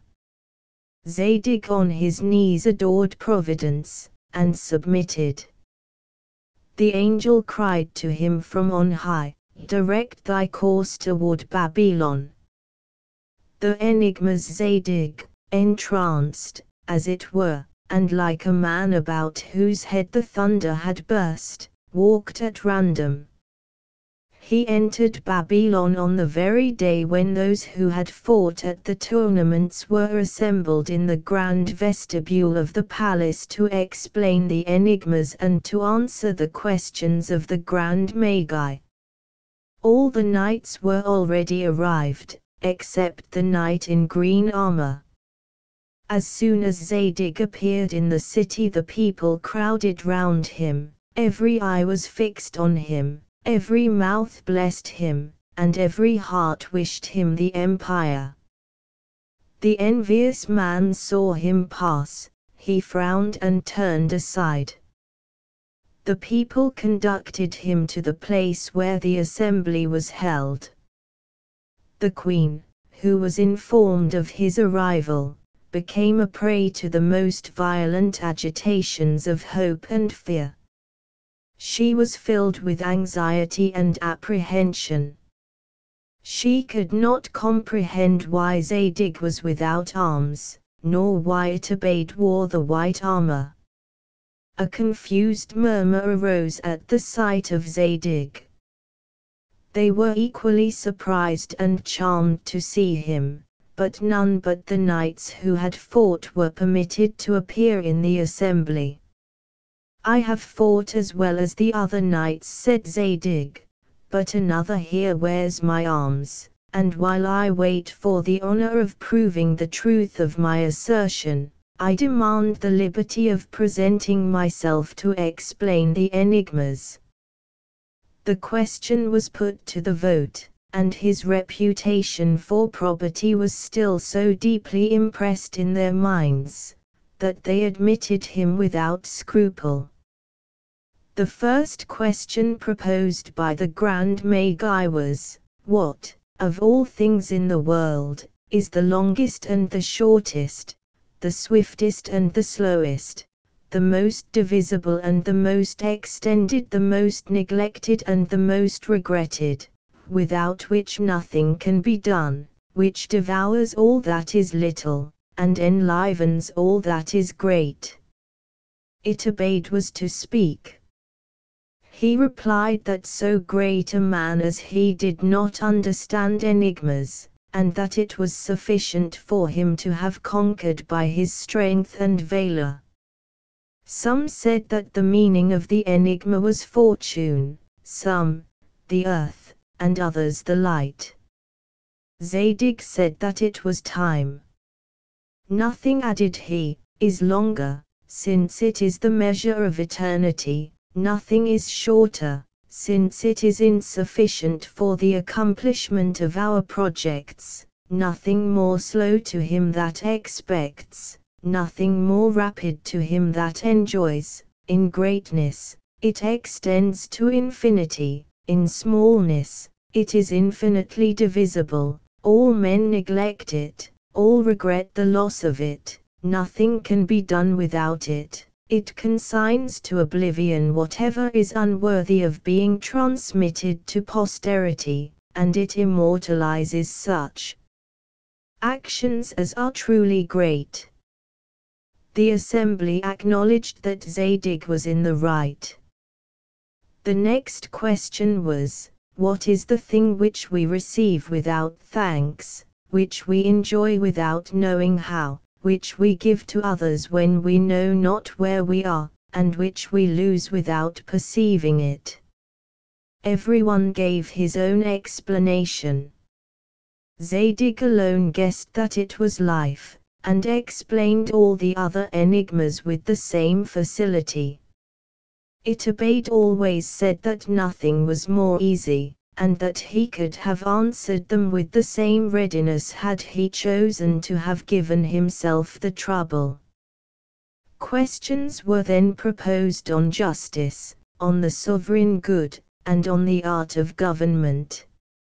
Zadig's answers were judged to be the most solid. What a pity is it, said they, that such a great genius should be so bad a knight. Illustrious lords, said Zadig, I have had the honor of conquering in the tournaments. It is to me that the white armor belongs. Lord Iturbide took possession of it during my sleep. He probably thought that it would fit him better than the green. I am now ready to prove in your presence, with my gown and sword, against all that beautiful white armor which he took from me, that it is I who have had the honor of conquering the brave Atamas. Iturbide accepted the challenge with the greatest confidence. He never doubted but that, armed as he was, with a helmet, a cuirass, and brassarts, he would obtain an easy victory over a champion in a cap and nightgown. Zadig drew his sword, saluting the queen, who looked at him with a mixture of fear and joy. Iturbide drew his without saluting anyone. He rushed upon Zadig, like a man who had nothing to fear, he was ready to cleave him in two. Zadig knew how to ward off his blows, by opposing the strongest part of his sword to the weakest of that of his adversary, in such a manner that Iturbide's sword was broken. Upon which Zadig, seizing his enemy by the waist, threw him on the ground, and firing the point of his sword at the breastplate, "Suffer thyself to be disarmed," said he, "or thou art a dead man." Iturbide, always surprised at the disgraces that happened to such a man as he, was obliged to yield to Zadig, who took from him with great composure his magnificent helmet, his superb cuirass, his fine brassarts, his shining cuishes, clothed himself with them, and in this dress ran to throw himself at the feet of Astarte. Cador easily proved that the armor belonged to Zadig. He was acknowledged king by the unanimous consent of the whole nation, and especially by that of Astarte, who, after so many calamities, now tasted the exquisite pleasure of seeing her lover worthy, in the eyes of all the world, to be her husband. Iturbide went home to be called lord in his own house. Zadig was king, and was happy. The queen and Zadig adored Providence. He sent in search of the robber Arbogad, to whom he gave an honorable post in his army, promising to advance him to the first dignities if he behaved like a true warrior, and threatening to hang him if he followed the profession of a robber. Sihtak, with the fair Amina, was called from the heart of Arabia and placed at the head of the commerce of Babylon. Kador was preferred and distinguished according to his great services. He was the friend of the king, and the king was then the only monarch on earth that had a friend. The little mute was not forgotten. But neither could the beautiful Samira be comforted for having believed that Zadig would be blind of an eye, nor did Azura cease to lament her having attempted to cut off his nose. Their griefs, however, he softened by his presence. The envious man died of rage and shame. The empire enjoyed peace, glory, and plenty. This was the happiest age of the earth, it was governed by love and justice. The people blessed Zadig, and Zadig blessed heaven. Abandoned by Guy de Maupassant, I really think you must be mad, my dear, to go for a country walk in such weather as this. You have had some very strange notions for the last 2 months. You drag me to the seaside in spite of myself, when you have never once had such a whim during all the 44 years that we have been married. You chose Fécamp, which is a very dull town, without consulting me in the matter, and now you are seized with such a rage for walking, you who hardly ever stir out on foot, that you want to take a country walk on the hottest day of the year. Ask D'Apreville to go with you, as he is ready to gratify all your whims. As for me, I am going back to have a nap. Madame de Cador turned to her old friend and said, "Will you come with me, Monsieur D'Apreville?" He bowed with a smile, and with all the gallantry of former years. "I will go wherever you go," he replied. "Very well, then, go and get a sunstroke," Monsieur de Cador said, and he went back to the Hotel des Bains to lie down for an hour or two. As soon as they were alone, the old lady and her old companion set off, and she said to him in a low voice, squeezing his hand, "At last, at last." "You are mad," he said in a whisper. "I assure you that you are mad. Think of the risk you are running. If that man," she started. "Oh, Henry, do not say that man, when you are speaking of him." "Very well," he said abruptly, "if our son guesses anything, if he has any suspicions, he will have you, he will have us both in his power. You have got on without seeing him for the last 40 years. What is the matter with you today?" They had been going up the long street that leads from the sea to the town, and now they turned to the right, to go to Etretat.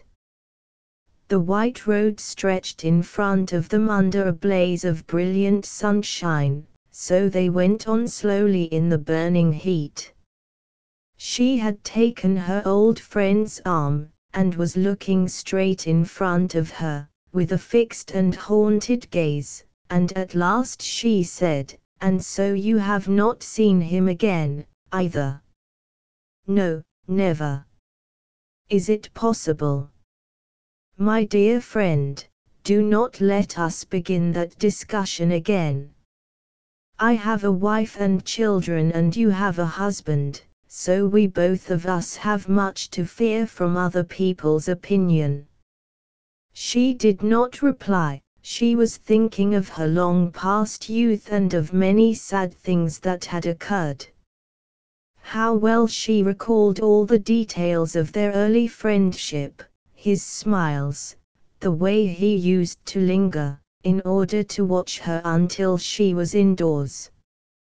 What happy days they were, the only really delicious days she had ever enjoyed, and how quickly they were over. And then, her discovery of the penalty she paid. What anguish!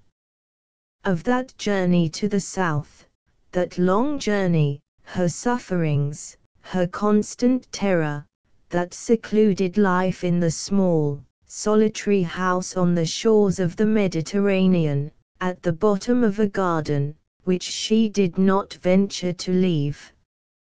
How well she remembered those long days which she spent lying under an orange tree, looking up at the round, red fruit, amid the green leaves. How she used to long to go out, as far as the sea, whose fresh breezes came to her over the wall, and whose small waves she could hear lapping on the beach. She dreamed of its immense blue expanse sparkling under the sun, with the white sails of the small vessels, and a mountain on the horizon. But she did not dare to go outside the gate. Suppose anybody had recognized her. And those days of waiting, those last days of misery and expectation. The impending suffering, and then that terrible night. What misery she had endured, and what a night it was. How she had groaned and screamed. She could still see the pale face of her lover, who kissed her hand every moment, and the clean-shaven face of the doctor and the nurse's white cap. And what she felt when she heard the child's feeble cries, that wail, that first effort of a human's voice. And the next day. The next day. The only day of her life on which she had seen and kissed her son, for, from that time, she had never even caught a glimpse of him. And what a long, void existence hers had been since then, with the thought of that child always, always floating before her. She had never seen her son, that little creature that had been part of herself, even once since then. They had taken him from her, carried him away, and had hidden him. All she knew was that he had been brought up by some peasants in Normandy, that he had become a peasant himself, had married well, and that his father, whose name he did not know, had settled a handsome sum of money on him. How often during the last 40 years had she wished to go and see him and to embrace him? She could not imagine to herself that he had grown. She always thought of that small human atom which she had held in her arms and pressed to her bosom for a day.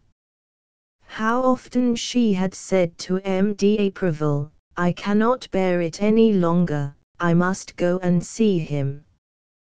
But he had always stopped her and kept her from going. She would be unable to restrain and to master herself.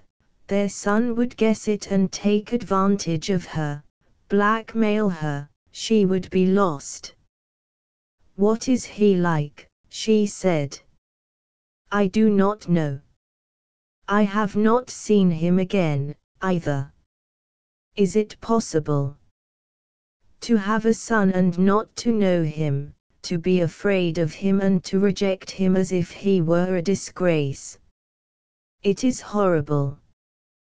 They went along the dusty road, overcome by the scorching sun, and continually ascending that interminable hill. "One might take it for a punishment," she continued. "I have never had another child, and I could no longer resist the longing to see him, which has possessed me for 40 years. You men cannot understand that. You must remember that I shall not live much longer, and suppose I should never see him, never have seen him. Is it possible? How could I wait so long? I have thought about him every day since, and what a terrible existence mine has been. I have never awakened, never, do you understand, without my first thoughts being of him, of my child. How is he? Oh, how guilty I feel toward him. Ought one to fear what the world may say in a case like this? I ought to have left everything to go after him, to bring him up and to show my love for him. I should certainly have been much happier, but I did not dare, I was a coward. How I have suffered! Oh, how those poor, abandoned children must hate their mothers! She stopped suddenly, for she was choked by her sobs.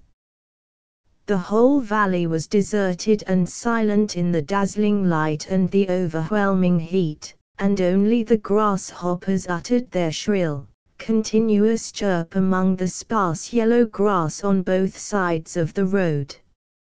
"Sit down a little," he said. She allowed herself to be led to the side of the ditch and sank down with her face in her hands. Her white hair, which hung in curls on both sides of her face, had become tangled. She wept, overcome by profound grief, while he stood facing her, uneasy and not knowing what to say, and he merely murmured, "Come, take courage." She got up. "I will," she said, and wiping her eyes, she began to walk again with the uncertain step of an elderly woman. A little farther on the road passed beneath a clump of trees, which hid a few houses, and they could distinguish the vibrating and regular blows of a blacksmith's hammer on the anvil, and presently they saw a wagon standing on the right side of the road in front of a low cottage, and two men shoeing a horse under a shed. Monsieur d'Apreville went up to them. "Where is Pierre Benedict's farm?" he asked. "Take the road to the left, close to the inn, and then go straight on, it is the third house past Poret's. There is a small spruce fir close to the gate, you cannot make a mistake." They turned to the left. She was walking very slowly now, her legs threatened to give way, and her heart was beating so violently that she felt as if she should suffocate, while at every step she murmured, as if in prayer, "Oh, heaven! Heaven!" Monsieur d'Apreville, who was also nervous and rather pale, said to her somewhat gruffly, "If you cannot manage to control your feelings, you will betray yourself at once. Do try and restrain yourself." "How can I?" she replied. "My child. When I think that I am going to see my child." They were going along one of those narrow country lanes between farmyards, that are concealed beneath a double row of beech trees at either side of the ditches, and suddenly they found themselves in front of a gate, beside which there was a young spruce fir. "This is it," he said. She stopped suddenly and looked about her.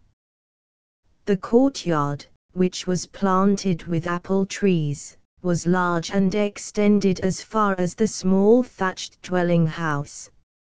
On the opposite side were the stable, the barn, the cow house and the poultry house, while the gig, the wagon and the manure cart were under a slated outhouse. 4 calves were grazing under the shade of the trees and black hens were wandering all about the enclosure. All was perfectly still, the house door was open, but nobody was to be seen, and so they went in, when immediately a large black dog came out of a barrel that was standing under a pear tree, and began to bark furiously. There were 4 beehives on boards against the wall of the house. Monsieur d'Apreville stood outside and called out, "Is anybody at home?" Then a child appeared, a little girl of about 10, dressed in a chemise and a linen petticoat, with dirty, bare legs and a timid and cunning look. She remained standing in the doorway, as if to prevent anyone going in. "What do you want?" she asked. "Is your father in?" "No, where is he?" "I don't know." "And your mother?" "Gone after the cows." "Will she be back soon?" "I don't know." Then suddenly the lady, as if she feared that her companion might force her to return, said quickly, "I shall not go without having seen him." "We will wait for him, my dear friend." As they turned away, they saw a peasant woman coming toward the house, carrying 2 tin pails, which appeared to be heavy and which glistened brightly in the sunlight. She limped with her right leg, and in her brown knitted jacket, that was faded by the sun and washed out by the rain, she looked like a poor, wretched, dirty servant. "Here is Mamma," the child said. When she got close to the house, she looked at the strangers angrily and suspiciously, and then she went in, as if she had not seen them. She looked old and had a hard, yellow, wrinkled face, one of those wooden faces that country people so often have. Monsieur d'Apreville called her back. "I beg your pardon, madam, but we came in to know whether you could sell us 2 glasses of milk." She was grumbling when she reappeared in the door, after putting down her pails. "I don't sell milk," she replied. "We are very thirsty," he said, "and madam is very tired. Can we not get something to drink?"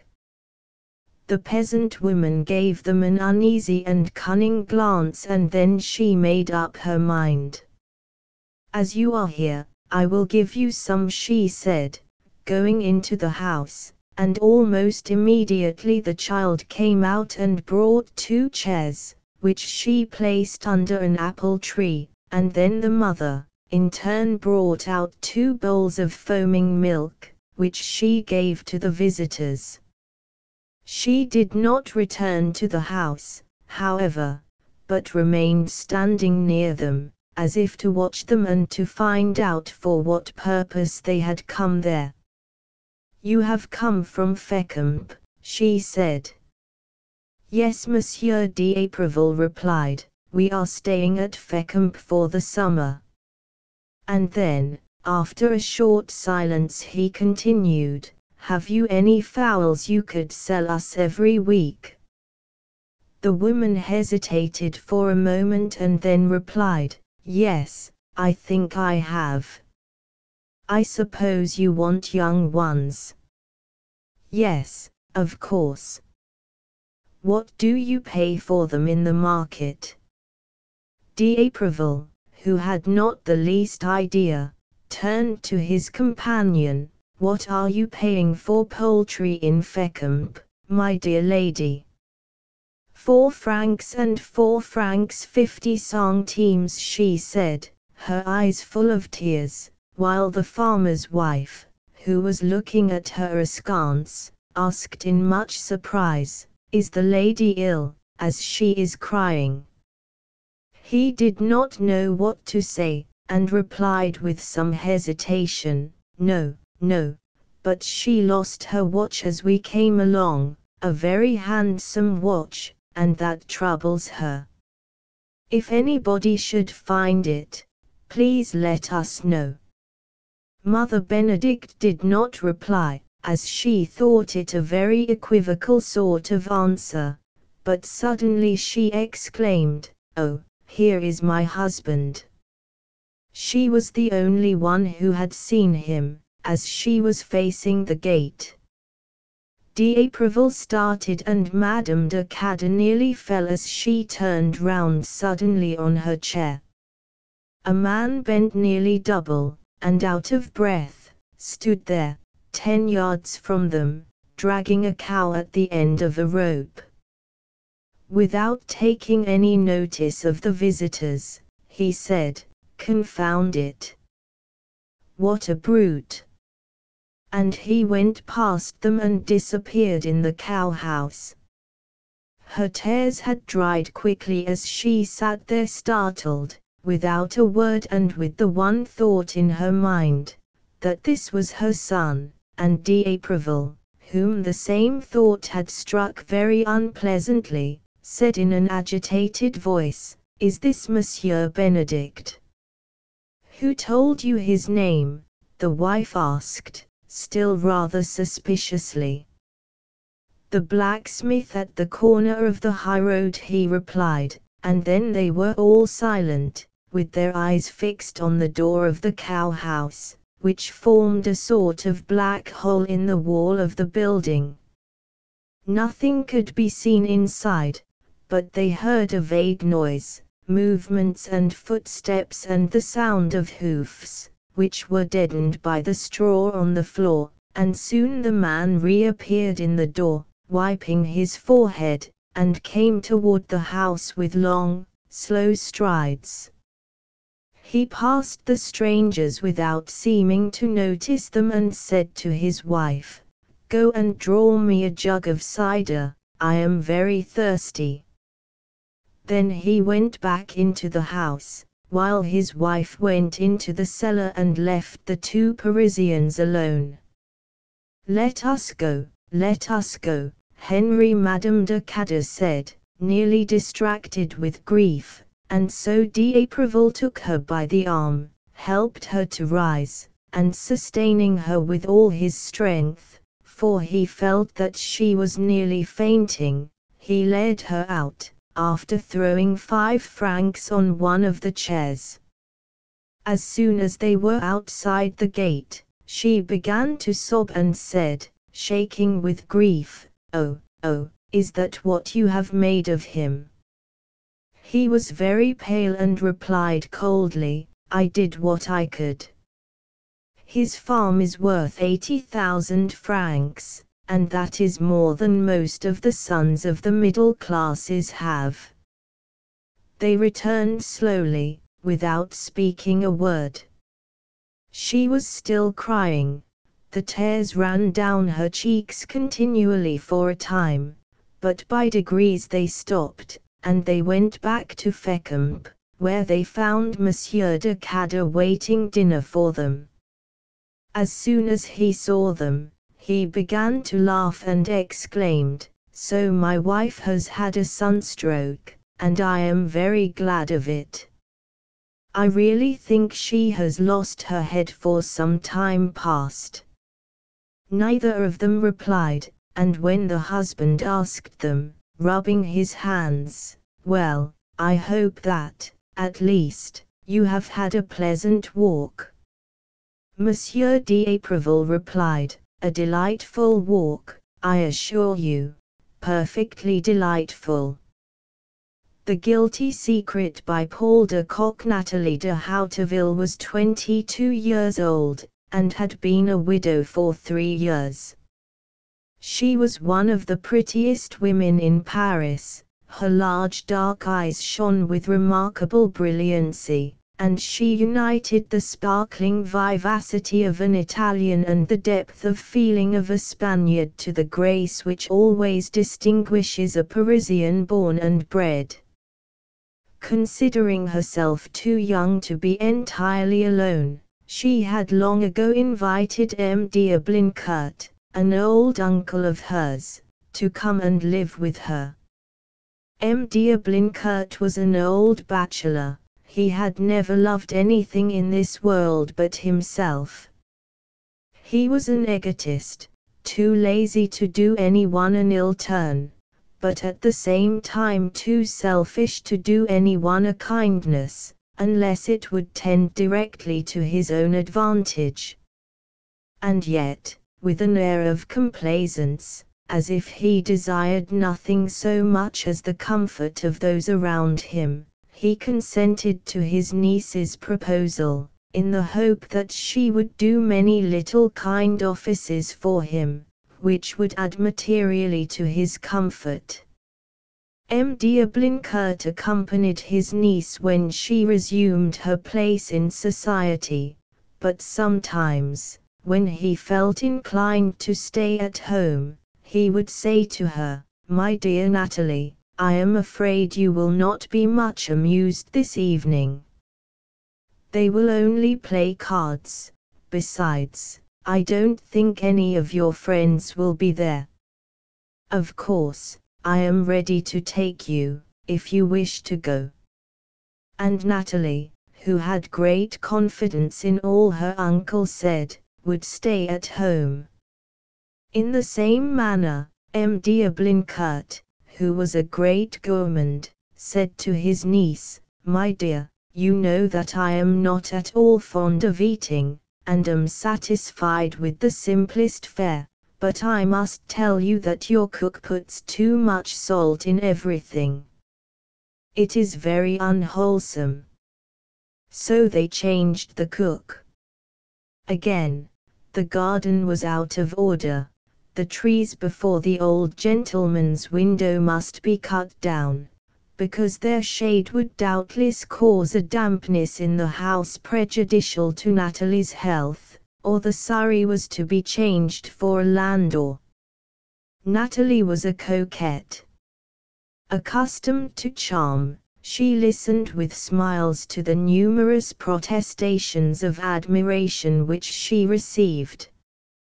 She sent all who aspired to her hand to her uncle, saying, "Before I give you any hope, I must know my uncle's opinion."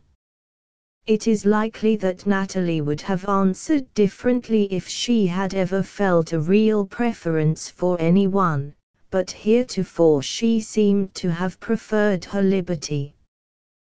The old uncle, for his part, being now master in his niece's house, was very anxious for her to remain as she was. A nephew might be somewhat less submissive than Natalie. Therefore, he never failed to discover some great fault in each of those who sought an alliance with the pretty widow.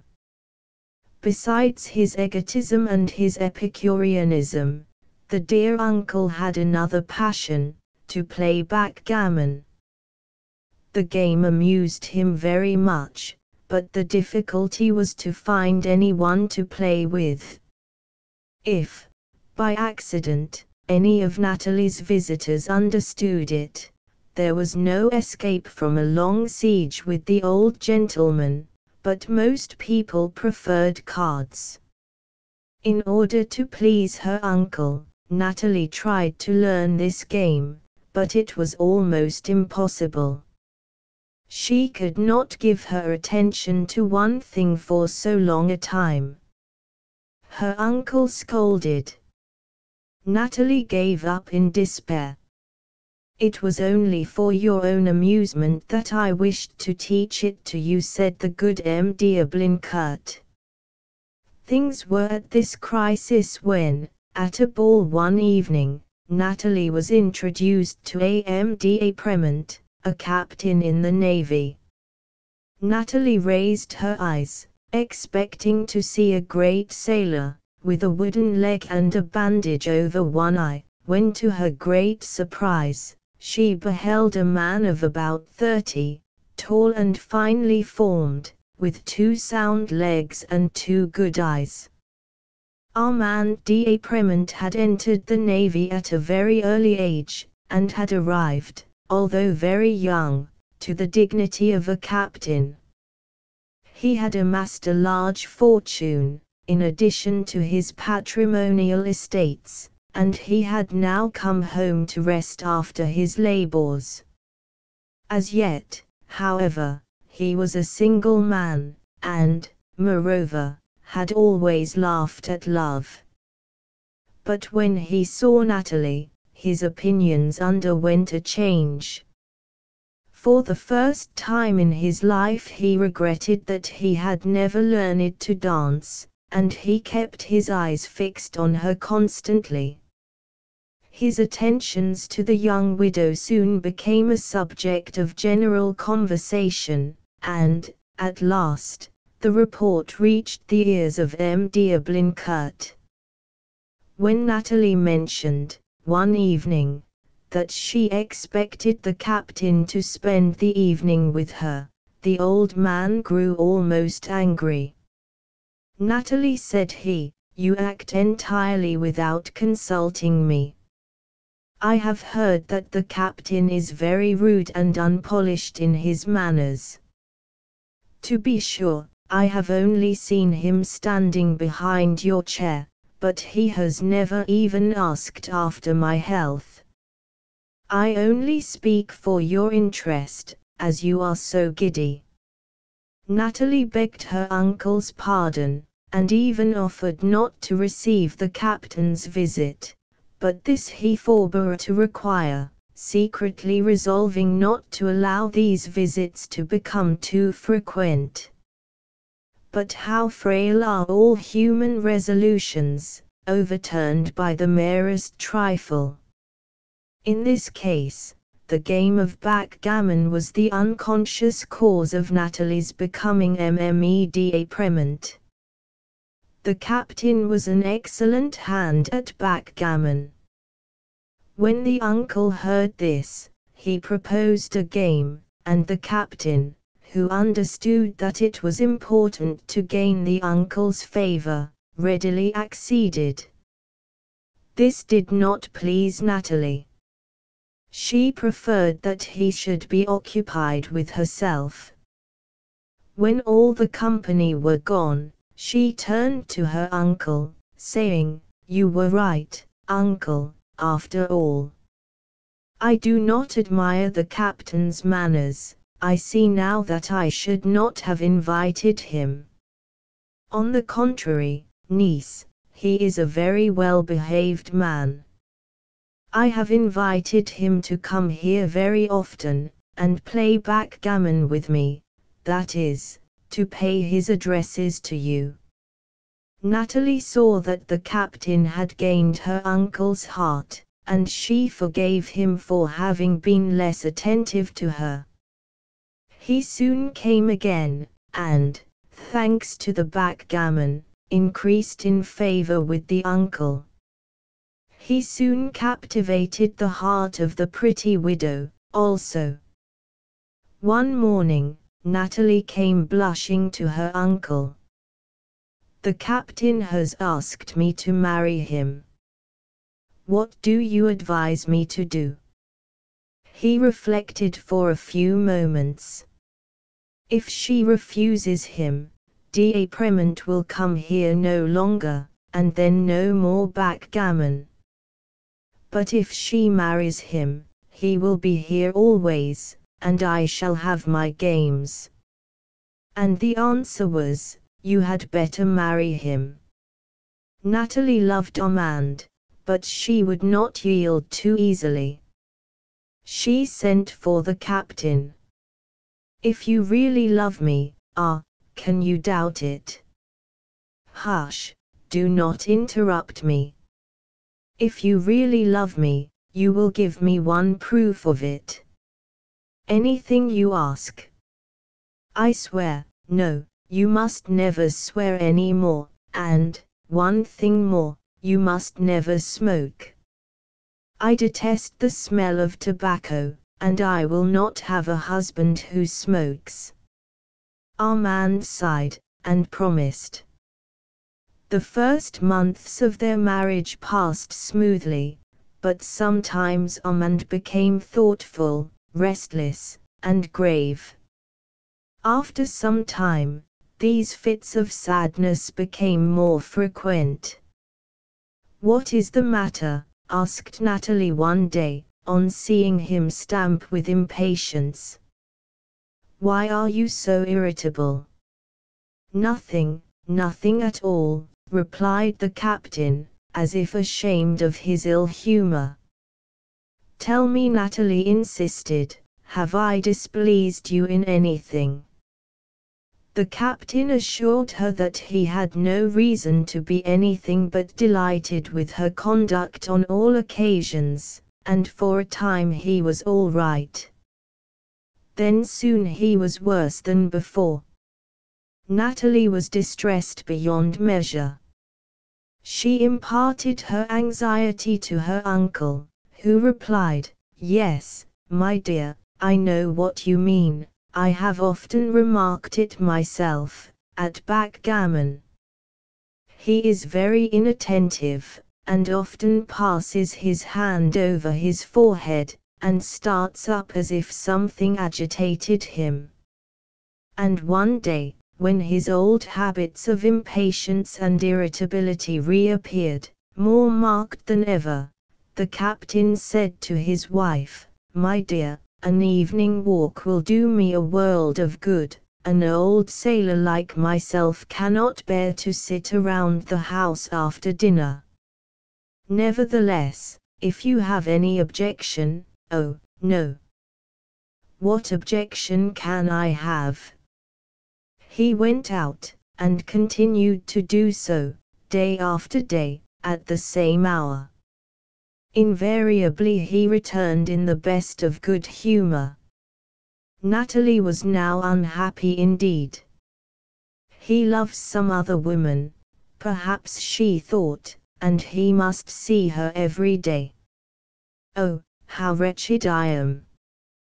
But I must let him know that his perfidy is discovered. No, I will wait until I shall have some certain proof wherewith to confront him. And she went to seek her uncle. "Ah, I am the most unhappy creature in the world," she sobbed. "What is the matter?" cried the old man, leaning back in his armchair. "Armand leaves the house for 2 hours every evening, after dinner, and comes back in high spirits and as anxious to please me as on the day of our marriage. Oh, uncle, I cannot bear it any longer. If you do not assist me to discover where he goes, I will seek a separation. But, my dear niece, my dear uncle, you who are so good and obliging, grant me this one favor. I am sure there is some woman in the secret." M. D'Ablincourt wished to prevent a rupture between his niece and nephew, which would interfere very much with the quiet, peaceable life which he led at their house. He pretended to follow Armand, but came back very soon, saying he had lost sight of him. "But in what direction does he go?" "Sometimes one way, and sometimes another, but always alone, so your suspicions are unfounded. Be assured, he only walks for exercise." But Natalie was not to be duped in this way. She sent for a little errand boy, of whose intelligence she had heard a great deal. "M. D'Apremont goes out every evening." "Yes, madam." "Tomorrow, you will follow him, observe where he goes, and come and tell me privately. Do you understand?" "Yes, madam." Natalie waited impatiently for the next day, and for the hour of her husband's departure. At last, the time came, the pursuit is going on, Natalie counted the moments. After 3/4 of an hour, the messenger arrived, covered with dust. "Well," exclaimed Natalie, "speak. Tell me everything that you have seen. Madam, I followed M.D.A. Prement, at a distance, as far as the Rue Viaildu temple, where he entered a small house, in an alley. There was no servant to let him in. An alley. No servant. Dreadful. I went in directly after him, and heard him go upstairs and unlock a door. Open the door himself, without knocking. Are you sure of that? Yes, madam. The wretch. So he has a key. But, go on. When the door shut after him, I stole softly upstairs, and peeped through the keyhole. You shall have 20 francs more. I peeped through the keyhole, and saw him drag a trunk along the floor. A trunk. Then he undressed himself, and undressed himself. Then, for a few seconds, I could not see him, and directly he appeared again, in a sort of grey blouse, and a cap on his lead. A blouse. What in the world does he want with a blouse? What next? I came away, then, madam, and made haste to tell you, but he is there still. Well, now run to the corner and get me a cab, and direct the coachman to the house where you have been. While the messenger went for the cab, Natalie hurried on her hat and cloak, and ran into her uncle's room. I have found him out, he loves another. He's at her house now, in a grey blouse. But I will go and confront him, and then you will see me no more. The old man had no time to reply. She was gone, with her messenger, in the cab. They stopped at last. Here is the house. Natalie got out, pale and trembling. Shall I go upstairs with you, madam? Asked the boy. No, I will go alone. The third story, isn't it? Yes, madam, the left-hand door, at the head of the stairs. It seemed that now, indeed, the end of all things was at hand. Natalie mounted the dark, narrow stairs, and arrived at the door, and, almost fainting, she cried, "Open the door, or I shall die." The door was opened, and Natalie fell into her husband's arms. He was alone in the room, clad in a grey blouse, and smoking a Turkish pipe. "My wife," exclaimed Armand, in surprise. "Your wife, who, suspecting your perfidy, has followed you, to discover the cause of your mysterious conduct." "How, Natalie, my mysterious conduct?" "Look, here it is." Showing his pipe. "Before our marriage, you forbade me to smoke, and I promised to obey you. For some months I kept my promise, but you know what it cost me, you remember how irritable and sad I became. It was my pipe, my beloved pipe, that I regretted. One day, in the country, I discovered a little cottage, where a peasant was smoking. I asked him if he could lend me a blouse and cap, for I should like to smoke with him, but it was necessary to conceal it from you, as the smell of smoke, remaining in my clothes, would have betrayed me. It was soon settled between us. I returned thither every afternoon, to indulge in my favorite occupation, and, with the precaution of a cap to keep the smoke from remaining in my hair, I contrived to deceive you. This is all the mystery. Forgive me. Natalie kissed him, crying, I might have known it could not be. I am happy now, and you shall smoke as much as you please, at home. And Natalie returned to her uncle, saying, Uncle, he loves me. He was only smoking, but hereafter he is to smoke at home. I can arrange it all, said Diablincourt. He shall smoke while he plays backgammon.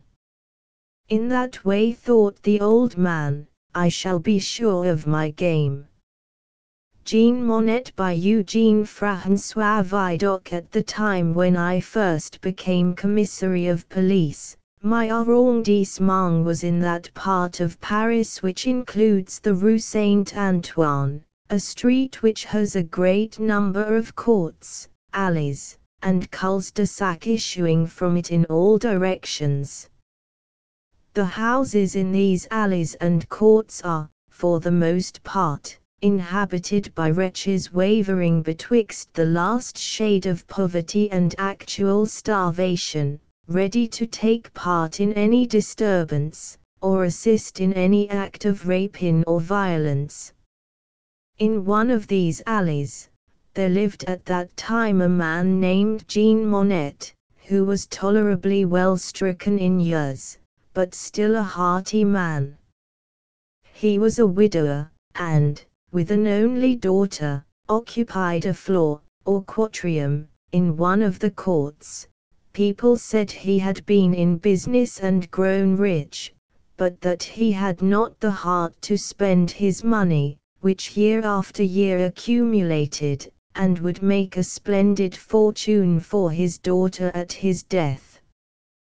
With this advantage, Emma, who was really a handsome girl, did not want for suitors, and thought that, being an heiress, she might wait till she really felt a reciprocal passion for someone, and not throw herself away upon the first tolerable match that presented itself. It was on a Sunday, the first in the month of June, that Emma had, as an especial treat, obtained sufficient money from her father for an excursion with some friends to see the fountains of Versailles.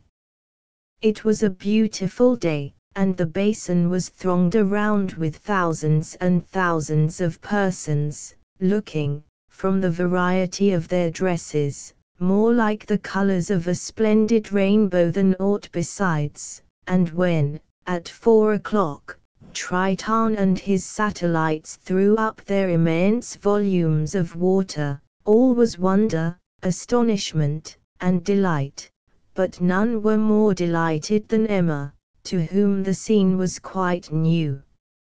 And, then, it was so pleasant to have found a gentleman who could explain everything and everybody, point out the Duke of this, and the Count that, and the other lions of Paris.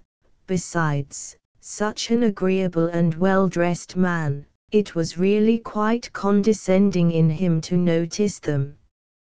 And then, toward evening, he would insist they should all go home together in a fiacre, and that he alone should pay all the expenses, and when, with a gentle pressure of the hand and a low whisper, he begged her to say where he might come and throw himself at her feet, she thought her feelings were different to what they had ever been before.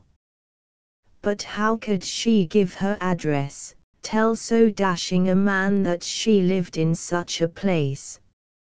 No, she could not do that, but she would meet him at the Jardin d'It next Sunday evening, and dance with no one else all night. She met him on the Sunday, and again, until her father began to suspect, from her frequent absence of an evening, which was formerly an unusual circumstance with her, that something must be wrong. The old man loved his money, but he loved his daughter more. She was the only link in life that kept together the chain of his affections. He had been passionately fond of his wife, and when she died, Emma had filled up the void in his heart.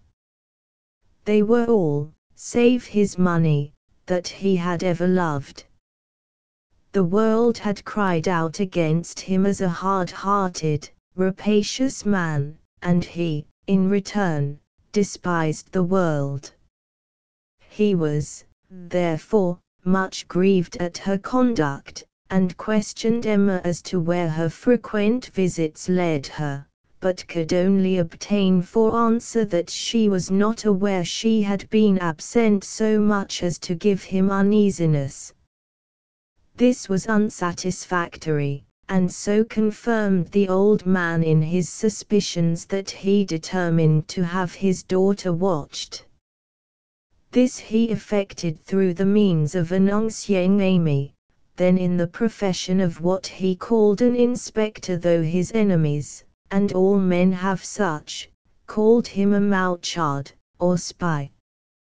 However, by whatever name he called himself, or others called him, he understood his business, and so effectually watched the young lady that he discovered her frequent absences to be for the purpose of meeting a man who, after walking some distance with her, managed, despite the inspector's boasted abilities, to give him the slip. This naturally puzzled him, and so it would any man in his situation. Fancy the feelings of one of the government's employees in the Argus line of business, a man renowned for his success in almost all the arduous and intricate affairs that had been committed to his care, to find himself baffled in a paltry private intrigue, and one which he had merely undertaken for the sake of friendship. For a second time, he tried the plan of fancying himself to be well paid, thinking this would stimulate his dormant energies, knowing well that a thing done for friendship's sake is always badly done, but even here he failed. He watched them to a certain corner, but, before he could get around it, they were nowhere to be seen. This was not to be borne. It was setting him at defiance. Should he call in the assistance of a brother in the line? No, that would be to acknowledge himself beaten, and the disgrace he could not bear. His honor was concerned, and he would achieve it single-handed, but, then, it was very perplexing. The man, to his experienced eye, seemed not, as he had done to Emma, a dashing gentleman, but more like a foul bird in fine feathers. Something must be wrong, and he must find it out, but, then, again came that confounded question, how? He would go and consult old Monette, he could, perhaps, suggest something, and, musing on the strangeness of the adventure, he walked slowly toward the house of the old man to hold a council with him on the situation. On the road, his attention was attracted by a disturbance in the street, and mingling with the crowd, in hope of seizing some of his enemies exercising their illegal functions on whom the whole weight of his official vengeance might fall, he for the time forgot his adventure. The crowd had been drawn together by a difference of opinion between two gentlemen of the vehicular profession, respecting some right of way, and, after all the usual expressions of esteem common on such occasions had been exhausted, one of them drove off, leaving the other at least master of the field, if he had not got the expected job. The crowd began to disperse, and with them also was going our friend, the detective, when, on turning round, he came in contact with Mademoiselle Monette, leaning on the arm of her mysterious lover. The light from a lamp above his head shone immediately on the face of Emma and her admirer, showing them both as clear as noonday, so that when his glance turned from the lady to the gentleman, and he obtained a full view of his face, he expressed his joy at the discovery by a loud phew, which, though a short sound and soon pronounced, meant a great deal. For first, it meant that he had made a great discovery; secondly, that he was not now astonished because he had not succeeded before in his watchfulness; thirdly, but perhaps the two mentioned may be sufficient, for, turning sharply round, he made the greatest haste to reach Monette and inform him, this time, of the result of his espionage. After a long prelude, stating how fortunate Monette was to have such a friend as himself, a man who knew everybody and everything, he proceeded to inform him of the pleasing intelligence that his daughter was in the habit of meeting, and going to some place, he forgot to say where, with the most desperate and abandoned character in Paris, one who was so extremely dexterous in all his schemes that the police, though perfectly aware of his intentions, had not been able to fix upon him the commission of any one of his criminal acts, for he changed his appearance so often as to set at naught all the assiduous exertions of the Corps des Espions. The unhappy father received from his friend at parting the assurance that they would catch him yet, and give him an invitation to pass the rest of his days in the seclusion of a prison.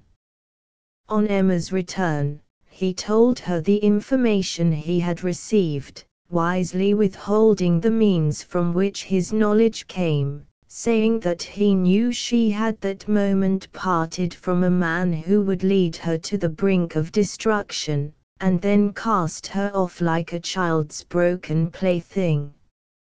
He begged, nay, he besought her, with tears in his eyes, to promise she would never again see him. Emma was thunderstruck, not only at the accuracy of her father's information, but at hearing such a character of one whom she had painted as perfection's self, and, calling to her aid those never-failing woman's arguments, a copious flood of tears, fell on her father's neck and promised never again to see her admirer and, if possible, to banish all thoughts of him from her mind. "My child," said the old man, "I believe you from my heart, I believe you. I love you, but the world says I am rich, why, I know not. You know I live in a dangerous neighborhood, and all my care will be necessary to prevent my losing either my child or my reputed wealth, therefore, to avoid all accidents, I will take care you do not leave this house for the next 6 months to come, and in that time your lover will have forgotten you, or what will amount to the same thing, you will have forgotten him. But I am much mistaken if the man's intentions are not to rob me of my money, rather than my child." The old man kept his word, and Emma was not allowed for several days to leave the rooms on the 4th floor. She tried, during the time, if it were possible to forget the object of her affections, and thought if she could but see him once more, to bid him a long and last farewell, she might in time wear out his remembrance from her heart, but in order to do that, she must see him once more. And having made up her mind that this interview would be an essential requisite to the desired end, she took counsel with herself how it was to be accomplished. There was only one great obstacle presenting itself to her view, which was that she couldn't get out. Now women's invention never fails them, when they have set their hearts upon any desired object, and it occurred to her, that although she could not get out, yet it was not quite so apparent that he could not get in, and this point being settled, it was no very difficult matter to persuade the old woman who occasionally assisted her in the household arrangements, to be the bearer of a short note, purporting to say that her father, having been unwell for the last few days, usually retired early to rest, and that if her dear Desprio would come about 11 o'clock on the following evening, her father would be asleep, and she would be on the watch for a signal, which was to be 3 gentle taps on the door. The old woman executed her commission so well that she brought back an answer vowing eternal fidelity, and promising a punctual attendance at the rendezvous. Nor was it likely that he meant to fail, seeing it was the object he had had for months in view, and he reasoned with himself that if he once got there, he would make such good use of his time as to render a second visit perfectly unnecessary. Therefore it would be a pity to disappoint anyone, and he immediately communicated his plans to 2 of his confederates, promising them a good share of the booty, and also the girl herself, if either of them felt that way inclined, as a reward for their assistance. His plans were very well managed, and would have gone on exceedingly well, but for one small accident which happened through the officious interference of the inspector, who, the moment he had discovered who the Lothario was, had taken all the steps he could to catch him, and gain the honor of having caught so accomplished a gentleman. He rightly judged that it would not be long before he would pay a visit to Monette's rooms, and the letters, before their delivery by the old woman, had been read by him, and met with his full approbation. I was much pleased on being informed by the inspector that he wanted my assistance, one evening, to apprehend the celebrated Desprio, who had planned a robbery near the Rue Saint-Antoine, and make me acquainted with nearly all the circumstances. So, about 10:30 o'clock, I posted myself with the inspector and 4 men where I could see Desprio pass, and at 11 o'clock, punctual to the moment, he and his 2 associates began to ascend the stairs. The 2 confederates were to wait some time, when he was to come to the door on some pretext and let them in.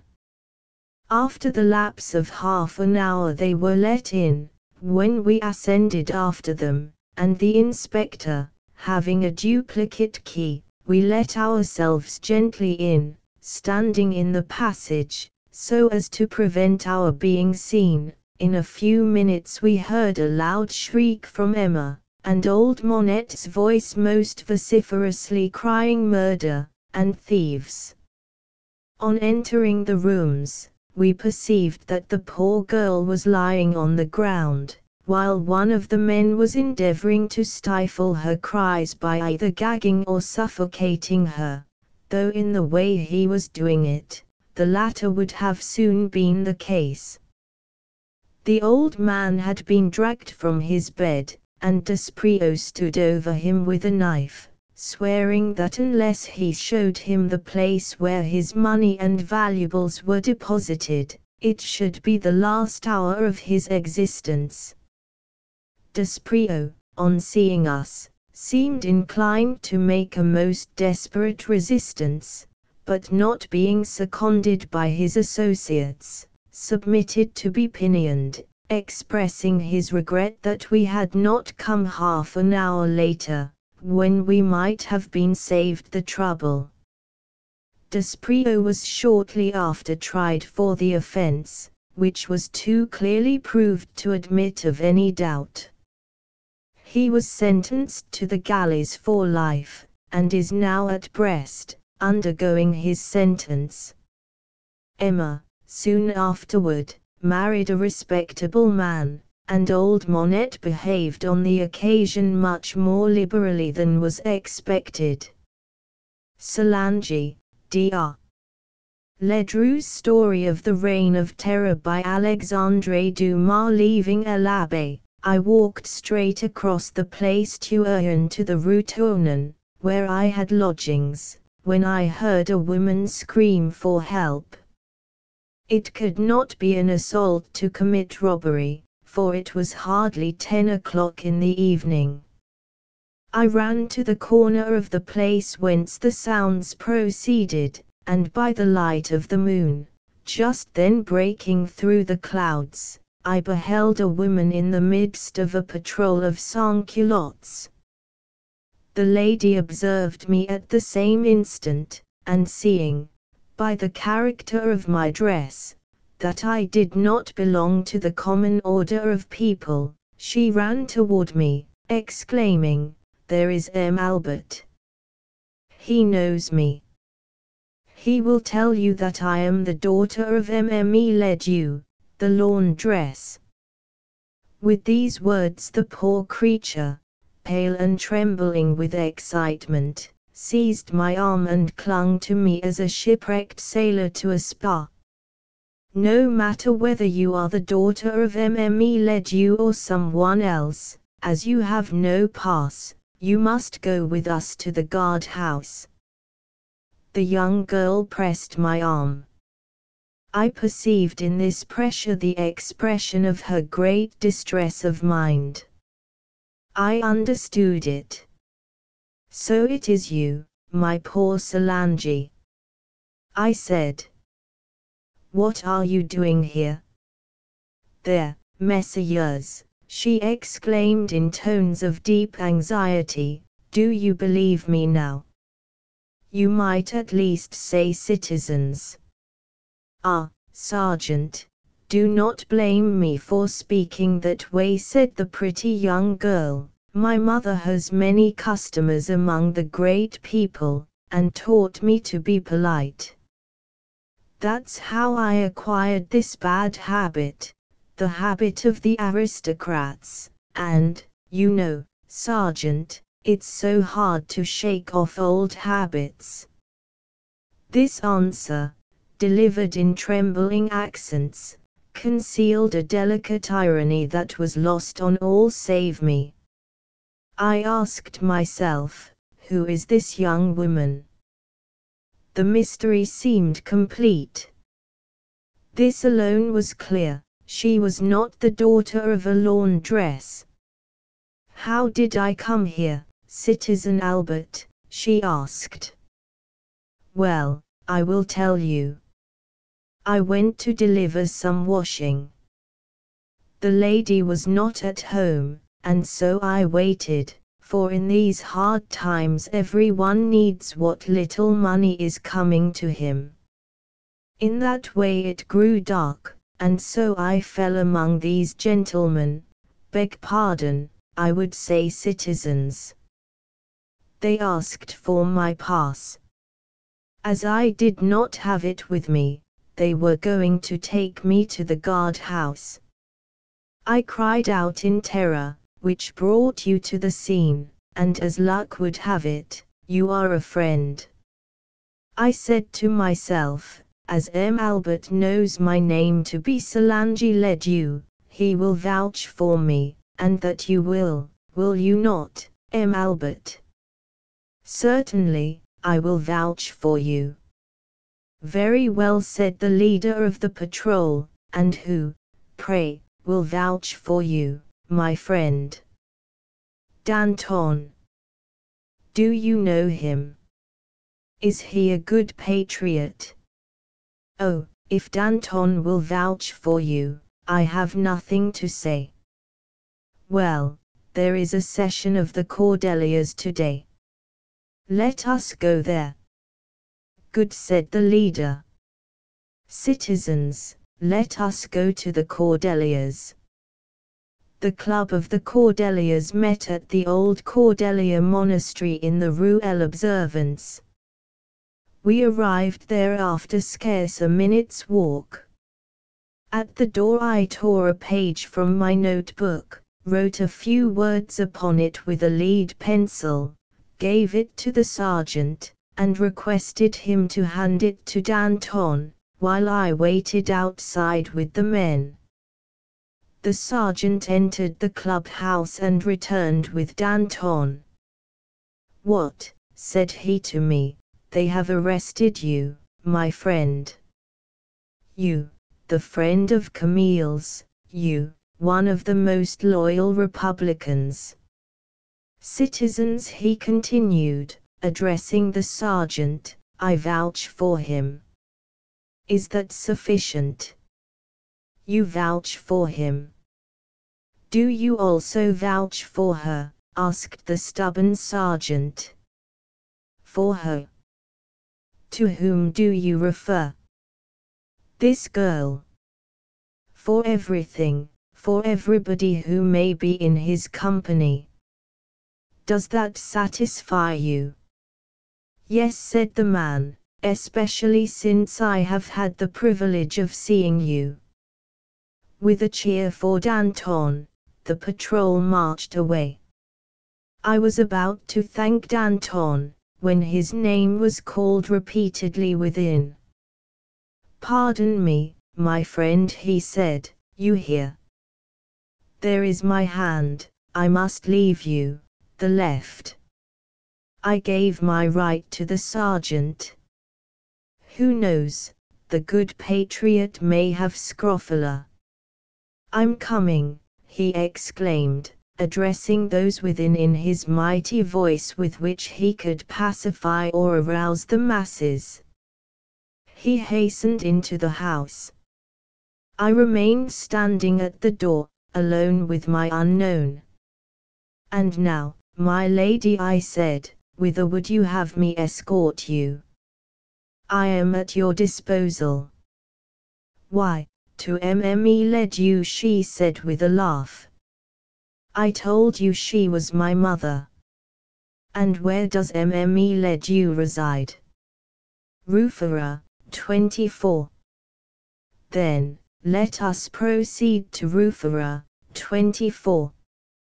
On the way neither of us spoke a word.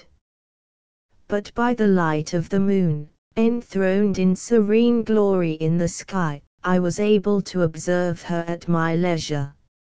She was a charming girl of 20 or 22, brunette, with large blue eyes, more expressive of intelligence than melancholy, a finely chiseled nose, mocking lips, teeth of pearl, hands like a queen's, and feet like a child's, and all these, in spite of her costume of a lawn dress, betokened an aristocratic air that had aroused the sergeant's suspicions not without justice. Arrived at the door of the house, we looked at each other a moment in silence. Well, my dear M. Albert, what do you wish? My fair unknown asked with a smile. I was about to say, my dear Mademoiselle Solange, that it was hardly worthwhile to meet if we are to part so soon. Oh, I beg 10,000 pardons. I find it was well worth the while, for if I had not met you, I should have been dragged to the guard-house, and there it would have been discovered that I am not the daughter of Mme. Ledoux. In fact, it would have developed that I am an aristocrat, and in all likelihood they would have cut off my head. You admit, then, that you are an aristocrat? I admit nothing. At least you might tell me your name. Solange. I know very well that this name, which I gave you on the inspiration of the moment, is not your right name. No matter, I like it, and I am going to keep it, at least for you. Why should you keep it for me, if we are not to meet again? I did not say that. I only said that if we should meet again it will not be necessary for you to know my name any more than that I should know yours. To me you will be known as Albert, and to you I shall always be Solange. So be it, then, but I say, Solange, I began. I am listening, Albert, she replied. You are an aristocrat, that you admit. If I did not admit it, you would surmise it, and so my admission would be divested of half its merit. And you were pursued because you were suspected of being an aristocrat. I fear so. And you are hiding to escape persecution. In the Roufera, number 24, with Mme Ledoux, whose husband was my father's coachman. You see, I have no secret from you. And your father. I shall make no concealment, my dear Albert, of anything that relates to me. But my father's secrets are not my own. My father is in hiding, hoping to make his escape. That is all I can tell you. And what are you going to do? Go with my father, if that be possible. If not, allow him to depart without me until the opportunity offers itself to me to join him. Were you coming from your father when the guard arrested you tonight? Yes. Listen, dearest Solange. I am all attention. You observed all that took place tonight. Yes. I saw that you had powerful influence. I regret my power is not very great. However, I have friends. I made the acquaintance of one of them. And you know he is not one of the least powerful men of the times. Do you intend to enlist his influence to enable my father to escape? No, I reserve him for you. But my father. I have other ways of helping your father. Other ways, exclaimed Solange, seizing my hands and studying me with an anxious expression. If I serve your father, will you then sometimes think kindly of me? Oh, I shall all my life hold you in grateful remembrance. She uttered these words with an enchanting expression of devotion. Then she looked at me beseechingly and said, But will that satisfy you? Yes, I said. Ah, I was not mistaken. You are kind, generous. I thank you for my father and myself. Even if you should fail, I shall be grateful for what you have already done. When shall we meet again, Solange? When do you think it necessary to see me again? Tomorrow, when I hope to have good news for you. Well, then, tomorrow. Where? Here. Here in the street. Well, mon Dieu, she exclaimed. You see, it is the safest place. For 30 minutes, while we have been talking here, not a soul has passed. Why may I not go to you, or you come to me? Because it would compromise the good people if you should come to me, and you would incur serious risk if I should go to you.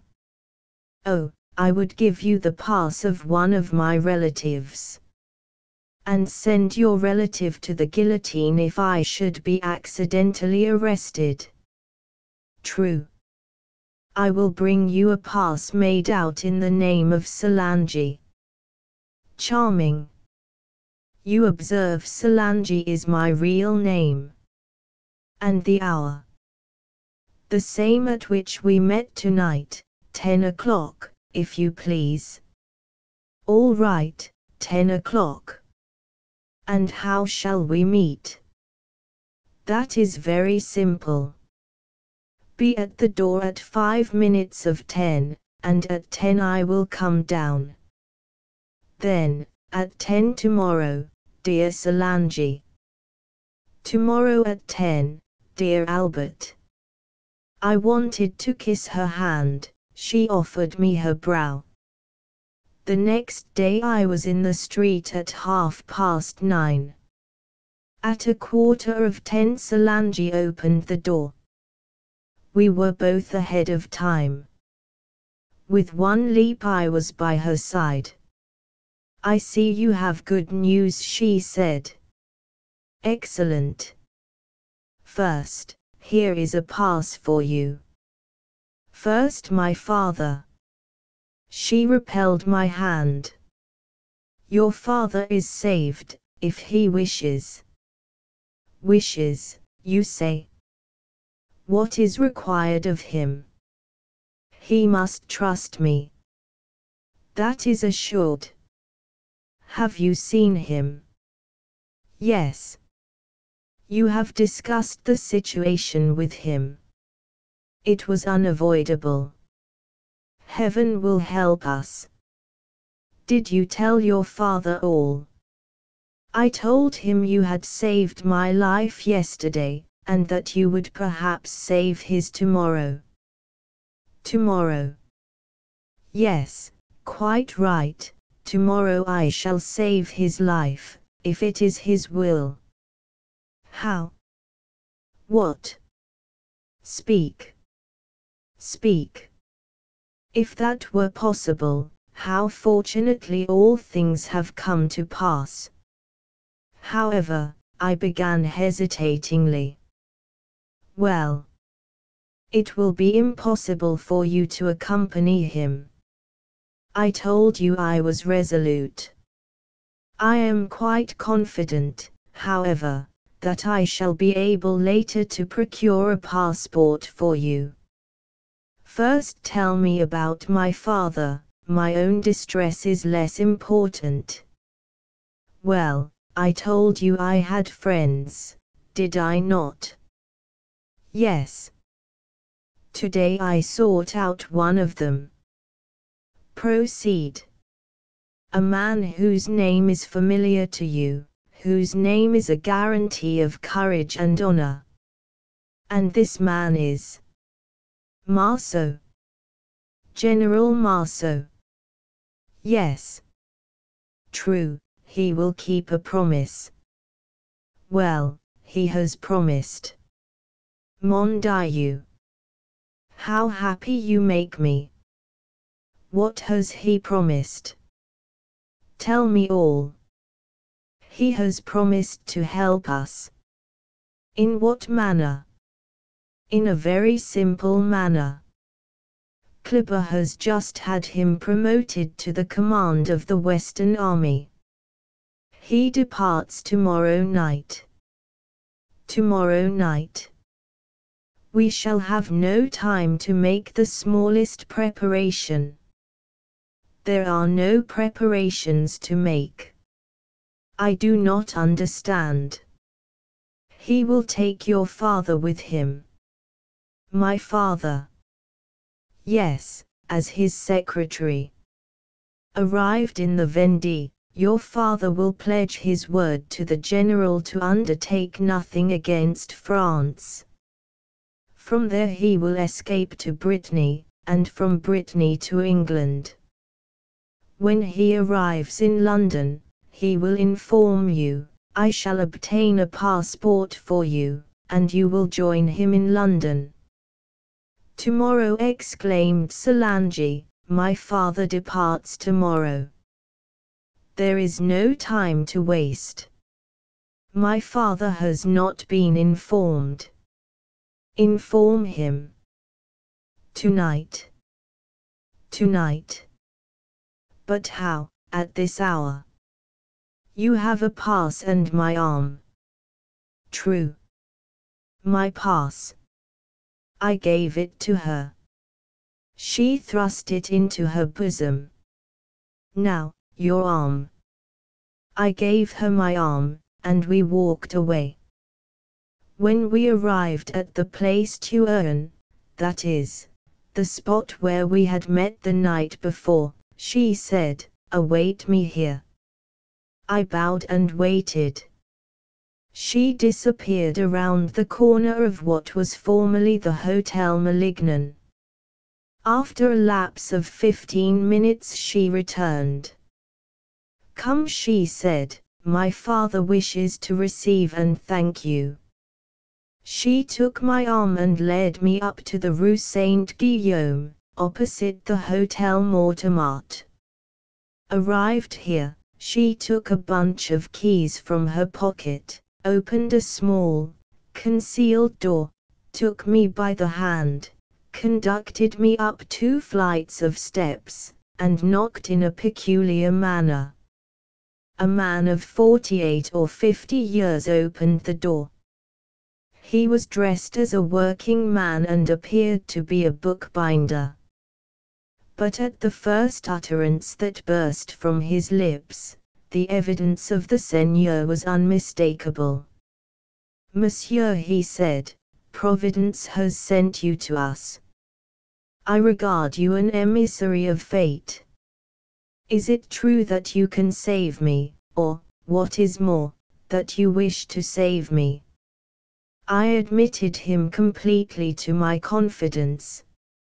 I informed him that Marceau would take him as his secretary, and would exact no promise other than that he would not take up arms against France. I cheerfully promise it now, and will repeat it to him. I thank you in his name as well as in my own. But when does Marceau depart? Tomorrow. Shall I go to him tonight? Whenever you please, he expects you. Father and daughter looked at each other. "I think it would be wise to go this very night," said Solange. "I am ready, but if I should be arrested, seeing that I have no permit. Here is mine." "But you?" "Oh, I am known." "Where does Marceau reside?" "Rue de l'Université, 40, with his sister, Mademoiselle de Graviers Marceau." "Will you accompany me?"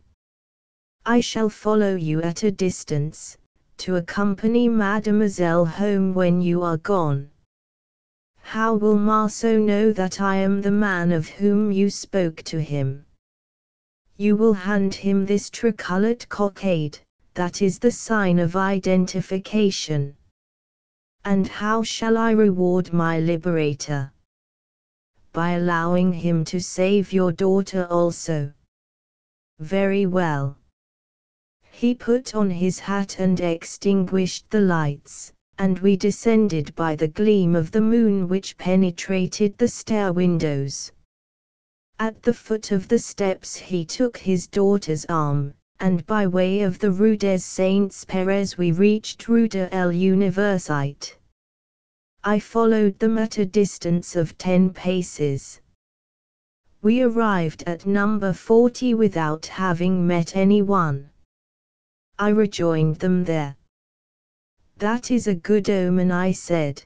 "Do you wish me to go up with you?" "No. Do not compromise yourself any further. Await my daughter here." I bowed. "And now, once more, thanks and farewell," he said, giving me his hand. Language has no words to express my gratitude. I pray that Heaven may some day grant me the opportunity of giving fuller expression to my feelings. I answered him with a pressure of the hand. He entered the house. Solange followed him, but she, too, pressed my hand before she entered. In 10 minutes the door was reopened. "Well?" I asked. "Your friend," she said, "is worthy of his name. He is as kind and considerate as yourself. He knows that it will contribute to my happiness to remain with my father until the moment of departure. His sister has ordered a bed placed in her room. Tomorrow at 3 o'clock my father will be out of danger. Tomorrow evening at 10 I shall expect you in the Roufera, if the gratitude of a daughter who owes her father's life to you is worth the trouble. Oh, be sure I shall come. Did your father charge you with any message for me? He thanks you for your pass, which he returns to you, and begs you to join him as soon as possible. Whenever it may be your desire to go," I said, with a strange sensation at my heart. "At least, I must know where I am to join him," she said. "Ah, you are not yet rid of me." I seized her hand and pressed it against my heart, but she offered me her brow, as on the previous evening, and said, "Until tomorrow." I kissed her on the brow, but now I no longer strained her hand against my breast, but her heaving bosom, her throbbing heart. I went home in a state of delirious ecstasy such as I had never experienced. Was it the consciousness of a generous action, or was it love for this adorable creature? I know not whether I slept or woke. I only know that all the harmonies of nature were singing within me, that the night seemed endless, and the day eternal. I know that though I wished to speed the time, I did not wish to lose a moment of the days still to come. The next day I was in the Roufera at 9 o'clock. At 9:30 Solange made her appearance. She approached me and threw her arms around my neck. "Saved," she said, "my father is saved. And this I owe you. Oh, how I love you." 2 weeks later Solange received a letter announcing her father's safe arrival in England. The next day I brought her a passport. When Solange received it she burst into tears. "You do not love me," she exclaimed. "I love you better than my life," I replied, "but I pledged your father my word, and I must keep it." "Then, I will break mine," she said. "Yes, Albert, if you have the heart to let me go, I have not the courage to leave you." Alas, she remained. 3 months had passed since that night on which we talked of her escape, and in all that time not a word of parting had passed her lips. Solange had taken lodgings in the Rue Tuerne. I had rented them in her name. I knew no other, while she always addressed me as Albert. I had found her a place as teacher in a young ladies' seminary solely to withdraw her from the espionage of the revolutionary police, which had become more scrutinizing than ever. Sundays we passed together in the small dwelling, from the bedroom of which we could see the spot where we had first met. We exchanged letters daily, she writing to me under the name of Solange, and I to her under that of Albert. Those 3 months were the happiest of my life. In the meantime I was making some interesting experiments suggested by one of the guillotineers. I had obtained permission to make certain scientific tests with the bodies and heads of those who perished on the scaffold. Sad to say, available subjects were not wanting. Not a day passed but 30 or 40 persons were guillotined, and blood flowed so copiously on the Place de la Revolution that it became necessary to dig a trench 3 feet deep around the scaffolding. This trench was covered with deals. One of them loosened under the feet of an 8-year-old lad, who fell into the abominable pit and was drowned. For self-evident reasons I said nothing to Solange of the studies that occupied my attention during the day. In the beginning my occupation had inspired me with pity and loathing, but as time wore on I said, these studies are for the good of humanity, for I hoped to convince the lawmakers of the wisdom of abolishing capital punishment. The cemetery of Clamart had been assigned to me, and all the heads and trunks of the victims of the executioner had been placed at my disposal. A small chapel in one corner of the cemetery had been converted into a kind of laboratory for my benefit. You know, when the queens were driven from the palaces, God was banished from the churches. Every day at 6 the horrible procession filed in. The bodies were heaped together in a wagon, the heads in a sack. I chose some bodies and heads in a haphazard fashion, while the remainder were thrown into a common grave. In the midst of this occupation with the dead, my love for Solange increased from day to day, while the poor child reciprocated my affection with the whole power of her pure soul. Often I had thought of making her my wife, often we had mutually pictured to ourselves the happiness of such a union. But in order to become my wife, it would be necessary for Solange to reveal her name, and this name, which was that of an emigrant, an aristocrat, meant death. Her father had repeatedly urged her by letter to hasten her departure, but she had informed him of our engagement. She had requested his consent, and he had given it, so that all had gone well to this extent. The trial and execution of the Queen, Marie Antoinette, had plunged me, too, into deepest sadness. Solange was all tears, and we could not rid ourselves of a strange feeling of despondency, a presentiment of approaching danger, that compressed our hearts. In vain I tried to whisper courage to Solange. Weeping, she reclined in my arms, and I could not comfort her, because my own words lacked the ring of confidence.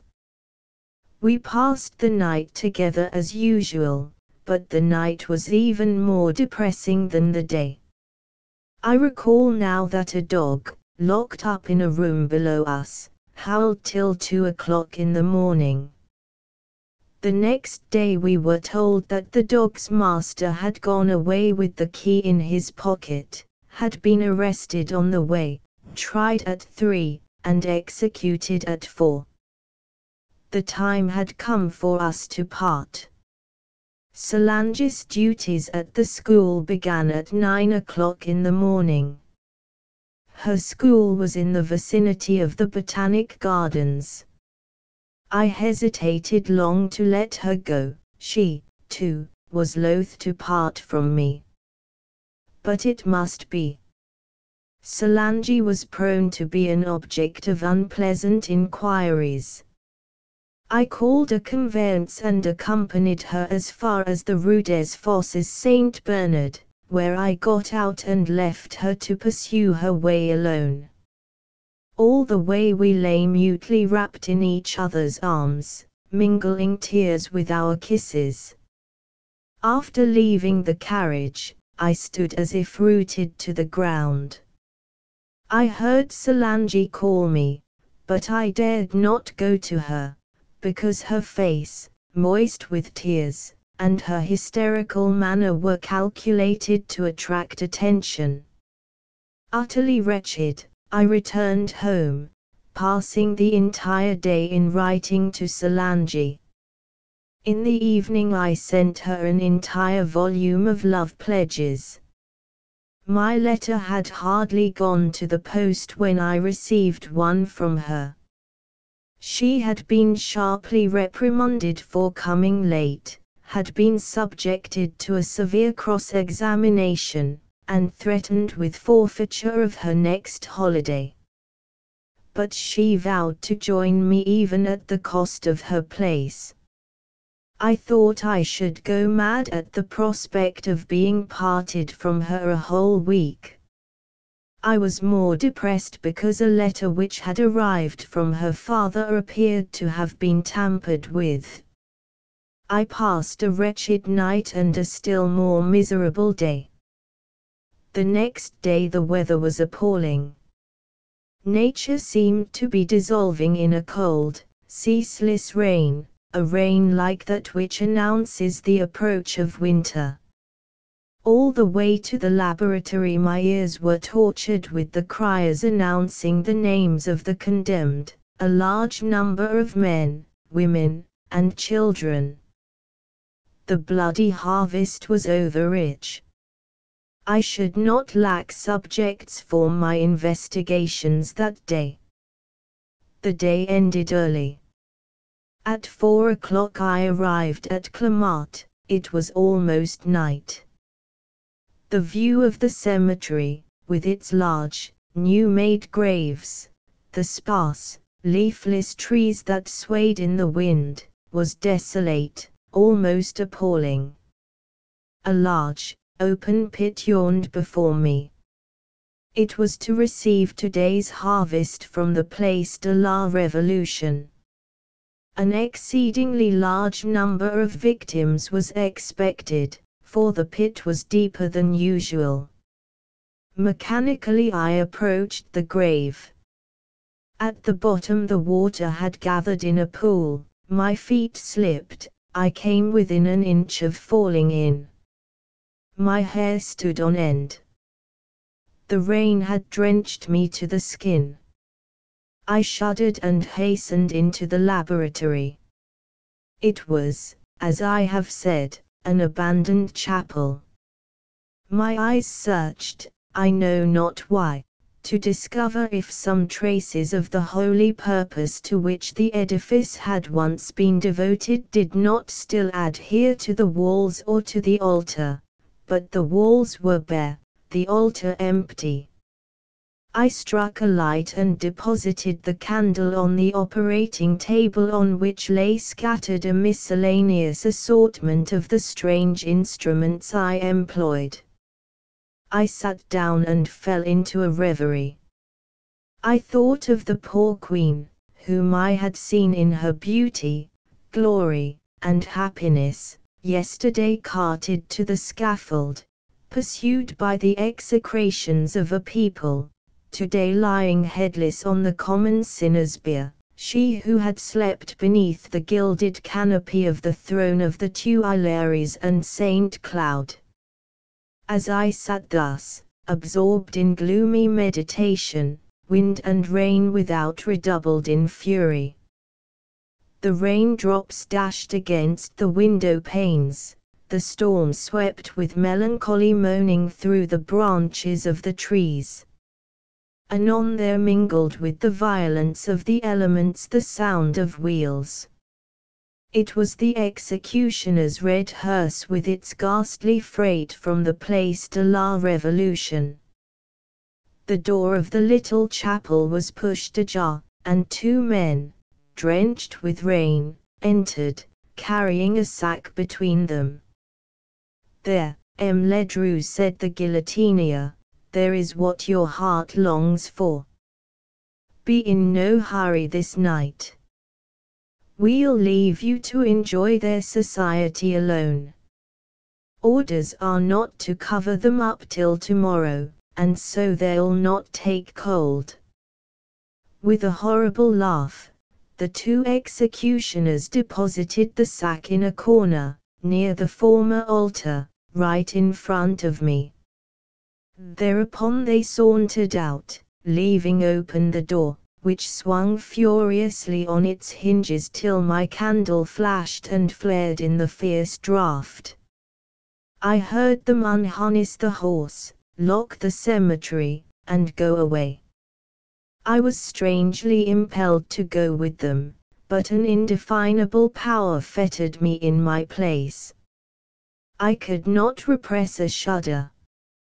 I had no fear, but the violence of the storm, the splashing of the rain, the whistling sounds of the lashing branches, the shrill vibration of the atmosphere, which made my candle tremble, all this filled me with a vague terror that began at the roots of my hair and communicated itself to every part of my body. Suddenly I fancied I heard a voice at once soft and plaintive, a voice within the chapel, pronouncing the name of Albert. I was startled. Albert. But one person in all the world addressed me by that name.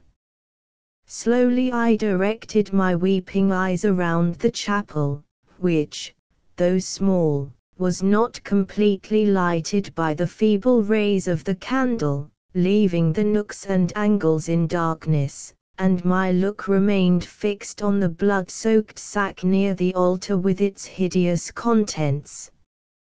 At this moment the same voice repeated the same name, only it sounded fainter and more plaintive. Albert. I bolted out of my chair, frozen with horror. The voice seemed to proceed from the sack. I touched myself to make sure that I was awake, then I walked toward the sack with my arms extended before me, but stark and staring with horror. I thrust my hand into it. Then it seemed to me as if two lips, still warm, pressed a kiss upon my fingers. I had reached that stage of boundless terror where the excess of fear turns into the audacity of despair. I seized the head and, collapsing in my chair, placed it in front of me. Then I gave vent to a fearful scream.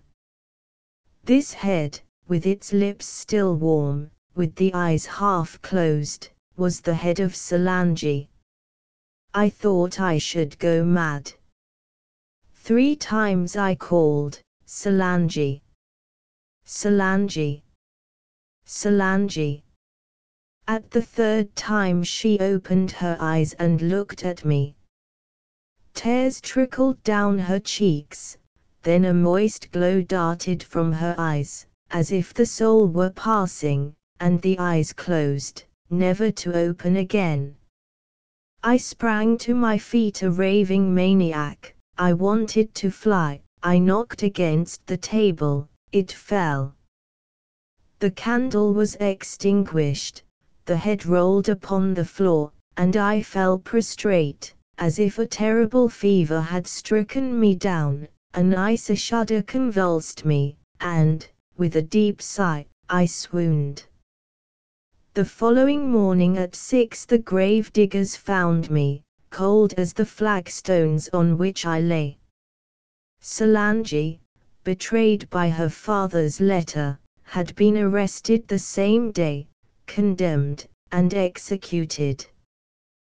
The head that had called me, the eyes that had looked at me, were the head, the eyes, of Solange. The Birds in the Letterbox by René Bazin. Nothing can describe the peace that surrounded the country parsonage. The parish was small, moderately honest, prosperous, and was used to the old priest, who had ruled it for 30 years. The town ended at the parsonage, and there began meadows which sloped down to the river and were filled in summer with the perfume of flowers and all the music of the earth. Behind the great house a kitchen garden encroached on the meadow. The first ray of the sun was for it, and so was the last. Here the cherries ripened in May, and the currants often earlier, and a week before Assumption. Usually, you could not pass within 100 feet without breathing among the hedges the heavy odor of the melons. But you must not think that the Abbey of Saint Philemon was a gourmand. He had reached the age when appetite is only a memory. His shoulders were bent, his face was wrinkled, he had 2 little grey eyes, one of which could not see any longer, and he was so deaf in one ear that if you happened to be on that side you just had to get round on the other. Mercy, no. He did not eat all the fruits in his orchard. The boys got their share, and a big share, but the biggest share, by all odds, was eaten by the birds, the blackbirds, who lived there very comfortably all the year, and sang in return the best they could, the orioles, pretty birds of passage, who helped them in summer, and the sparrows, and the warblers of every variety, and the tomtits, swarms of them, with feathers as thick as your fingers, and they hung on the branches and pecked at a grape or scratched a pear, veritable little beasts of prey, whose only thank you was a shrill cry like a saw. Even to them, old age had made the Abbey of Saint Philemon indulgent. The beasts cannot correct their faults, he used to say. If I got angry at them for not changing, I'd have to get angry with a good many of my parishioners. And he contented himself with clapping his hands together loud when he went into his orchard, so he should not see too much stealing. Then there was a spreading of wings, as if all the silly flowers cut off by a great wind were flying away, grey, and white, and yellow, and mottled, a short flight, a rustling of leaves, and then quiet for 5 minutes. But what minutes! Fancy, if you can, that there was not one factory in the village, not a weaver or a blacksmith, and that the noise of men with their horses and cattle, spreading over the wide, distant plains, melted into the whispering of the breeze and was lost. Mills were unknown, the roads were little frequented, the railroads were very far away. Indeed, if the ravagers of his garden had repented for long, the abbé would have fallen asleep of the silence over his breviary. Fortunately, their return was prompt, a sparrow led the way, a jay followed, and then the whole swarm was back at work. And the abbé could walk up and down, close his book or open it, and murmur, "They'll not leave me a berry this year." It made no difference, not a bird left his prey, any more than if the good abbé had been a cone-shaped pear tree, with thick leaves, balancing himself on the gravel of the walk. The birds know that those who complain take no action. Every year they build their nests around the parsonage of Saint Philemon in greater numbers than anywhere else. The best places were quickly taken, the hollows in the trees, the holes in the walls, the forks of the apple trees and the elms, and you could see a brown beak, like the point of a sword, sticking out of a wisp of straw between all the rafters of the roof.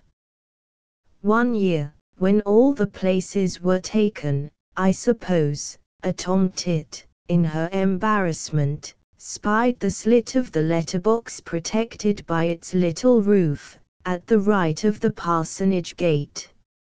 She slipped in, was satisfied with the result of her explorations, and brought the materials to build a nest. There was nothing she neglected that would make it warm, neither the feathers, nor the horsehair, nor the wool, nor even the scales of lichens that cover old wood. One morning the housekeeper came in perfectly furious, carrying a paper. She had found it under the laurel bush, at the foot of the garden. "Look, sir, a paper, and dirty, too. They are up to fine doings." "Who, Philomme?" "Your miserable birds, all the birds that you let stay here. Pretty soon they'll be building their nests in your soup tureens. I haven't but one. Haven't they got the idea of laying their eggs in your letterbox?" I opened it because the postman rang, and that doesn't happen every day. It was full of straw and horsehair and spiders' webs, with enough feathers to make a quilt, and, in the midst of all that, a beast that I didn't see hissed at me like a viper. The Abbey of St. Philemon began to laugh like a grandfather when he hears of a baby's pranks. "That must be a tomtit," said he, "they are the only birds clever enough to think of it. Be careful not to touch it, Philomme." "No fear of that, it is not nice enough." The Abbé went hastily through the garden, the house, the court planted with asparagus, till he came to the wall which separated the parsonage from the public road, and there he carefully opened the letter-box, in which there would have been room enough for all the mail received in a year by all the inhabitants of the village. Sure enough, he was not mistaken. The shape of the nest, like a pine cone, its color and texture, and the lining, which showed through, made him smile. He heard the hiss of the brooding bird inside and replied, "Rest easy, little one, I know you. 21 days to hatch your eggs and 3 weeks to raise your family, that is what you want. You shall have it. I'll take away the key." He did take away the key, and when he had finished the morning's duties, visits to his parishioners who were ill or in trouble, instructions to a boy who was to pick him out some fruit at the village, a climb up the steeple because a storm had loosened some stones, he remembered the tomtit and began to be afraid she would be troubled by the arrival of a letter while she was hatching her eggs. The fear was almost groundless, because the people of St. Philemon did not receive any more letters than they sent. The postman had little to do on his rounds but to eat soup at one house, to have a drink at another, and, once in a long while, to leave a letter from some conscript, or a bill for taxes at some distant farm. Nevertheless, since St. Robert's Day was near, which, as you know, comes on the 29th of April, the Abbé thought it wise to write to the only 3 friends worthy of that name, whom death had left him, a layman and 2 priests. "My friend, do not congratulate me on my saint's day this year, if you please. It would inconvenience me to receive a letter at this time. Later I shall explain, and you will appreciate my reasons." They thought that his eye was worse and did not write. The Abbey of St. Philemon was delighted. For 3 weeks he never entered his gate one time without thinking of the eggs, speckled with pink, that were lying in the letter-box, and when the 21st day came round he bent down and listened with his ear close to the slit of the box.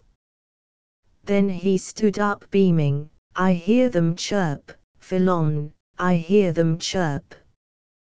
They owe their lives to me, sure enough, and they'll not be the ones to regret it any more than I." He had in his bosom the heart of a child that had never grown old. Now, at the same time, in the green room of the palace, at the chief town of the department, the bishop was deliberating over the appointments to be made with his regular councillors, his 2 grand vicars, the dean of the chapter, the secretary general of the palace, and the director of the great academy. After he had appointed several vicars and priests he made this suggestion: "Gentlemen of the council, I have in mind a candidate suitable in all respects for the parish of X, but I think it would be well, at least, to offer that charge and that honor to one of our oldest priests, the Abbey of Saint Philemon. He will undoubtedly refuse it, and his modesty, no less than his age, will be the cause, but we shall have shown, as far as we could, our appreciation of his virtues." The 5 councillors approved unanimously, and that very evening a letter was sent from the palace, signed by the bishop, and which contained in a postscript, "Answer at once, my dear Abbé," or, better, "Come to see me, because I must submit my appointments to the government within 3 days." The letter arrived at Saint Philemon the very day the tomtits were hatched. The postman had difficulty in slipping it into the slit of the box, but it disappeared inside and lay touching the base of the nest, like a white pavement at the bottom of the dark chamber. The time came when the tiny points on the wings of the little tomtits began to be covered with down. There were 14 of them, and they twittered and staggered on their little feet, with their beaks open up to their eyes, never ceasing, from morning till night, to wait for food, eat it, digest it, and demand more. That was the first period, when the baby birds hadn't any sense. But in birds it doesn't last long. Very soon they quarreled in the nest, which began to break with the fluttering of their wings. Then they tumbled out of it and walked along the side of the box, peeped through the slit at the big world outside, and at last they ventured out. The Abbey of Saint Philemon, with a neighboring priest, attended this pleasant garden party. When the little ones appeared beneath the roof of the box, 2, 3, together and took their flight, came back, started again, like bees at the door of a hive, he said, "Behold, a babyhood ended and a good work accomplished. They are hardy and strong, every one." The next day, during his hour of leisure after dinner, the Abbé came to the box with the key in his hand. Tap, tap he went. There was no answer. "I thought so," said he. Then he opened the box and, mingled with the debris of the nest, the letter fell into his hands. "Good heavens," said he, recognizing the writing. "A letter from the bishop, and in what a state! How long has it been here?" His cheek grew pale as he read. "Philon, harness Robin quickly. She came to see what was the matter before obeying." "What have you there, sir?" "The bishop has been waiting for me 3 weeks. "You've missed your chance," said the old woman. The abbé was away until the next evening. When he came back he had a peaceful air, but sometimes peace is not attained without effort and we have to struggle to keep it. When he had helped to unharness Robin and had given him some hay, had changed his cassock and unpacked his box, from which he took a dozen little packages of things bought on his visit to the city, it was the very time that the birds assembled in the branches to tell each other about the day. There had been a shower and the drops still fell from the leaves as they were shaken by these Bohemian couples looking for a good place to spend the night. Recognizing their friend and master as he walked up and down the gravel path, they came down, fluttered about him, making an unusually loud noise, and the tomtits, the 14 of the nest, whose feathers were still not quite grown, essayed their first spirals about the pear trees and their first cries in the open air. The Abbey of St. Philemon watched them with a fatherly eye, but his tenderness was sad, as we look at things that have cost us dear. Well, my little ones, without me you would not be here, and without you I would be dead. I do not regret it at all, but don't insist. Your thanks are too noisy. He clapped his hands impatiently. He had never been ambitious, that is very sure, and, even at that moment, he told the truth. Nevertheless, the next day, after a night spent in talking to Philomme, he said to her, "Next year, Philomme, if the tomtit comes back, let me know. It is decidedly inconvenient." But the tomtit never came again, and neither did the letter from the bishop. Jean Gurdon's 4 Days by Émile Zola Spring. On that particular day, at about 5 o'clock in the morning, the sun entered with delightful abruptness into the little room I occupied at the house of my uncle Lazaria, parish priest of the hamlet of Dourgues. A broad yellow ray fell upon ray-closed eyelids, and I awoke in light. My room, which was whitewashed, and had deal furniture, was full of attractive gaiety. I went to the window and gazed at the Durance, which traced its broad course amidst the dark green verdure of the valley.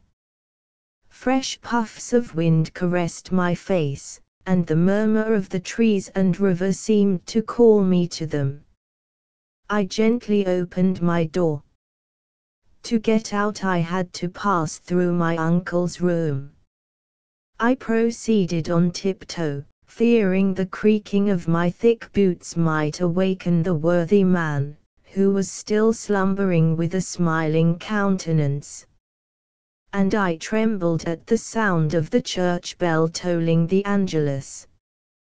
For some days past my uncle Lazaria had been following me about everywhere, looking sad and annoyed.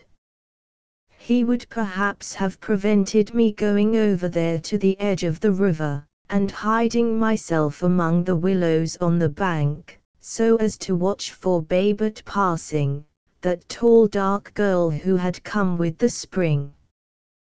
But my uncle was sleeping soundly. I felt something like remorse in deceiving him and running away in this manner.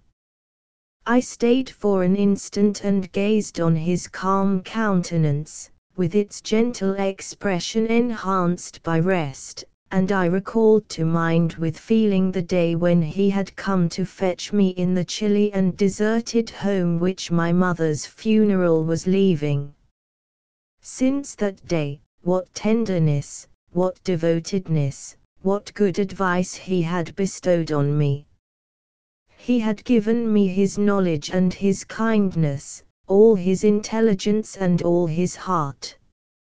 I was tempted for a moment to cry out to him, "Get up, Uncle Lazaria, let us go for a walk together along that path you are so fond of beside the Durance. You will enjoy the fresh air and morning sun. You will see what an appetite you will have on your return." And Babette, who was going down to the river in her light morning gown, and whom I should not be able to see.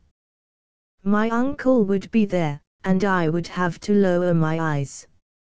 It must be so nice under the willows, lying flat on one's stomach, in the fine grass. I felt a languid feeling creeping over me, and, slowly, taking short steps, holding my breath, I reached the door. I went downstairs, and began running like a madcap in the delightful, warm May morning air. The sky was quite white on the horizon, with exquisitely delicate blue and pink tints. The pale sun seemed like a great silver lamp, casting a shower of bright rays into the Durance. And the broad, sluggish river, expanding lazily over the red sand, extended from one end of the valley to the other, like a stream of liquid metal. To the west, a line of low rugged hills threw slight violet streaks on the pale sky. I had been living in this out-of-the-way corner for 10 years. How often had I kept my Uncle Lazaria waiting to give me my Latin lesson. The worthy man wanted to make me learned. But I was on the other side of the Durance, ferreting out magpies, discovering a hill which I had not yet climbed. Then, on my return, there were remonstrances. The Latin was forgotten. My poor uncle scolded me for having torn my trousers, and he shuddered when he noticed sometimes that the skin underneath was cut. The valley was mine, really mine. I had conquered it with my legs, and I was the real landlord by right of friendship. And that bit of river, those 2 leagues of the Durance, how I loved them, how well we understood one another when together. I knew all the whims of my dear stream, its anger, its charming ways, its different features at each hour of the day. When I reached the water's edge on that particular morning, I felt something like giddiness at seeing it so gentle and so white. It had never looked so gay. I slipped rapidly beneath the willows, to an open space where a broad patch of sunlight fell on the dark grass. There I laid me down on my stomach, listening, watching the pathway by which Babette would come, through the branches. Oh, how sound Uncle Lazaria must be sleeping, I thought. And I extended myself at full length on the moss. The sun struck gentle heat into my back, whilst my breast, buried in the grass, was quite cool. Have you never examined the turf, at close quarters, with your eyes on the blades of grass? Whilst I was waiting for Babette, I pried indiscreetly into a tuft which was really a whole world. In my bunch of grass there were streets, crossroads, public squares, entire cities.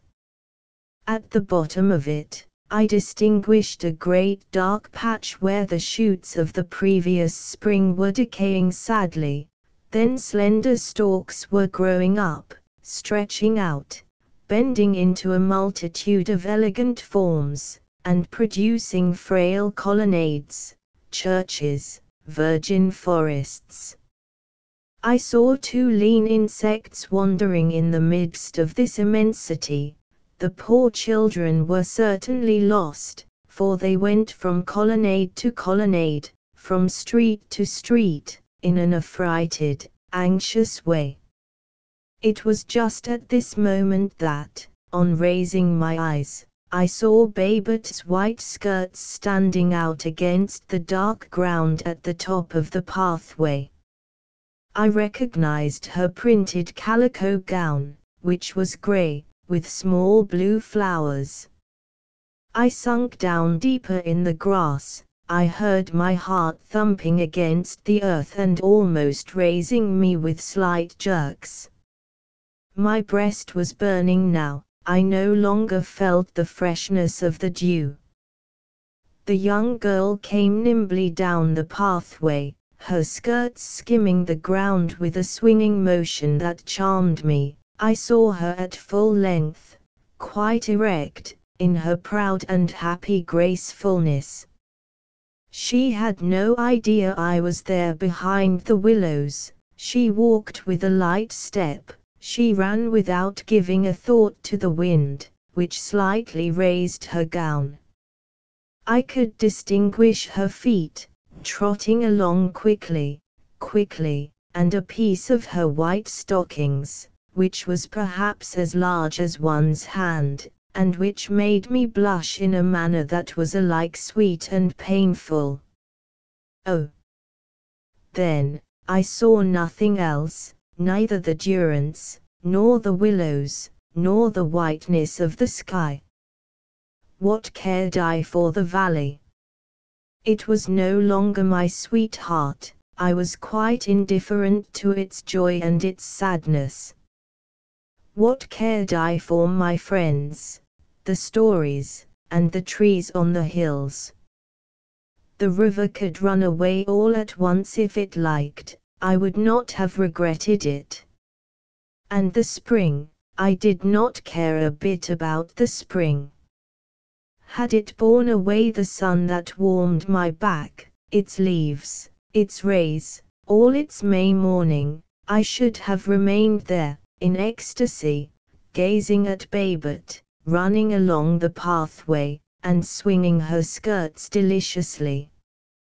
For Babette had taken the valley's place in my heart. Babette was the spring. I had never spoken to her. Both of us blushed when we met one another in my uncle Lazaria's church. I could have vowed she detested me. She talked on that particular day for a few minutes with the women who were washing. The sound of her pearly laughter reached as far as me, mingled with the loud voice of the Durance. Then she stooped down to take a little water in the hollow of her hand, but the bank was high, and Babette, who was on the point of slipping, saved herself by clutching the grass. I gave a frightful shudder, which made my blood run cold. I rose hastily, and, without feeling ashamed, without reddening, ran to the young girl. She cast a startled look at me, then she began to smile. I bent down, at the risk of falling. I succeeded in filling my right hand with water by keeping my fingers close together. And I presented this new sort of cup to Babette, asking her to drink. The women who were washing laughed. Babette, confused, did not dare accept. She hesitated, and half turned her head away. At last she made up her mind, and delicately pressed her lips to the tips of my fingers, but she had waited too long. All the water had run away. Then she burst out laughing. She became a child again, and I saw very well that she was making fun of me. I was very silly. I bent forward again. This time I took the water in both hands and hastened to put them to Babette's lips. She drank, and I felt the warm kiss from her mouth run up my arms to my breast, which it filled with heat. Oh, how my uncle must sleep! I murmured to myself. Just as I said that, I perceived a dark shadow beside me, and, having turned round, I saw my uncle Lazaria, in person, a few paces away, watching Babet and me as if offended. His cassock appeared quite white in the sun. In his look I saw reproaches which made me feel inclined to cry. Babet was very much afraid. She turned quite red, and hurried off stammering, "Thanks, Monsieur Jean, I thank you very much." As for me, wiping my wet hands, I stood motionless and confused before my uncle Lazaria.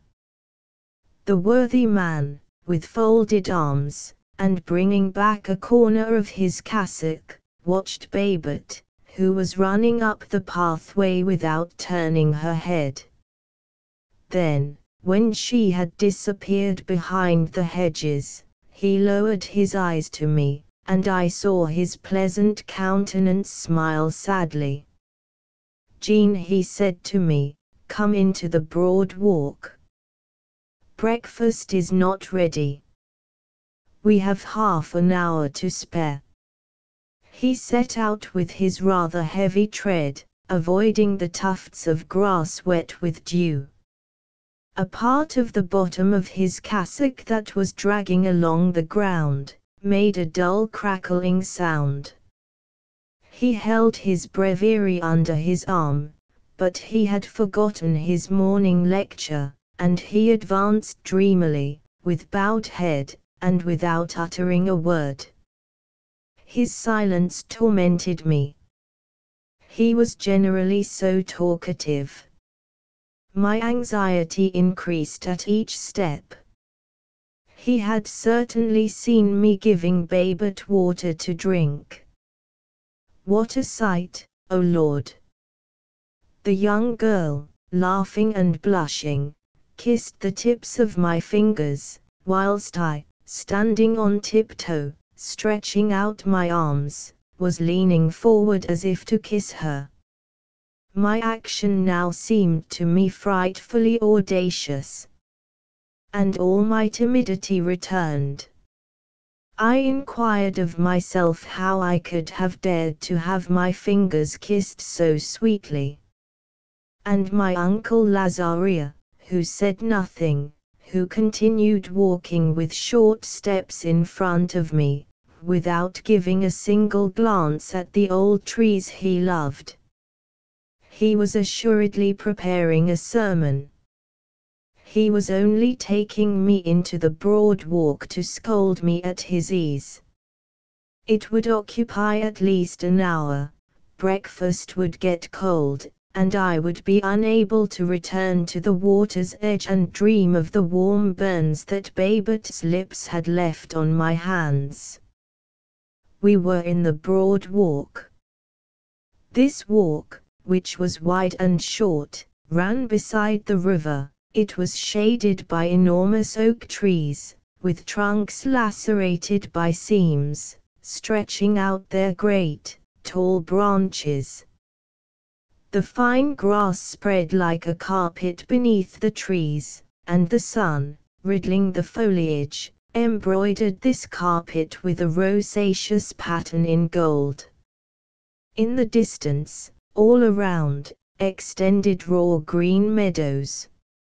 My uncle went to the bottom of the walk, without altering his step and without turning round. Once there, he stopped, and I kept beside him, understanding that the terrible moment had arrived.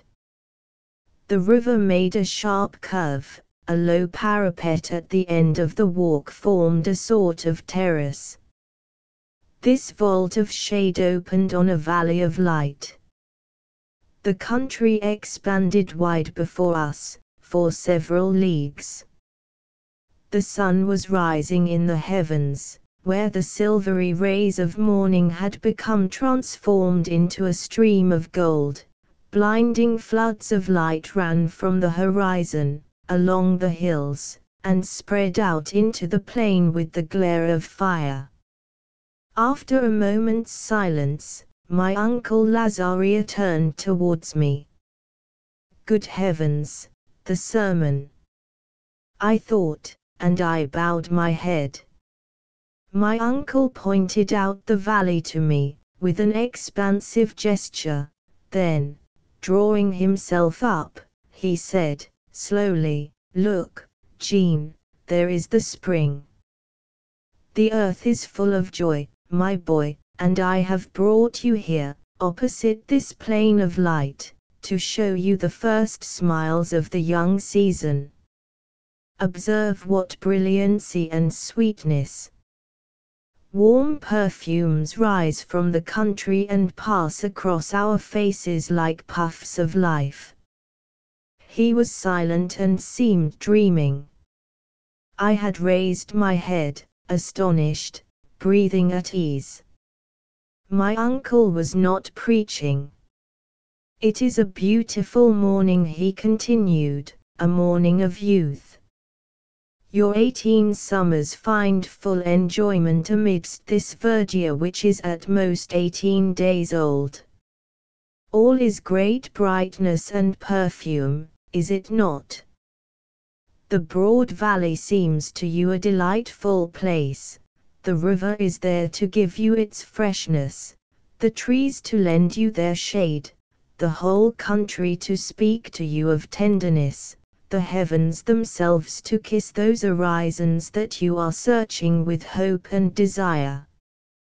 The spring belongs to fellows of your age.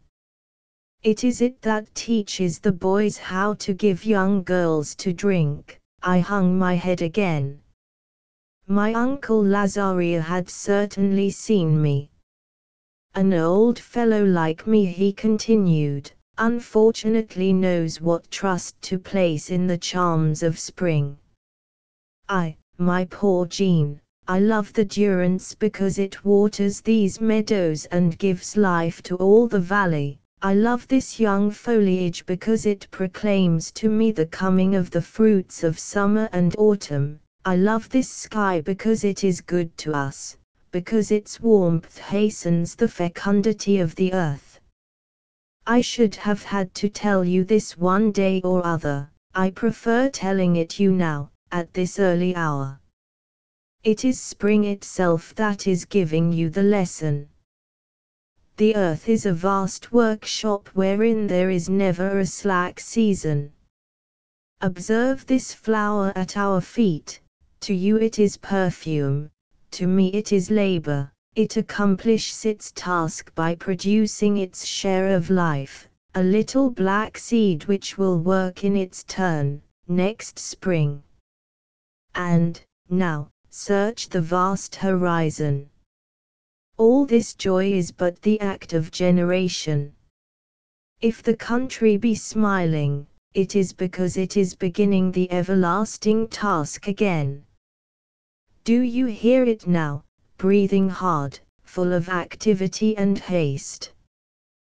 The leaves sigh, the flowers are in a hurry, the corn grows without pausing, all the plants, all the herbs are quarreling as to which shall spring up the quickest, and the running water, the river comes to assist in the common labor, and the young sun which rises in the heavens is entrusted with the duty of enlivening the everlasting task of the laborers."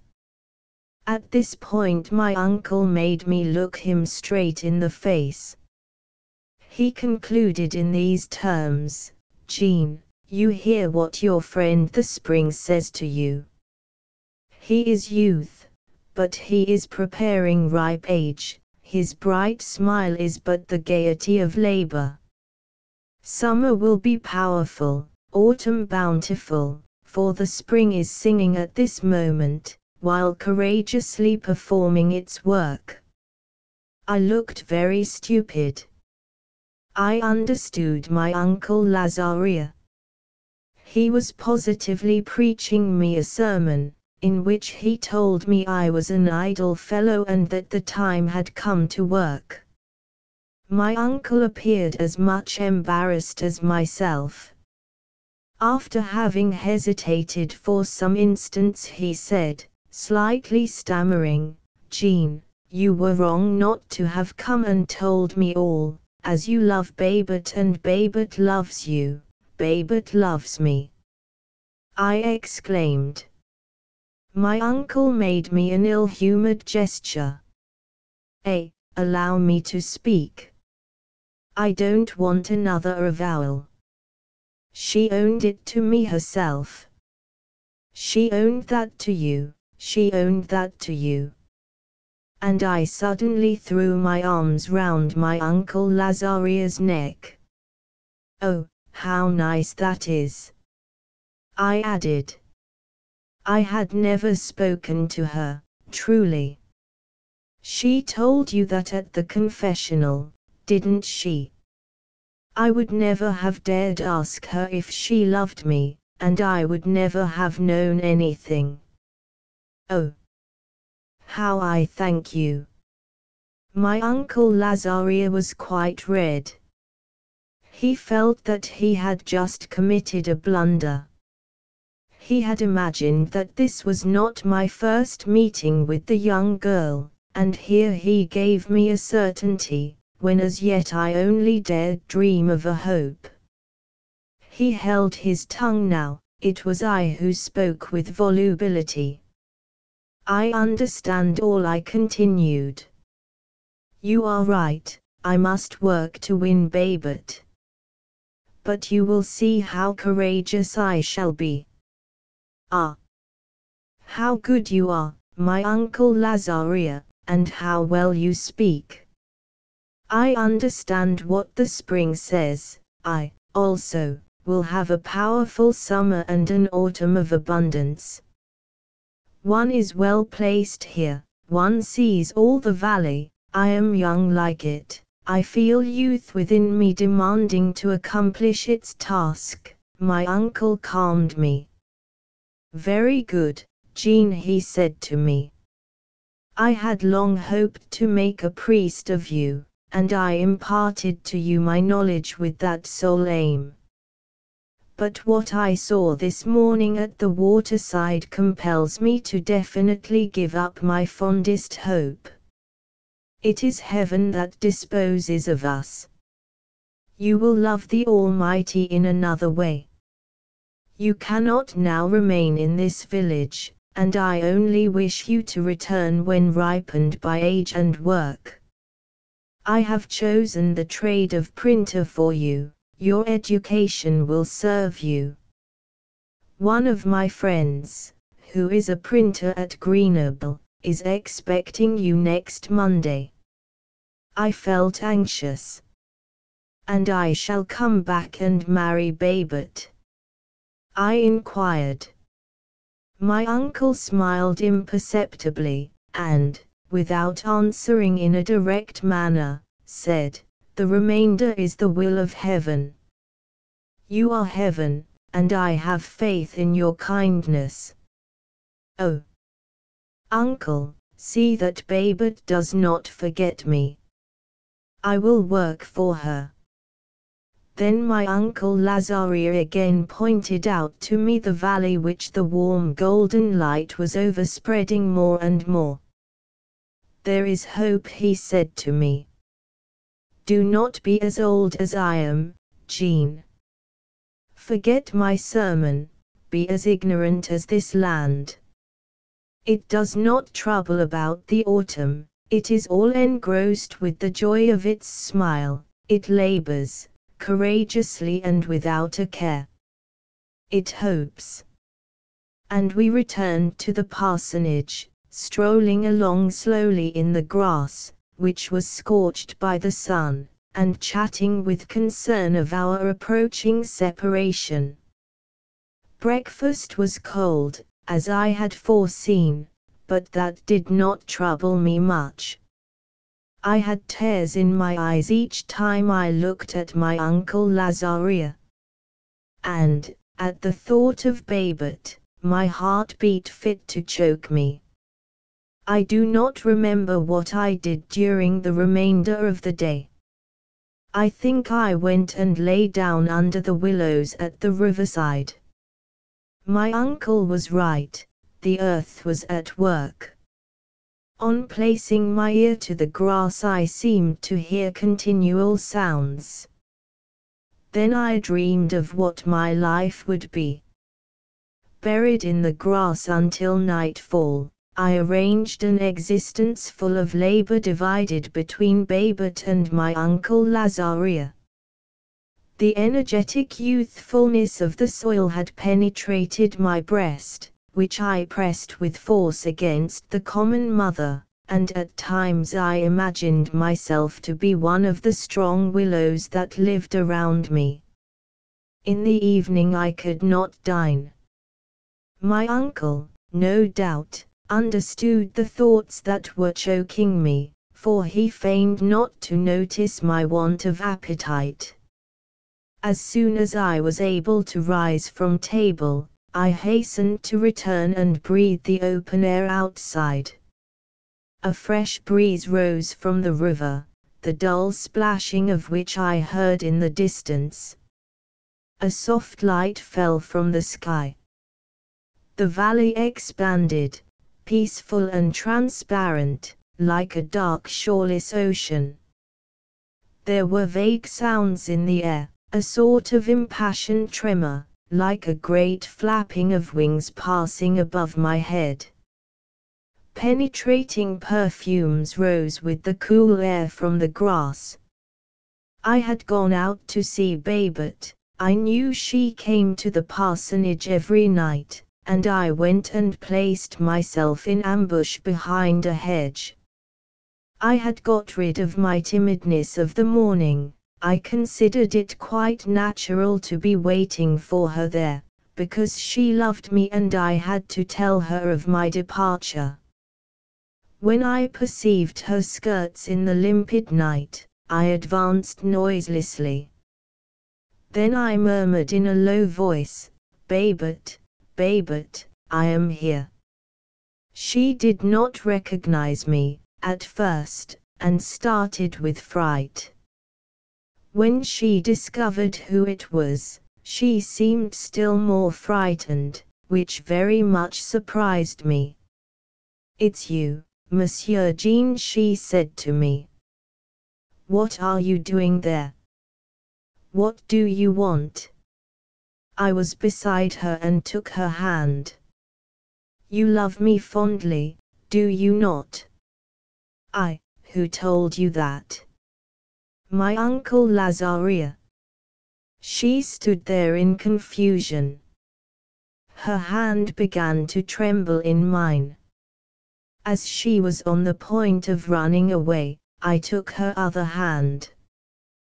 We were face to face, in a sort of hollow in the hedge, and I felt Babet's panting breath running all warm over my face. The freshness of the air, the rustling silence of the night, hung around us. "I don't know," stammered the young girl, "I never said that." His Reverence the Cure misunderstood. "For mercy's sake, let me be, I am in a hurry." "No, no," I continued, "I want you to know that I am going away tomorrow, and to promise to love me always." "You are leaving tomorrow?" "Oh!" That sweet cry, and how tenderly Babet uttered it! I seem still to hear her apprehensive voice full of affliction and love. "You see," I exclaimed in my turn, "that my uncle Lazaria said the truth. Besides, he never tells fibs. You love me, Babet. Your lips this morning confided the secret very softly to my fingers. And I made her sit down at the foot of the hedge. My memory has retained my first chat of love in its absolute innocence. Babet listened to me like a little sister. She was no longer afraid, she told me the story of her love. And there were solemn sermons, ingenious avowals, projects without end. She vowed she would marry no one but me. I vowed to deserve her hand by labor and tenderness. There was a cricket behind the hedge, who accompanied our chat with his shout of hope, and all the valley, whispering in the dark, took pleasure in hearing us talk so softly. On separating, we forgot to kiss each other. When I returned to my little room, it appeared to me that I had left it for at least a year. That day, which was so short, seemed an eternity of happiness. It was the warmest and most sweetly scented spring day of my life, and the remembrance of it is now like the distant, faltering voice of my youth. To summer, when I awoke at about 3 o'clock in the morning on that particular day, I was lying on the hard ground, tired out, and with my face bathed in perspiration. The hot, heavy atmosphere of a July night weighed me down. My companions were sleeping around me, wrapped in their hooded cloaks. They speckled the grey ground with black, and the obscure plain panted. I fancied I heard the heavy breathing of a slumbering multitude. Indistinct sounds, the neighing of horses, the clash of arms rang out amidst the rustling silence. The army had halted at about midnight, and we had received orders to lie down and sleep. We had been marching for 3 days, scorched by the sun and blinded by dust. The enemy were at length in front of us, over there, on those hills on the horizon. At daybreak a decisive battle would be fought. I had been a victim to despondency. For 3 days I had been as if trampled on, without energy and without thought for the future. It was the excessive fatigue, indeed, that had just awakened me. Now, lying on my back, with my eyes wide open, I was thinking whilst gazing into the night. I thought of this battle, this butchery, which the sun was about to light up. For more than 6 years, at the first shot in each fight, I had been saying goodbye to those I loved the most fondly, Babet and Uncle Lazaria. And now, barely a month before my discharge, I had to say goodbye again, and this time perhaps forever. Then my thoughts softened. With closed eyelids I saw Babet and my Uncle Lazaria. How long it was since I had kissed them.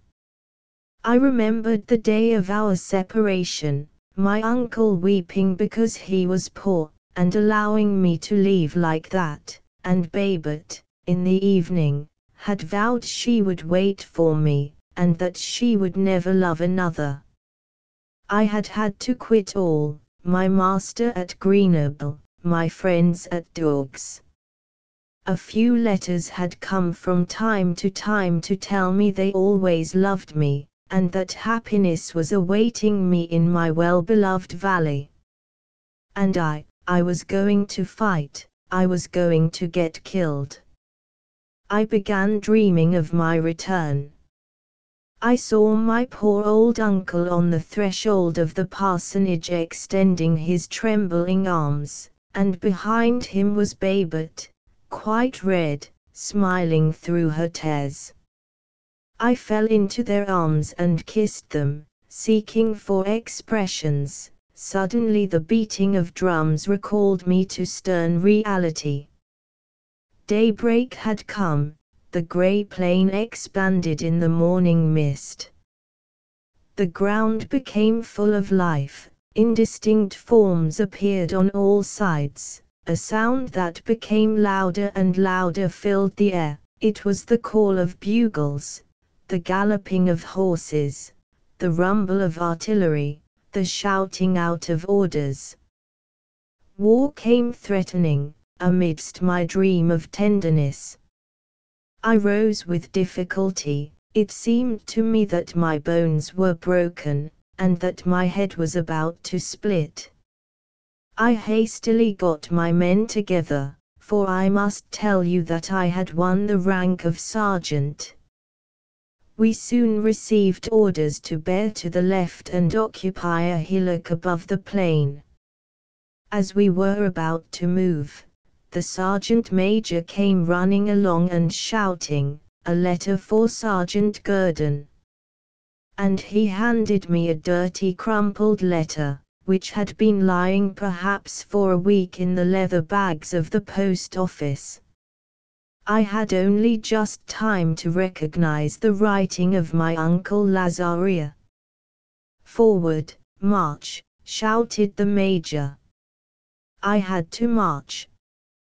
For a few seconds I held the poor letter in my hand, devouring it with my eyes. It burned my fingers. I would have given everything in the world to have sat down and wept at ease whilst reading it. I had to content myself with slipping it under my tunic against my heart. I have never experienced such agony.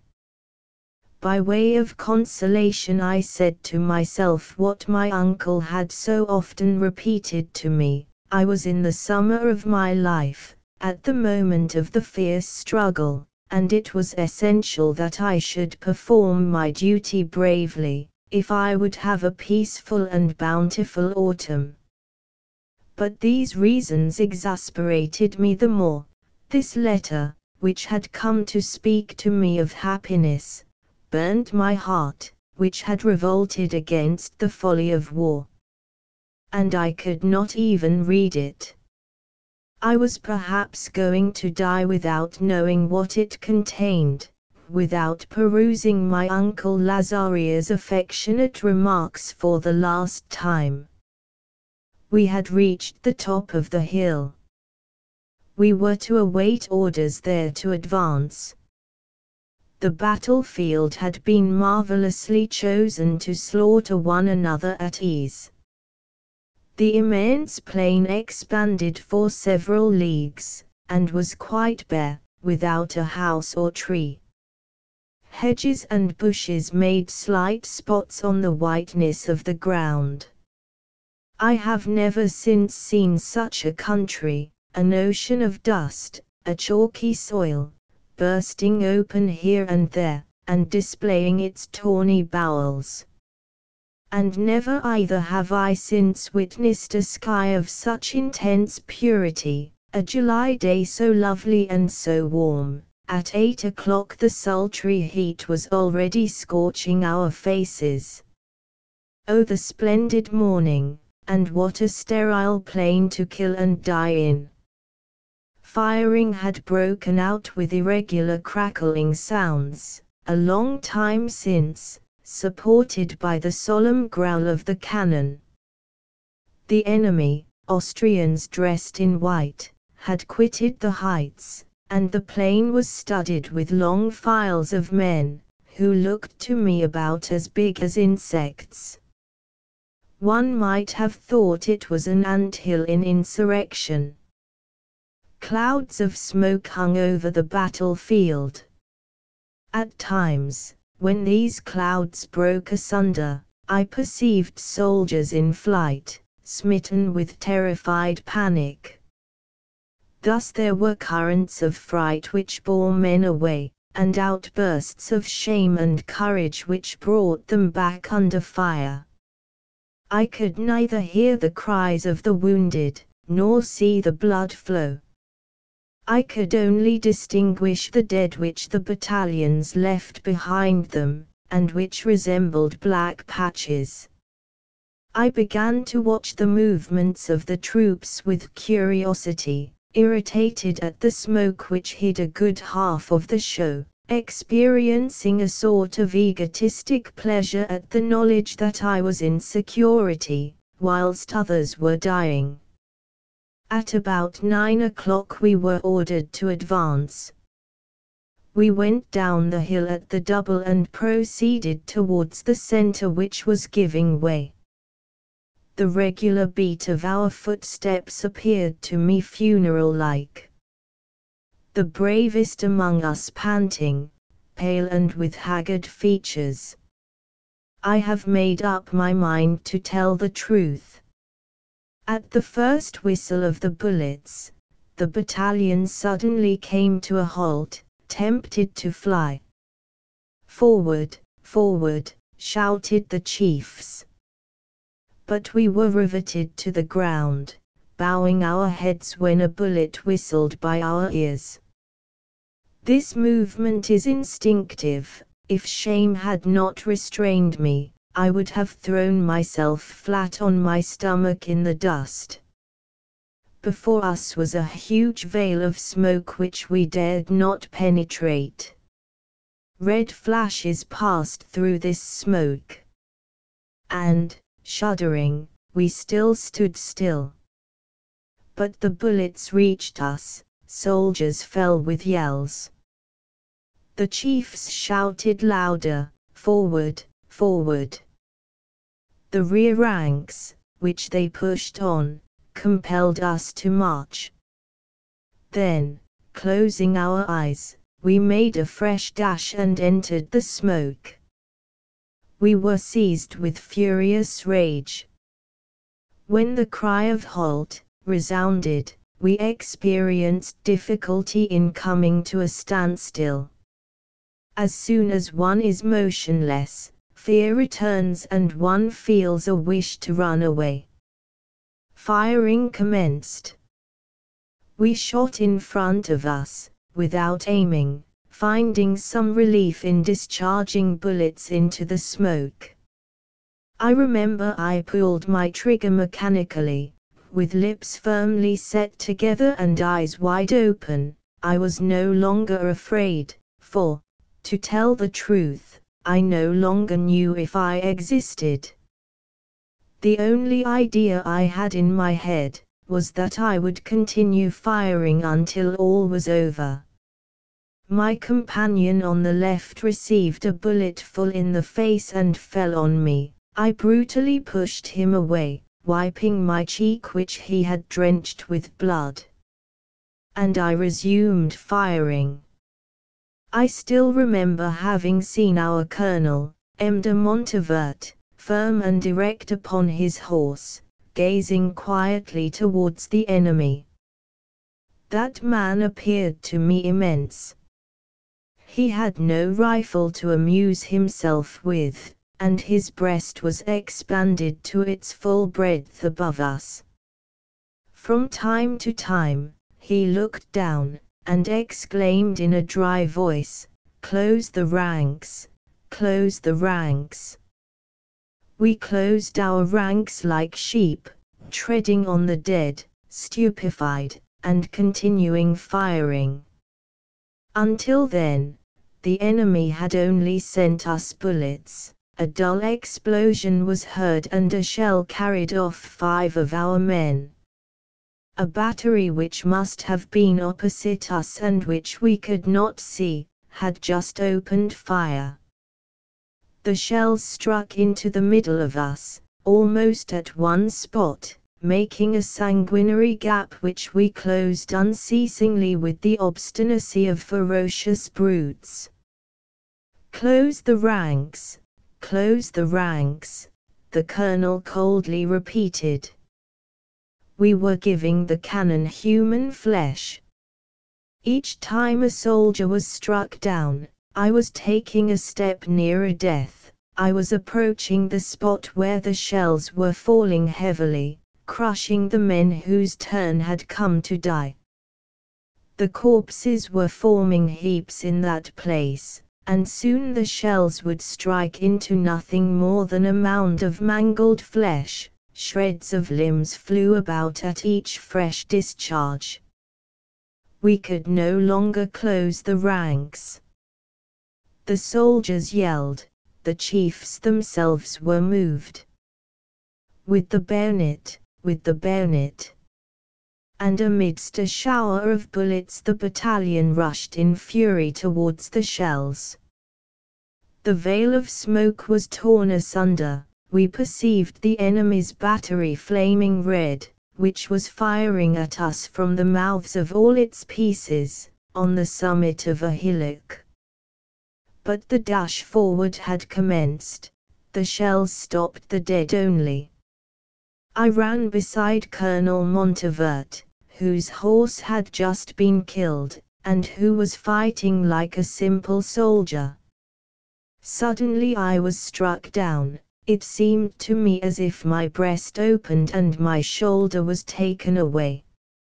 A frightful wind passed over my face, and I fell.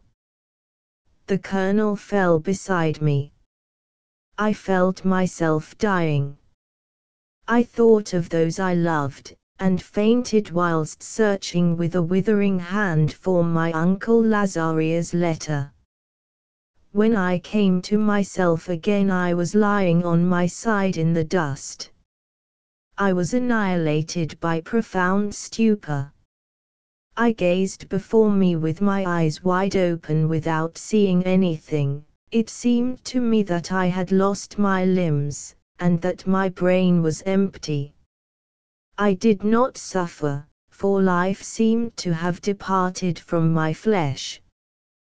The rays of a hot implacable sun fell upon my face like molten lead. I did not feel it.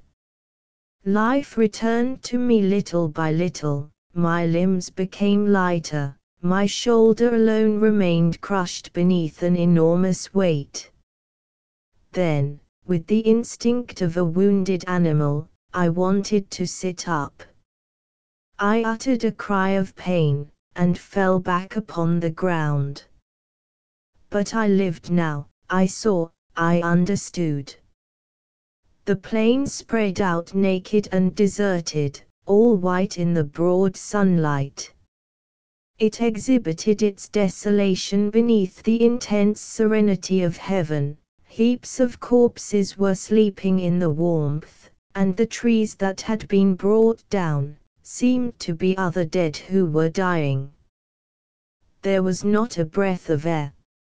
A frightful silence came from those piles of inanimate bodies. Then, at times, there were dismal groans which broke this silence, and conveyed a long tremor to it. Slender clouds of grey smoke hanging over the low hills on the horizon, was all that broke the bright blue of the sky. The butchery was continuing on the heights. I imagined we were conquerors, and I experienced selfish pleasure in thinking I could die in peace on this deserted plain. Around me the earth was black. On raising my head I saw the enemy's battery on which we had charged, a few feet away from me. The struggle must have been horrible. The mound was covered with hacked and disfigured bodies. Blood had flowed so abundantly that the dust seemed like a large red carpet. The cannon stretched out their dark muzzles above the corpses. I shuddered when I observed the silence of those guns. Then gently, with a multitude of precautions, I succeeded in turning on my stomach. I rested my head on a large stone all splashed with gore, and drew my uncle Lazaria's letter from my breast. I placed it before my eyes, but my tears prevented my reading it. And whilst the sun was roasting me in the back, the acrid smell of blood was choking me. I could form an idea of the woeful plain around me, and was as if stiffened with the rigidness of the dead. My poor heart was weeping in the warm and loathsome silence of murder. Uncle Lazaria wrote to me, "My dear boy, I hear war has been declared, but I still hope you will get your discharge before the campaign opens. Every morning I beseech the Almighty to spare you new dangers. He will grant my prayer, He will, one of these days, let you close my eyes. Ah, my poor Jean, I am becoming old, I have great need of your arm. Since your departure I no more feel your youthfulness beside me, which gave me back my 20 summers. Do you remember our strolls in the morning along the oak tree walk? Now I no longer dare to go beneath those trees, I am alone, I am afraid. The Durance weeps. Come quickly and console me, assuage my anxiety, the tears were choking me, I could not continue.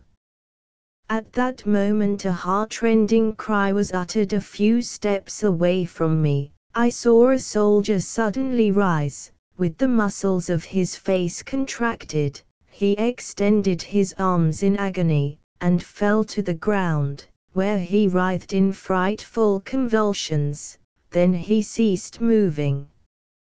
I have placed my hope in the Almighty, continued my uncle. He will bring you back safe and sound to Dogs, and we will resume our peaceful existence. Let me dream out loud and tell you my plans for the future. You will go no more to Grenoble, you will remain with me, I will make my child a son of the soil, a peasant who shall live gaily whilst tilling the fields. And I will retire to your farm. In a short time my trembling hands will no longer be able to hold the host. I only ask heaven for 2 years of such an existence. That will be my reward for the few good deeds I may have done. Then you will sometimes lead me along the paths of our dear valley, where every rock, every hedge will remind me of your youth which I so greatly loved. I had to stop again. I felt such a sharp pain in my shoulder, that I almost fainted a second time. A terrible anxiety had just taken possession of me, it seemed as if the sound of the fusillade was approaching, and I thought with terror that our army was perhaps retreating, and that in its flight it would descend to the plain and pass over my body. But I still saw nothing but the slight cloud of smoke hanging over the low hills. My uncle Lazaria added, and we shall be 3 to love one another. Ah! My well-beloved Jean, how right you were to give her to drink that morning beside the Durance. I was afraid of Babet, I was ill-humoured, and now I am jealous, for I can see very well that I shall never be able to love you as much as she does. Tell him, she repeated to me yesterday, blushing, that if he gets killed, I shall go and throw myself into the river at the spot where he gave me to drink. For the love of God, be careful of your life. There are things that I cannot understand, but I feel that happiness awaits you here. I already call Babet my daughter, I can see her on your arm, in the church, when I shall bless your union. I wish that to be my last Mass. Babet is a fine, tall girl now. She will assist you in your work. The sound of the fusillade had gone farther away. I was weeping sweet tears. There were dismal moans among soldiers who were in their last agonies between the cannon wheels. I perceived one who was endeavoring to get rid of a comrade, wounded as he was, whose body was crushing his chest, and, as this wounded man struggled and complained, the soldier pushed him brutally away, and made him roll down the slope of the mound, whilst the wretched creature yelled with pain. At that cry a murmur came from the heap of corpses. The sun, which was sinking, shed rays of a light fallow color. The blue of the sky was softer. I finished reading my uncle Lazaria's letter. I simply wished, he continued, to give you news of ourselves, and to beg you to come as soon as possible and make us happy. And here I am weeping and gossiping like an old child. Hope, my poor Jean, I pray, and God is good. Answer me quickly, and give me, if possible, the date of your return. Babette and I are counting the weeks. We trust to see you soon, be hopeful. The date of my return. I kissed the letter, sobbing, and fancied for a moment that I was kissing Babette and my uncle. No doubt I should never see them again. I would die like a dog in the dust, beneath the leaden sun. And it was on that desolate plain, amidst the death rattle of the dying, that those whom I loved dearly were saying goodbye. A buzzing silence filled my ears. I gazed at the pale earth spotted with blood, which extended, deserted, to the grey lines of the horizon. I repeated, I must die. Then, I closed my eyes, and thought of Babette and my uncle Lazaria. I know not how long I remained in a sort of painful drowsiness. My heart suffered as much as my flesh. Warm tears ran slowly down my cheeks. Amidst the nightmare that accompanied the fever, I heard a moan similar to the continuous plaintive cry of a child in suffering. At times, I awoke and stared at the sky in astonishment. At last I understood that it was M. de Montevert, lying a few paces off, who was moaning in this manner. I had thought him dead. He was stretched out with his face to the ground and his arms extended. This man had been good to me. I said to myself that I could not allow him to die thus, with his face to the ground, and I began crawling slowly towards him. 2 corpses separated us. For a moment I thought of passing over the stomachs of these dead men to shorten the distance, for my shoulder made me suffer frightfully at every movement. But I did not dare. I proceeded on my knees, assisting myself with one hand. When I reached the colonel, I gave a sigh of relief. It seemed to me that I was less alone. We would die together, and this death shared by both of us no longer terrified me. I wanted him to see the sun, and I turned him over as gently as possible. When the rays fell upon his face, he breathed hard, he opened his eyes. Leaning over his body, I tried to smile at him. He closed his eyelids again. I understood by his trembling lips that he was conscious of his sufferings. "It's you, Gurdon," he said to me at last, in a feeble voice. "Is the battle won?" "I think so, Colonel," I answered him. There was a moment of silence. Then, opening his eyes and looking at me, he inquired, "Where are you wounded?" "In the shoulder, and you, Colonel?" "My elbow must be smashed." "I remember, it was the same bullet that arranged us both like this, my boy." He made an effort to sit up. "But come," he said with sudden gaiety, "we are not going to sleep here. You cannot believe how much this courageous display of joviality contributed towards giving me strength and hope. I felt quite different since we were two to struggle against death." "Wait," I exclaimed, "I will bandage up your arm with my handkerchief, and we will try and support one another as far as the nearest ambulance." That's it, my boy. Don't make it too tight. Now, let us take each other by the good hand and try to get up. We rose staggering. We had lost a great deal of blood, our heads were swimming and our legs failed us. Anyone would have mistaken us for drunkards, stumbling, supporting, pushing one another, and making zigzags to avoid the dead. The sun was setting with a rosy blush, and our gigantic shadows danced in a strange way over the field of battle. It was the end of a fine day. The colonel joked, his lips were crisped by shudders, his laughter resembled sobs.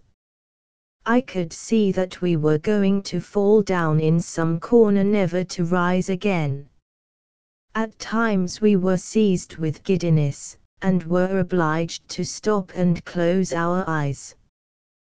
The ambulances formed small grey patches on the dark ground at the extremity of the plain. We knocked up against a large stone, and were thrown down one on the other. The colonel swore like a pagan. We tried to walk on all fours, catching hold of the briars.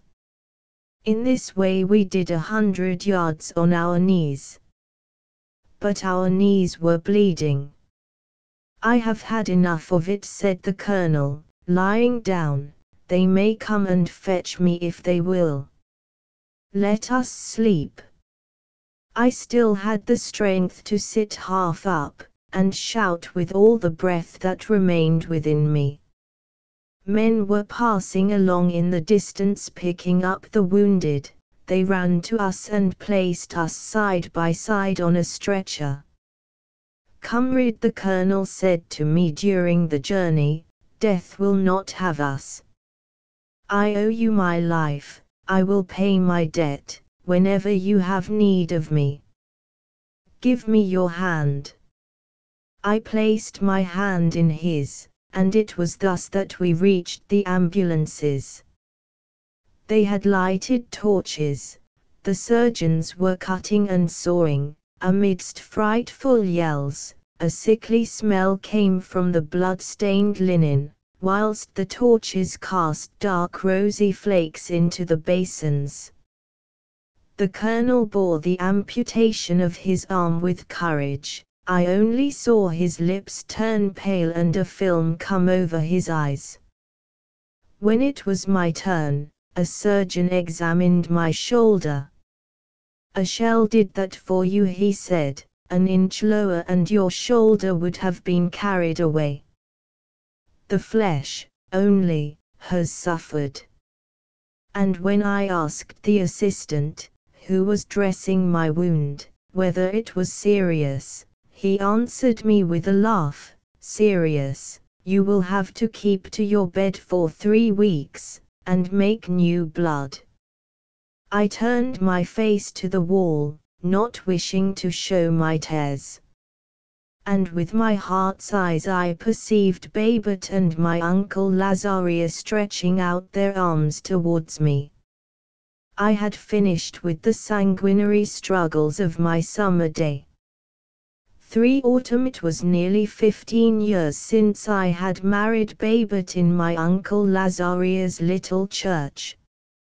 We had sought happiness in our dear valley. I had made myself a farmer.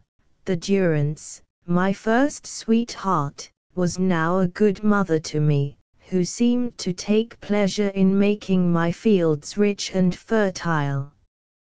Little by little, by following the new methods of agriculture, I became one of the wealthiest landowners in the neighborhood. We had purchased the oak tree walk and the meadows bordering on the river, at the death of my wife's parents. I had had a modest house built on this land, but we were soon obliged to enlarge it. Each year I found a means of rounding off our property by the addition of some neighboring field, and our granaries were too small for our harvests. Those first 15 years were uneventful and happy. They passed away in serene joy, and all they have left within me is the remembrance of calm and continued happiness. My uncle Lazaria, on retiring to our home, had realized his dream. His advanced age did not permit of his reading his breviary of a morning. He sometimes regretted his dear church, but consoled himself by visiting the young vicar who had succeeded him. He came down from the little room he occupied at sunrise, and often accompanied me to the fields, enjoying himself in the open air, and finding a second youth amidst the healthy atmosphere of the country. One sadness alone made us sometimes sigh. Amidst the fruitfulness by which we were surrounded, Babet remained childless. Although we were three to love one another, we sometimes found ourselves too much alone. We would have liked to have had a little fair head running about amongst us, who would have tormented and caressed us. Uncle Lazaria had a frightful dread of dying before he was a great uncle. He had become a child again, and felt sorrowful that Babet did not give him a comrade who would have played with him. On the day when my wife confided to us with hesitation that we would no doubt soon be four, I saw my uncle turn quite pale, and make efforts not to cry. He kissed us, thinking already of the christening, and speaking of the child as if it were already 3 or 4 years old. And the months passed in concentrated tenderness. We talked together in subdued voices, awaiting someone. I no longer loved Babet, I worshipped her with joined hands. I worshipped her for two, for herself and the little one. The great day was drawing nigh. I had brought a midwife from Greenable who never moved from the farm. My uncle was in a dreadful fright. He understood nothing about such things. He went so far as to tell me that he had done wrong in taking holy orders, and that he was very sorry he was not a doctor. One morning in September, at about 6 o'clock, I went into the room of my dear Babet, who was still asleep. Her smiling face was peacefully reposing on the white linen pillowcase. I bent over her, holding my breath. Heaven had blessed me with the good things of this world. I all at once thought of that summer day when I was moaning in the dust, and at the same time I felt around me the comfort due to labor and the quietude that comes from happiness. My good wife was asleep, all rosy, in the middle of her great bed, whilst the whole room recalled to me our 15 years of tender affection. I kissed Babet softly on the lips. She opened her eyes and smiled at me without speaking. I felt an almost uncontrollable desire to take her in my arms, and clasp her to my heart, but, latterly, I had hardly dared press her hand. She seemed so fragile and sacred to me. I seated myself at the edge of the bed, and asked her in a low voice, "Is it for today?" "No, I don't think so," she replied. I dreamt I had a boy. He was already very tall and wore adorable little black mustachios. Uncle Lazaria told me yesterday that he also had seen him in a dream. I acted very stupidly. "I know the child better than you do," I said. "I see it every night. It's a girl," and as Babet turned her face to the wall, ready to cry, I realized how foolish I had been, and hastened to add, when I say a girl, I am not quite sure. I see a very small child with a long white gown. It's certainly a boy. Babette kissed me for that pleasing remark. Go and look after the vintage, she continued. I feel calm this morning. You will send for me if anything happens. Yes, yes, I am very tired, I shall go to sleep again. You'll not be angry with me for my laziness. And Babette closed her eyes, looking languid and affected. I remained leaning over her, receiving the warm breath from her lips in my face. She gradually went off to sleep, without ceasing to smile. Then I disengaged my hand from hers with a multitude of precautions. I had to maneuver for 5 minutes to bring this delicate task to a happy issue. After that I gave her a kiss on her forehead, which she did not feel, and withdrew with a palpitating heart, overflowing with love. In the courtyard below, I found my uncle Lazaria, who was gazing anxiously at the window of Babette's room. So soon as he perceived me he inquired, "Well, is it for today?" He had been putting this question to me regularly every morning for the past month. "It appears not," I answered him. "Will you come with me and see them picking the grapes?" He fetched his stick, and we went down the oak tree walk. When we were at the end of it, on that terrace which overlooks the Durance, both of us stopped, gazing at the valley. Small white clouds floated in the pale sky. The sun was shedding soft rays, which cast a sort of gold dust over the country, the yellow expanse of which spread out all ripe. One saw neither the brilliant light nor the dark shadows of summer. The foliage gilded the black earth in large patches. The river ran more slowly, weary at the task of having rendered the fields fruitful for a season. And the valley remained calm and strong. It already wore the first furrows of winter, but it preserved within it the warmth of its last labor, displaying its robust charms, free from the weeds of spring, more majestically beautiful, like that second youth, of woman who has given birth to life. My uncle Lazaria remained silent, then, turning towards me, said, "Do you remember, Jean?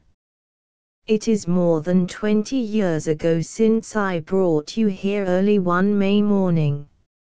On that particular day I showed you the valley full of feverish activity, laboring for the fruits of autumn.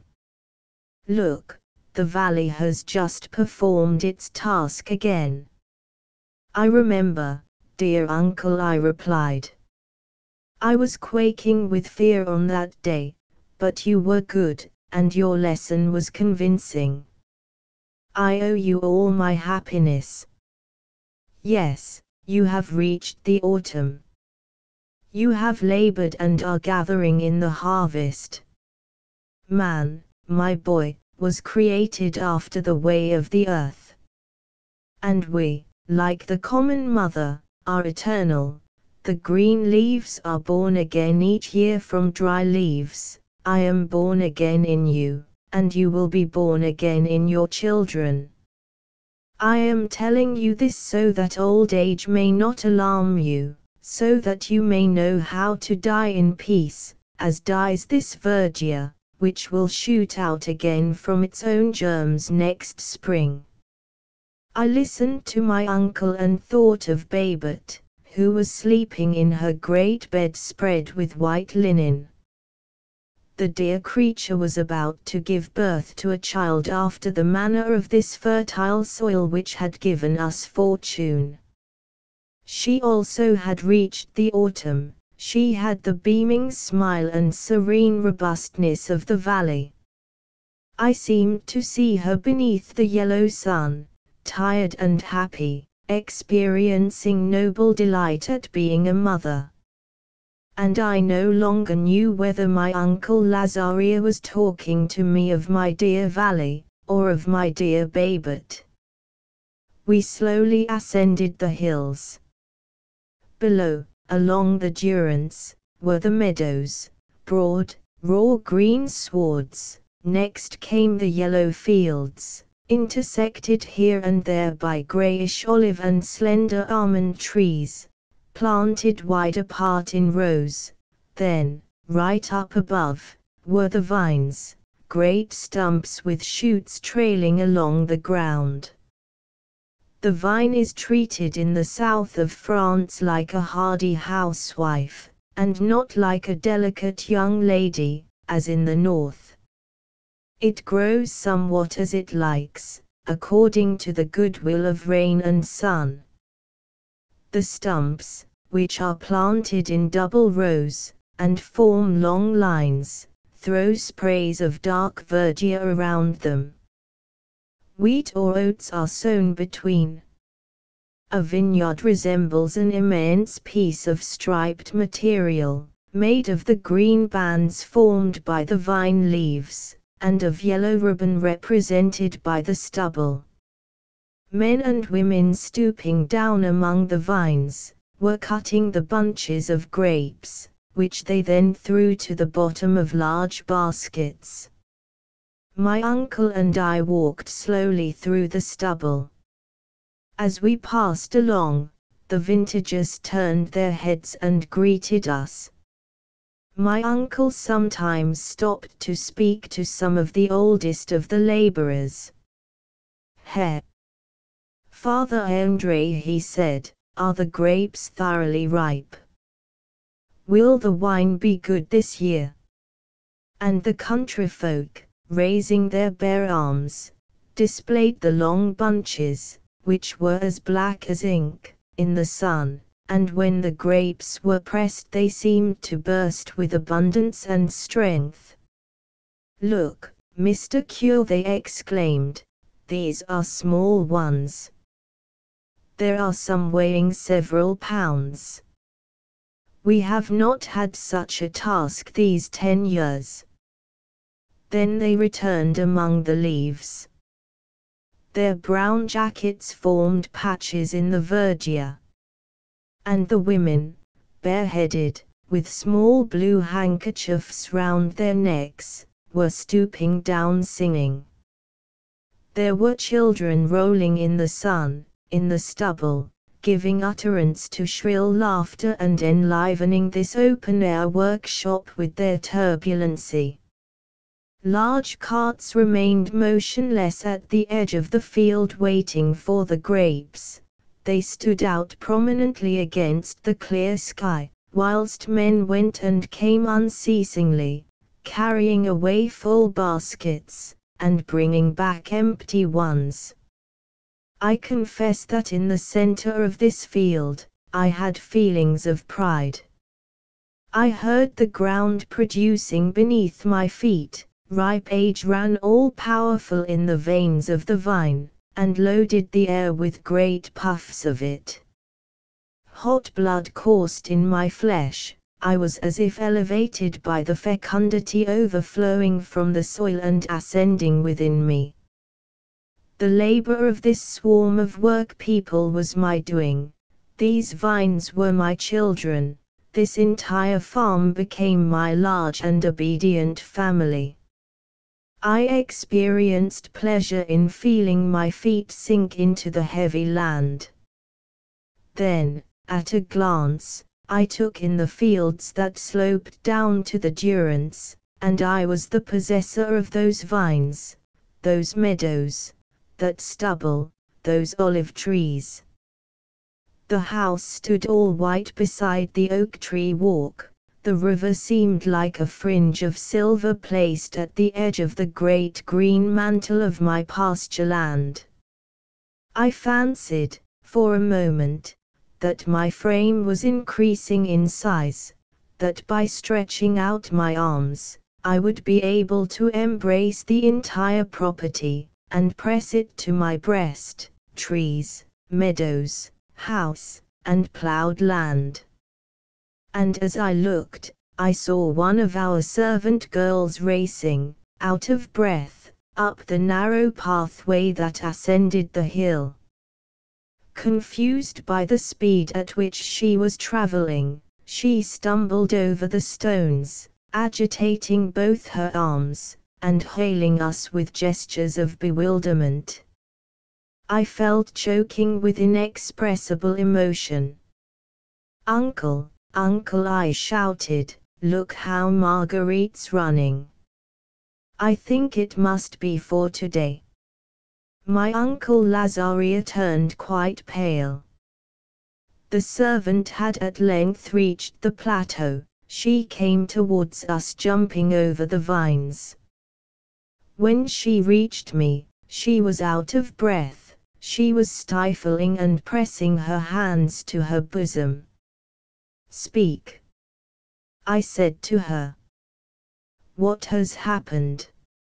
She heaved a heavy sigh, agitated her hands, and finally was able to pronounce this single word, "Madam." I waited for no more. "Come, come quick, Uncle Lazaria." "Ah, my poor dear Babette." And I bounded down the pathway at a pace fit to break my bones. The vintagers, who had stood up, smiled as they saw me running. Uncle Lazaria, who could not overtake me, shook his walking stick in despair. "Here, Jean, the deuce," he shouted, "wait for me. I don't want to be the last." But I no longer heard Uncle Lazaria, and continued running. I reached the farm panting for breath, full of hope and terror. I rushed upstairs and knocked with my fist at Babette's door, laughing, crying, and half crazy. The midwife set the door ajar, to tell me in an angry voice not to make so much noise. I stood there abashed and in despair. "You can't come in," she added. "Go and wait in the courtyard." And as I did not move, she continued, "All is going on very well. I will call you." The door was closed. I remained standing before it, unable to make up my mind to go away. I heard Babette complaining in a broken voice. And, while I was there, she gave utterance to a heart-rending scream that struck me right in the breast like a bullet. I felt an almost irresistible desire to break the door open with my shoulder. So as not to give way to it, I placed my hands to my ears, and dashed downstairs. In the courtyard I found my uncle Lazaria, who had just arrived out of breath. The worthy man was obliged to seat himself on the brink of the well. "Hullo, where is the child?" he inquired of me. "I don't know," I answered. "They shut the door in my face. Babette is in pain and in tears."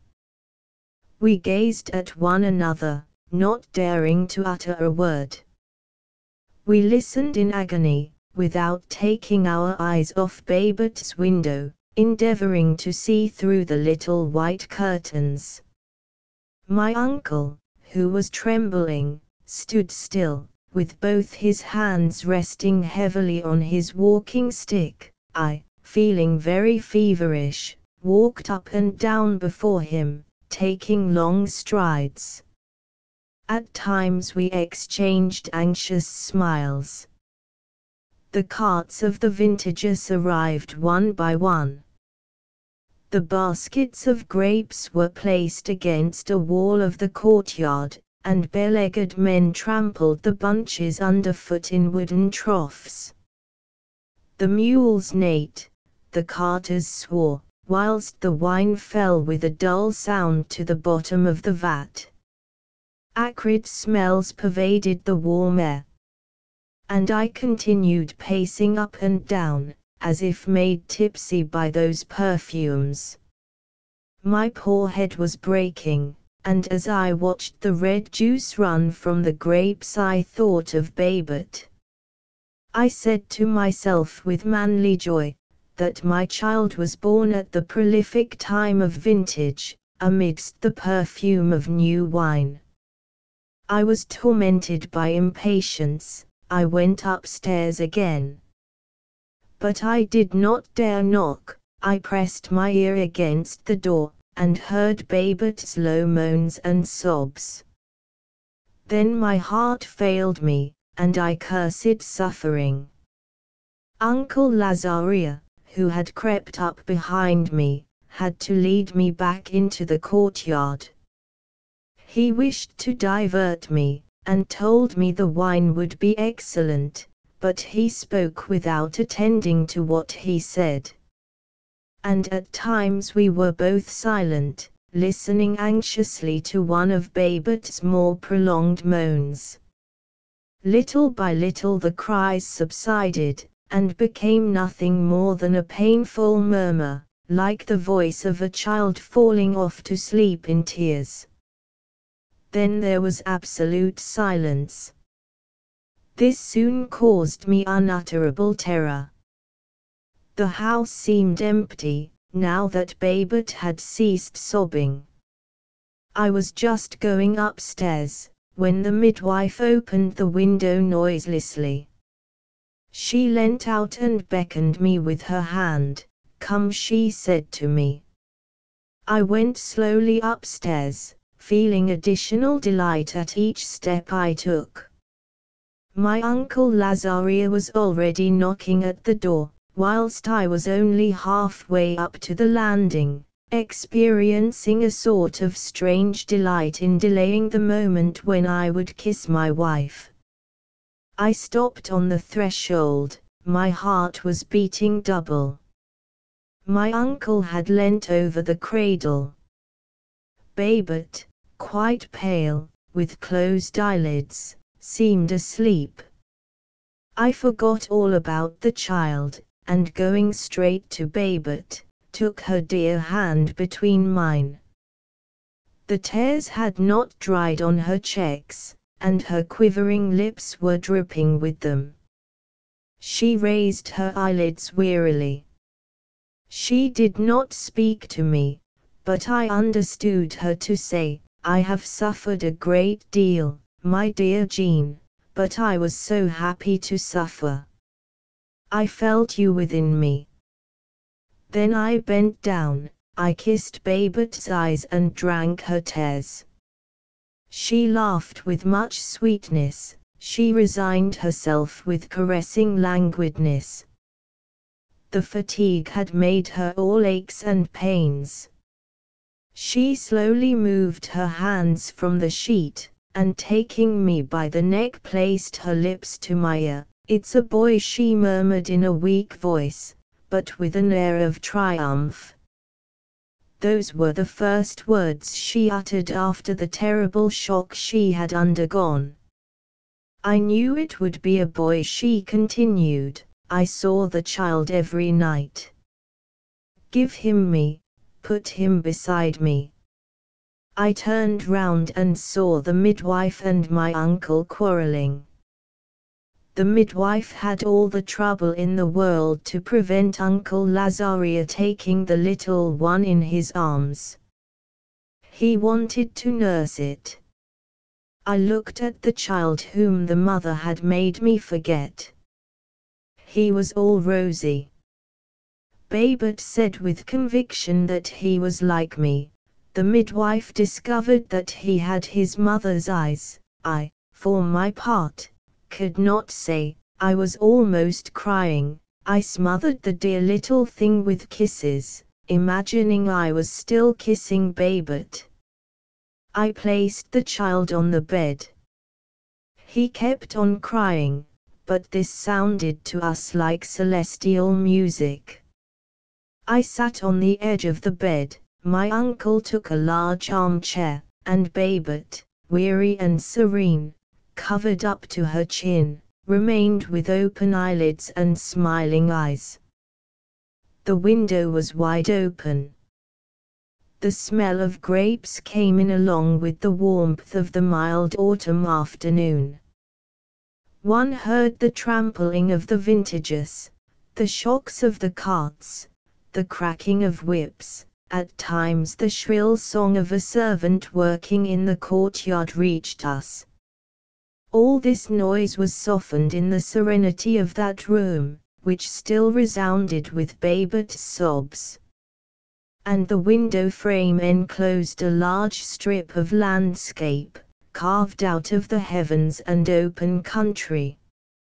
We could see the oak tree walk in its entire length, then the Durance, looking like a white satin ribbon, passed amidst the gold and purple leaves, whilst above this square of ground were the limpid depths of a pale sky with blue and rosy tints. It was amidst the calm of this horizon, amidst the exhalations of the vat and the joys attendant upon labor and reproduction, that we three talked together, Babette, Uncle Lazaria, and myself, whilst gazing at the dear little newborn babe. Uncle Lazaria said, "Babette, what name will you give the child?" "Jean's mother was named Jacqueline," answered my uncle. "I shall call the child Jax." "Jax, Jax," repeated Babette. "Yes, it's a pretty name. And, tell me, what shall we make the little man, parson or soldier, gentleman or peasant?" I began to laugh. "We shall have time to think of that," I said. "But no," continued Babette, almost angry, "he will grow rapidly. See how strong he is. He already speaks with his eyes." My uncle Lazaria was exactly of my wife's opinion. He answered in a very grave tone, "Make him neither priest nor soldier, unless he have an irresistible inclination for one of those callings. To make him a gentleman would be a serious." Babette looked at me anxiously. The dear creature had not a bit of pride for herself, but, like all mothers, she would have liked to be humble and proud before her son. I could have sworn that she already saw him a notary or a doctor. I kissed her and gently said to her, "I wish our son to live in our dear valley.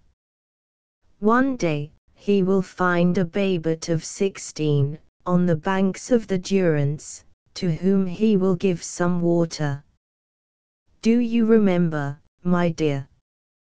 The country has brought us peace. Our son shall be a peasant as we are, and happy as we are." Babette, who was quite touched, kissed me in her turn. She gazed at the foliage and the river, the meadows and the sky, through the window, then she said to me, smiling, "You are right, Jean. This place has been good to us, it will be the same to our little Jax. Uncle Lazaria, you will be the godfather of a farmer." Uncle Lazaria made a languid, affectionate sign of approval with the head. I had been examining him for a moment, and saw his eyes becoming filmy, and his lips turning pale. Leaning back in the armchair, opposite the window, he had placed his white hands on his knees, and was watching the heavens fixedly with an expression of thoughtful ecstasy. I felt very anxious. "Are you in pain, Uncle Lazaria?" I inquired of him. "What is the matter with you?" Answer: "For mercy's sake." He gently raised one of his hands, as if to beg me to speak lower, then he let it fall again, and said in a weak voice, "I am broken down," he said. "Happiness, at my age, is mortal. Don't make a noise." It seems as if my flesh were becoming quite light. I can no longer feel my legs or arms. Babette raised herself in alarm, with her eyes on Uncle Lazaria. I knelt down before him, watching him anxiously. He smiled. "Don't be frightened," he resumed. "I am in no pain. A feeling of calmness is gaining possession of me. I believe I am going off into a good and just sleep." It came over me all at once, and I thank the Almighty. Ah! My poor Jean, I ran too fast down the pathway on the hillside. The child caused me too great joy. And as we understood, we burst out into tears. Uncle Lazaria continued, without ceasing to watch the sky, "Do not spoil my joy, I beg of you. If you only knew how happy it makes me, to fall asleep forever in this armchair. I have never dared expect such a consoling death. All I love is here, beside me, and see what a blue sky. The Almighty has sent a lovely evening." The sun was sinking behind the oak tree walk. Its slanting rays cast sheets of gold beneath the trees, which took the tones of old copper. The verdant fields melted into vague serenity in the distance. Uncle Lazaria became weaker and weaker amidst the touching silence of this peaceful sunset, entering by the open window. He slowly passed away, like those slight gleams that were dying out on the lofty branches. "Ah, my good Valley," he murmured, "you are sending me a tender farewell. I was afraid of coming to my end in the winter, when you would be all black." We restrained our tears, not wishing to trouble this saintly death. Babette prayed in an undertone. The child continued uttering smothered cries. My Uncle Lazaria heard its wail in the dreaminess of his agony. He endeavored to turn towards Babette, and, still smiling, said, "I have seen the child and die very happy." Then he gazed at the pale sky and yellow fields, and, throwing back his head, heaved a gentle sigh. No tremor agitated Uncle Lazaria's body. He died as one falls asleep. We had become so calm that we remained silent and with dry eyes. In the presence of such great simplicity in death, all we experienced was a feeling of serene sadness. Twilight had set in. Uncle Lazaria's farewell had left us confident, like the farewell of the sun which dies at night to be born again in the morning. Such was my autumn day, which gave me a son, and carried off my Uncle Lazaria in the peacefulness of the twilight. For winter there are dreadful mornings in January that chill one's heart. I awoke on this particular day with a vague feeling of anxiety. It had thawed during the night, and when I cast my eyes over the country from the threshold, it looked to me like an immense dirty grey rag, soiled with mud and rent to tatters.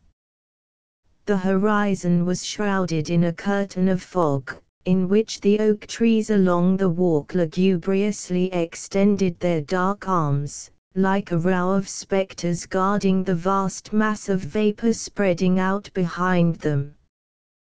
The fields had sunk, and were covered with great sheets of water, at the edge of which hung the remnants of dirty snow. The loud roar of the Durance was increasing in the distance. Winter imparts health and strength to one's frame when the sun is clear and the ground dry. The air makes the tips of your ears tingle, you walk merrily along the frozen pathways, which ring with a silvery sound beneath your tread. But I know of nothing more saddening than dull, thawing weather. I hate the damp fogs which weigh one's shoulders down. I shivered in the presence of that copper-like sky, and hastened to retire indoors, making up my mind that I would not go out into the fields that day. There was plenty of work in and around the farm buildings. Jax had been up a long time. I heard him whistling in a shed, where he was helping some men remove sacks of corn. The boy was already 18 years old. He was a tall fellow, with strong arms. He had not had an Uncle Lazaria to spoil him and teach him Latin, and he did not go and dream beneath the willows at the riverside.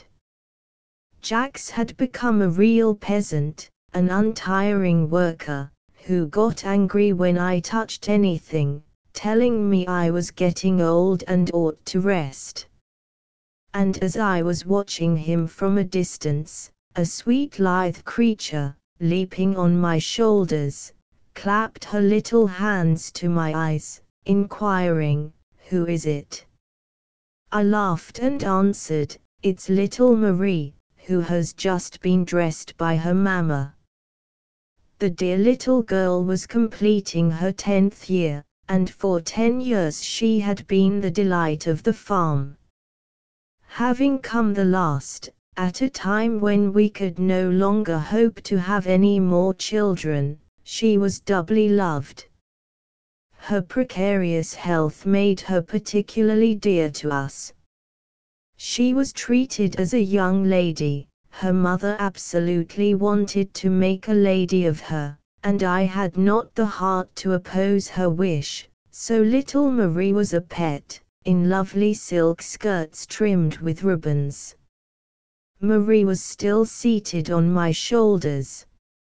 "Mamma, Mamma," she cried, "come and look, I'm playing at horses." Babette, who was entering, smiled. "Ah, my poor Babette, how old we were!"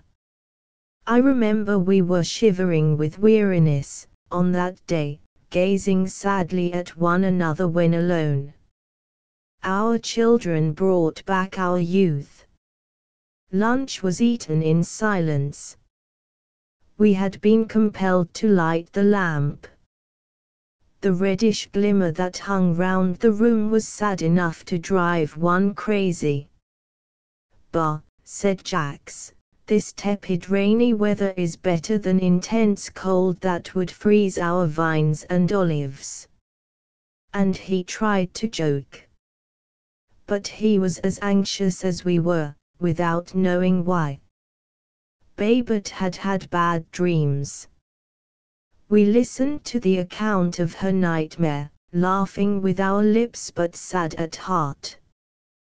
"This weather quite upsets one," I said to cheer us all up. Yes, it's the weather," Jax hastened to add. "I'll put some vine branches on the fire." There was a bright flame which cast large sheets of light upon the walls. The branches burnt with a cracking sound, leaving rosy ashes. We had seated ourselves in front of the chimney. The air, outside, was tepid, but great drops of icy cold damp fell from the ceilings inside the farmhouse. Babette had taken little Marie on her knees. She was talking to her in an undertone, amused at her childish chatter. "Are you coming, father?" Jacques inquired of me. "We are going to look at the cellars and lofts." I went out with him. The harvests had been getting bad for some years past.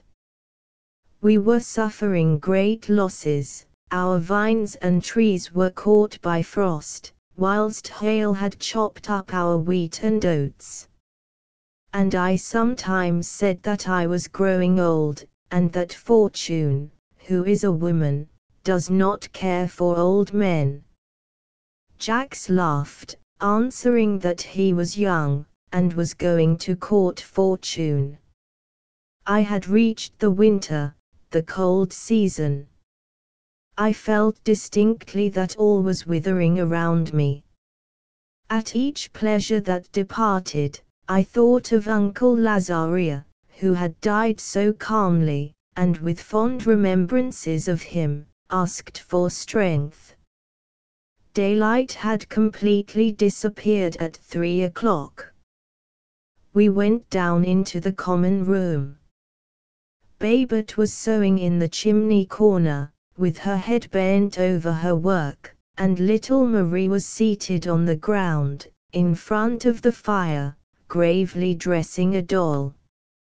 Jacques and I had placed ourselves at a mahogany writing table, which had come to us from Uncle Lazaria, and were engaged in checking our accounts. The window was as if blocked up. The fog, sticking to the panes of glass, formed a perfect wall of gloom. Behind this wall stretched emptiness, the unknown. A great noise, a loud roar, alone arose in the silence and spread through the obscurity. We had dismissed the work-people, keeping only our old woman servant, Marguerite, with us.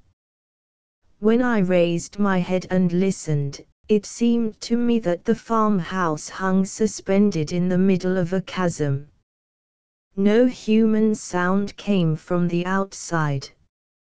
I heard naught but the riot of the abyss. Then I gazed at my wife and children, and experienced the cowardice of those old people who feel themselves too weak to protect those surrounding them against unknown peril. The noise became harsher, and it seemed to us that there was a knocking at the door. At the same instant, the horses in the stable began to neigh furiously, whilst the cattle lowed as if choking. We had all risen. Pale with anxiety, Jacques dashed to the door and threw it wide open. A wave of muddy water burst into the room. The Durance was overflowing. It was it that had been making the noise, that had been increasing in the distance since morning. The snow melting on the mountains had transformed each hillside into a torrent which had swelled the river. The curtain of fog had hidden from us this sudden rise of water. It had often advanced thus to the gates of the farm, when the thaw came after severe winters. But the flood had never increased so rapidly. We could see through the open door that the courtyard was transformed into a lake. The water already reached our ankles. Babette had caught up little Marie, who was crying and clasping her doll to her. Jacques wanted to run and open the doors of the stables and cow houses, but his mother held him back by his clothes, begging him not to go out. The water continued rising. I pushed Babette towards the staircase. "Quick, quick, let us go up into the bedrooms," I cried. And I obliged Jacques to pass before me. I left the ground floor the last. Marguerite came down in terror from the loft where she happened to find herself.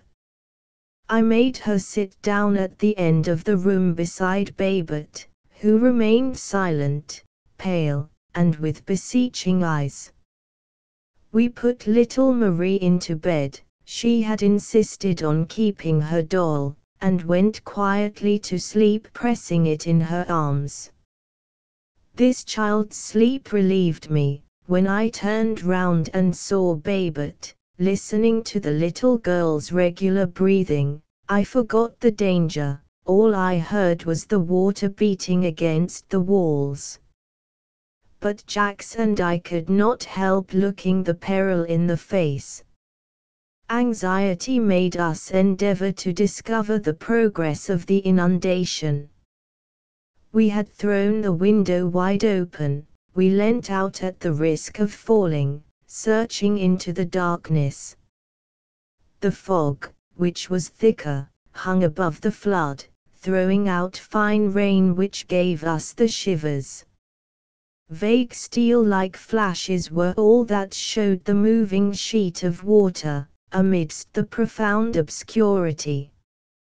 Below, it was splashing in the courtyard, rising along the walls in gentle undulations. And we still heard naught but the anger of the Durance, and the affrighted cattle and horses. The neighing and lowing of these poor beasts pierced me to the heart. Jacques questioned me with his eyes. He would have liked to try and deliver them. Their agonizing moans soon became lamentable, and a great cracking sound was heard. The oxen had just broken down the stable doors. We saw them pass before us, borne away by the flood, rolled over and over in the current. And they disappeared amid the roar of the river. Then I felt choking with anger. I became as one possessed. I shook my fist at the Durance. Erect, facing the window, I insulted it. Wicked thing! I shouted amidst the tumult of the waters, I loved you fondly, you were my first sweetheart, and now you are plundering me. You come and disturb my farm, and carry off my cattle. Ah! Cursed, cursed thing! Then you gave me Babette, you ran gently at the edge of my meadows. I took you for a good mother. I remembered Uncle Lazaria felt affection for your limpid stream, and I thought I owed you gratitude. You are a barbarous mother, I only owe you my hatred. But the Durance stifled my cries with its thundering voice, and, broad and indifferent, expanded and drove its flood onward with tranquil obstinacy. I turned back to the room and went and kissed Babette, who was weeping. Little Marie was smiling in her sleep. Don't be afraid, I said to my wife. The water cannot always rise. It will certainly go down. There is no danger. No, there is no danger, Jacques repeated feverishly. The house is solid.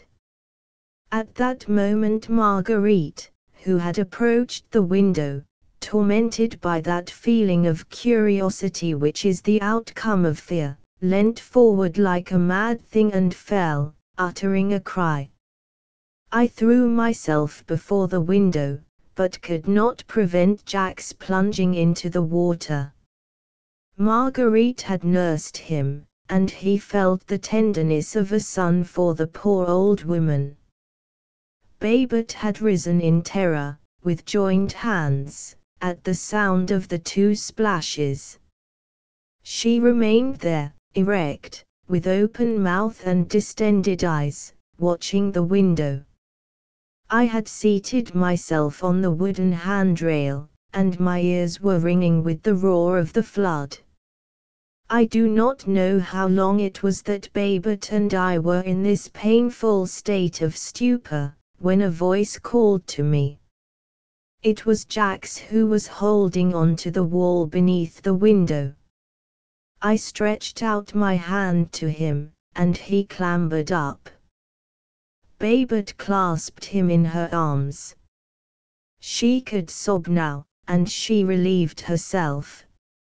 No reference was made to Marguerite. Jacques did not dare say he had been unable to find her, and we did not dare question him anent his search.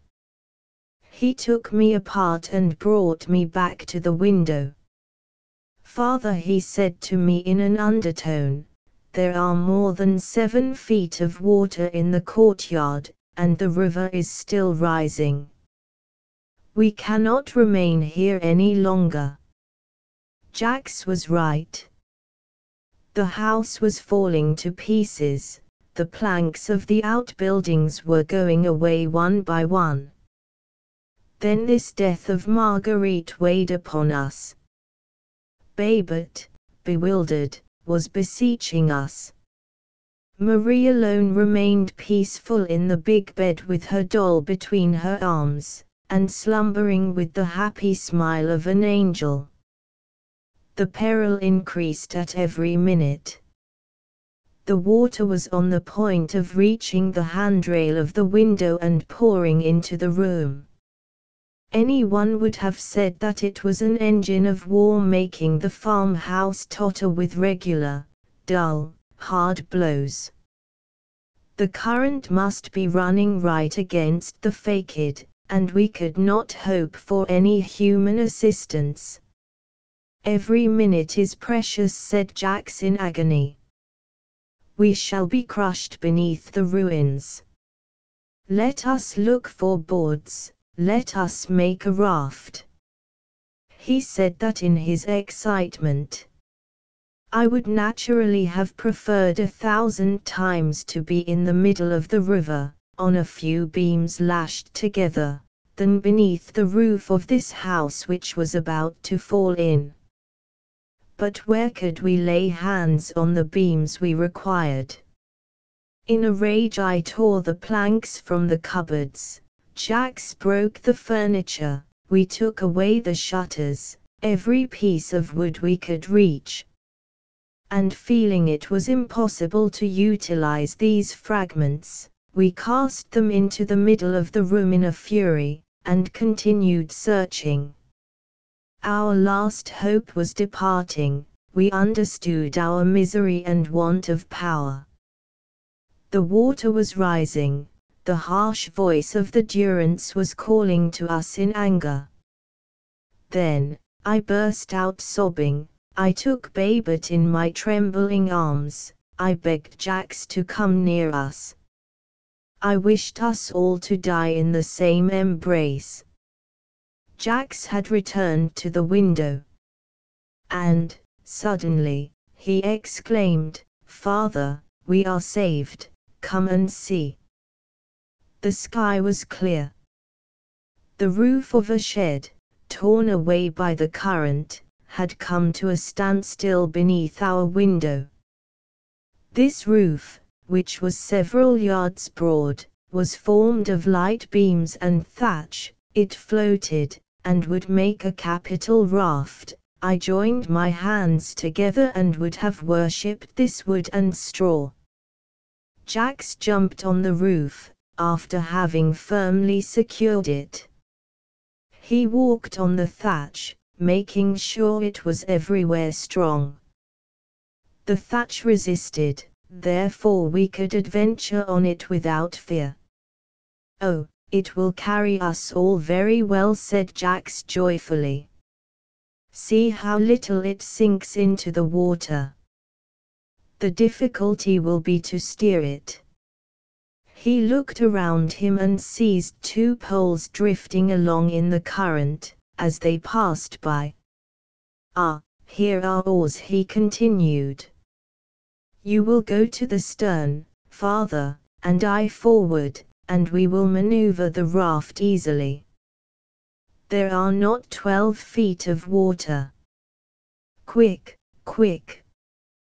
Get on board, we must not lose a minute. My poor Babette tried to smile. She wrapped little Marie carefully up in her shawl. The child had just woke up, and, quite alarmed, maintained a silence which was broken by deep sobs. I placed a chair before the window and made Babette get on the raft. As I held her in my arms I kissed her with poignant emotion, feeling this kiss was the last. The water was beginning to pour into the room. Our feet were soaking.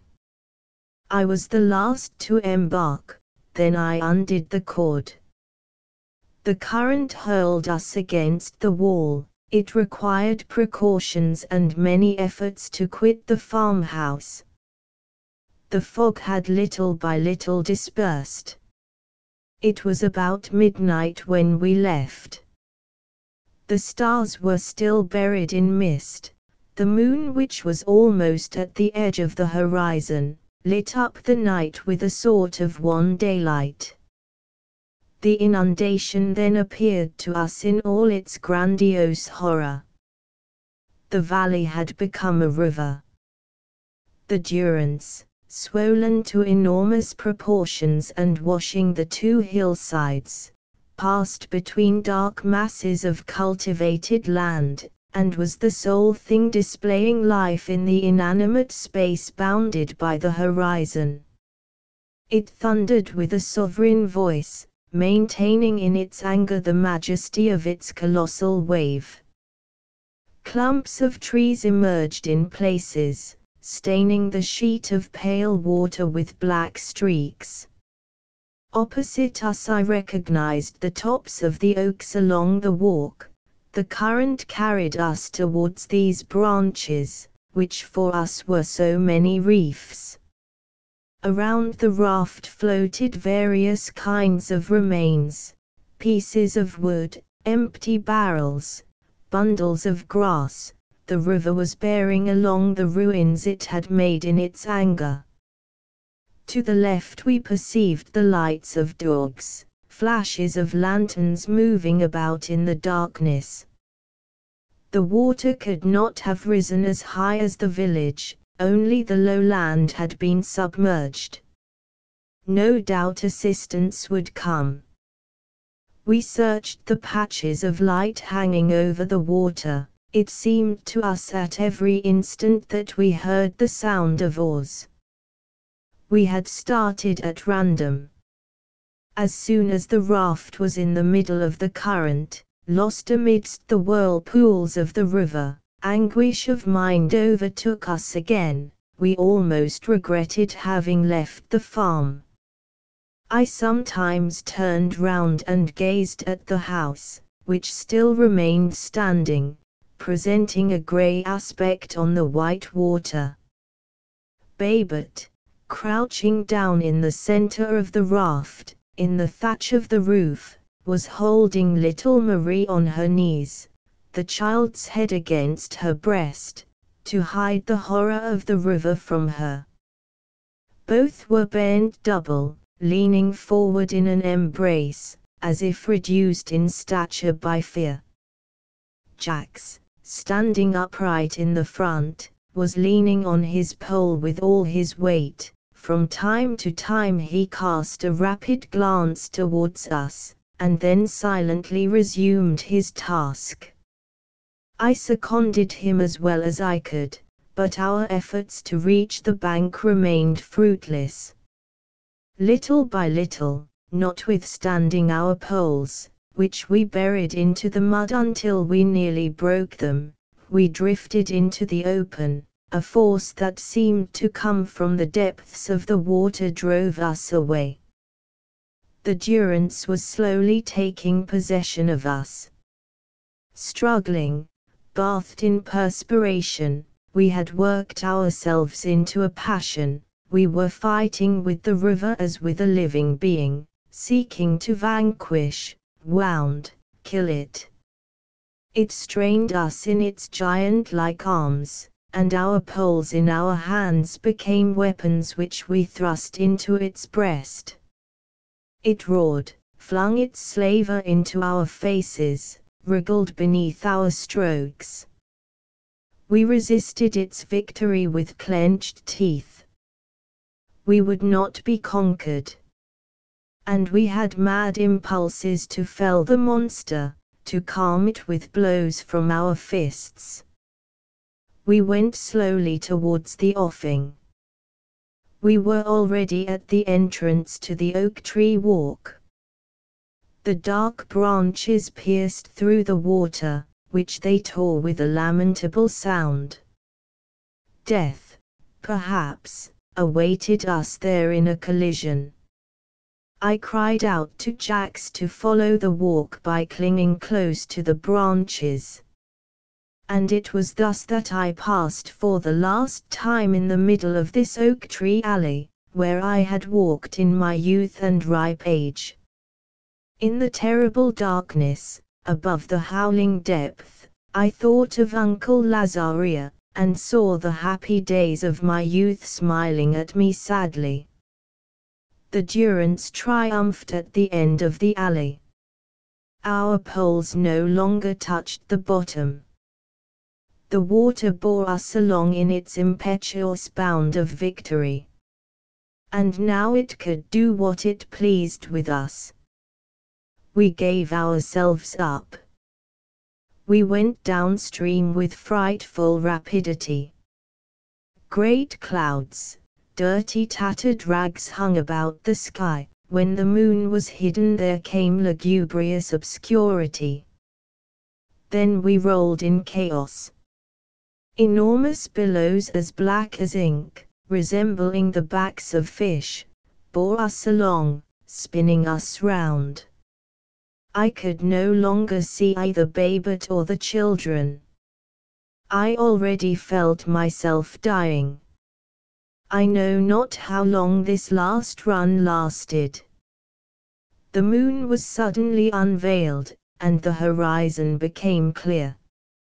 And in that light I perceived an immense black mass in front of us which blocked the way, and towards which we were being carried with all the violence of the current. We were lost, we would be broken there. Babette had stood upright. She held out little Marie to me. "Take the child," she exclaimed. "Leave me alone, leave me alone." Jax had already caught Babette in his arms.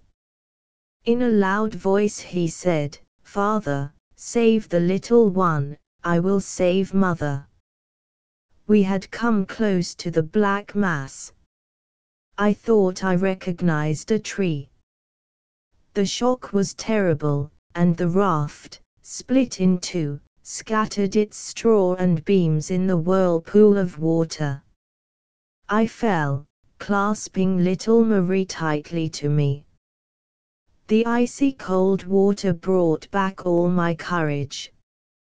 On rising to the surface of the river, I supported the child, I half laid her on my neck and began to swim laboriously. If the little creature had not lost consciousness but had struggled, we should both have remained at the bottom of the deep. And, whilst I swam, I felt choking with anxiety. I called Jax, I tried to see in the distance, but I heard nothing save the roar of the waters, I saw naught but the pale sheet of the Durance. Jax and Babette were at the bottom. She must have clung to him, dragged him down in a deadly strain of her arms. What frightful agony! I wanted to die. I sunk slowly. I was going to find them beneath the black water. And as soon as the flood touched little Marie's face, I struggled again with impetuous anguish to get near the waterside. It was thus that I abandoned Babette and Jax, in despair at having been unable to die with them, still calling out to them in a husky voice. The river cast me on the stones, like one of those bundles of grass it leaves on its way. When I came to myself again, I took my daughter, who was opening her eyes, in my arms. Day was breaking. My winter night was at an end, that terrible night which had been an accomplice in the murder of my wife and son. At this moment, after years of regret, one last consolation remains to me. I am the icy winter, but I feel the approaching spring stirring within me. As my uncle Lazarius said, we never die.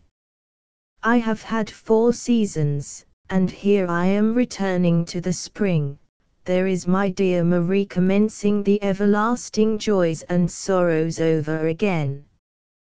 Baron de Trenck by Clements. Robert Baron de Trenck already had endured a year of arbitrary imprisonment in the fortress of Glatz, ignorant alike of the cause of his detention or the length of time which he was destined to spend in captivity. During the early part of the month of September, Major Du, aide to the governor of the prison of Glatz, entered the prisoner's apartment for a domiciliary visit, accompanied by an adjutant and the officer of the guard. It was noon. The excessive heat of the dying summer had grown almost unsupportable in the tower chamber where Baron de Trenck was confined. Half-empty flagons were scattered among the books which littered his table, but the repeated draughts in which the prisoner had sought refreshment had only served to add to his ever-increasing exasperation. The major ransacked every nook and corner of the prisoner's chamber and the interior of such pieces of furniture as might afford a possible hiding place. Remarking the annoyance which this investigation caused the Baron, Du said arrogantly, "The general has issued his orders, and it is a matter of little consequence to him whether or not they displease you. Your attempts to escape have greatly incensed him against you." And I retorted, Trenck, with like hauteur, am equally indifferent to your general's displeasure.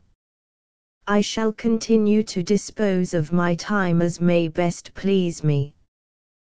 Good, replied the major, but in your own interests you would be wiser to philosophize with your books, and seek the key to the sciences, rather than that of the fortress. I do not need your advice, Major, the Baron observed, with sovereign disdain. You may perhaps repent later that you did not heed it. Your attempts to escape have angered even the king, and it is impossible to say just how far his severity toward you may go. But, great heavens, when I am deprived of my liberty without cause, have I not the right to endeavor to regain it? They do not see the matter in that light in Berlin. As a matter of fact, this spirit of revolt against your sovereign only serves to greatly aggravate your crime. My crime? Trenck exclaimed, trembling with anger.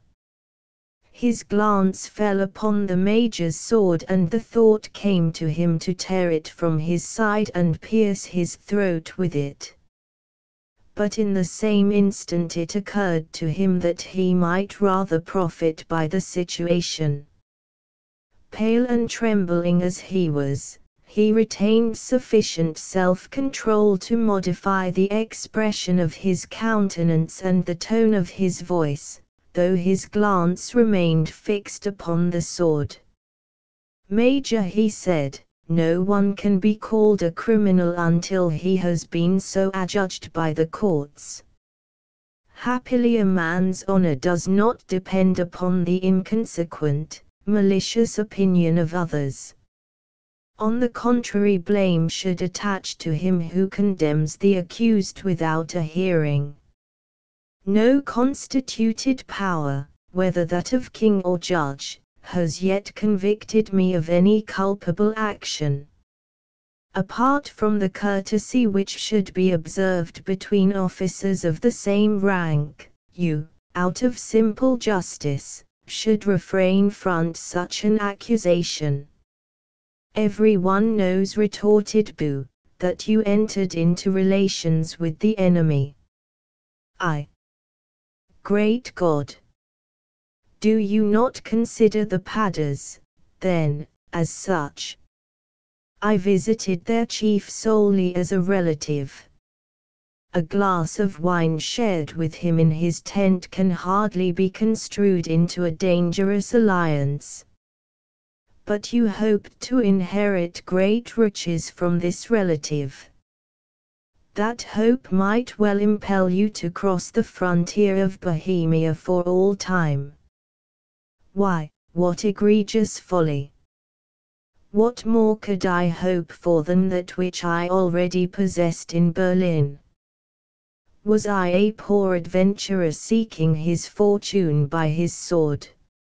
Rich in my own right, enjoying to the full the king's favor, attached to the court by all that satisfied pride could demand, as well as by ties of the tenderest sentiments. What more was there for me to covet or to seek elsewhere? The Major turned his head aside with an air of indifference. One single fact suffices to discount everything you have said, Baron, he replied dryly. You have twice attempted to escape from the fortress. An innocent man awaits his trial with confidence, knowing that it cannot be other than favorable. The culprit alone flees. Trenck, though quivering with blind rage, continued to maintain his former attitude, his features composed, his eyes fixed upon the Major's sword. Sir, he said, in 3 weeks, on the 25th of September, I shall have been a prisoner for 1 year. You in your position may not have found the time long, but to me it has dragged interminably.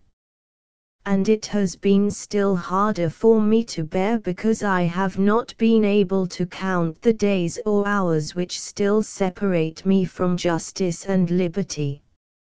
If I knew the limit set to my captivity, no matter what it may be, I could surely find resignation and patience to await it. It is most unfortunate, then said the Major, that no one could give you that information. Say rather, would not, replied Trenck. Surely, something of the matter must be known here. You, for instance, Major, might tell me frankly what you think to be the case. Ah, said Du, assuming the self-satisfied manner of a jailer, it would not be proper for me to answer that. You would save me from despair and revolt, replied Trenck warmly. For I give you my word of honor that from the moment I know when my captivity is to terminate, no matter when that may be, or what my subsequent fate, I will make no further attempts to evade it by flight. And you want me to tell you? Yes, interrupted Trenck, with a shudder, yes, once again I ask you. Du smiled maliciously as he answered, the end of your captivity. Why, a traitor can scarcely hope for release.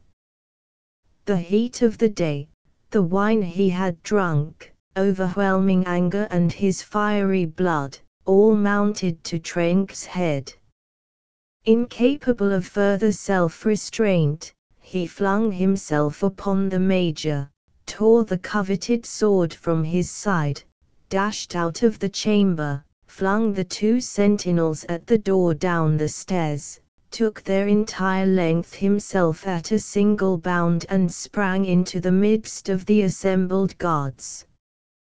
Trenck fell upon them with his sword, showering blows right and left. The blade flashed snake-like in his powerful grasp, the soldiers falling back before the fierce onslaught. Having disabled 4 of the men, the prisoner succeeded in forcing his way past the remainder and raced for the first rampart. There he mounted the rampart and, never stopping to gauge its height, sprang down into the moat, landing upon his feet in the bottom of the dry ditch. Faster still, he flew to the second rampart and scaled it as he had done the first, clambering up by means of projecting stones and interstices. It was just past noon. The sun blazed full upon the scene and everyone within the prison stood astounded at the miraculous flight in which Trenck seemed to fairly soar through the air. Those of the soldiers whom Trenck had not overthrown pursued, but with little hope of overtaking him. Their guns were unloaded so that they were unable to shoot after him. Not a soldier dared to risk trying to follow him by the road he had taken, over the ramparts and moats, for, without that passion for liberty which lent wings to the prisoner, there was no hope of any of them scaling the walls without killing himself a dozen times over. They were, therefore, compelled to make use of the regular passages to the outer posterns, and these latter being located at a considerable distance from the prisoner's avenue of escape, he was certain, at the pace he was maintaining, to gain at least a half-hour's start over his pursuers. Once beyond the walls of the prison, with the woods close by, it seemed as if Trenck's escape was assured beyond doubt. He had now come to a narrow passageway leading to the last of the inner posterns which pierced the walls. Here he found a sentinel on guard and the soldier sprang up to confront him. But a soldier to overcome was not an obstacle to stop the desperate flight of the Baron. He struck the man heavily in the face with his sword, stunning him and sending him rolling in the dust. Once through the postern there now remained only a single palisade or stockade, a great fence constructed of iron bars and iron trellis work, which constituted the outermost barrier between the fleeing prisoner and liberty. Once over that iron palisade he had only to dash into the woods and disappear. But it was ordained that Trenck was not to overcome this last obstacle, simple as it appeared. At a fatal moment, his foot was caught between 2 bars of the palisade and he was unable to free himself. While he was engaged in superhuman but futile efforts to release his foot, the sentinel of the passage, who had picked himself up, ran through the postern toward the palisade, followed by another soldier from the garrison. Together they fell upon Trenck, overwhelming him with blows with the butts of their muskets and secured him. Bruised and bleeding he was borne back to his cell. Major Dou informed Trenck, after this abortive attempt to escape, that he had been condemned to 1 year's imprisonment only.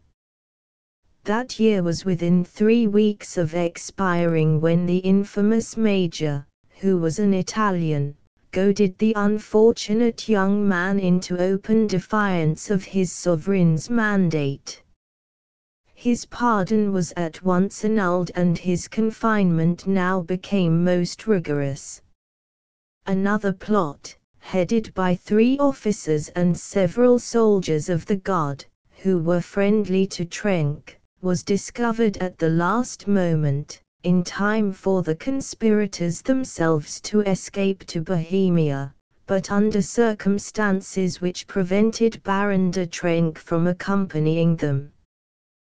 This also served to increase the hardships of the prisoner's lot, and he now found himself deprived of the former companionship of his friends and surrounded by strangers, the one familiar face remaining being that of Lieutenant Bach, a Danish officer, a braggart swordsman and ruffler, who had always been hostile to him.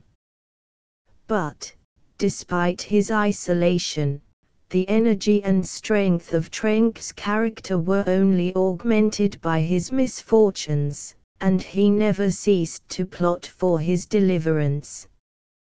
Weeks passed without any fruitful event occurring in the life of the prisoner, yet help was to come to him from a source from which he could never have expected it.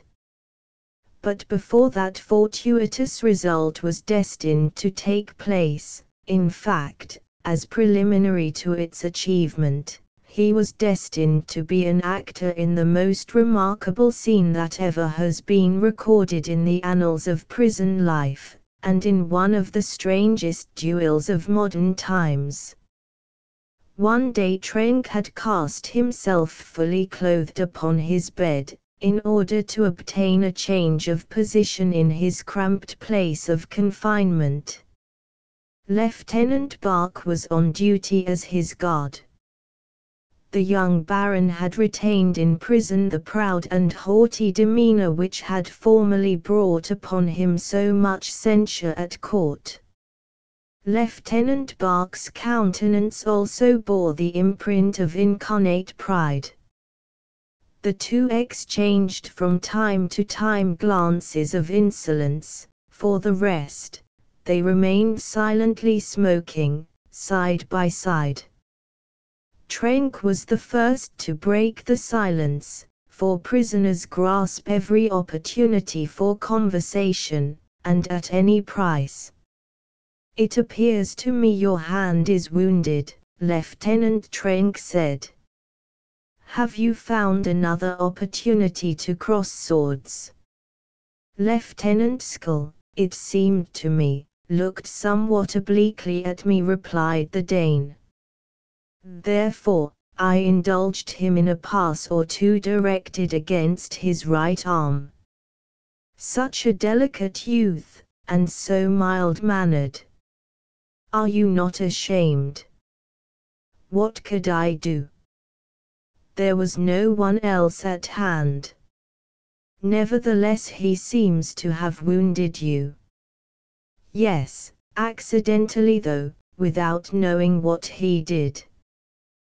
The fact, then, of having been expelled from 2 regiments for your high-handed acts, and finally transferred to the garrison of the fortress of Glatz as punishment, has not cured you of your fire-eating propensities. When a man has the reputation of being the best swordsman in Prussia, he values that title somewhat more than your military rank, which any clumsy fool can obtain. You, the best swordsman, exclaimed Trenck, concluding his remark with an ironical puff of smoke. I flatter myself that such is the case, retorted Bach, emitting in turn a great cloud of tobacco smoke. If I were free, said Trenck, I might, perhaps, prove to you in short order that such is not the case. Do you claim to be my master at that art? I flatter myself that such is the case. That we shall soon see, cried Bach, flushing with rage. How can we? I am disarmed and a prisoner. Ah, yes, you make your claim out of sheer boastfulness, because you think we cannot put it to the test. Truly, Lieutenant, set me at liberty and I swear to you that on the other side of the frontier we will put our skill to the test as freely as you like. Well, I am unwilling to wait for that. We will fight here, Baron Trenck. In this room. After your assertion, I must either humble your arrogance or lose my reputation. I shall be glad to know how you propose to do so. Ah, you talk of Bohemia because that country is far away. As for me, I prefer this one, because it affords an immediate opportunity to put the matter to the test. I should ask nothing better if it were not impossible. Impossible. You shall see if it be. Bach sprang up. An old door, supported by a couple of benches, had been placed in the chamber for a table. He hammered at the worm-eaten wood and knocked off a strip which he split in half. One of these substitutes for rapiers he gave to Trenck, retaining the other himself, and both placed themselves on guard. After the first few passes, Trenck sent his adversary's makeshift sword flying through space, and with his own he met the lieutenant full in the chest. "Tush!" he cried.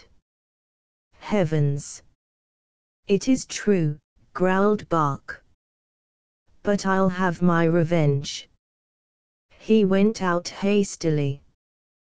Trenck watched him in utter amazement, and he was even more astounded when, an instant later, he saw Bach return with a couple of swords, which he drew out from beneath his uniform. "Now," he said to Trenck, "it is for you to show what you can do with good steel." "You risk," returned the Baron, smiling calmly, "you risk, over and above the danger of being wounded, losing that absolute superiority in matters of the sword of which you are so proud." "Defend yourself, braggart," shouted Bach. "Show your skill instead of talking about it." He flung himself furiously upon Trenck. The latter, seeming only to trifle lightly with his weapon at first, parried his thrusts, and then pressed the attack in turn, wounding Bach severely in the arm. The lieutenant's weapon clattered upon the floor. For an instant he paused, immovable, overcome by amazement, then an irresistible admiration, a supreme tenderness, invaded his soul. He flung himself, weeping, in Trenck's arms, exclaiming, "You are my master." Then, drawing away from the prisoner, he contemplated him with the same enthusiasm, but more reflectively, and observed, "Yes, Baron, you far exceed me in the use of the sword, you are the greatest duelist of the day, and a man of your caliber must not remain longer in prison." The Baron was somewhat taken by surprise at this, but, with his usual presence of mind, he immediately set himself to derive such profit as he might from his guardian's extravagant access of affection.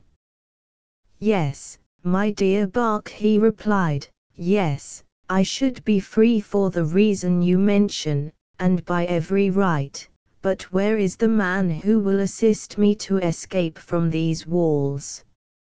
"Here, Baron," said the lieutenant. "You shall regain your freedom as surely as my name is Bach." "Oh, I believe in you, my worthy friend," cried Trenck. "You will keep your word." "Wait," resumed Bach reflectively. "You cannot leave the citadel without the assistance of an officer. I should compromise you at every step. You have just seen what a hot-tempered scatterbrain I am. But I have in mind one who admires you profoundly. You shall know who he is tonight, and together we will set you at liberty. Bark did, in fact, redeem his promise. He introduced Lieutenant Skull, who was to be Trenk's companion during their arduous flight into Bohemia, into the prisoner's cell, and himself obtained leave of absence for the purpose of securing funds for his fellow conspirators.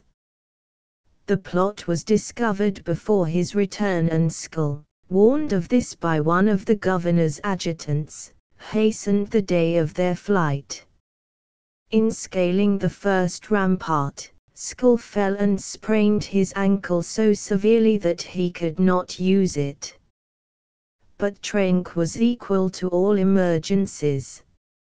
He would not abandon his companion. He placed him across his shoulders, and, thus burdened, climbed the outer barriers and wandered all night in the bitter cold, fleeing through the snow to escape his pursuers.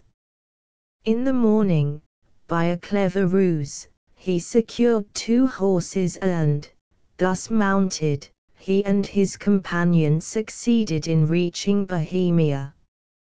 Trenck directed his course toward Brandenburg, where his sister dwelt, near the Prussian and Bohemian frontiers, in the castle of Wildau, for he counted upon her assistance to enable him to settle in a foreign land where he would be safe.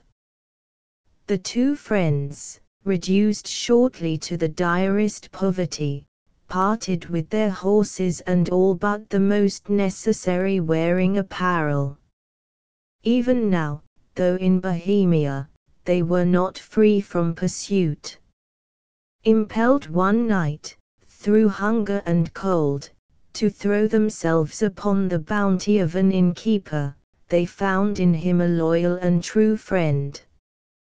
The worthy host revealed to them the true identity of 4 supposed traveling merchants, who had that day accosted them on the road and followed them to the inn. These men were, in fact, emissaries from the fortress of Glatz who had attempted to bribe him to betray the fugitives into their hands, for they were sworn to capture Trenck and his companion and return them dead or alive to the enraged governor of the fortress. In the morning the 4 Prussians, the carriage, the driver, and the horses set forth and soon disappeared in the distance. 2 hours later the fugitives, fortified by a good breakfast, took their departure from the Eisenstockau inn, leaving behind them a man whom they, at least, esteemed as the greatest honor to mankind. The travelers hastened toward Dankau. They chose the most direct route and tramped along in the open without a thought of the infamous spies who might already be on their track. They arrived at nightfall at their destination, however, without further hindrance. The next day they set out for Pasmashi, in Bohemia. They started early, and a day in the open, together with a night's sleep, had almost obliterated the memory of their adventure at the inn. The cold was intense. The day was grey with heavy clouds that no longer promised rain, but which shrouded the country with a pall of gloom. The wind swirled and howled, and though the 2 friends struggled to keep their few thin garments drawn closely about them, they still searched the horizon hopefully, thinking of the journey's end and the peaceful existence which awaited them. To their right, the aspect of the countryside had altered somewhat. Great wooded stretches spread away into the distance, while to the left all was yet free and open. They had gone about half a mile past the first clump of trees when they noticed, through the swaying branches by the roadside, a motionless object around which several men busied themselves. With every step they gained a clearer impression of the nature of this obstacle until, at last, an expression of half mockery, half anger overspread their features.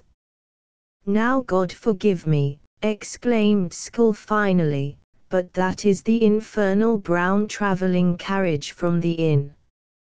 "May the devil take me," rejoined Trenck, "if I delay or flee a step from those miserable rascals." And they strode sturdily onward. As soon as they were within speaking distance, one of the Prussians, a big man in a furred cap, believing them to be wholly unsuspicious, called to them, "My dear sirs, in heaven's name come help us. Our carriage has been overturned and it is impossible to get it out of this rut." The friends had reached an angle of the road where a few withered tree branches alone separated them from the others. They perceived the brown body of the carriage, half open like a huge rat trap, and beside it the forbidding faces of their would-be captors. Trenck launched these words through the intervening screen of branches: "Go to the devil, miserable scoundrels that you are, and may you remain there." Then, swift as an arrow, he sped toward the open fields to the left of the highroad, feigning flight. The carriage, which had been overturned solely for the purpose of misleading them, was soon righted and the driver lashed his horses forward in pursuit of the fugitives, the 4 Prussians accompanying him with drawn pistols. When they were almost within reaching distance of their prey they raised their pistols and shouted, "Surrender, rascals, or you are dead men." This was what Trenck desired. He wheeled about and discharged his pistol, sending a bullet through the first Prussian's breast, stretching him dead upon the spot. At the same moment Skull fired, but his assailants returned the shot and wounded him. Trenck again discharged his pistol twice in succession.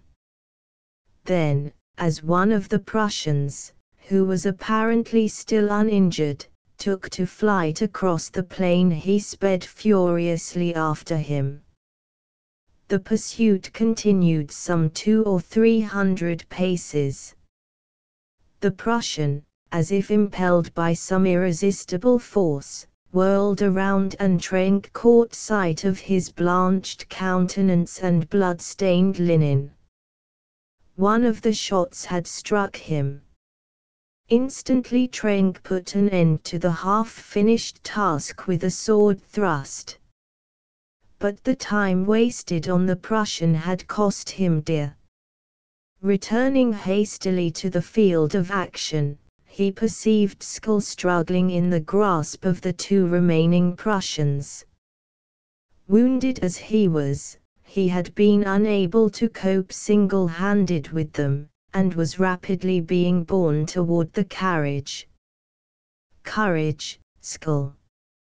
Trenck shouted. "I am coming." At the sound of his friend's voice Skull felt himself saved.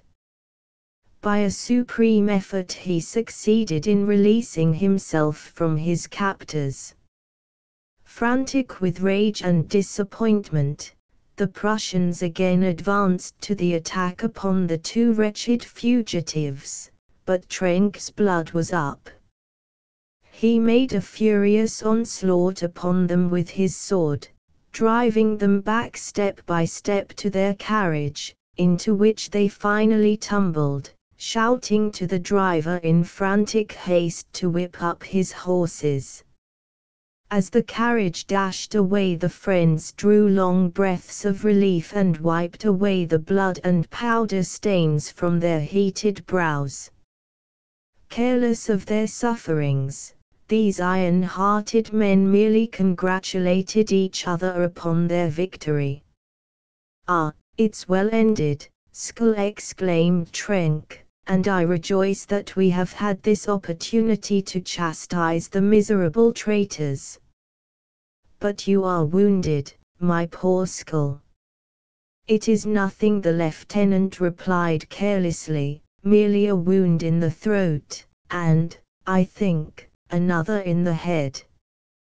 This was the last attempt for a considerable time to regain possession of Trenck's person.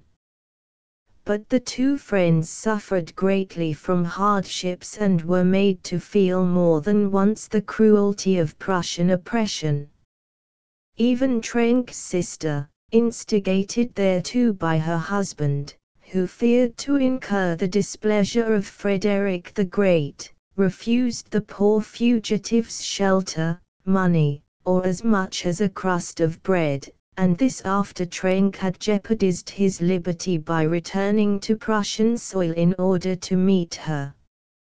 It was at this period, when starvation stared the exiles in the face, that Trenck met the Russian General Lewin, a relative of Trenck's mother, who offered the Baron a captaincy in the Tobolsk Dragoons, and furnished him with the money necessary for his equipment.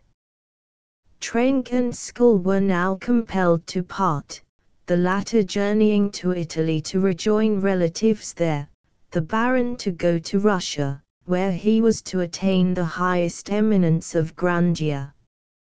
Baron de Trenck, on his journey to Russia, passed through Danzig, which was at that time neutral territory, bordering upon the confines of Prussia. Here he delayed for a time in the hope of meeting with his cousin the Padder. During the interim he formed an intimacy with a young Prussian officer named Henry, whom he assisted lavishly with money. Almost daily they indulged in excursions in the environs, the Prussian acting as guide. One morning, while at his toilet, Trenck's servant, Karl, who was devoted to him body and soul, observed, "Lieutenant Henry will enjoy himself thoroughly on your excursion tomorrow."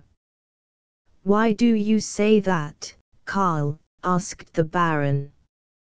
"Because he has planned to take your honor to Langfeuer at 10 o'clock. At 10 or 11, the hour is not of importance." "No. You must be there on the stroke of 10 by the village clock. Langfeuer is on the Prussian border and under Prussian rule." "Prussia!" exclaimed Trenck, shaking his head, which Karl had not finished powdering. "Are you quite sure?" "Perfectly. 8 Prussians, non-commissioned officers and soldiers, will be in the courtyard of the charming little inn that Lieutenant Henry described so well. As soon as your honor crosses the threshold they will fall upon you and bear you off to a carriage which will be in waiting." "Finish dressing my hair," Karl said Trenck, recovering his wonted impassibility. "Oh, for that matter," continued the valet, "they will have neither muskets nor pistols. They will be armed with swords only. That will leave them free to fall bodily upon your honor and to prevent you using your weapon." "Is that all, Karl?" "No. There will be 2 soldiers detailed especially for my benefit, so that I can't get away to give the alarm." "Well, is that all?" "No. The carriage is to convey your honor to Lavenburg, in Pomerania, and you must cross a portion of the province of Danzig to get there.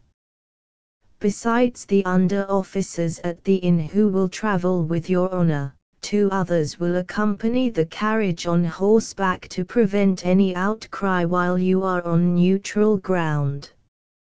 Famously planned. Emre Immer, the Prussian resident here, outlined the plot, and appointed Lieutenant Henry to carry it out. Afterward, Karl. That's all, this time, and it's enough. Yes, but I regret that it should end thus, for your account has greatly interested me. Your Honor may take it that all I have said is absolutely correct. But when did you obtain this information? Oh, just now. And from whom?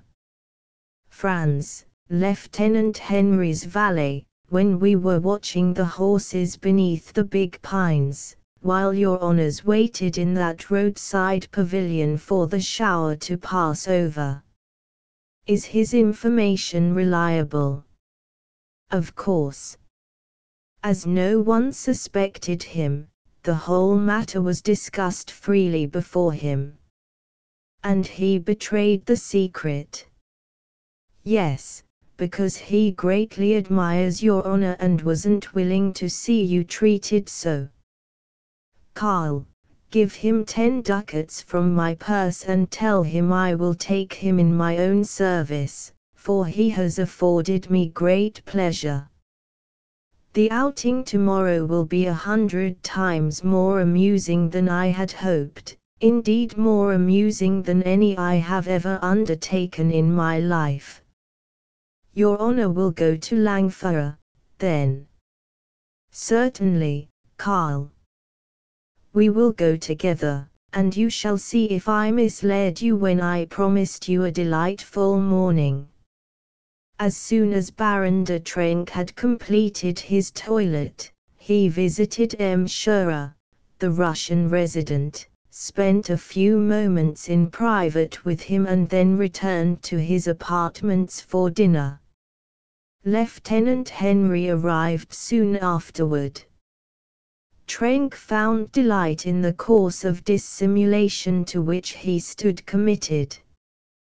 He overwhelmed his guest with courteous attentions, pressing upon him the finest wines and his favorite fruits, meanwhile beaming upon him with an affection that overspread his whole countenance, and expatiating freely upon the delights of the morrow's ride. Henry accepted his attentions with his accustomed dreamy manner.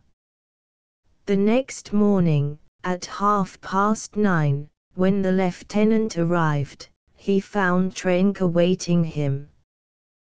The two officers rode off, followed by their servants, and took the road to Langfeuer. Trenck's audacity was terrifying. Even Karl, who was well aware of his master's great ability and cleverness, was nevertheless uneasy, and Franz, who was less familiar with the Baron's character, was in a state of the greatest alarm. The country, beautiful with its verdant grasslands, its budding bushes and flowers, its rich fields of wheat, dotted with spring blossoms, revealed itself to their delighted eyes. In the distance glistened the tavern of Langfeuer, with its broad red and blue stripes and its tempting signboard that displayed a well-appointed festive table.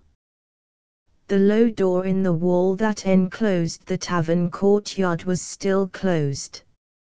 Inside, to the right of that door, was a little terrace, and against the wall was an arbor formed of running vines and ivy.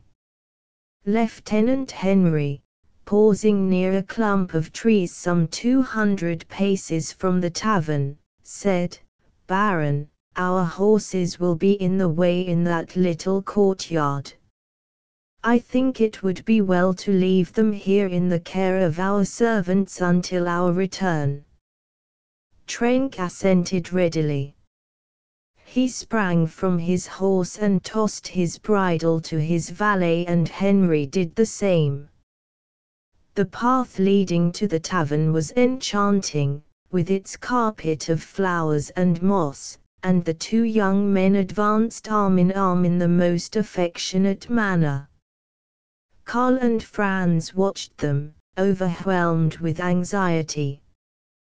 The door in the wall had been partly opened as they approached, and the young men saw, within the arbor on the terrace, the resident, Herr Riemer, his three-cornered hat on his powdered wig, his arms crossed on the top of the adjacent wall, as he awaited their coming. As soon as the officers were within earshot, he called out, "Come on, Baron de Trenck, breakfast is ready." The two officers were almost at the threshold. Trenck slackened his pace somewhat, then he felt Henry grip his arm more closely and forcibly drag him toward the doorway. Trenck energetically freed his arm, upon observing this movement that spoke so eloquently of betrayal, and twice struck the lieutenant, with such violence that Henry was thrown to the ground. Riemer, the resident, realizing that Trenck knew of the plot, saw that the time had come to resort to armed intervention. "Soldiers, in the name of Prussia, I command you to arrest Baron de Trenck," he shouted to the men who were posted in the courtyard. "Soldiers, in the name of Russia," Trenck shouted, brandishing his sword, "kill these brigands who are violating the rights of the country." At these words, 6 Russian dragoons emerged suddenly from a field of wheat and, running up, fell upon the Prussians who had rushed from the courtyard at the resident's command. This unexpected attack took the Prussians by surprise. They defended themselves only half-heartedly, and finally they fled in disorder, throwing away their weapons, and followed by the shots of the Russians. Lieutenant Henry and 4 soldiers remained in the custody of the victors. Trenck dashed into the arbor to seize Resident Riemer, but the only evidence of that personage was his wig, which remained caught in the foliage at an opening in the rear of the arbor through which the resident had made his escape. Trenck then returned to the prisoners. As a fitting punishment for the Prussian soldiers, he commanded his dragoons to give each of them 50 blows, to turn their uniforms wrong side out, to decorate their helmets with straw cockades, and to drive them thus attired across the frontier. While his men proceeded to execute his orders, Trenck drew his sword and turned to Lieutenant Henry. "And now, for